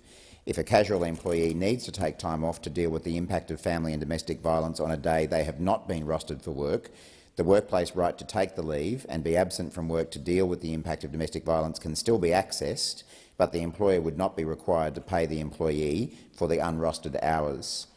The term rostered hours is intended to take its ordinary meaning. This acknowledges that businesses have a wide range of rostering systems according to their usual practices and human resource capabilities. Most commonly, it will be a situation where the employer makes available a list or a plan of shifts to be undertaken by an employee. Subsection 106, capital B, capital A, subsection 2 further clarifies that, without limiting the ordinary meaning of rostered hours, an employee is taken to have been rostered to work hours in a period if the employee has accepted an offer by the employer of work for those hours. Offer and acceptance, as Senator Cash would be aware, is a long-established common law principle. There's no set form to establish offer and acceptance. The offer and/or acceptance can be in writing or via text message, or verbally, such as over the phone or during a team meeting. Hopefully that clarifies some of the questions at least. No, and I very much do appreciate that additional clarification. I may have some further questions. I know Senator Waters will have some questions in relation to the bill generally. I will then continue to ask away. This is just, Senator Watt, in relation to the rate of pay. And again, small and family business understand obviously the current leave arrangements in the Fair Work Act, in particular as they apply to casuals with a 25% loading. This decision does go beyond, obviously, what the Fair Work Commission itself had recommended in 3 aspects which we've been discussing. In relation to the rate of pay, these are questions that have been put to me by small and family businesses in particular, hence why I am seeking the answers on Hansard so they can refer to them. If I could go to what are referred to as, say, contingent entitlements. So contingent entitlements or work-related allowances are payments above the base rate of pay. Normally leave is paid at the base rate of pay under the Fair Work Act. The government has determined that in this case it will be paid at the full rate of pay. So in terms of the contingent entitlements or work-related allowances, payments above the base rate of pay which relate to the work that the employee is participating in, for example, they are made to employees who do certain tasks, have a particular skill they use at work, use their own tools at work, work in unpleasant or hazardous conditions, incur an expense for doing their job. Then you have a look at, and I know you'd be familiar with them, common allowances, for example, hot work allowances, cool room allowances, confined space allowances and travel allowances. The issue obviously has now arisen that because the government has moved towards what the ACTU had put forward as opposed to what the Fair Work Commission has stated, there is now confusion amongst businesses and genuine confusion in terms of how would I actually calculate the rate of pay. So I'm just going to take you through a few scenarios to try and seek guidance on Hansard for businesses to actually turn to in the event that they are confronted with certain scenarios, very similar to what we just went through. Sorry to interrupt, Senator Cash. I'm wondering, I think I have an answer for you, and it may, in the interest of time, would you like me to provide the answer which may actually answer the various examples? Do you want, potentially, I know this is a bill that we all want to get through, that's all. The purpose of the paid family and domestic violence leave entitlement is to provide financial security for those experiencing family and domestic violence. Of course, the principle underlying this is that employees should not have to choose between doing things to ensure their own safety or going to work to make ends meet. The new family and domestic violence leave payment will be paid at the full rate of pay, which is the payment an employee would have received had they not taken a period of leave. This includes any loadings, penalty rates or allowances the employee would have ordinarily received had they been working.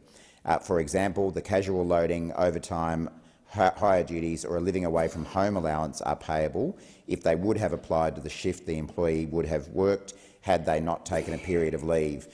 You gave a number of examples, working in hot conditions, hot or unpleasant conditions, and unless if I'm told otherwise, I'm going to assume that if that was an allowance that a particular employee was paid in their ordinary work time, then that would be payable as part of the leave payment should someone seek to exercise that right. Senator Cash. Thank you. That does provide further guidance for business, so I do appreciate that. The issue is, if it is not determined at the time the shift is offered what the employee will be doing on that particular day, but, for example, they would normally work in a confined space, they would normally work in a cold space or in a hot space, but it's not an everyday occurrence, so there still is an element of we may have to decide on the day, but the shift has been offered, subject to not actually knowing what they'll do on the day. The employee has accepted the shift, so tick, tick. However, they then have to take the paid family and domestic violence leave. The very genuine issue raised by employers is, how do I know whether or not, in determining that rate of pay, I would factor in the allowance or not? The reason being, if I get it wrong, I'm now subject to a penalty.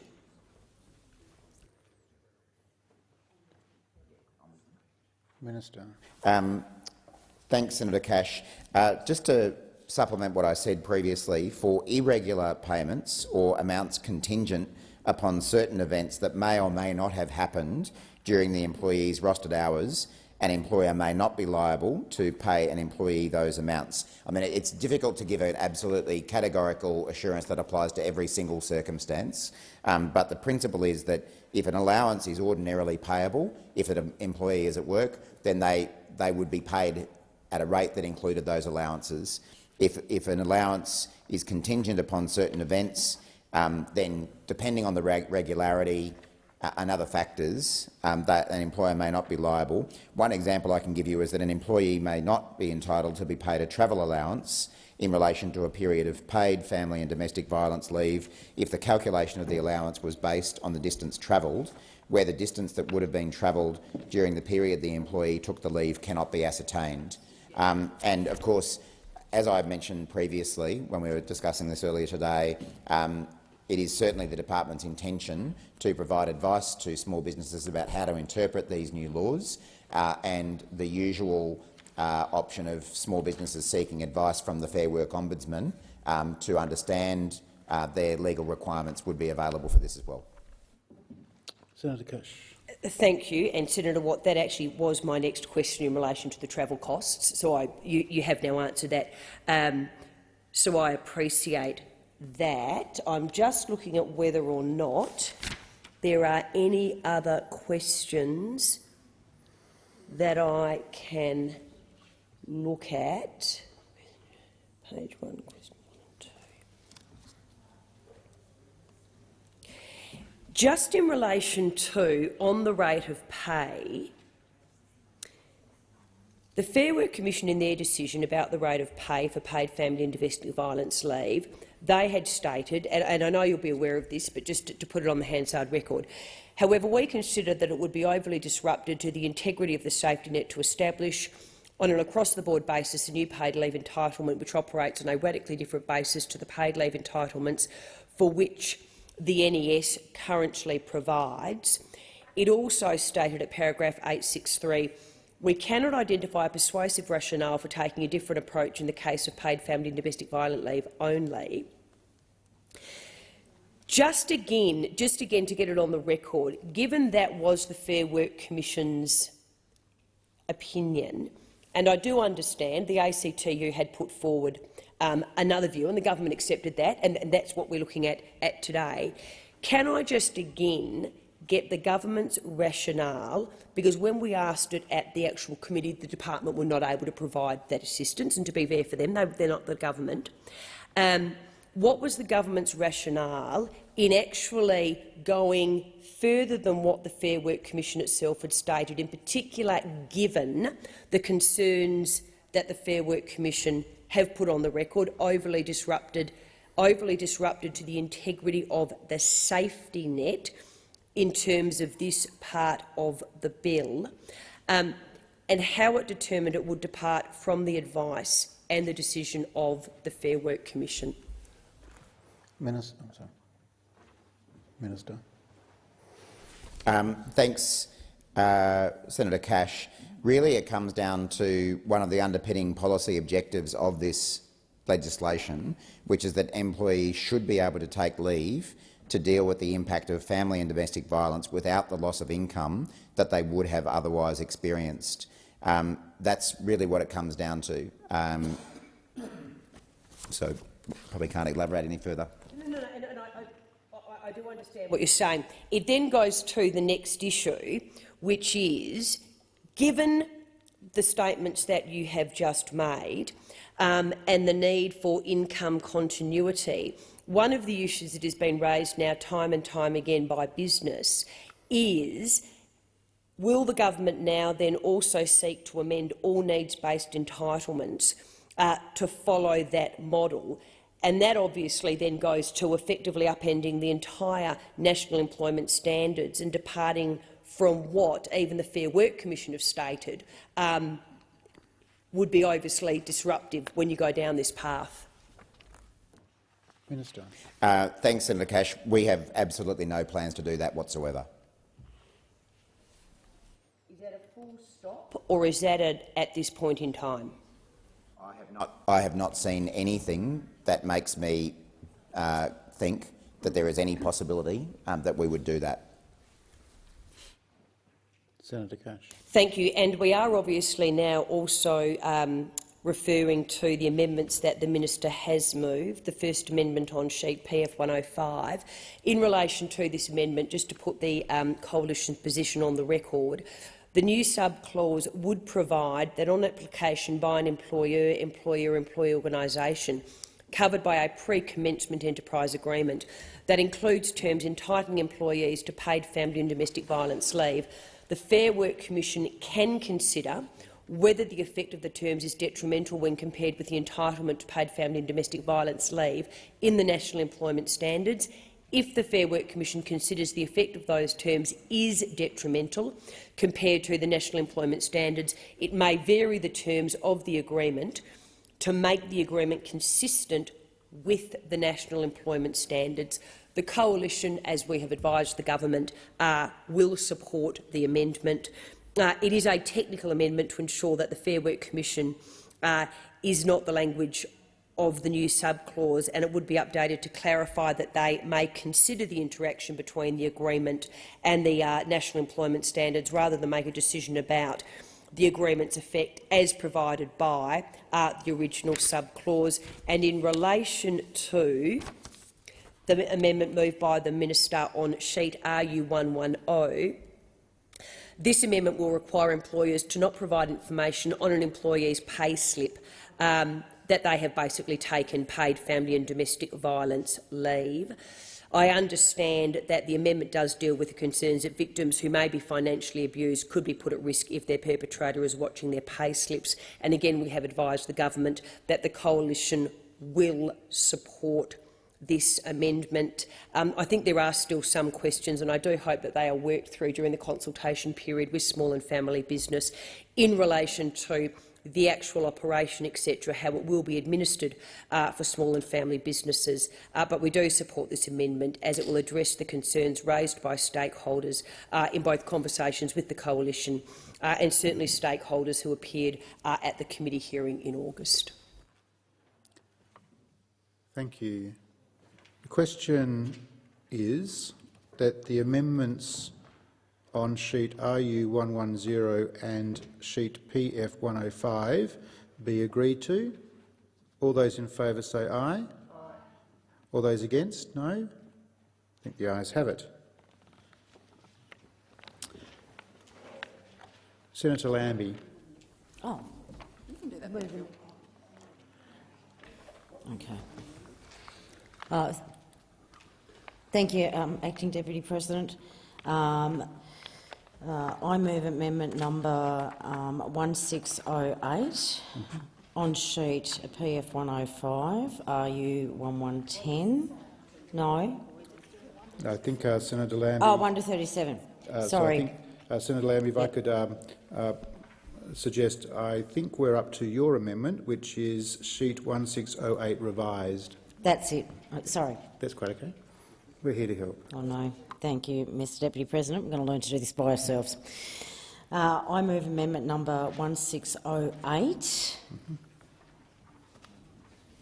Do I have to say the number 1 and on sheet? Okay.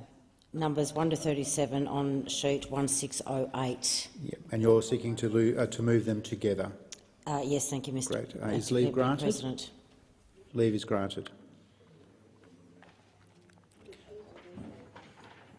Would you like to speak to those, Senator? Sorry.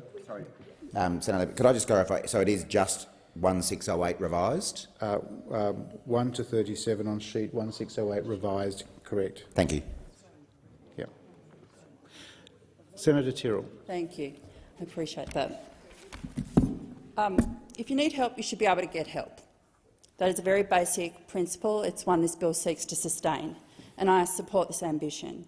Many people have campaigned for a long time to get this bill to where it is today, and that is both commendable and impressive. You should be congratulated for the hard work to make today possible.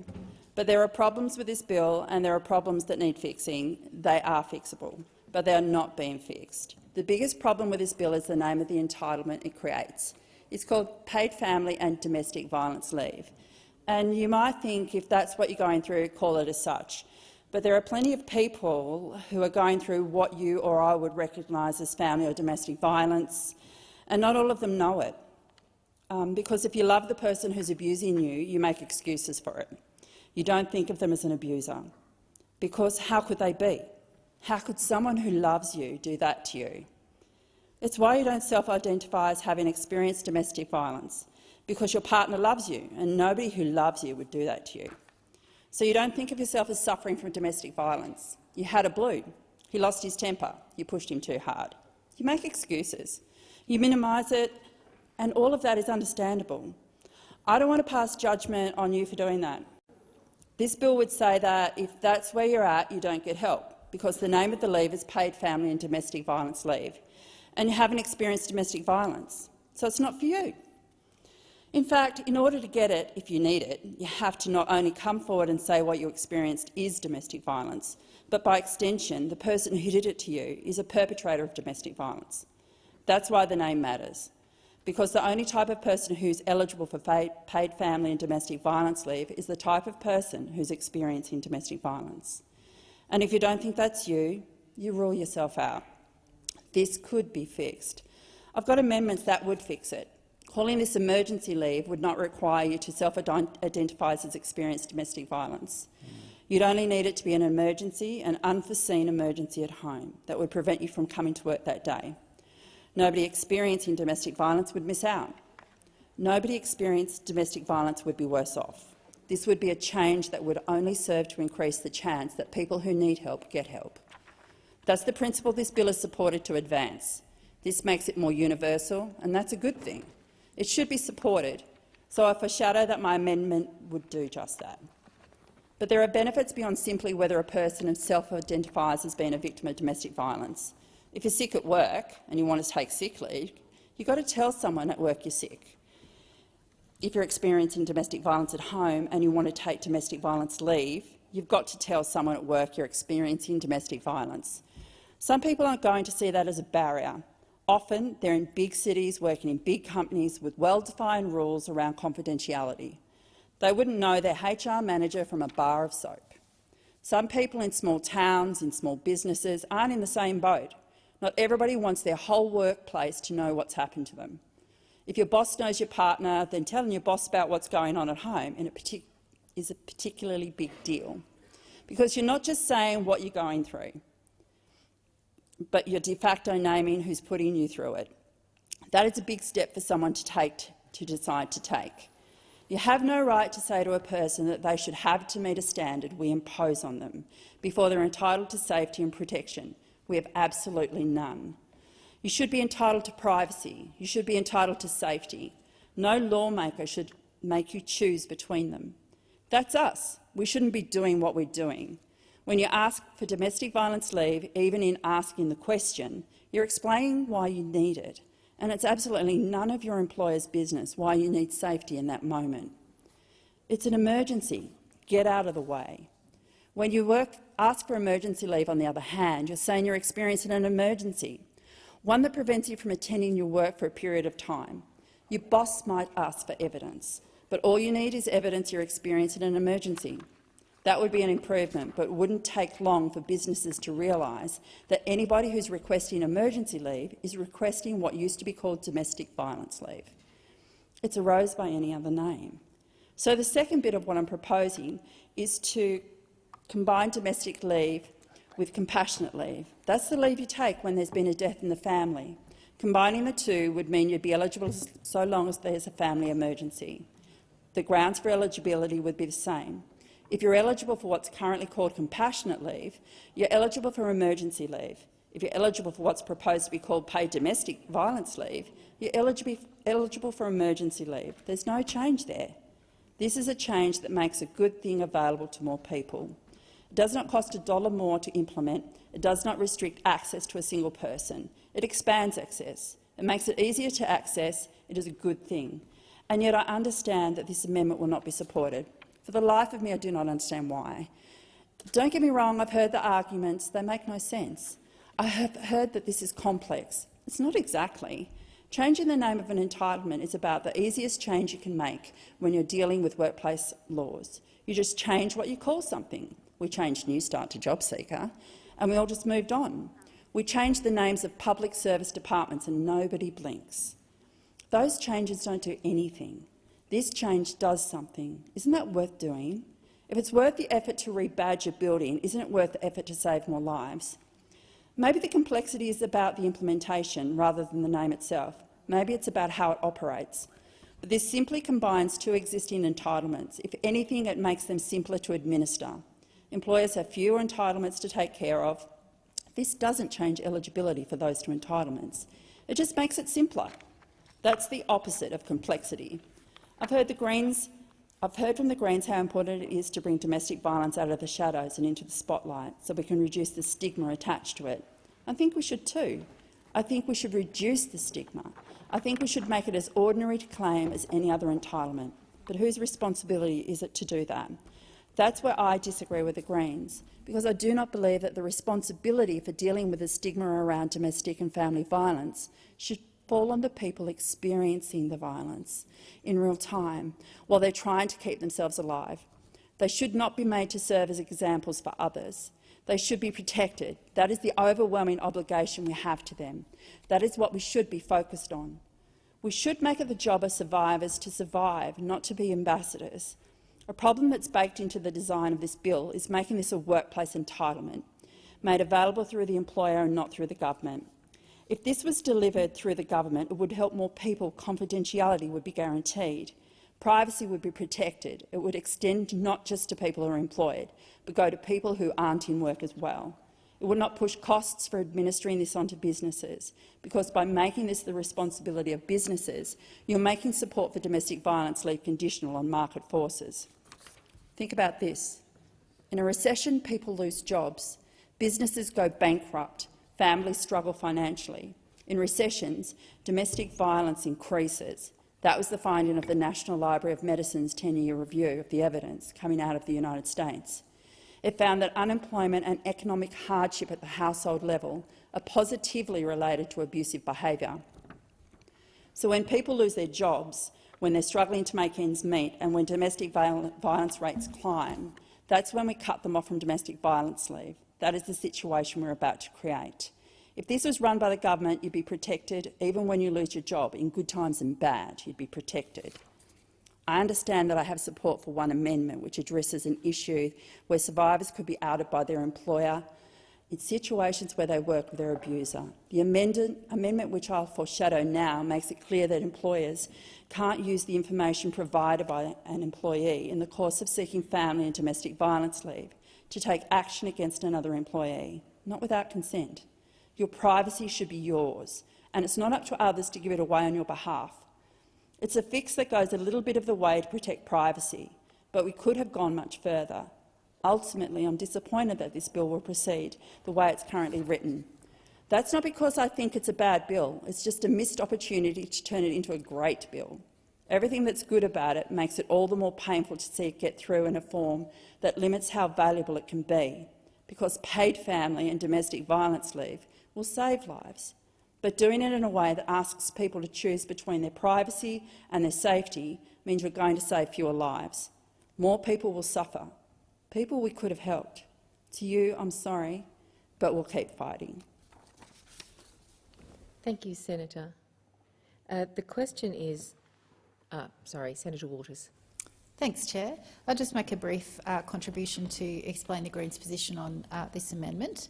Now, throughout the inquiry into this bill, we heard from experts and advocates for victim survivors about the importance of workplace cultures where employees felt safe to disclose abuse. Dedicated family and domestic violence leave is an important component of building that workplace culture and the associated support. In our view, calling it emergency leave just reinforces the idea that family and domestic violence is something that should be hidden. We've continued to push for measures to remove barriers to victim survivors accessing leave and to protect the confidentiality of any information provided, and I'm pleased that earlier in the committee stage of this bill we have passed an amendment that ensures that the payslip need not record the fact that it is family and domestic violence leave that is the source of the payment, and we strongly support that amendment because, of course, any such mention of that could be a red flag to a perpetrator who may well be having a look at their partner's or former partner's payslip. So, in our minds, that notion of privacy and protection has been upheld with that amendment, which we supported, but we still need that cultural change. And if we don't start calling this for what it is and the sheer epidemic of violence against women in this country that we are facing, we won't change anything. That's why we strongly support continuing to call this leave family and domestic violence leave. It's important to show employees that employers will recognise the significance of family and domestic violence leave, rather than that they understand the complex impacts and that support is available. Without society-wide efforts to break down the stigma of disclosing abuse, too many people will remain in dangerous situations. So, whilst we have some sympathy for the sentiments, for the reasons I've just outlined, we won't be supporting this particular amendment. Senator Lambie. Sorry. I just wanted to go into this a little bit further, if I can, and make sure this is quite clear. Okay. The reason the military, and I take it from this is where the emergency leave, so I'm going to explain all this. Emergency leave is there so you don't explain your circumstances. Emergency leave leaves it open for other things, not just about domestic violence. There are other things going on in people's lives, whether they're losing someone, whether there is a partner or somebody in their family who is suffering serious illness that they do not want to speak to their employer about before they take this leave. So ours was simply to make it quite clear, when you're in a rural and regional area, and we are so cliquey and so related to each other, I can assure you, if I did have a partner, you can guarantee if I was working in a firm in that little rural and regional area, my partner would know that person, my boss, if I was working there. I am not very comfortable in telling my boss, who is probably good friends with my partner, on what is going on in my home life. I'm just not comfortable with that, and I'm not sure anybody would be out there. I shouldn't have to explain to someone, I know you want awareness, at what cost? At what cost? You don't know everybody's situation, and I don't know why they have to explain their whole life of why they're running around under abuse. That's the last thing I would want to be doing, explaining that to my boss. I'm giving them a little bit more room here. So it's great to say we want awareness out there and all that, but at what cost? So I'm just being very, very careful. I would like to make that very clear to employers that I shouldn't have to explain to them if I'm in a domestic violence situation when I'm already reduced to nothing, sitting down to explain my story again because they are going to ask. At least we could do is offer them cover. That's all this amendment was going to do. Thank you. Thank you, Senator Lambie. I call Senator O'Sullivan. Thank you. Conscious that we are wanting to move through this quickly, so I'll keep my question as brief as I can.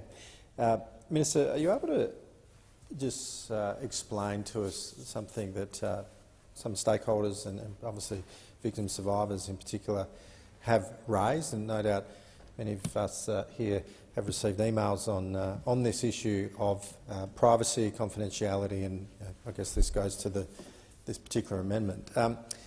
I'll give you a cameo that might help. If an employee claims domestic violence leave. It's recorded in the HR system, and it's good that amendment means that it won't necessarily need to appear on the payslip. But if it's recorded in the system and that employee moves on from that employment, would the privacy of the individual still be protected if that person moves on, applies for another job, and that new prospective employee goes back to that employer and asks the question, has this person ever claimed domestic violence leave?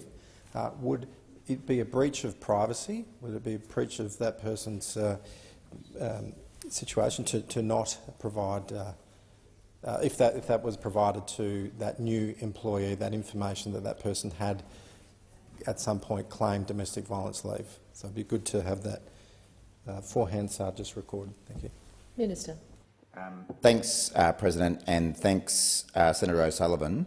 The advice I've received is that in the situation you're talking about, it would not be possible. It would be possible, of course, for a future employer to ask a previous employer whether someone had applied for or used domestic violence leave, just as it would be possible for a future employer to ask a previous employer about annual leave or sick leave. But it would be absolutely illegal for a previous employer to provide that information to a future employer. So that's an existing provision under the law, that future employers are not entitled to receive information from previous employers about leave claims that have been made of any kind, and that would certainly apply here. That's correct? Yep. Could I, just while I'm on my feet, Acting Deputy President, put the government's position on this amendment on the record?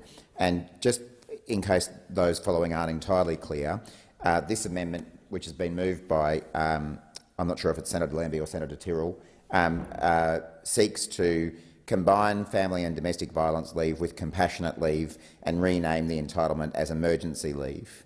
And I accept that the mover of this amendment has the very best of intentions in seeking to do so, and I think there's been some very productive conversations with the Shadow Minister's office about this. But be that as it may, the government does not agree to this amendment. Compassionate leave, which is what the existing category is called, which is sought to be renamed, is a special category of leave providing up to 2 days paid leave per occasion for full-time and part-time employees. This allows employees to spend time with a severely ill family member or allow them to deal with a family member's death. If this amendment were to pass, it would significantly change the current compassionate leave settings, and that could very easily result in a number of undesirable consequences. For example, women experiencing family and domestic violence who also need to take compassionate leave, either to spend time with severely ill relatives or due to a family member's death, would have to choose between escaping violence and grieving or caring for a severely ill family member, as compassionate leave would be no longer reserved for grieving purposes. Combining these forms of leave into a single leave balance may in some cases provide less paid leave than what we're actually proposing to do in this bill. The proposed amendment makes significant policy changes to compassionate leave. It would increase the potential amount of compassionate leave that can be taken from 2 days per occasion to up to 10 days per year, extend paid compassionate leave to casuals and make compassionate leave payable at the full rate of pay instead of the base rate of pay. None of these changes have undergone proper and adequate consultation, and for that reason we do not consider it's appropriate to support the amendment. What I will say, though, is that we've tried to pick up the intent of this amendment through the amendments that we've already passed relating to the changes to records on payslips. The government fully understands the importance of protecting personal privacy and acknowledges the concerns of the mover of the amendment regarding the importance of maintaining confidentiality for employees. We have listened to a range of stakeholder concerns around payslips, and that's why we made the amendments earlier that try to deal with the same problem via a different way, but we won't be supporting this amendment. Senator Cash. Thank you. And if I could just make a few comments on behalf of the opposition, just in terms of the amendment moved by Senator Tyrrell on behalf of the Jackie Lambie Network on sheet 1608. In terms of what the amendment does, the amendment unfortunately just doesn't change the name of the leave.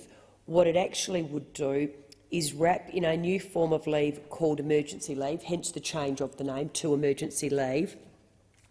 That would be expanded upon what this bill is actually looking at, which is the paid family and domestic violence leave.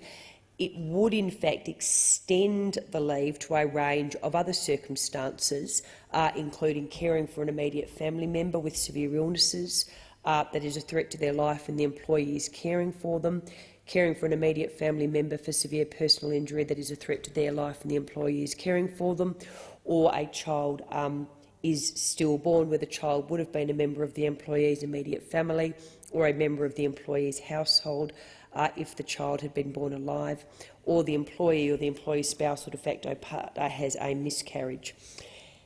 The Coalition won't be supporting the amendment, very similar to the reasons provided by the government.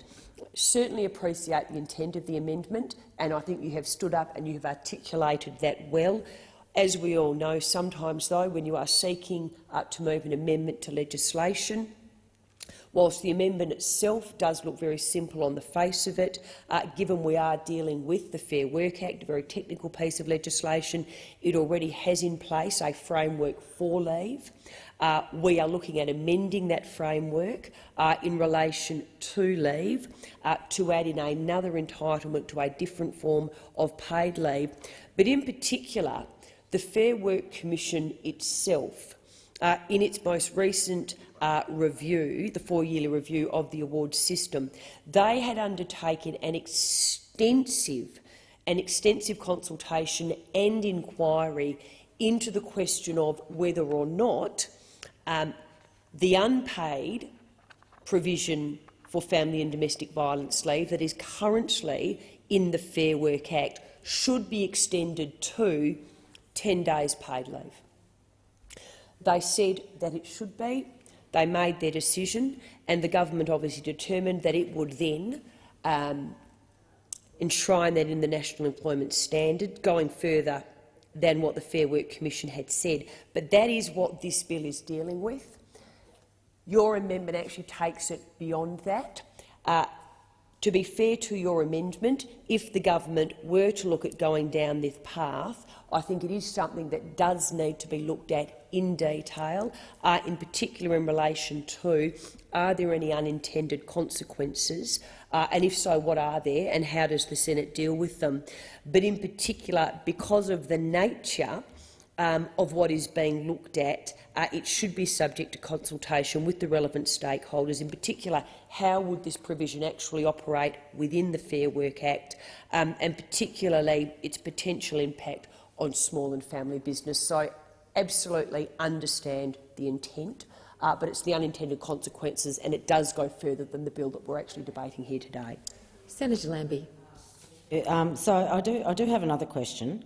I just want to clear this up. So with someone that's been under domestic violence and they're in that situation I explained about, how much do they have to tell their boss to get that domestic violence leave? Do they have to mention the word domestic violence to get that leave? What do they have to tell their boss?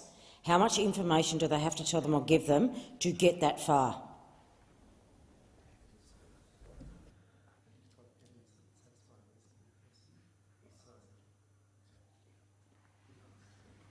Minister. Thanks, Deputy President. Senator Lambie, the advice I've received is that if a person wanted to access that leave entitlement, they would need to, sorry to use legal terminology, but provide the level of evidence that a reasonable person would expect. That's the technical explanation. If they're asked to provide that evidence, but I mean, in a sense, that's similar to a claim for sick leave or any other form of leave where an employee needs to at least disclose a reason for their request for leave. There's no requirement under the legislation to produce photographic or other evidence, and what I would certainly hope is that employers treat these requests with respect, and that if an employee were to make a request and explain that they are experiencing family or domestic violence, that an employer would agree to that request. But of course people would need to make that request, and it's implicit in that they are saying that they have experienced domestic violence. Senator Lambie. Thank you.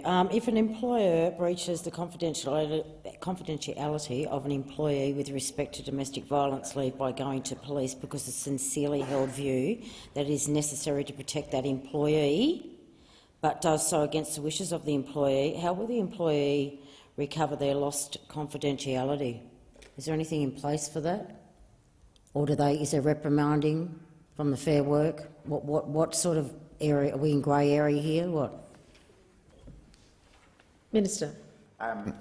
Senator Lambie, in this and other similar situations, if an employer were to breach an employee's confidentiality in ways set out under the law, then they would be subject to a civil penalty.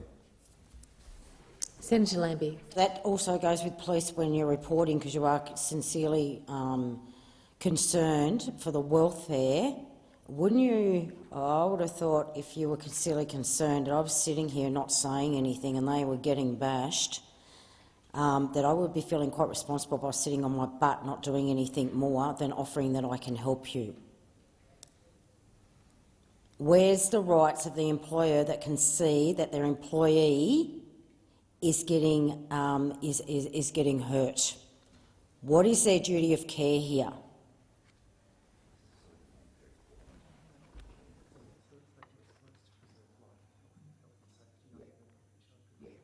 Minister. Senator Lambie, earlier in the debate, I don't think you were in the chamber at the time, we were talking about how this legislation interacts with mandatory reporting obligations, and the bill does not place any reporting obligations on employers to report concerns around violence, but of course there are a range of reporting obligations that exist under state and territory laws, and they are not prohibited by the bill. So, for instance, state and territory laws, as you'd be aware, often apply to require workers to mandatorily report suspected abuse of children, and those laws would not be affected. There's an exemption to the confidentiality obligation that normally would apply to an employer or someone else in that situation if a disclosure is necessary to protect the life, health or safety of an employee or another person. So if there are confidentiality obligations in place for an employer to not go and disclose personal information of an employee, if we're talking about a situation where the life, health or safety of an employee was in danger, then those confidentiality obligations would effectively be lifted. And I think a situation involving domestic and family violence would surely fall under that category. Senator Pocock. I'd like to applaud the Jackie Lambie Network Senators, Senator Lambie and Senator Tyrrell, on the way that they consult with their community and then bring the community's concerns and ideas into the Senate. We are certainly richer for it, and it's really important to be talking these through. I held similar concerns, and on consulting with my community here in the ACT, speaking to experts, speaking to frontline workers, the overwhelming consensus was that it was important to call it family and domestic violence leave. Though Senator Lambie raises an important point that I'm keen to get clarification from the government on. Senator Watt, you talked about reasonable proof to be able to access this leave. Knowing just how stretched our frontline domestic violence services are, I'm assuming that in most instances women will go to frontline services to, I guess, speak to them and get some sort of letter of reference or support or share some of the casework. Given how stretched they are, does this legislation come with a commitment to better funding of frontline services, and not just better funding but longer-term funding? I know a lot of local organisations are surviving on 12-month, at most 2-year funding cycles, which makes it very hard to actually keep a workforce in the current climate. Minister.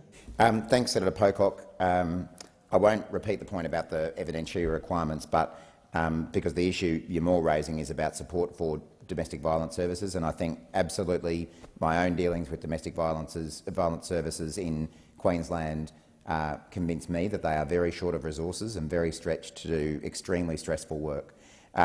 You're probably familiar that the government just released, in partnership with states and territories, a new national action plan relating to domestic violence and family violence. I've forgotten the exact name of the national action plan, but that also committed governments, federal and state, to increased resourcing for those services. So that is something that we take very seriously, and we're providing those resources through that plan. Senator Lambie. Thank you, Acting Madam Deputy President. I just have one more question. We're just a little bit confused about if you're working in different workplaces.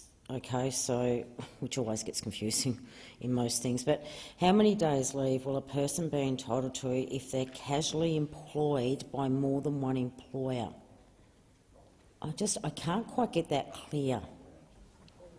Minister. The advice I've got, Senator Lambie, is that it would be 10 days per job, if you like, and therefore 10 days per employer. Senator Lambie. So if you're working for 3 small businesses, so 10 days, that could be up to 30 days. Well, I'm a little bit confused. Minister. Is theoretically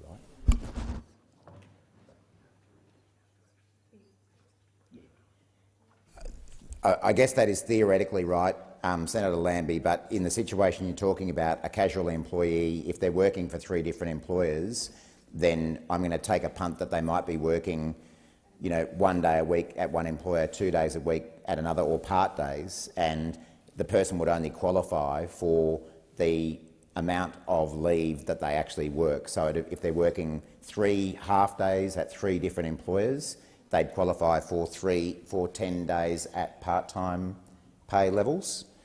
So I don't think we're likely to see situations where people get to take 3 lots of 10 days at a full-time pay level, because I know there's lots of people in this chamber who work far more than a full-time day's work, but we're not talking about people who work 3 full-time jobs who would qualify for 3 full-time levels of this form of leave. Senator Lambie. Do permanent part-time employees get 10 days per employer as well? Yes. Minister. Yes, they would, but obviously at the part-time rate. If you're talking, it's effectively the idea is to provide leave for the amount of time that you actually work. So, at part-time hours. So if I was working 20 hours a week and I accessed this form of leave, then I would be entitled to 10 days leave at the rate that I'm being paid, being the part-time rate, the 20 hours a week. You don't qualify for 40 hours a week or 38 hours a week leave if you're only working 20 hours a week. You get up to 10... Sorry. Your entitlement is to be paid the amount that you're paid when you're actually at work. The question is that the amendments on 1 to 37 on sheet 1608 revised, moved by leave together, be agreed to. All those in favour say aye. Aye. Those against say no. No. The noes have it. Is a division required? Ring the bells for 4 minutes.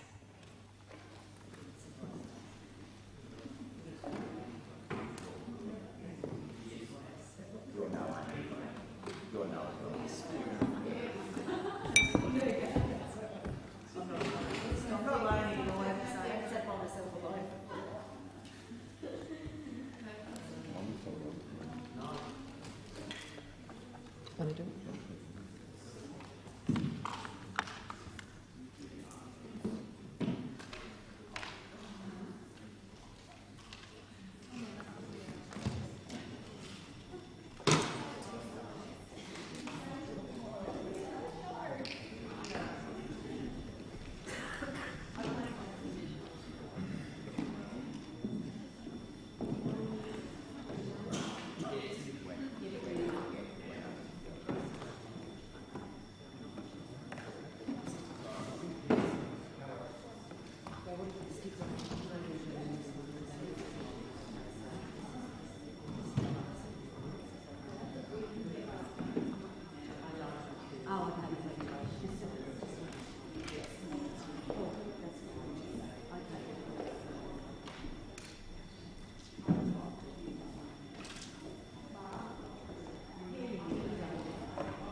Lock the doors.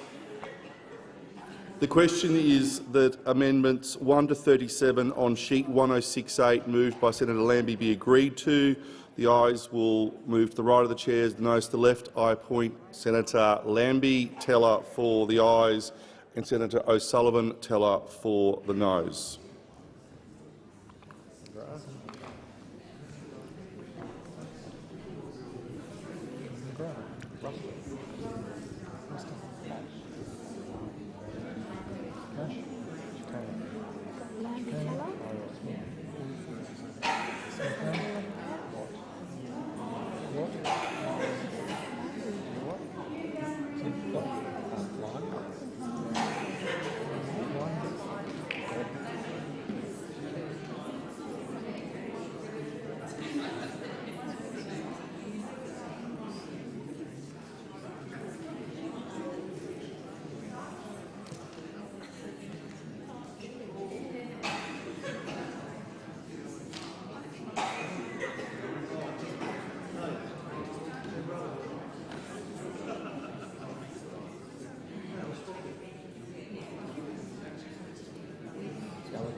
The result of the division is ayes 3, noes 41. The question is resolved in the negative.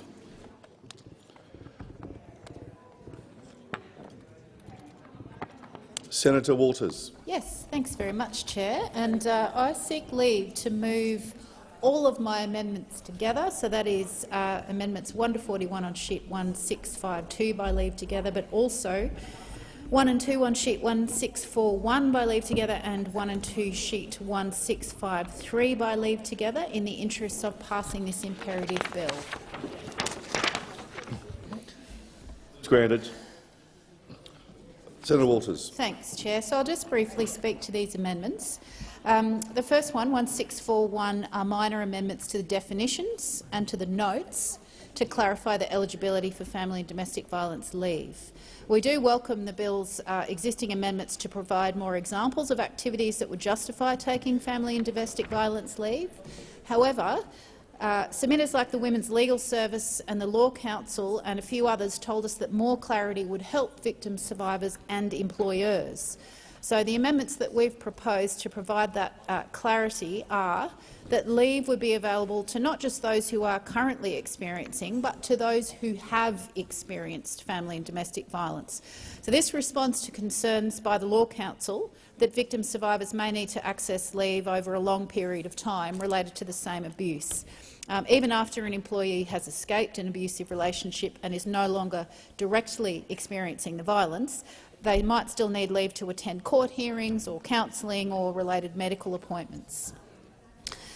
The amendment that I'm moving also would clarify that an employee can access leave to undertake activities that it is unsafe for them to do outside of work hours. So that expands the existing bill's provision, which relates to activities that are impractical to undertake other than outside of work. Outside of work hours. So this would say, well, it could also be unsafe.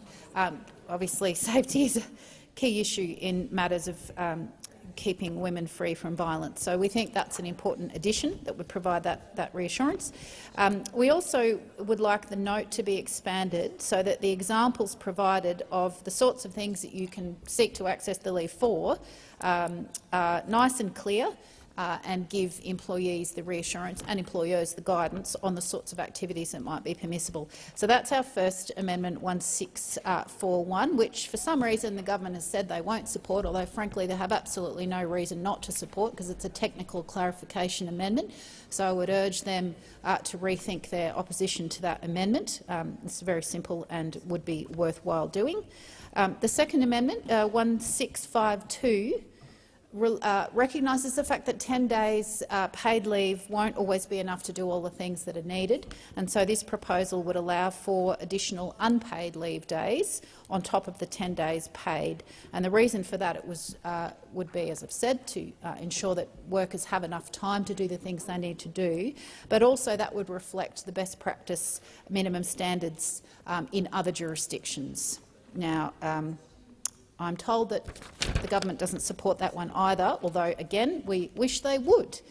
The final amendment, 1653, is another amendment that I think the government should give serious consideration to supporting. It would insert a new provision into the Fair Work Act to make experiencing or having experienced family and domestic violence a protected attribute. So this is critical to preventing workplace discrimination against employees who disclose family and domestic violence.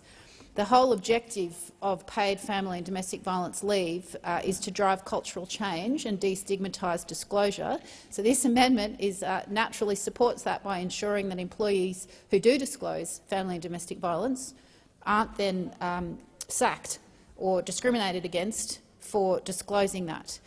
So they are the substance of the three amendments that the Greens are seeking to move, and we urge the government to not wait for some review of this bill to consider those sensible amendments, but just make them now. Thank you. I'll go to the Minister and then I'll come to you, Senator Lambie. Minister. Thanks, Acting Deputy President. The government does not agree to the three amendments the Greens are proposing. In a number of cases, because our very strong view is that the bill, as it currently stands, achieves exactly what the amendments are seeking to achieve. So just stepping through them quickly, the amendment sheet 1641, which seeks to broaden the wording to apply to an employee who has experienced family and domestic violence, and also seeks to amend the wording to apply to situations where it's impractical or unsafe for an employee to do certain things. The current wording of the bill, which talks about applying to an employee who is experiencing family and domestic violence, that is a flexible concept and picks up a broad time period in which a person experiences the consequences of family and domestic violence. Other forms of leave, such as personal and carers leave, may be available to eligible employees to deal with longer-term physical and psychological issues. It's also, we don't consider that it's necessary to add the word unsafe to the particular clause in the bill.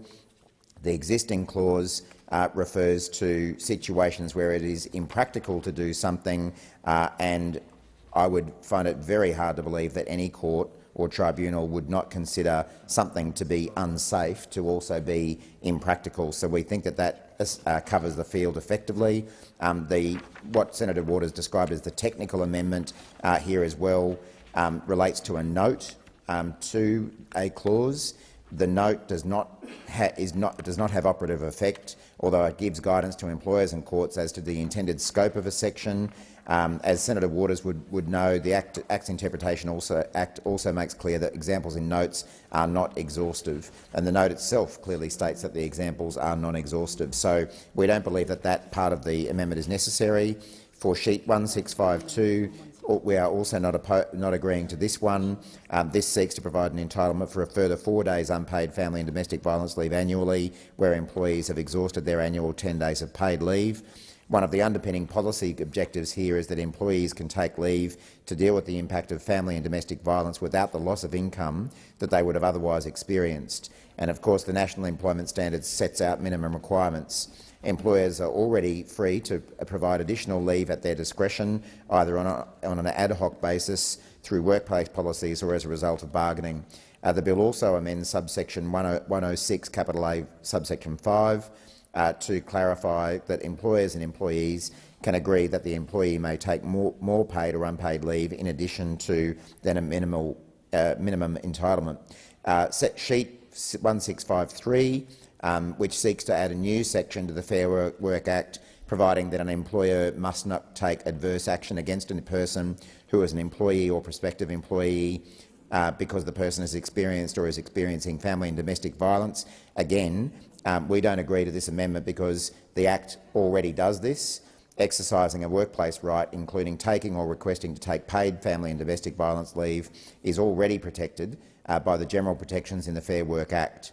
An employee requesting or taking family and domestic violence leave is protected from adverse action, including an employer dismissing an employee, injuring them in their employment, altering their position to their detriment or discriminating between them and other employees, and an employer refusing to employ a prospective employee or discriminating against them in the terms and conditions the employer offers. So the existing Fair Work Act already does what the Greens are seeking to achieve via their amendment, so we don't support this amendment being made. I'll go to Senator Lambie. Okay, Senator Walters. Thank you, Chair. Yes, I won't be long. Thanks, Minister, for outlining that you think many of these amendments are actually already the intent of the bill. As you and I both know, the fact that you've said that also means that when people are interpreting this bill, they can rely on that, so thank you. But just one question of clarification. In relation to 1641, when we're talking about people who have experienced those who are experiencing versus those who have experienced, my ear picked up two things that sounded contradictory, so I'm just seeking your clarification. You said it was a flexible concept, but you then also said that people could use other forms of leave. Can I just ask you to clarify, is it your view that the current wording in the bill, which says that the leave is available to those who are experiencing FDV, are you suggesting that that is a broad enough definition to encompass those who have experienced it, or are you saying that if it's a past abuse, you can use other forms of leave? It's a very important clarification.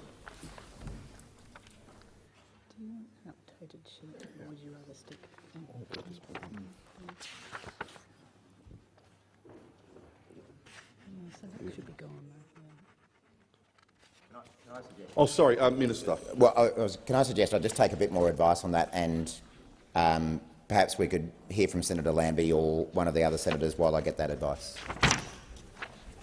Thank you, Minister. Senator Lambie. Thank you, Acting Deputy President. I just have a request, if I may. I was just wondering if we may split and vote 1652 and 1641 together and 1653 separately, please. Yeah, can you just repeat that for my own paperwork? Sorry, mate. Sorry, Acting Deputy President. So together is 1652 and Amendment 1641 and 1653 be taken separately. Certainly. Thank you. Thank you, Senator Lambie. In the hands of the chamber, I might go back to the Minister. Minister. We certainly have no objection to Senator Lambie's request. The point I'm making, Senator Waters, is that the legislation as it's currently drafted provides the entitlement to an employee who is experiencing family and domestic violence. What I'm advised is that the intent here is not to say that someone needs to be I'm trying to think of appropriate terminology, having violence inflicted upon them at that very moment in time. If it is something, for instance, if it's violence that has been going on for some time, it might not be happening at the exact moment that the request is being made, but they are experiencing domestic violence because it's been happening in recent times, then they would be able to make a claim for that. Now, I can't get into how long ago. Like, as you know, every piece of legislation is left to courts and tribunals to interpret using a reasonable person test. We're not saying that someone has to have experienced domestic violence in the last 5 days, 5 weeks, 5 months. It's we will leave it to courts to interpret that, as they do every other piece of legislation. But I would think that a reasonable person would interpret that legislation to say that if someone is experiencing family and domestic violence, maybe not necessarily at that exact moment in time, but in recent times that it's having an effect on that person in the form of trauma or something else, then they would be able to make a claim. Thank you. Senator Walters. Thank you, Chair. Just for absolute clarity's sake, can I put that in a simpler way and you can tell me if I'm correct or not? So you're saying it also applies to people who have experienced domestic violence, which is exactly why we wanted to move the amendment to put that beyond doubt. But I just want to confirm that. Minister. Well, I can't really add to what I've already said. Senator Waters. Well, people shouldn't have to go to court to understand the parameters of otherwise really good laws.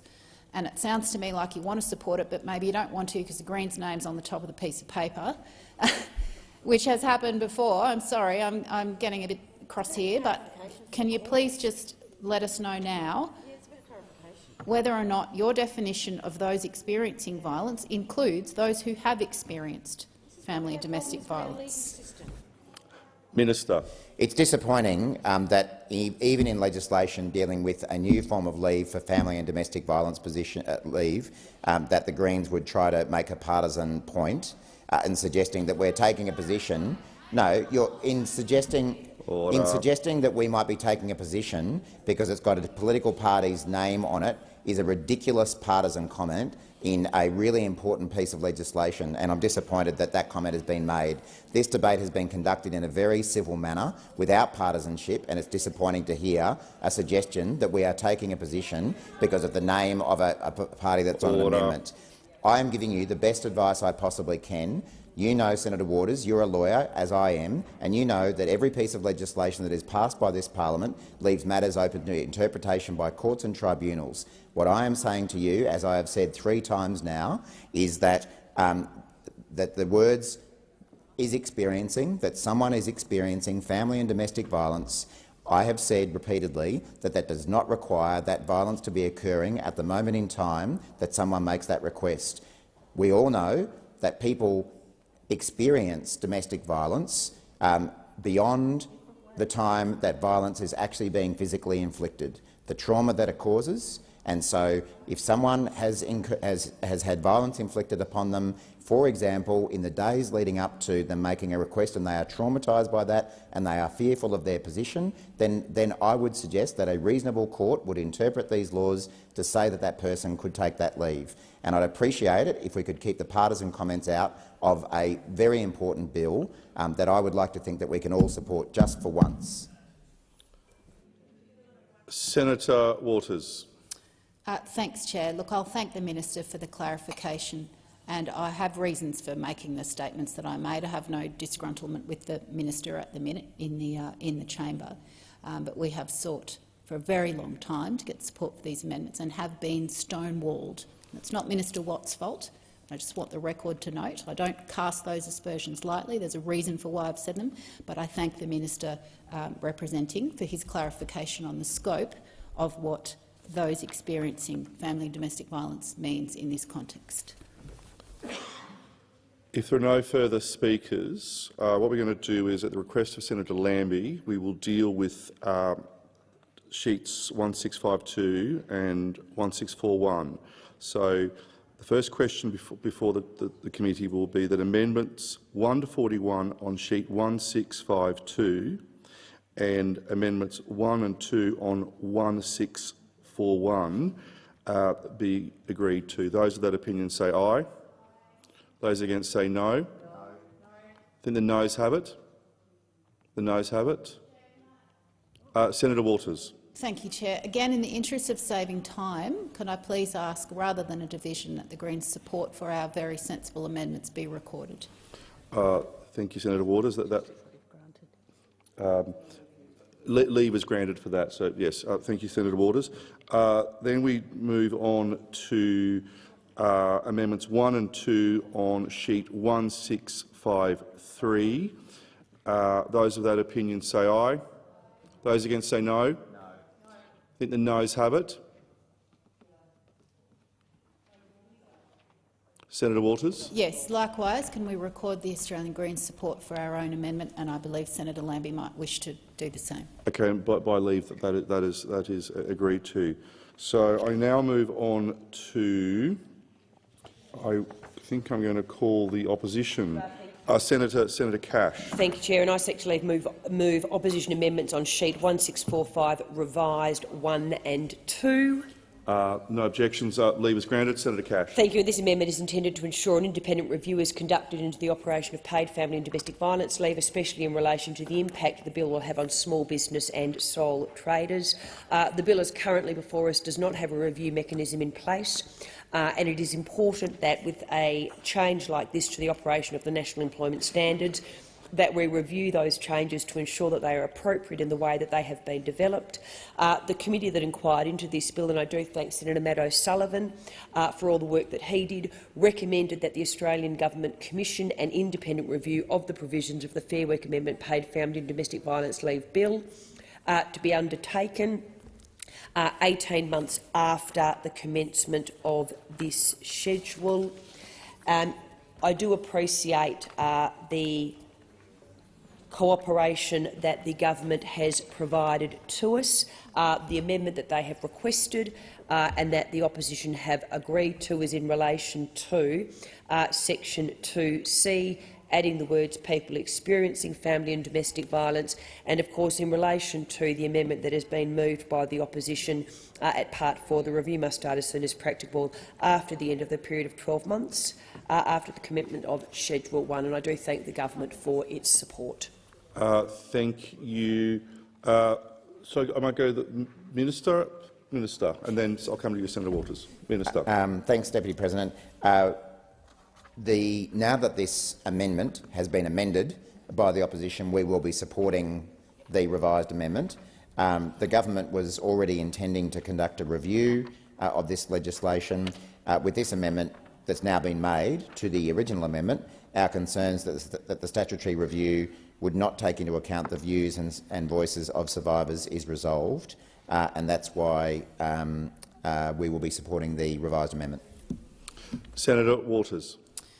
Thanks very much, Chair. Look, it is a very interesting change of position because we heard the minister wrapping up on the second reader saying that the time frame was wrong and the scope was wrong. Now the scope's been changed to add in women, which is a very good, albeit belated, recognition from the opposition that that is in fact survivors' experience should in fact be considered in reviewing the operation of these new laws. So congratulations for remembering women in your proposed review. But the scope of the time for the review still has not been changed. The government earlier were objecting on the basis that 12 months was too short. Given the delayed implementation of these new laws for small business, they will have only been in operation for 6 months. The government's view earlier today was that that would not be enough time to adequately consider the impacts on small business. They've apparently changed their mind. Can I just add, it's also highly unusual to be reviewing a bill in this fashion in any case, and the only reason we would support this review would be to expand the scope of the bill. So with that said, I'll sit down. Thank you, Senator Waters. And if there's no further contributions, the question before the chair is that Amendments 1 and 2 on sheet 1645 revised be agreed to. Those of the opinion say aye. Those against say no. The ayes have it. The ayes have it. I call Senator Lambie. Acting Deputy President, and I move amendment number 1 on sheet 1691. Thank you. If there's no one speaking to that, the question before the chair is Amendment 1 on sheet 1691, and that be agreed to. Those of that opinion say aye. Those against say no. The ayes have it. The ayes have it. Nothing else. The question now is that the bill as amended be agreed to. Those of that opinion say aye. Those against say no. The ayes have it. The ayes have it. The question now is that the bill be reported. Those of that opinion say aye. Aye. Those against say no. The ayes have it. The ayes have it.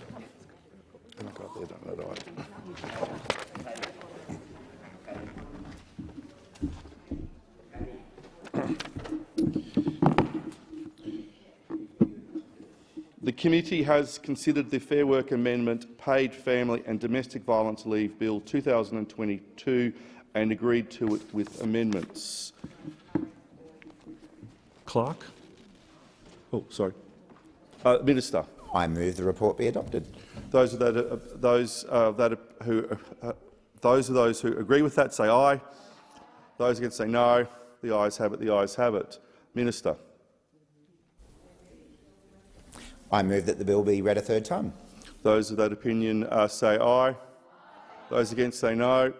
The ayes have it. The ayes have it. Clerk.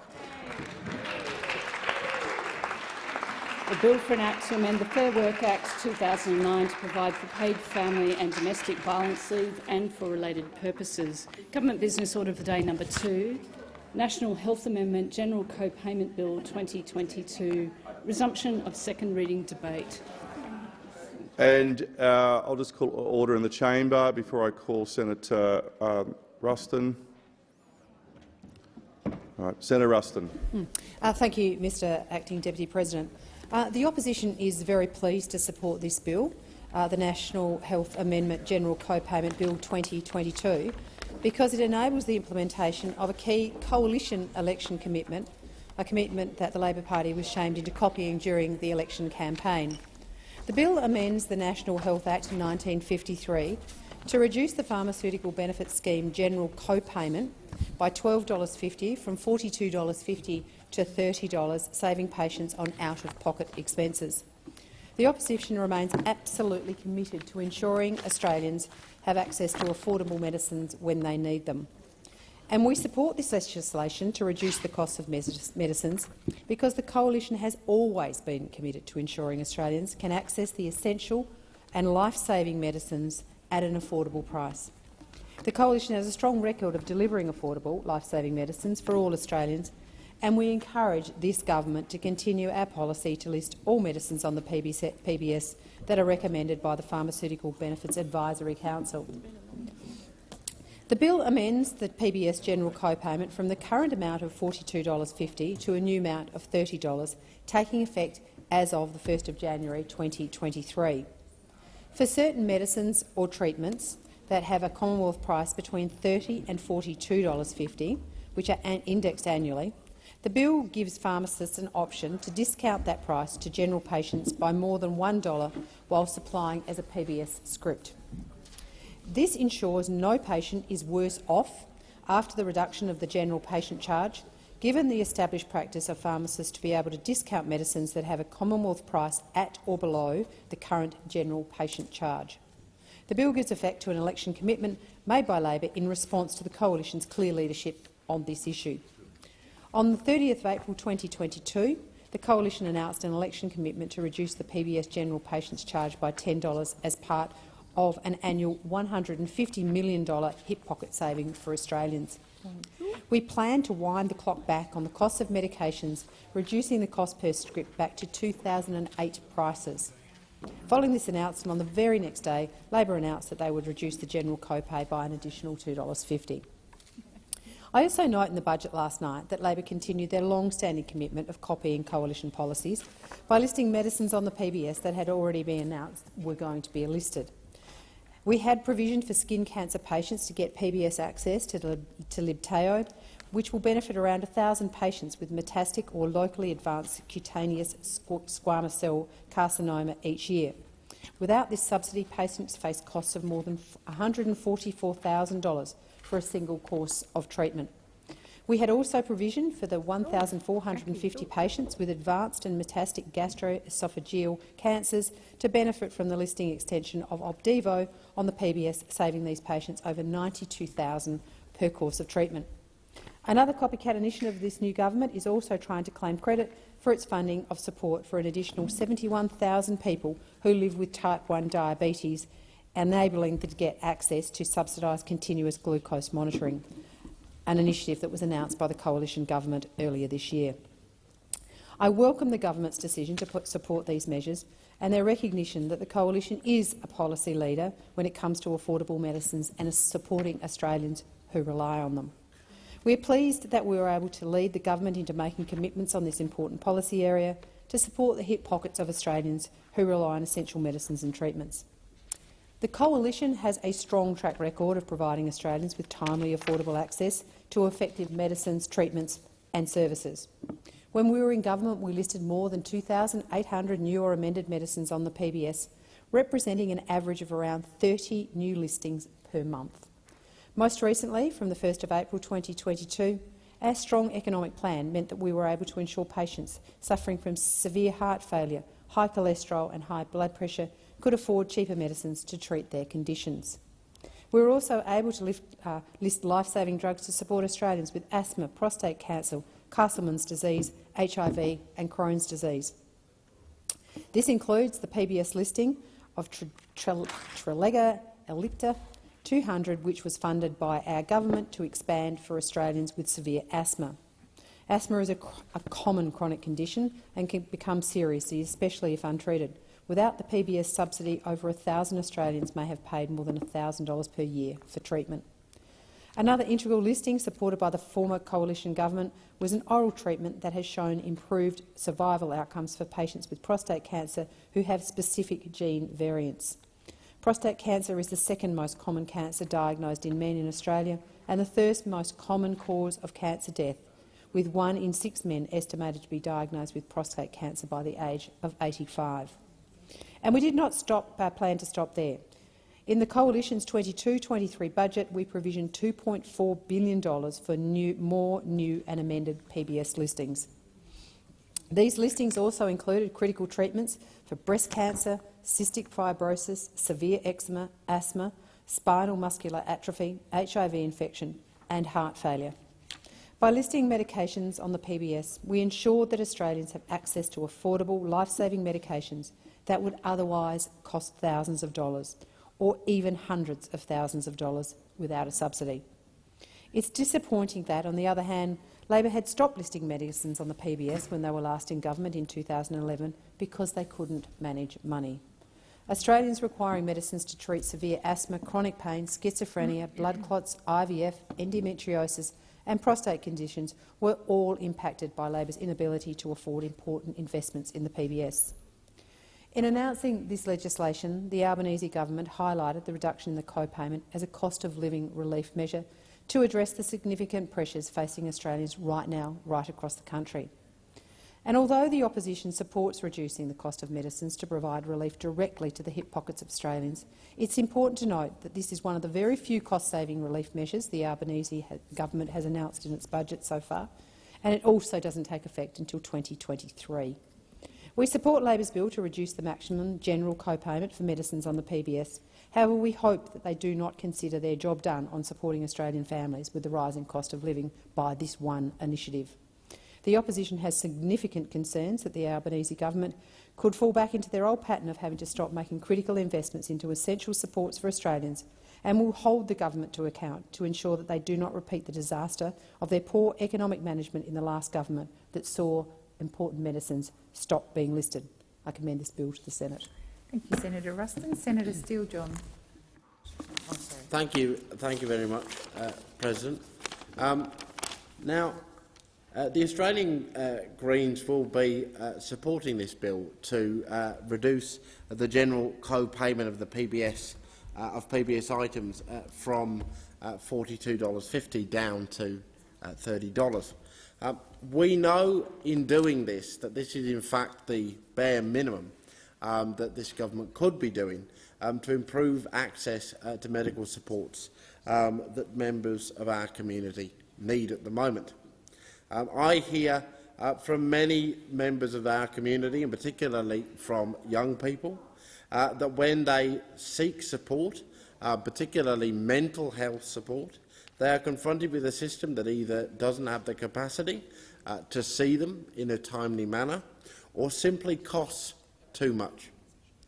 Our community needs access to affordable and accessible Medicare services like never before.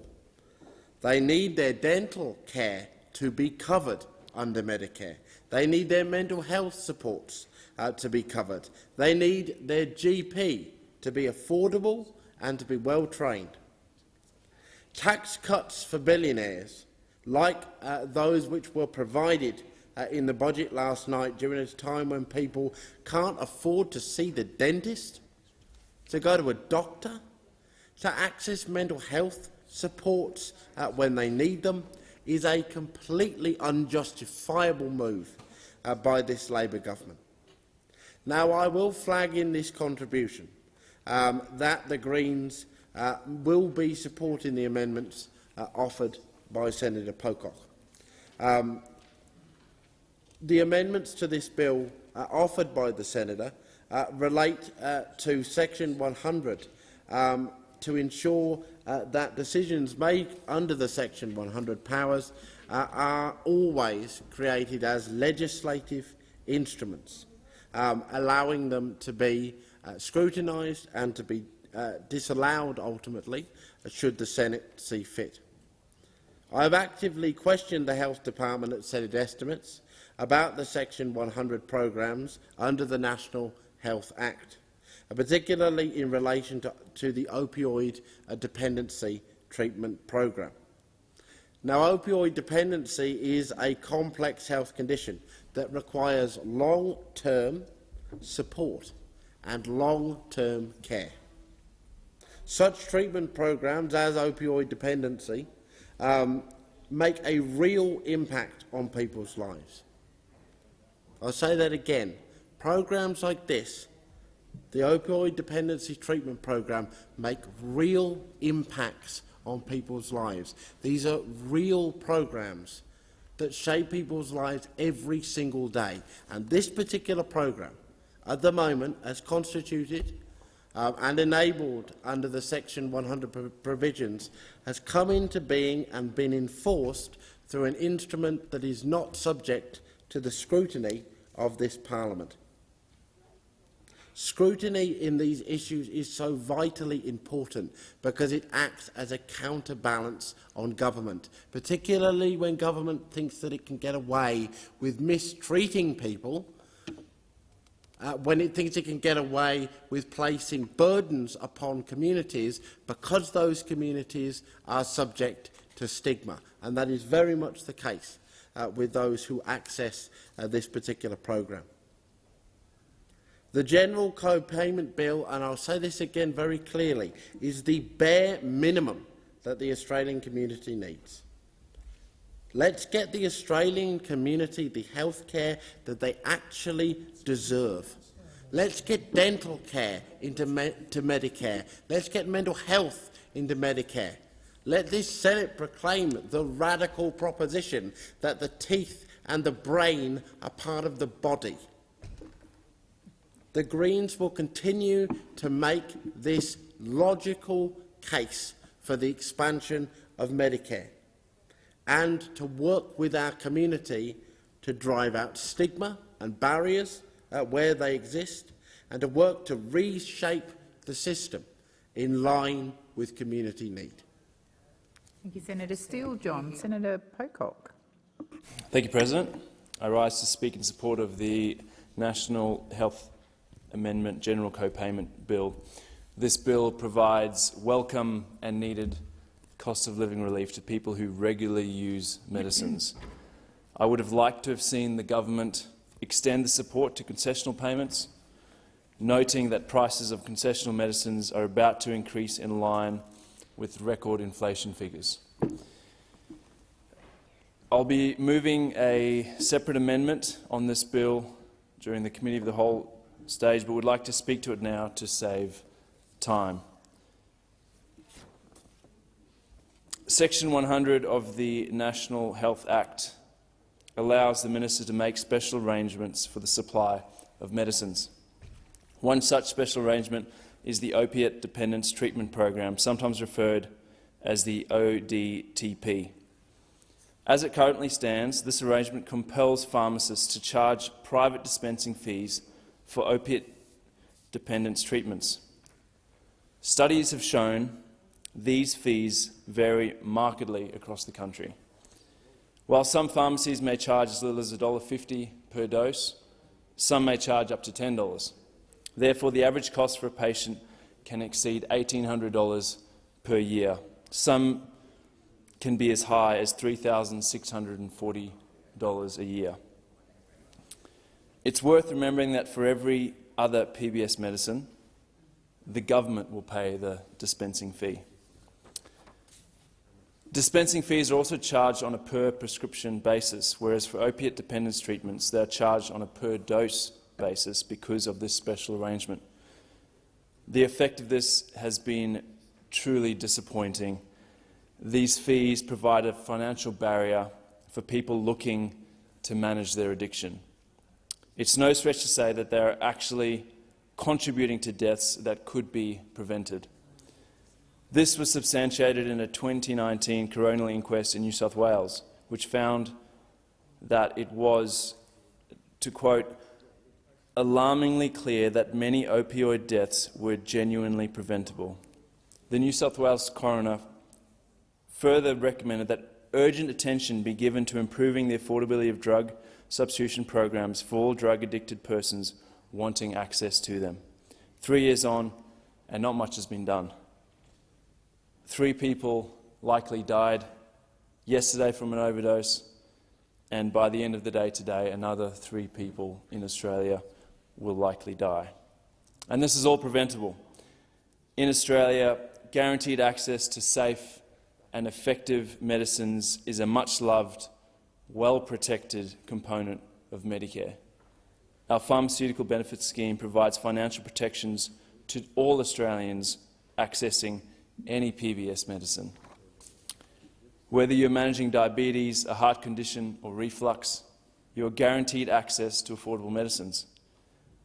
Through the PBS, the government will subsidise the price of the medication if it's too expensive. It also protects people who need lots of medicines throughout a year through the PBS safety net. Once a person hits the safety net, they pay the concessional price for medicines, or if they're already paying concessional prices, then their medicines are provided for free. Senators may be alarmed to find out that the protections of the PBS safety net have been removed for opioid dependence treatments through this special arrangement, despite them being PBS medicines. There's no rationale for this. People accessing opioid dependence treatments are also subject to cost of living pressures, including rising healthcare costs. This is bad policy at best and discrimination at worst. To remove a nationally guaranteed protection for a group of people living with addiction disorder.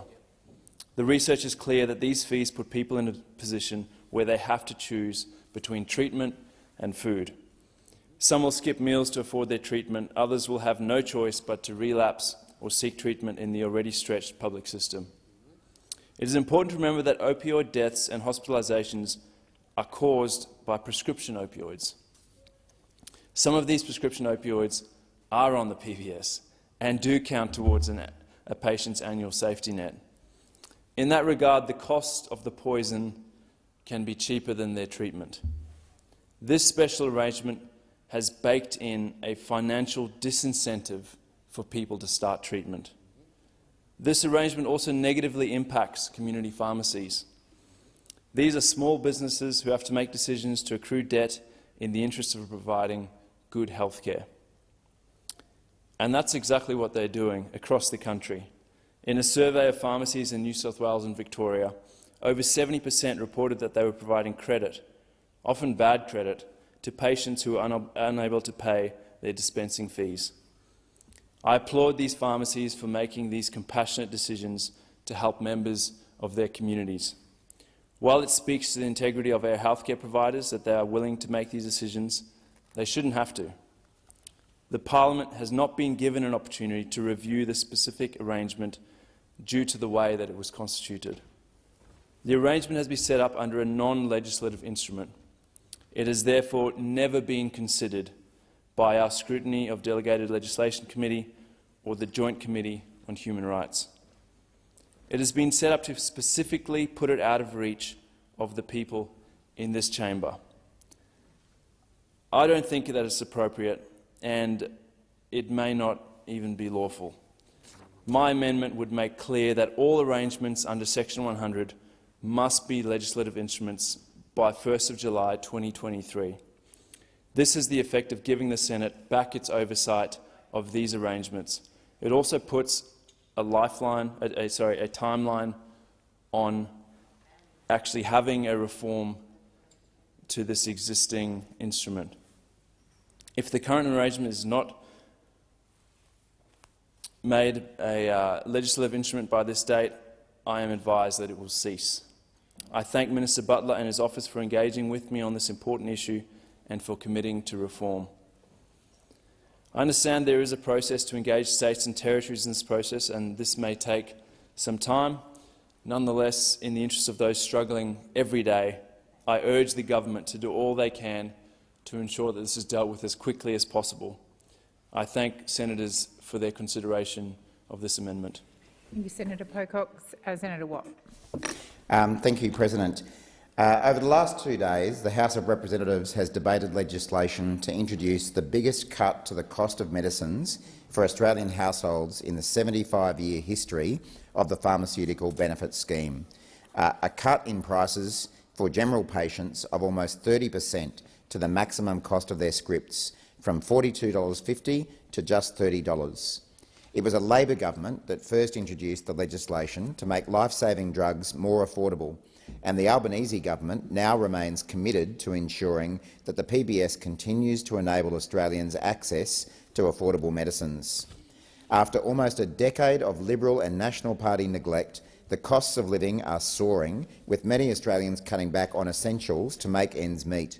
They are being forced to choose between filling prescriptions for potentially life-saving medicines and providing for their families.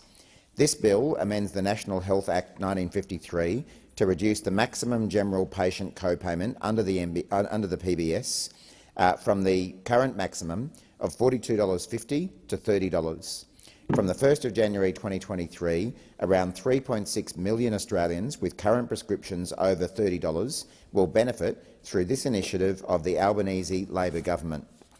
People filling a prescription for one medication per month will save around $150 a year, while a family filling prescriptions for 2 or 3 medications per month could save $300 to $450 per year. The bill will ease the cost of living pressures that Australian households are experiencing around the country, but this bill will also have a profound benefit for public health. We know from the Bureau of Statistics that every year as many as 900,000 Australians go without the medicines that their doctors have said are important for their health simply because they cannot afford them. There is no doubt that all Australians place great value on the medicines and essential health care the PBS provides. All Australians deserve access to universal, prompt and world-class medical care. Pharmacist after pharmacist has told stories of their customers coming into their pharmacy and putting a number of scripts on their counter and asking for advice about which ones they can go without because they can't afford to fill all of their scripts that their doctor has said is important for their health. We know this policy will make a difference because Australians are telling us. Cherie from Bribie Island, in my home state of Queensland, says that after buying medications, she also must pay for groceries and rent. Every dollar adds up and she doesn't want to have to choose. She knows this change will make a big difference for her and her friends. Or Grace, a 20-year-old type 1 diabetic who has just moved out of home. She told the Minister for Health, Mark Butler, "I am so thankful that insulin will be cheaper for me now that I live out of home." Or Cornelia, who said, "This will make such a difference to us. My husband is on about a dozen scripts a month to keep him well enough to keep on working. He's been able to work in a physical job thanks to great specialists, GPs, pharmacists and especially medical research staff. And thanks to the PBS, we can just about afford all of these drugs. Any further discount will help enormously." This bill will ensure patients receive the essential medical care needed to prevent serious illness and stay healthy. It will also allow Australians to shop around to get the best price for their medicine. The bill will ensure that no Australian will be worse off under this change by including provisions to allow pharmacies to continue offering discounts at current levels to their customers. Right now, Australians are paying the price for a decade of missed opportunities and drift. Through this bill, we will make a real difference to household budgets for millions of families, but also to people's health. After 9 years of neglect from the former government, costs of living are soaring and Australians are cutting back on essentials to make ends meet. The maximum cost to general patients for PBS medications has doubled since 2000, and the previous government did nothing to help. The Liberals and Nationals, when they were in power, committed to cutting the costs of medicines, but only the Albanese Labor government committed to cutting the general patient maximum co-contribution from $42.50 to just $30. Cutting the maximum price by nearly 1/3 will mean more people can afford to get the medications they need to stay healthy. This change will put close to $200 million back in the pockets of Australians each year. Just like Medicare, it was Labor that built the PBS, and Labor will always protect it so that all Australians can access affordable medicines when they need them. I thank all senators for their contributions and commend the bill to the Senate. So the question is that this bill be read a second time. Those of that opinion say aye. Against? I believe the ayes have it. The ayes have it. I call the clerk. A bill for an act to amend the National Health Act 1953 and for related purposes.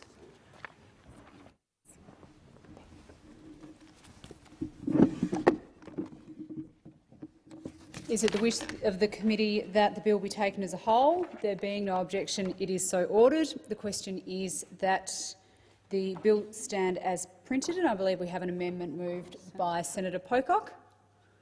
Thank you, Chair. I seek leave to move Amendment 1 and 2 on sheet 1684 together. Is leave granted?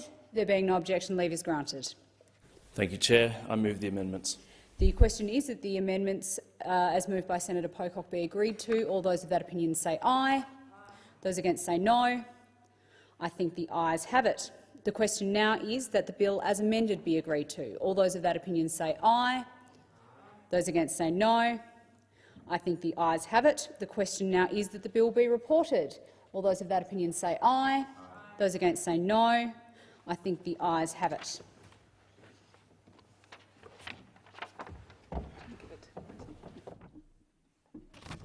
Thank you, Senator Chandler. Great job. The committee has now considered the National Health Amendment General Co-Payment Bill of 2022 and agreed to it with amendments. Senator Watt. I move that the report be adopted. So the question is, the motion is moved by Senator Watt, be agreed to. Those of that opinion say aye. Against, I believe the ayes have it. Minister. And I move that the bill be read a third time. Thank you. So the question is that the bill be read a third time. Those of that opinion say aye. Against, I believe the ayes have it. I call the clerk. A bill for an act to amend the National Health Act 1953 and for related purposes. Government Business Order for Day number 3, Jobs and Skills Australia Bill 2022 and a related bill. Resumption of second reading debate. Senator Cash. President, and I rise to speak on the Jobs and Skills Australia Bill 2022. The Coalition understands that this legislation will become law and we will be supporting the bill. However, in my second reading contribution, I do want to acknowledge the significant deficiencies that have become apparent in the legislation that is being looked at before the Senate. The Coalition is sceptical about the benefit of the new arrangements, given that it has taken considerable time for any clarity on the organisation itself, the structure of the organisation and its remit. The government's stated objectives are to drive vocational education and training and to strengthen workforce planning by establishing an organisation that includes employers, unions and the training and education sector. It is important to note that this is the first of 2 tranches of legislation regarding Jobs and Skills Australia. What the bill before us does is merely establish the agency within the Department of Employment and Workplace Relations. It is unfortunate that the Labor Party were not able to outline the full remit and scope of this agency or how it will operate before they pressed ahead with establishing a new part of the bureaucracy.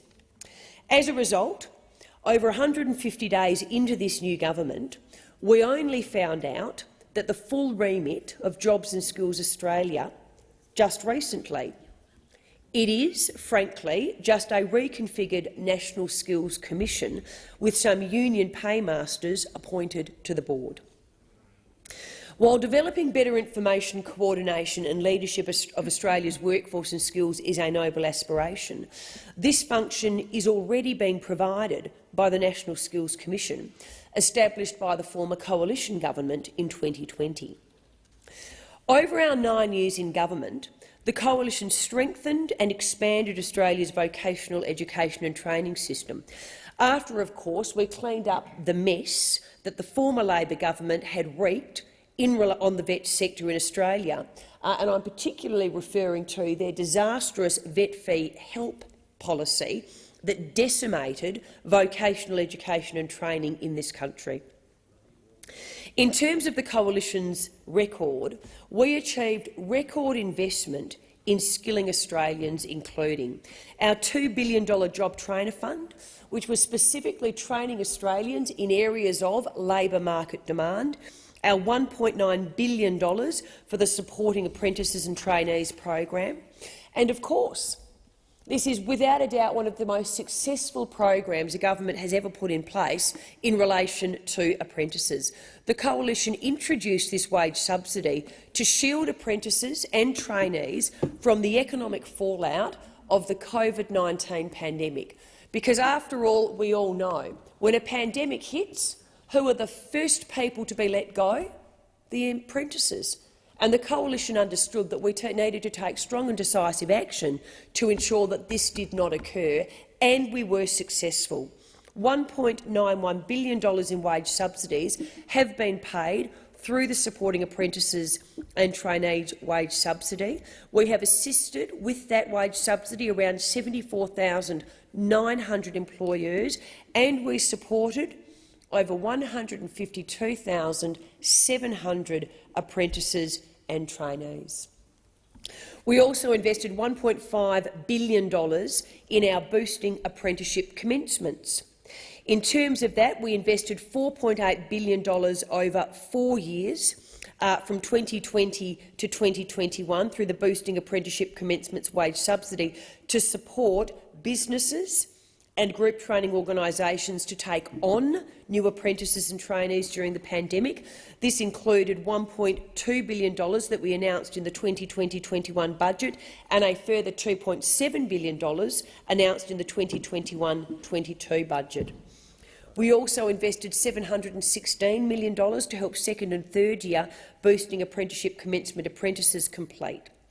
The Coalition government expanded support to help apprentices finish their training, protecting the skills pipeline delivered under the government's successful $3.9 billion Boosting Apprenticeship Commencements program.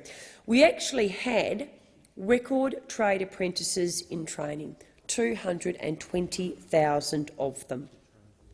We established the National Skills Commission, which tonight, unfortunately, we will be abolishing, to identify emerging and future workforce skills needs. We delivered 10 industry training hubs in regions with high youth unemployment. They will unfortunately also, I understand, they're being cut by the Albanese government. We delivered $75.3 million to revitalise TAPE campuses across Australia. And, of course, our $585 million investment to deliver on the report for the Skills and Training System for Tomorrow. The National Skills Commission, currently under the outstanding leadership of the National Skills Commissioner Adam Boyton, monitors, reports, researches and analyses employment dynamics across different groups, industries, occupations and regions. It considers how changes in the labour market will impact jobs and how those changes will impact the economy's education and skills needs. It also has an important role in simplifying and strengthening Australia's vocational education and training system.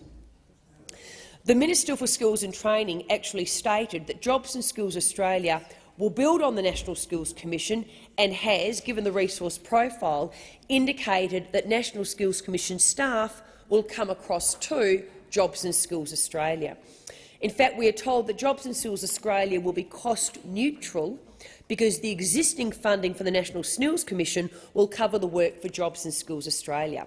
So the question that really does need to be asked is the new agency doing more than the current agency, the very successful National Skills Commission, or is it doing the same amount of work? It appears that Labor are just rebranding the National Skills Commission.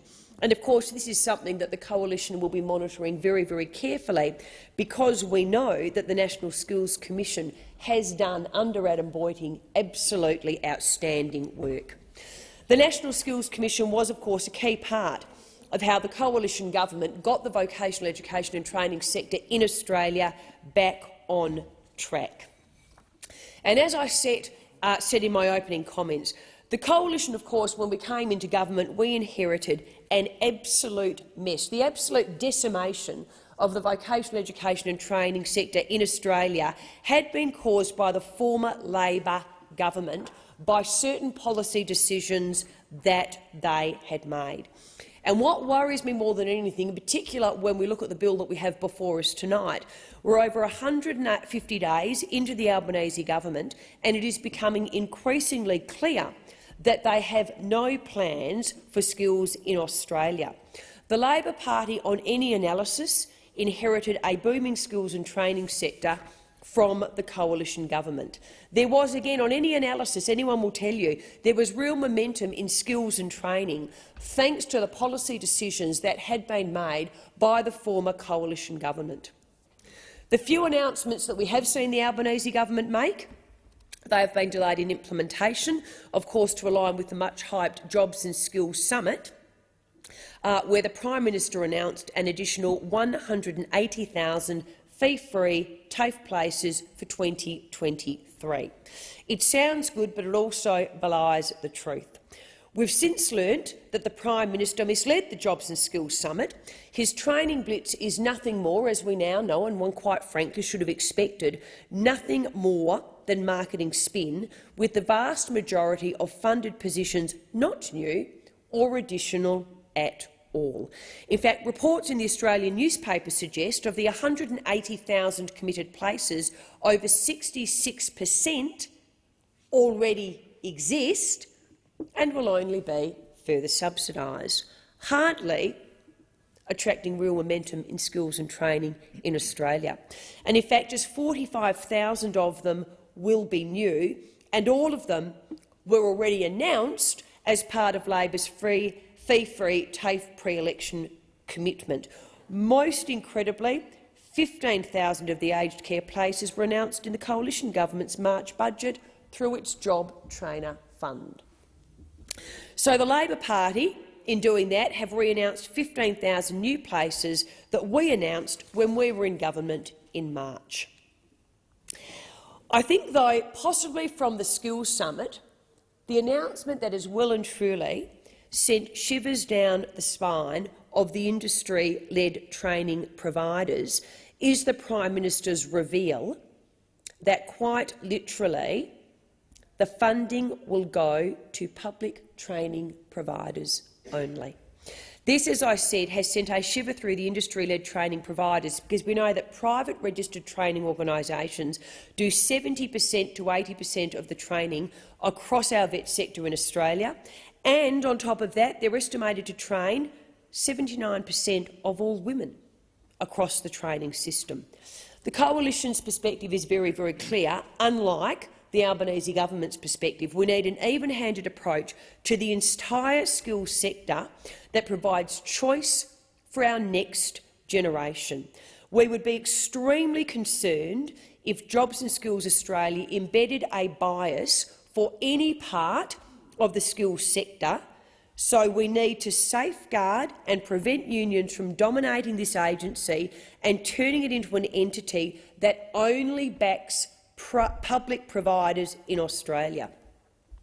And then when I look at the Labor Party's track record on skills, again, you start to fear for the success of this agency. When they were last in government, despite all their talk, despite all their rhetoric, despite all their announcements, Labor delivered system-wide policy failures. And in fact, it's 2022. Many in the sector still talk about the dark old days of the former Labor government and the system policy failures that they delivered. The last Labor government decimated vocational education and training in Australia. Apprenticeship numbers took a nosedive, and that is obviously the reality when it comes to skills policy. Labor failed. When they last left office, apprentice and trainee numbers were in freefall, with the number in training collapsing by 22%, or 111,300 between June 2012 and June 2013. And this was as a direct result of funding cuts by the Gillard Labor government in 2012. But I have to say, The worst policy failure when it came to skills and training under the former Labor government was, of course, the disastrous vet fee help system, which literally saw the reputation of Australia's skills system hit rock bottom as tens of thousands of Australians were loaded up with debt for doing courses that would never, ever land them a job. And that is, of course, if the course they had enrolled for even existed. And I hate to tell the taxpayer, but in 2022 you are still picking up the tab for this enormous public failure to the tune of now over $3.3 billion. That is $3.3 billion that the Australian taxpayer has paid out in relation to Labor's disastrous policy of vet fee help, and in fact over $500 million, $516 million, was paid to over 37,000 students in the last financial year alone. That is the legacy of the former Labor government when it comes to skills in Australia. The scheme was established by the Labor government in 2008, expanded in 2012, and was plagued by system-wide rorting, with some training providers exploiting loose rules and charging students substantial debts for training that they never undertook or benefited from. It also targeted people with disabilities and substance abuse issues, public housing residents, non-English speakers and others, with, lo and behold, offers of free laptops and other incentives. That is the system that the coalition government inherited from Labor. And yet we turned it around. We turned it around with good policy decisions. And the system that the Labor government have inherited from us is one that, quite frankly, should be the envy of many in the world. So whilst, yes, this bill will pass through the Senate tonight, we fear it is nothing more and nothing less than effectively reconstituting the coalition's successful National Skills Commission.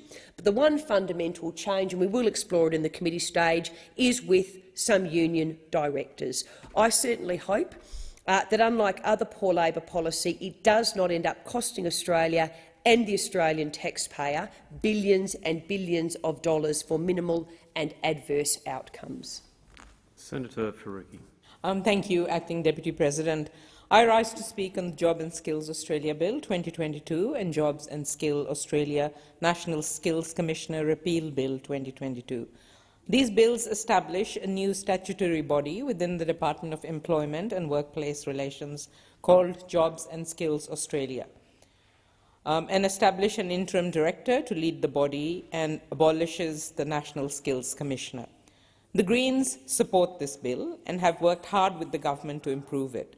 We secured amendments to ensure that Jobs and Skills Australia's functions include advising on opportunities to improve employment, vocational education and training, and higher education outcomes for marginalised cohorts, including First Nations people, people of colour and people with a disability.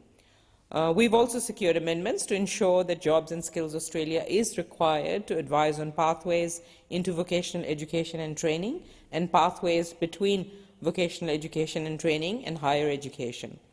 Importantly, we also worked to ensure that in performing its functions, Jobs and Skills Australia consults more broadly, including with bodies representing First Nations people and migrants.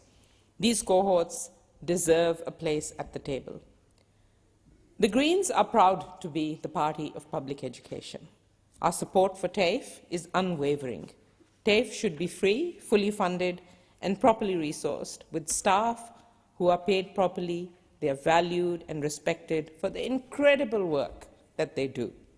Unfortunately, the coalition government gutted our TAFEs as they gutted our public education and training system over the last 9 years, to the detriment of TAFE staff, students and society more broadly. We need to recognise that the labour and skills shortage we are experiencing are the consequence of successive governments decimating TAFE and privatising a perfectly good system, making education and training a bidding war between public and private providers, while removing essential funding from an already starving system. For many years now, hardly a week has passed without reports of plummeting apprenticeship numbers or for-profit private providers rorting funding or ripping off students. At the election just gone, the Greens recommitted to free TAFE and university and added a fully costed policy to abolishing all student debt. TAFE should be the priority for all federal funding for vocational education and training. There should be no government funding for providers that operate for private profit. Education is a public good, and it should never be for profit.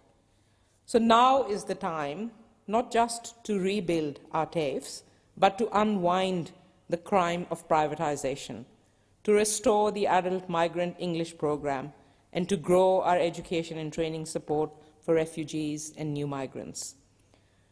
Working conditions are also in need of urgent improvement. During the sitting week a few weeks ago, I had the privilege of meeting with numerous TAFE teachers and staff on National TAFE Day. Secure, long-term jobs for TAFE teachers and staff should be the norm, not the exception. There should be clear and measurable targets set for high rates of secure work with fair conditions across the sector. We also need a wholesale review to examine the impact of privatizations and the contestable funding model on TAFEs, their staff and students, the affordability of VET, and the range and quality of courses provided. Jobs and Skills Australia can do this work, and they should do this work. With these goals in mind, I'm looking forward to continuing our work with the Labor government. It's been a good few years since we've had a government that didn't treat TAFE as an afterthought at best. In fact, if you were to scrub through the former government's budgets and policy documents on VET, you would be hard-pressed to find a mention of TAFE and the fine, hard-working people who deliver high-quality public education and training to all. I'm really pleased that we now have some common ground to build on, and I'm hopeful that we can work with the new government to bring back a strong public vocational education and training sector where teachers and students flourish. And I believe that Jobs and Skills Australia can play a role in that. I'm also hopeful that we can work together with the Labor government to ensure Jobs and Skills Australia's permanent functions, structure and governance arrangements give adequate prioritisation to the central importance of TAFE. I do understand that there are some amendments being moved during committee stage. The Greens will be supporting the amendments circulated by Senator Cash, as they actually improve transparency and accountability.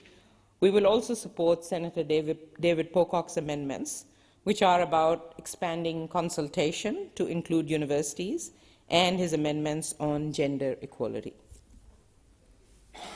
Senator O'Sullivan.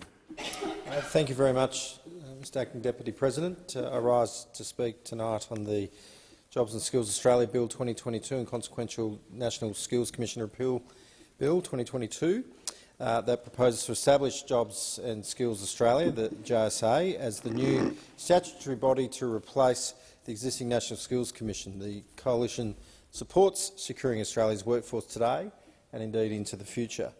The Coalition has always supported our Australian workers, whether they're a young apprentice learning the tools of their trade at TAFE or a registered training organisation, a high school grad enrolled at one of our universities, or mid-career workers looking to switch their career paths. We have an excellent track record on supporting jobs as a coalition, and supporting jobs, skills and training, and the Coalition has always been the party of job creation. The Coalition has always been the party on that backs the Australian people, that backs Australian businesses and employers. The Coalition has always been the party of strong economic management, and this is shown in our track record. In April 2022, more than 200,000 Australians were in trade apprenticeships, the highest level since records began in 1963. And as a former apprentice myself, having done an electronic servicing apprenticeship, completed it, worked in that field for a while, I'm incredibly proud of our record in ensuring that Australians are able to take up apprenticeships. It's a terrific opportunity for people, and the more that we can create, the absolute better we are as a nation for it. Now, the other thing I'm very proud of is that during the pandemic, the Morrison government worked to ensure that our apprentices were protected through wage subsidy measures and the $2.1 billion Job Trainer Fund, which helped to set up job seekers and young people for the jobs of the future with low or low fee training.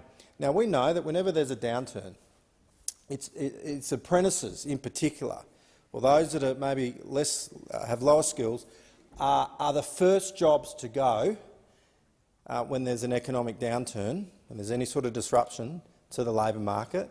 And for this country to have seen an increase, for this country to have seen that record during that time is an absolute testament to obviously the government who put in place the policies and enabled it to happen, but indeed, of course, to those employers that even in those times took the steps to make sure that those jobs were available and that people were able to hold and secure those jobs. The pandemic measures, such as the JobKeeper and cash flow boost, saved around 700,000 jobs, according to Treasury estimates.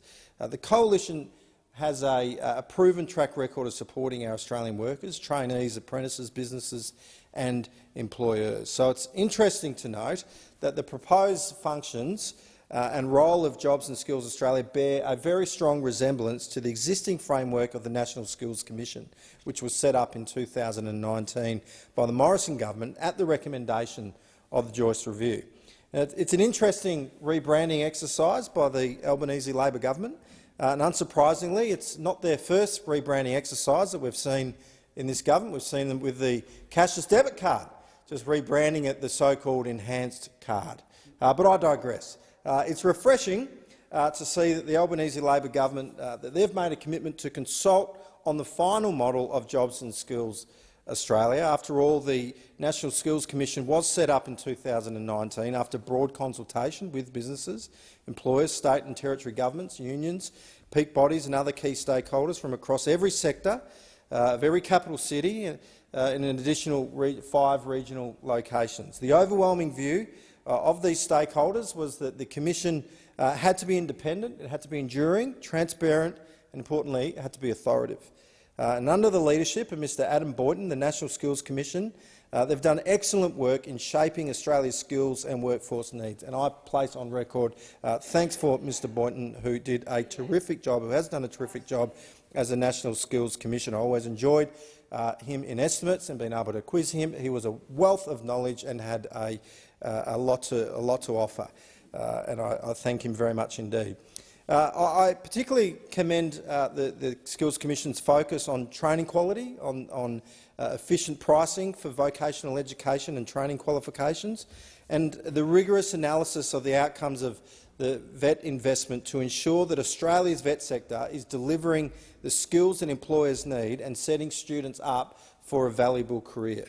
Yet it's concerning that the Albanese Labor government are now moving to scrap the Skills Commission, National Skills Commission, without having a detailed final plan of what the final iterations of Jobs and Skills Australia will look like. This is looking dangerously like government flying by the seat of their pants and making up policy on the run. So this doesn't bode well for the country, but the Albanese Labor government have promised to consult with industry, with peak bodies, with employers, with unions and with other key stakeholders in the opposition, and the Coalition will hold them to this promise. They have promised that this will be an interim model and that it won't continue for a period longer than the 12 months that they said, so we will ensure that we hold them to this promise. So I call on the Albanese government to commit to finalising the JSA model within their 12-month timeframe. I call on them to honour their commitment to the sector, which deserves to know what the final model of JSA will look like, and I call on them to honour their promise for Jobs and Skills Australia to be an agency that will work in genuine partnership with industry and other key stakeholders. We're looking forward to seeing how well the final model will come together for Jobs and Skills Australia, whether it aligns with the expectations outlined by stakeholders during the hearing and in their submissions. And I was very proud to be part of those hearings, and I commend the Education and Employment Committee, Legislation Committee, for the work that it did in hearing from stakeholders and examining this bill.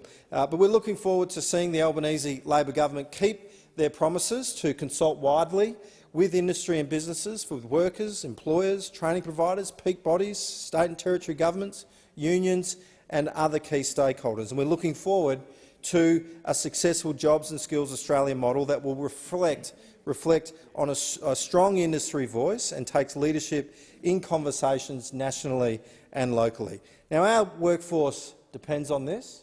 It's important for the economy, it's important for the Australian people, and particularly, where my heart really goes, it's important for young people that are making career choices that this government gets this right, because it's really critical that people are given the best opportunity to fulfil their heart's desire when it comes to their career.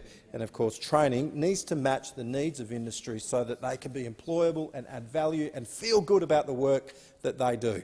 So our workforce depends on it. The Australian people need to know that this rebranding exercise, ultimately, is what it is going to be worth it. Thank you.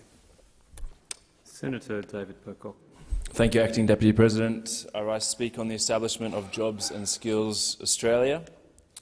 Australia's current skills shortages are felt acutely in Canberra by private and public sector employers and across the country, and are evidence that our training system needs attention and continued investment and innovation. We need a coherent national skills training and workforce plan that is developed and updated in collaboration with state and territory governments, industry, unions, vocational education and training providers, universities and job seekers across Australia. I acknowledge the work done in this place by many and the bipartisan support for improvements that ensure more Australians start and, importantly, more Australians complete apprenticeships, TAFE courses and university degrees. We need this to urgently address the skills gaps seen across the nation now and to guarantee Australia's position as an innovative leader in the industries of the future.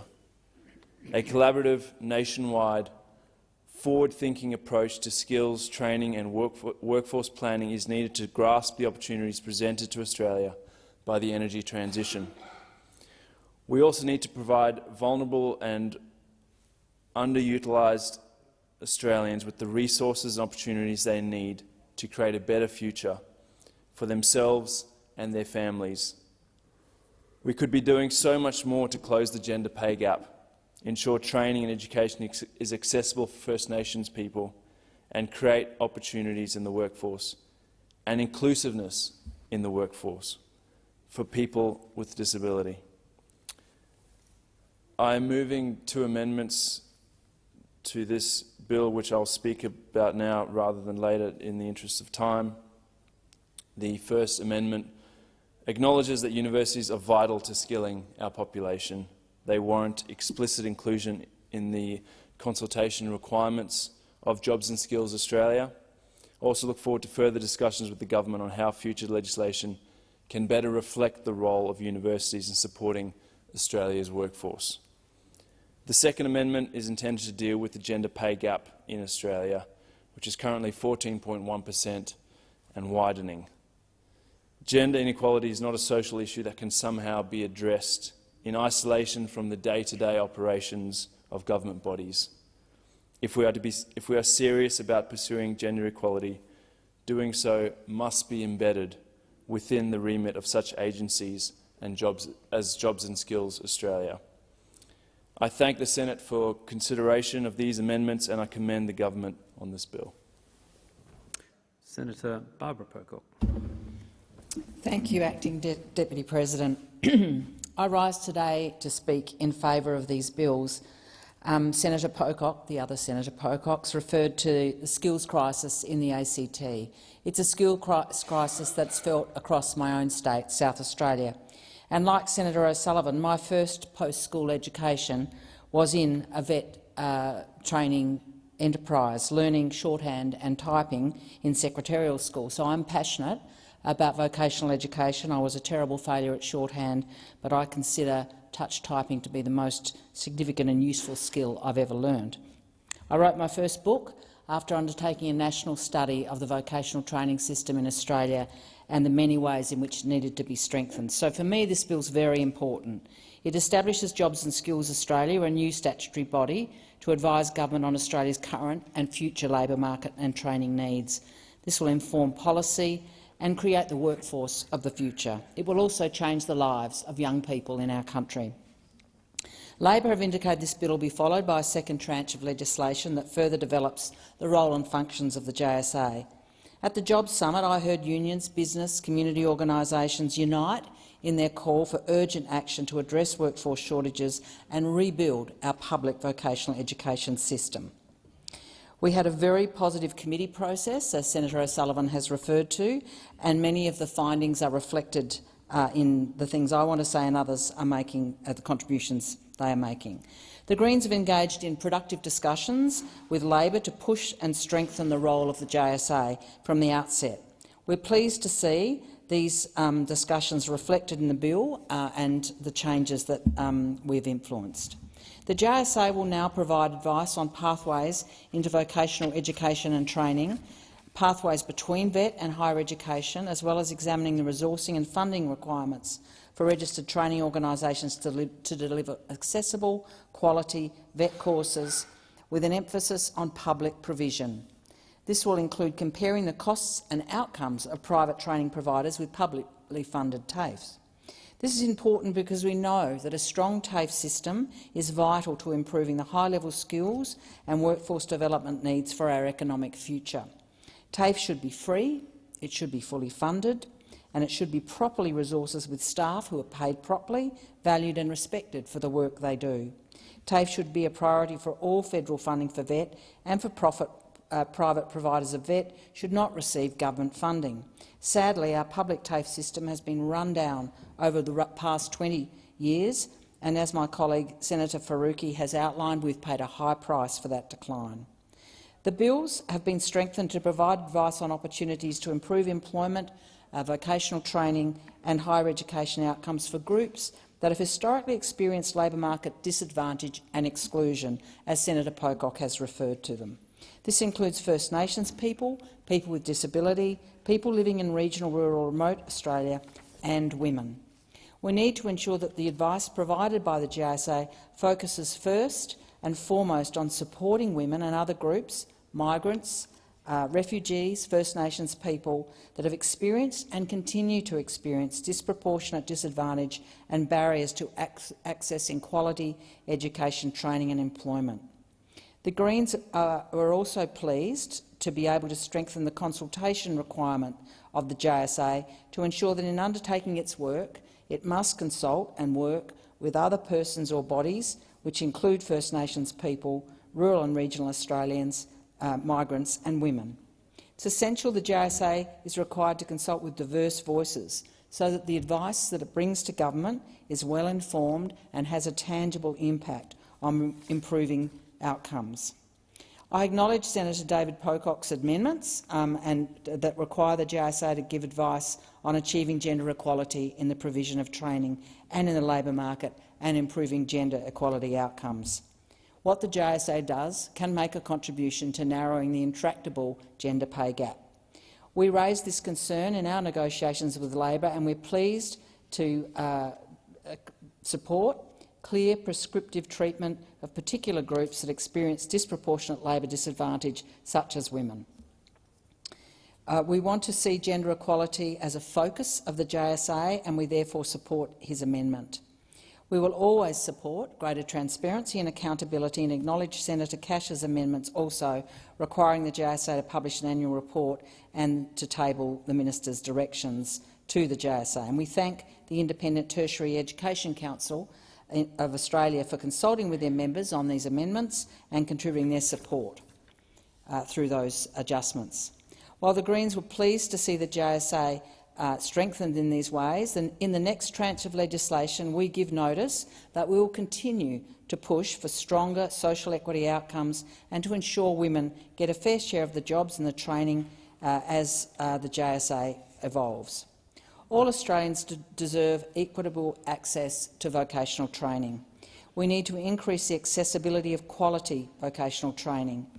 This is critical because we know that accessible quality training leads to better jobs, to better lifetime employment outcomes. And this is good not only for young people, for workers and students, but also good for the economy more broadly.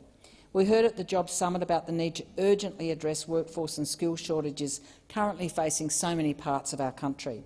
Encouraging workforce participation for people that experience barriers will help address these shortages and support sustainable growth.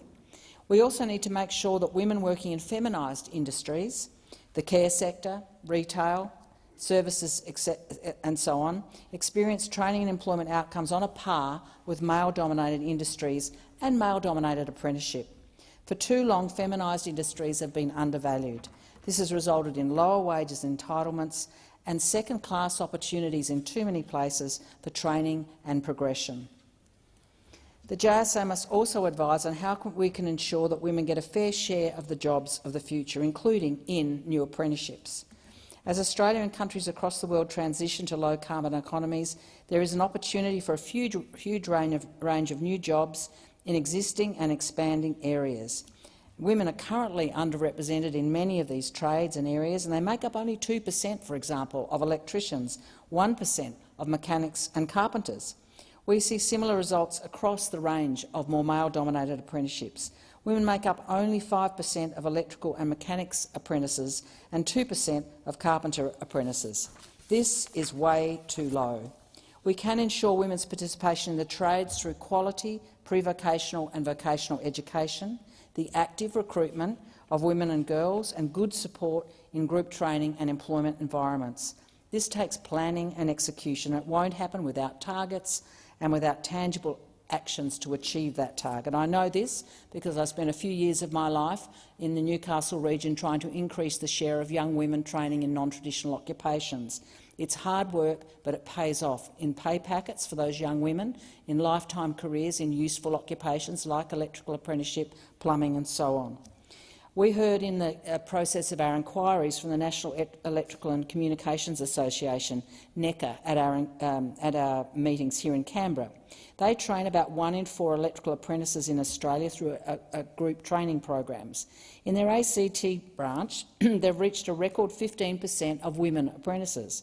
They've achieved this through targeted action, through quality pre-employment programs and good support for apprentices. Labor have announced in the budget a $95.6 million investment over 9 years to train 10,000 new apprentices in the new energy jobs of the future. In my view, Labor needs to ensure that at least 15% and hopefully more of these apprenticeships go to women.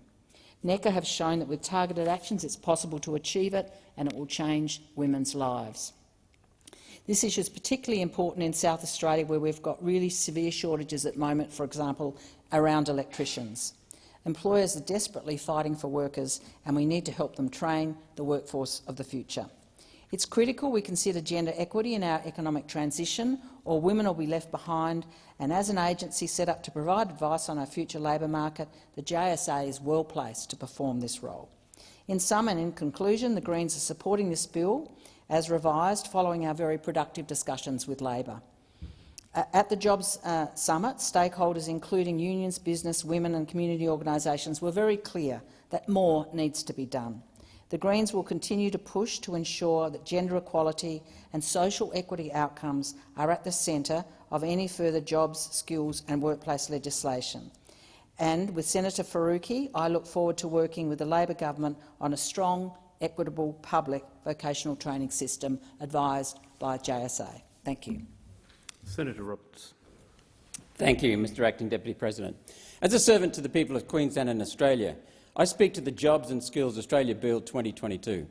This bill repeals the National Skills Commissioner Act and replaces that position with National Jobs and Skills Australia as a new statutory body within the Department of Employment and Workplace Relations. And it sets out the initial functions of Jobs and Skills Australia. Initially, the Interim Jobs and Skills Director will commence urgent work now and lead the agency through its initial setup. The agency's final duties and responsibilities and related matters will then come back to Parliament in legislation for our approval, or presumably modification. It's expected the agency will advise the government and industry on research, data analysis to inform policies that boost workforce participation, as well as better matching training and education with industry needs. Now, this seems fair, and One Nation will be supporting the bill. I must, though, say this. The role of this organisation, this agency, can be described as to assist in the central planning of the Australian economy. One Nation would be objecting more strongly to this bill if the agency did not already exist in another name, the National Skills Commissioner. The not-Conservative Morrison government in 2020 introduced the original National Skills Commissioner for central planning. Having already created central planning in the labour and education market, this bill is a genuine attempt to make the planning better.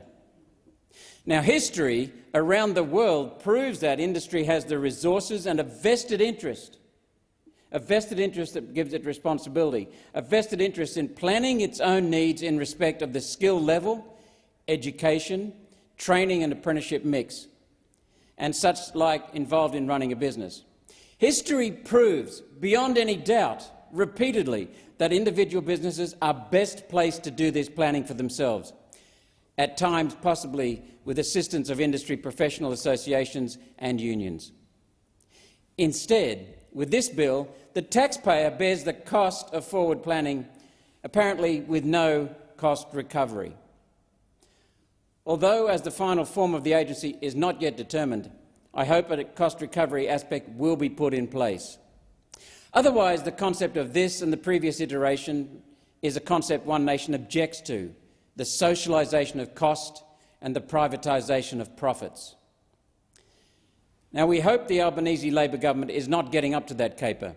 We had enough of that under the Liberal National Government under Morrison and Joyce, Mr Morrison and Mr Joyce. Governments lack responsibility for individual business outcomes. That is clear. That means governments lack accountability. And that is the fundamental reason why central planning fails. Every time it's tried, it fails. One Nation looks forward to a day when big business does its own planning, skills and training, like they used to before they got lazy and the government took it over. While we do not support government doing central planning of these basic business responsibilities, we see this bill as a step in the right direction, away from central planning, back to where the responsibility should be. We are one community, we are one nation, and the right to profit comes with an obligation for businesses to pull their own weight. Thank you, Mr Acting Deputy President. Minister. Thanks, Acting Deputy President. I thank all members for their contributions to this debate. There has never been a greater need for an organisation like Jobs and Skills Australia. Australians are experiencing an acute skills shortage. Tightening labour market conditions have exacerbated the existing workforce pressures all across the country. Businesses are reporting significant challenges finding suitably skilled staff to fill vacancies, and many workers do not have skills that align with the current needs of industry and employers. There is a genuine and growing need for a workforce with relevant and high-quality skills in traditional sectors like construction and the care workforce, and in emerging sectors such as clean energy and digital technology. We need to act now, and the initial establishment of Jobs and Skills Australia will enable the essential work that is needed to find solutions to these skills and workforce challenges to start immediately. We also need to work in partnership with industry, unions, the education and training sector and students to ensure we get this right. We will continue to engage widely prior to introducing further legislation to establish the permanent Jobs and Skills Australia. This approach will ensure Jobs and Skills Australia is designed in a way that considers the needs of all key stakeholders in our workforce and skills system. These are shared challenges, and all levels of government, industry, business, employers, unions and education providers must work together if we are to unlock the full potential of Australia's workforce and ensure Australians have the skills and training needed for the jobs of today and the future. Once again, I thank everyone for their engagement, support and constructive nature of the proposed amendments of this bill. Thank you. So the question is that the bill be read a second time. Those of that opinion say aye. To the contrary, no. I think the ayes have it. Clerk. Jobs and Skills Australia Bill 2022, Jobs and Skills Australia National Skills Commissioner Repeal Bill 2022. There being amendments, we will resolve into committee.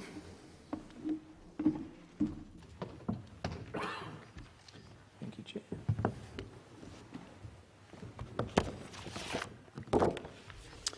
Is it the wish of the committee that the bills be taken together and as a whole? There being no objection, it is so ordered. The question is that the bills stand as printed. Senator Cash. Thank you very much. And, Minister, when I go to the explanatory memorandum in the bill, it notes that the bill will establish a new statutory body within the Department of Employment and Workplace Relations and set out the initial functions of Jobs and Skills Australia. It also notes that the permanent model for Jobs and Skills Australia is yet to be confirmed. When will the permanent model be confirmed? Minister. Thanks. Consultation is underway and we expect the legislation to be released early next year. Senator Cash. In relation to the consultation that you say that is underway, when did this consultation commence? What does this consultation involve? And in particular, who are you consulting with? Minister. Thanks. So the consultation started once the Legislation Committee released its report. That will be ongoing in the lead-up to the legislation being released, and the consultation has been with all sectors involved, including unions and industry. Senator Cash. Could you take me through which unions you have consulted with?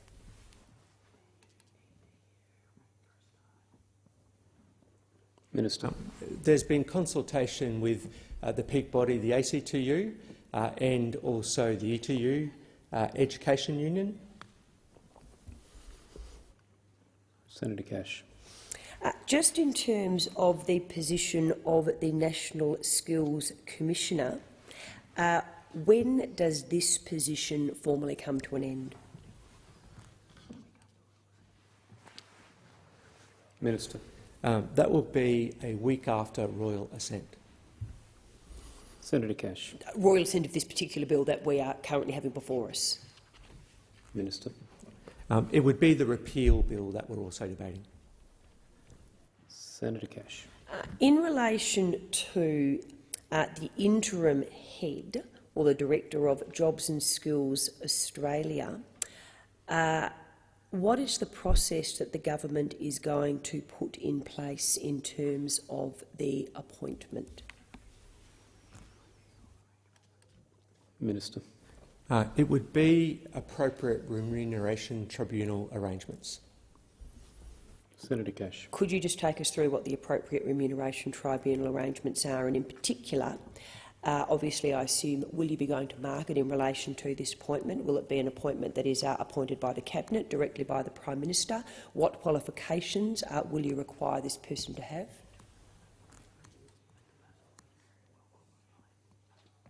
Minister. It will initially be an interim appointment, so the person will obviously be very well qualified, and we'll seek to ensure that.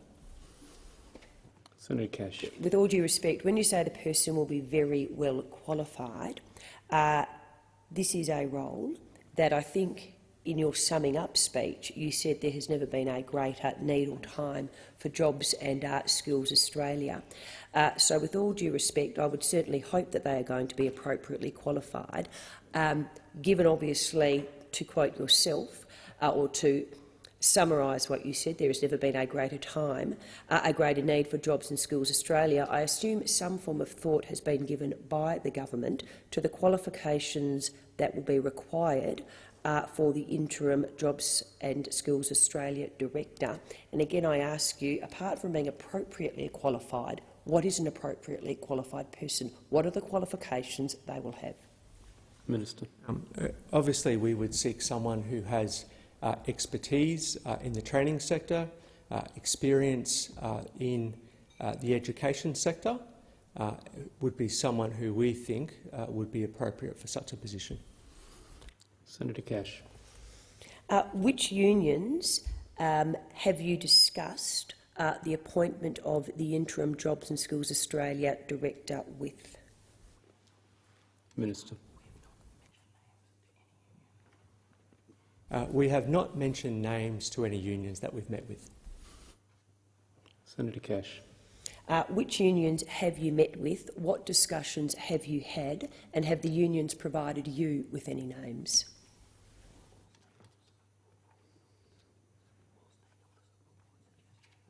Minister. All stakeholders that we've met with have put forward suggestions that they think would be appropriate. Senator Cash. And again, I will, without verbling you, I'll get you to confirm that includes the unions have put forward names that they believe would be appropriate. What names have they put forward, and what are the qualifications that these people have? Minister. As I said, all stakeholders that we've met with, including unions, have put forward suggestions of who they think would be appropriate. Senator Cash. I'm going to work on the basis that wasn't the name of the person. So again, I ask you, and if you're not going to say, just say, I'm not going to say, what names have the unions put forward to you, and what qualifications do these people have? Minister. I'm not going to reveal names that people have suggested, but what I can confirm is I am very confident that the government will ensure that there's an appropriate appointment made to this position. Senator Cash. Given the comments that Mr Albanese has made in relation to appointments made and the way in which they say certain appointments were made by the former government, can the minister guarantee that this position will be advertised, it will go to market, and there will be a, to quote Mr Albanese, a proper selection process? It will not be a direct appointment. Minister. Because it's an interim appointment, my understanding is it doesn't need to go through that process for an interim spot.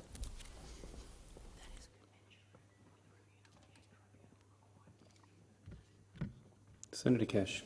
I understand the answer that you provided. You said you understand it does not need to. With all due respect, though, the Prime Minister has made certain statements in relation to the way appointments are made. So can you guarantee that even though it is an interim appointment, that the Prime Minister will be true to his word? It won't be a direct appointment by the Prime Minister or by the Cabinet or by the Minister. It will be one that is advertised, goes to market, and a selection process is undertaken.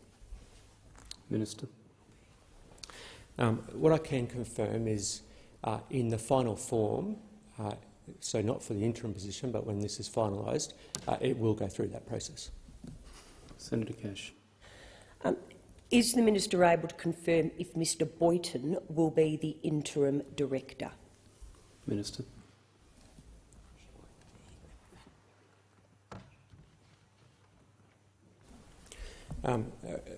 He won't be, but my understanding is that there have been, the government have had very considered discussions with that gentleman. Senator Cash. Did the government consult the National Skills Commissioner or the staff at the Commission? Were they consulted as part of establishing Jobs and Skills Australia? Minister. The minister has had very detailed conversations with Mr Boyton. Senator Cash. In relation to the very detailed conversations with Mr Boyton that you refer to, when did these conversations occur? You said they were very detailed, conversations with an S, so I assume that means that there was more than one.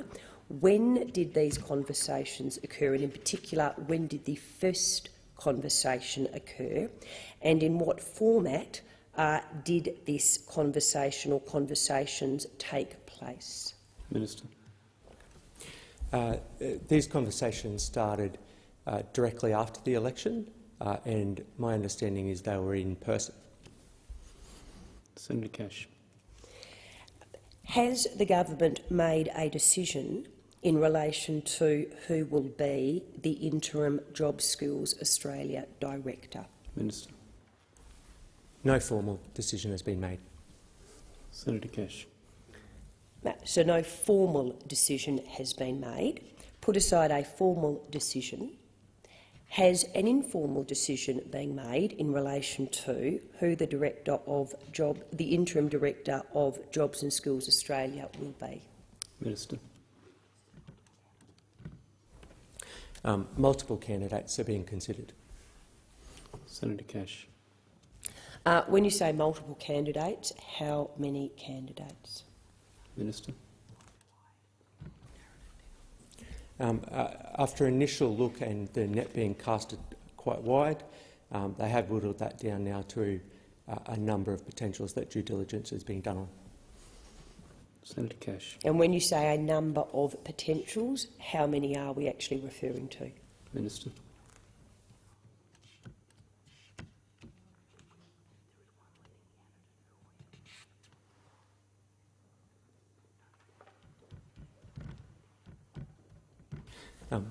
There are 2 leading candidates that due diligence was being done on. Senator Cash. When does the government expect, or should I say, when will the government announce the interim director of Jobs and Skills Australia? Minister.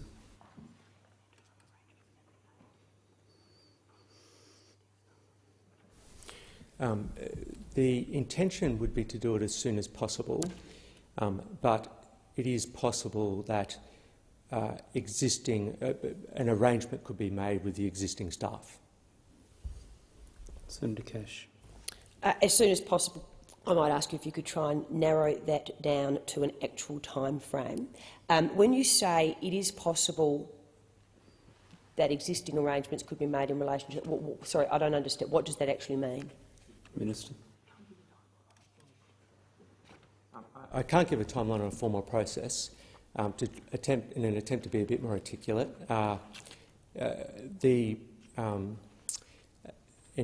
someone could be appointed from the existing staff because they're all departmental staff in an acting capacity. Senator Cash. Just in terms of Jobs and Skills Australia itself, why is Jobs and Skills Australia a function or agency of the department, unlike the National Skills Commission, which is an independent agency? Minister.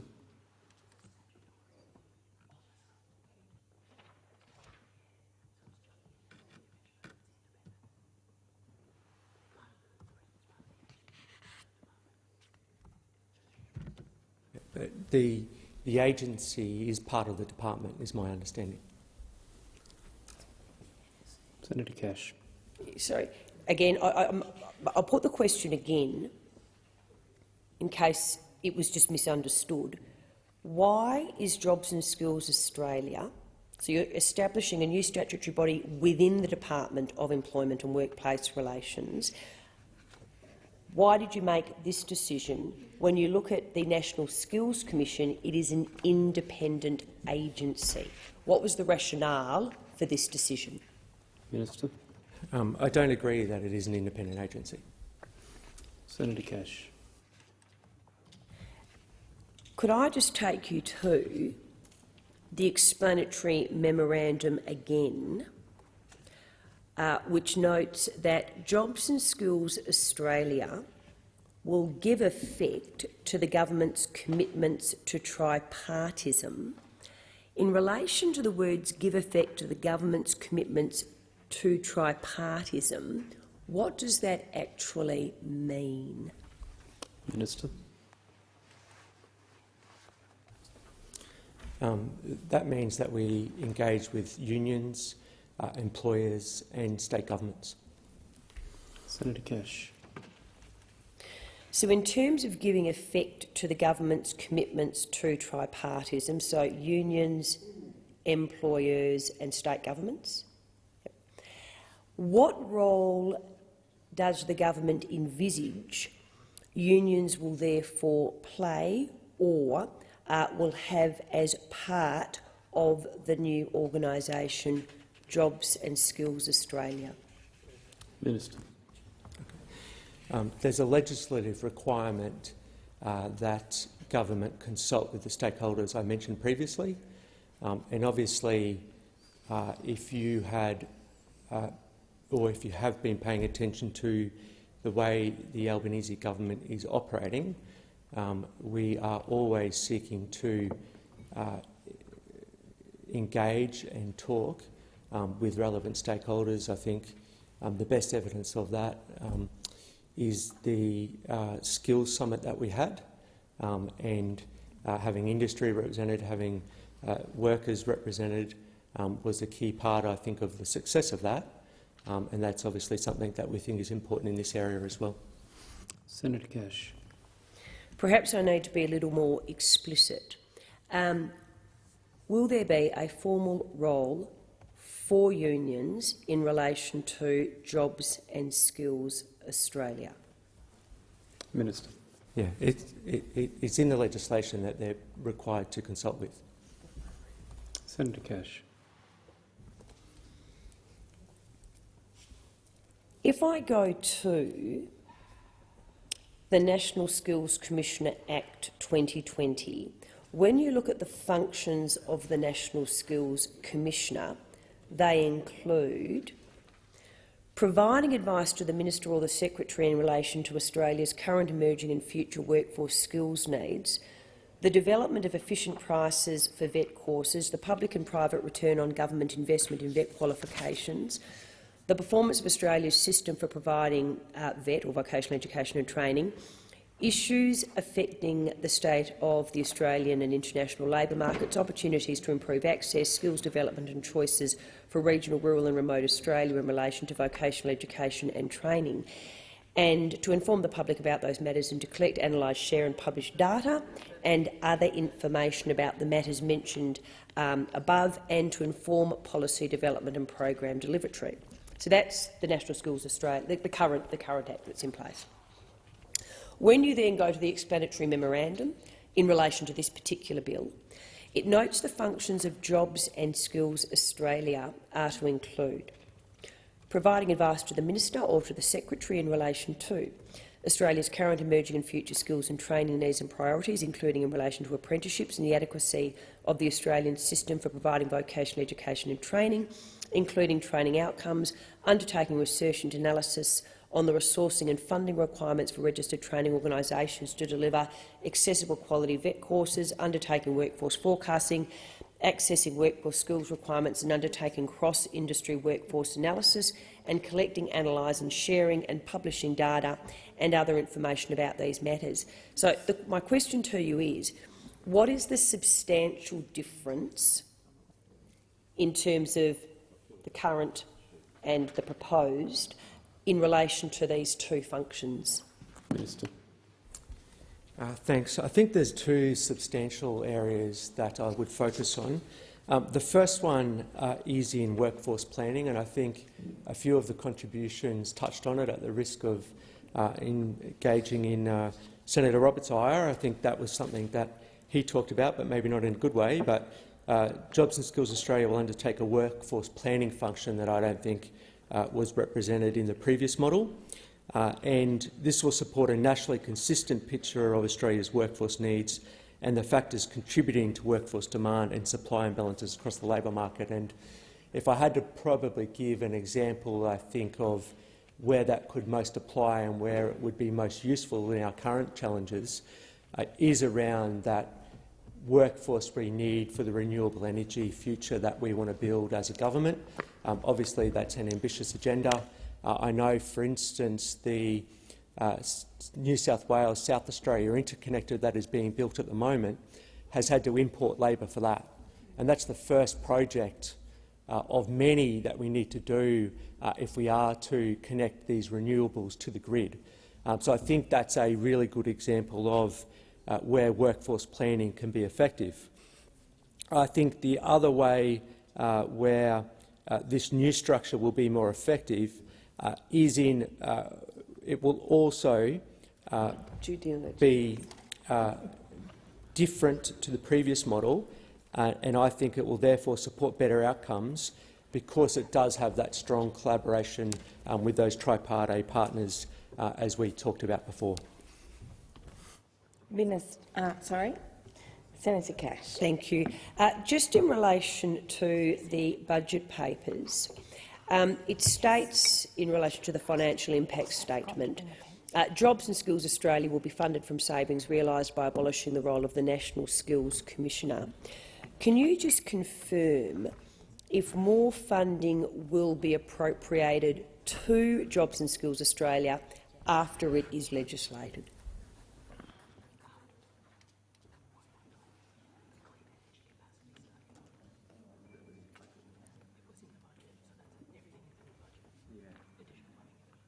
Senator Chisholm.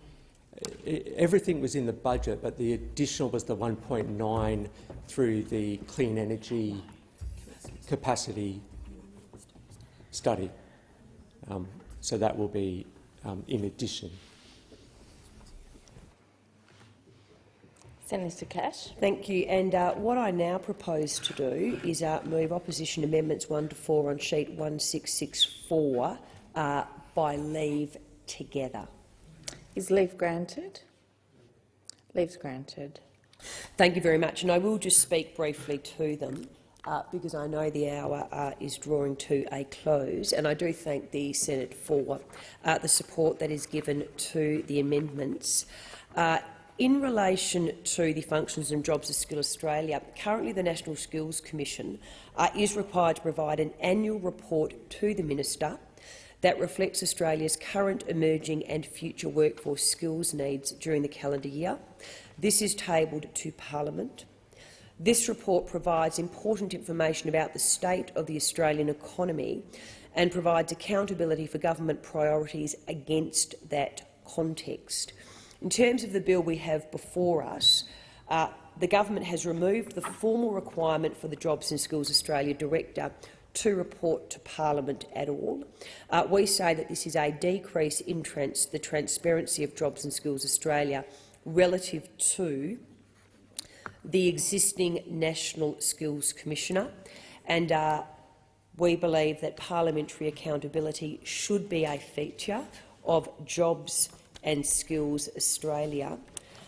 In relation to the ministerial directions, there are concerns in the training sector that the Albanese government has watered down accountability when it comes to the way in which the minister is able to direct the Jobs and Skills Australia Director. Under the National Skills Commissioner Act 2020, the minister was only able to give directions to the Commissioner by way of legislative instrument. What we are seeing in this bill, and again I appreciate that the amendment will go through, so this will change, is Labor is seeking to reduce this oversight in their explanatory memorandum, which notes it is not necessary for these directions to be given in writing. Changes to the explanatory memorandum have removed the need for ministerial direction to the Jobs and Skills Australia Director to be given in writing and provided to the Parliament.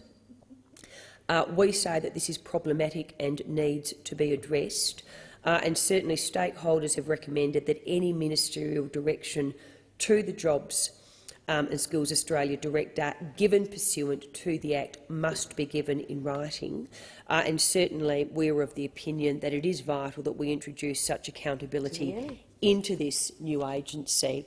And as I said, I do thank the chamber because I understand the amendments are being supported. Assistant Minister.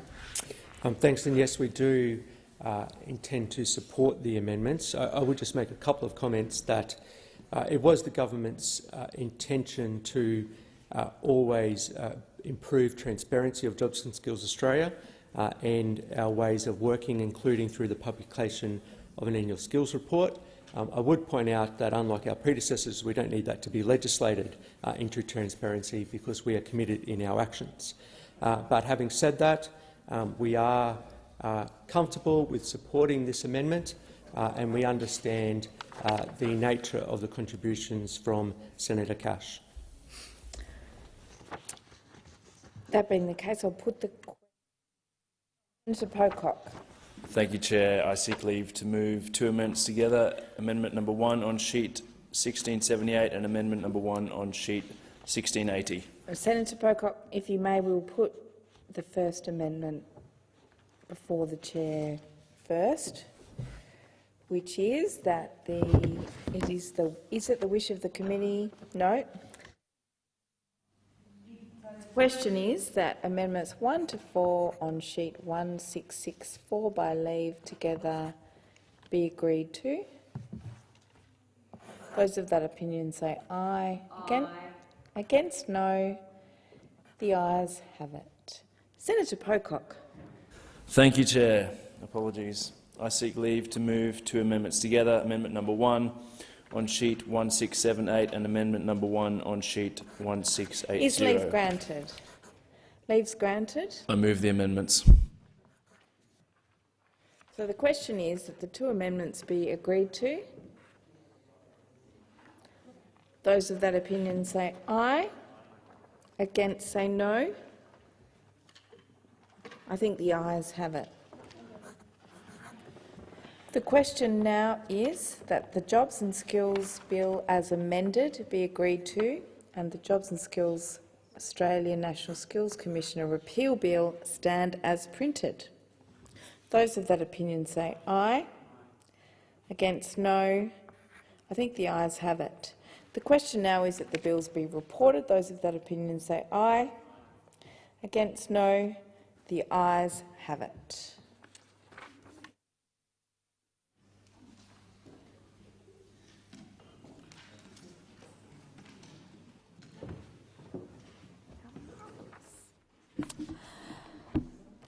Senators, I am delighted to report that the committee has considered the Jobs and Skills Australia Bill of 2022 and the Jobs and Skills Australia National Skills Commissioner Repeal Bill of 2022 and has agreed with amendments.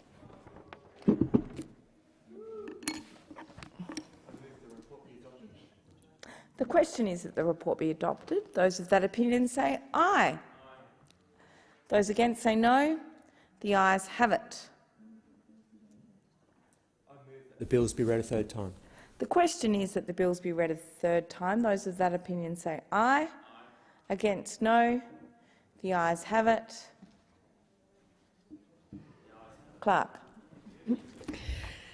Jobs and Skills Australia Bill 2022, Jobs and Skills Australia National Skills Commissioner Repeal Bill 2022. I believe the question now is that the Senate do now adjourn. Am I correct?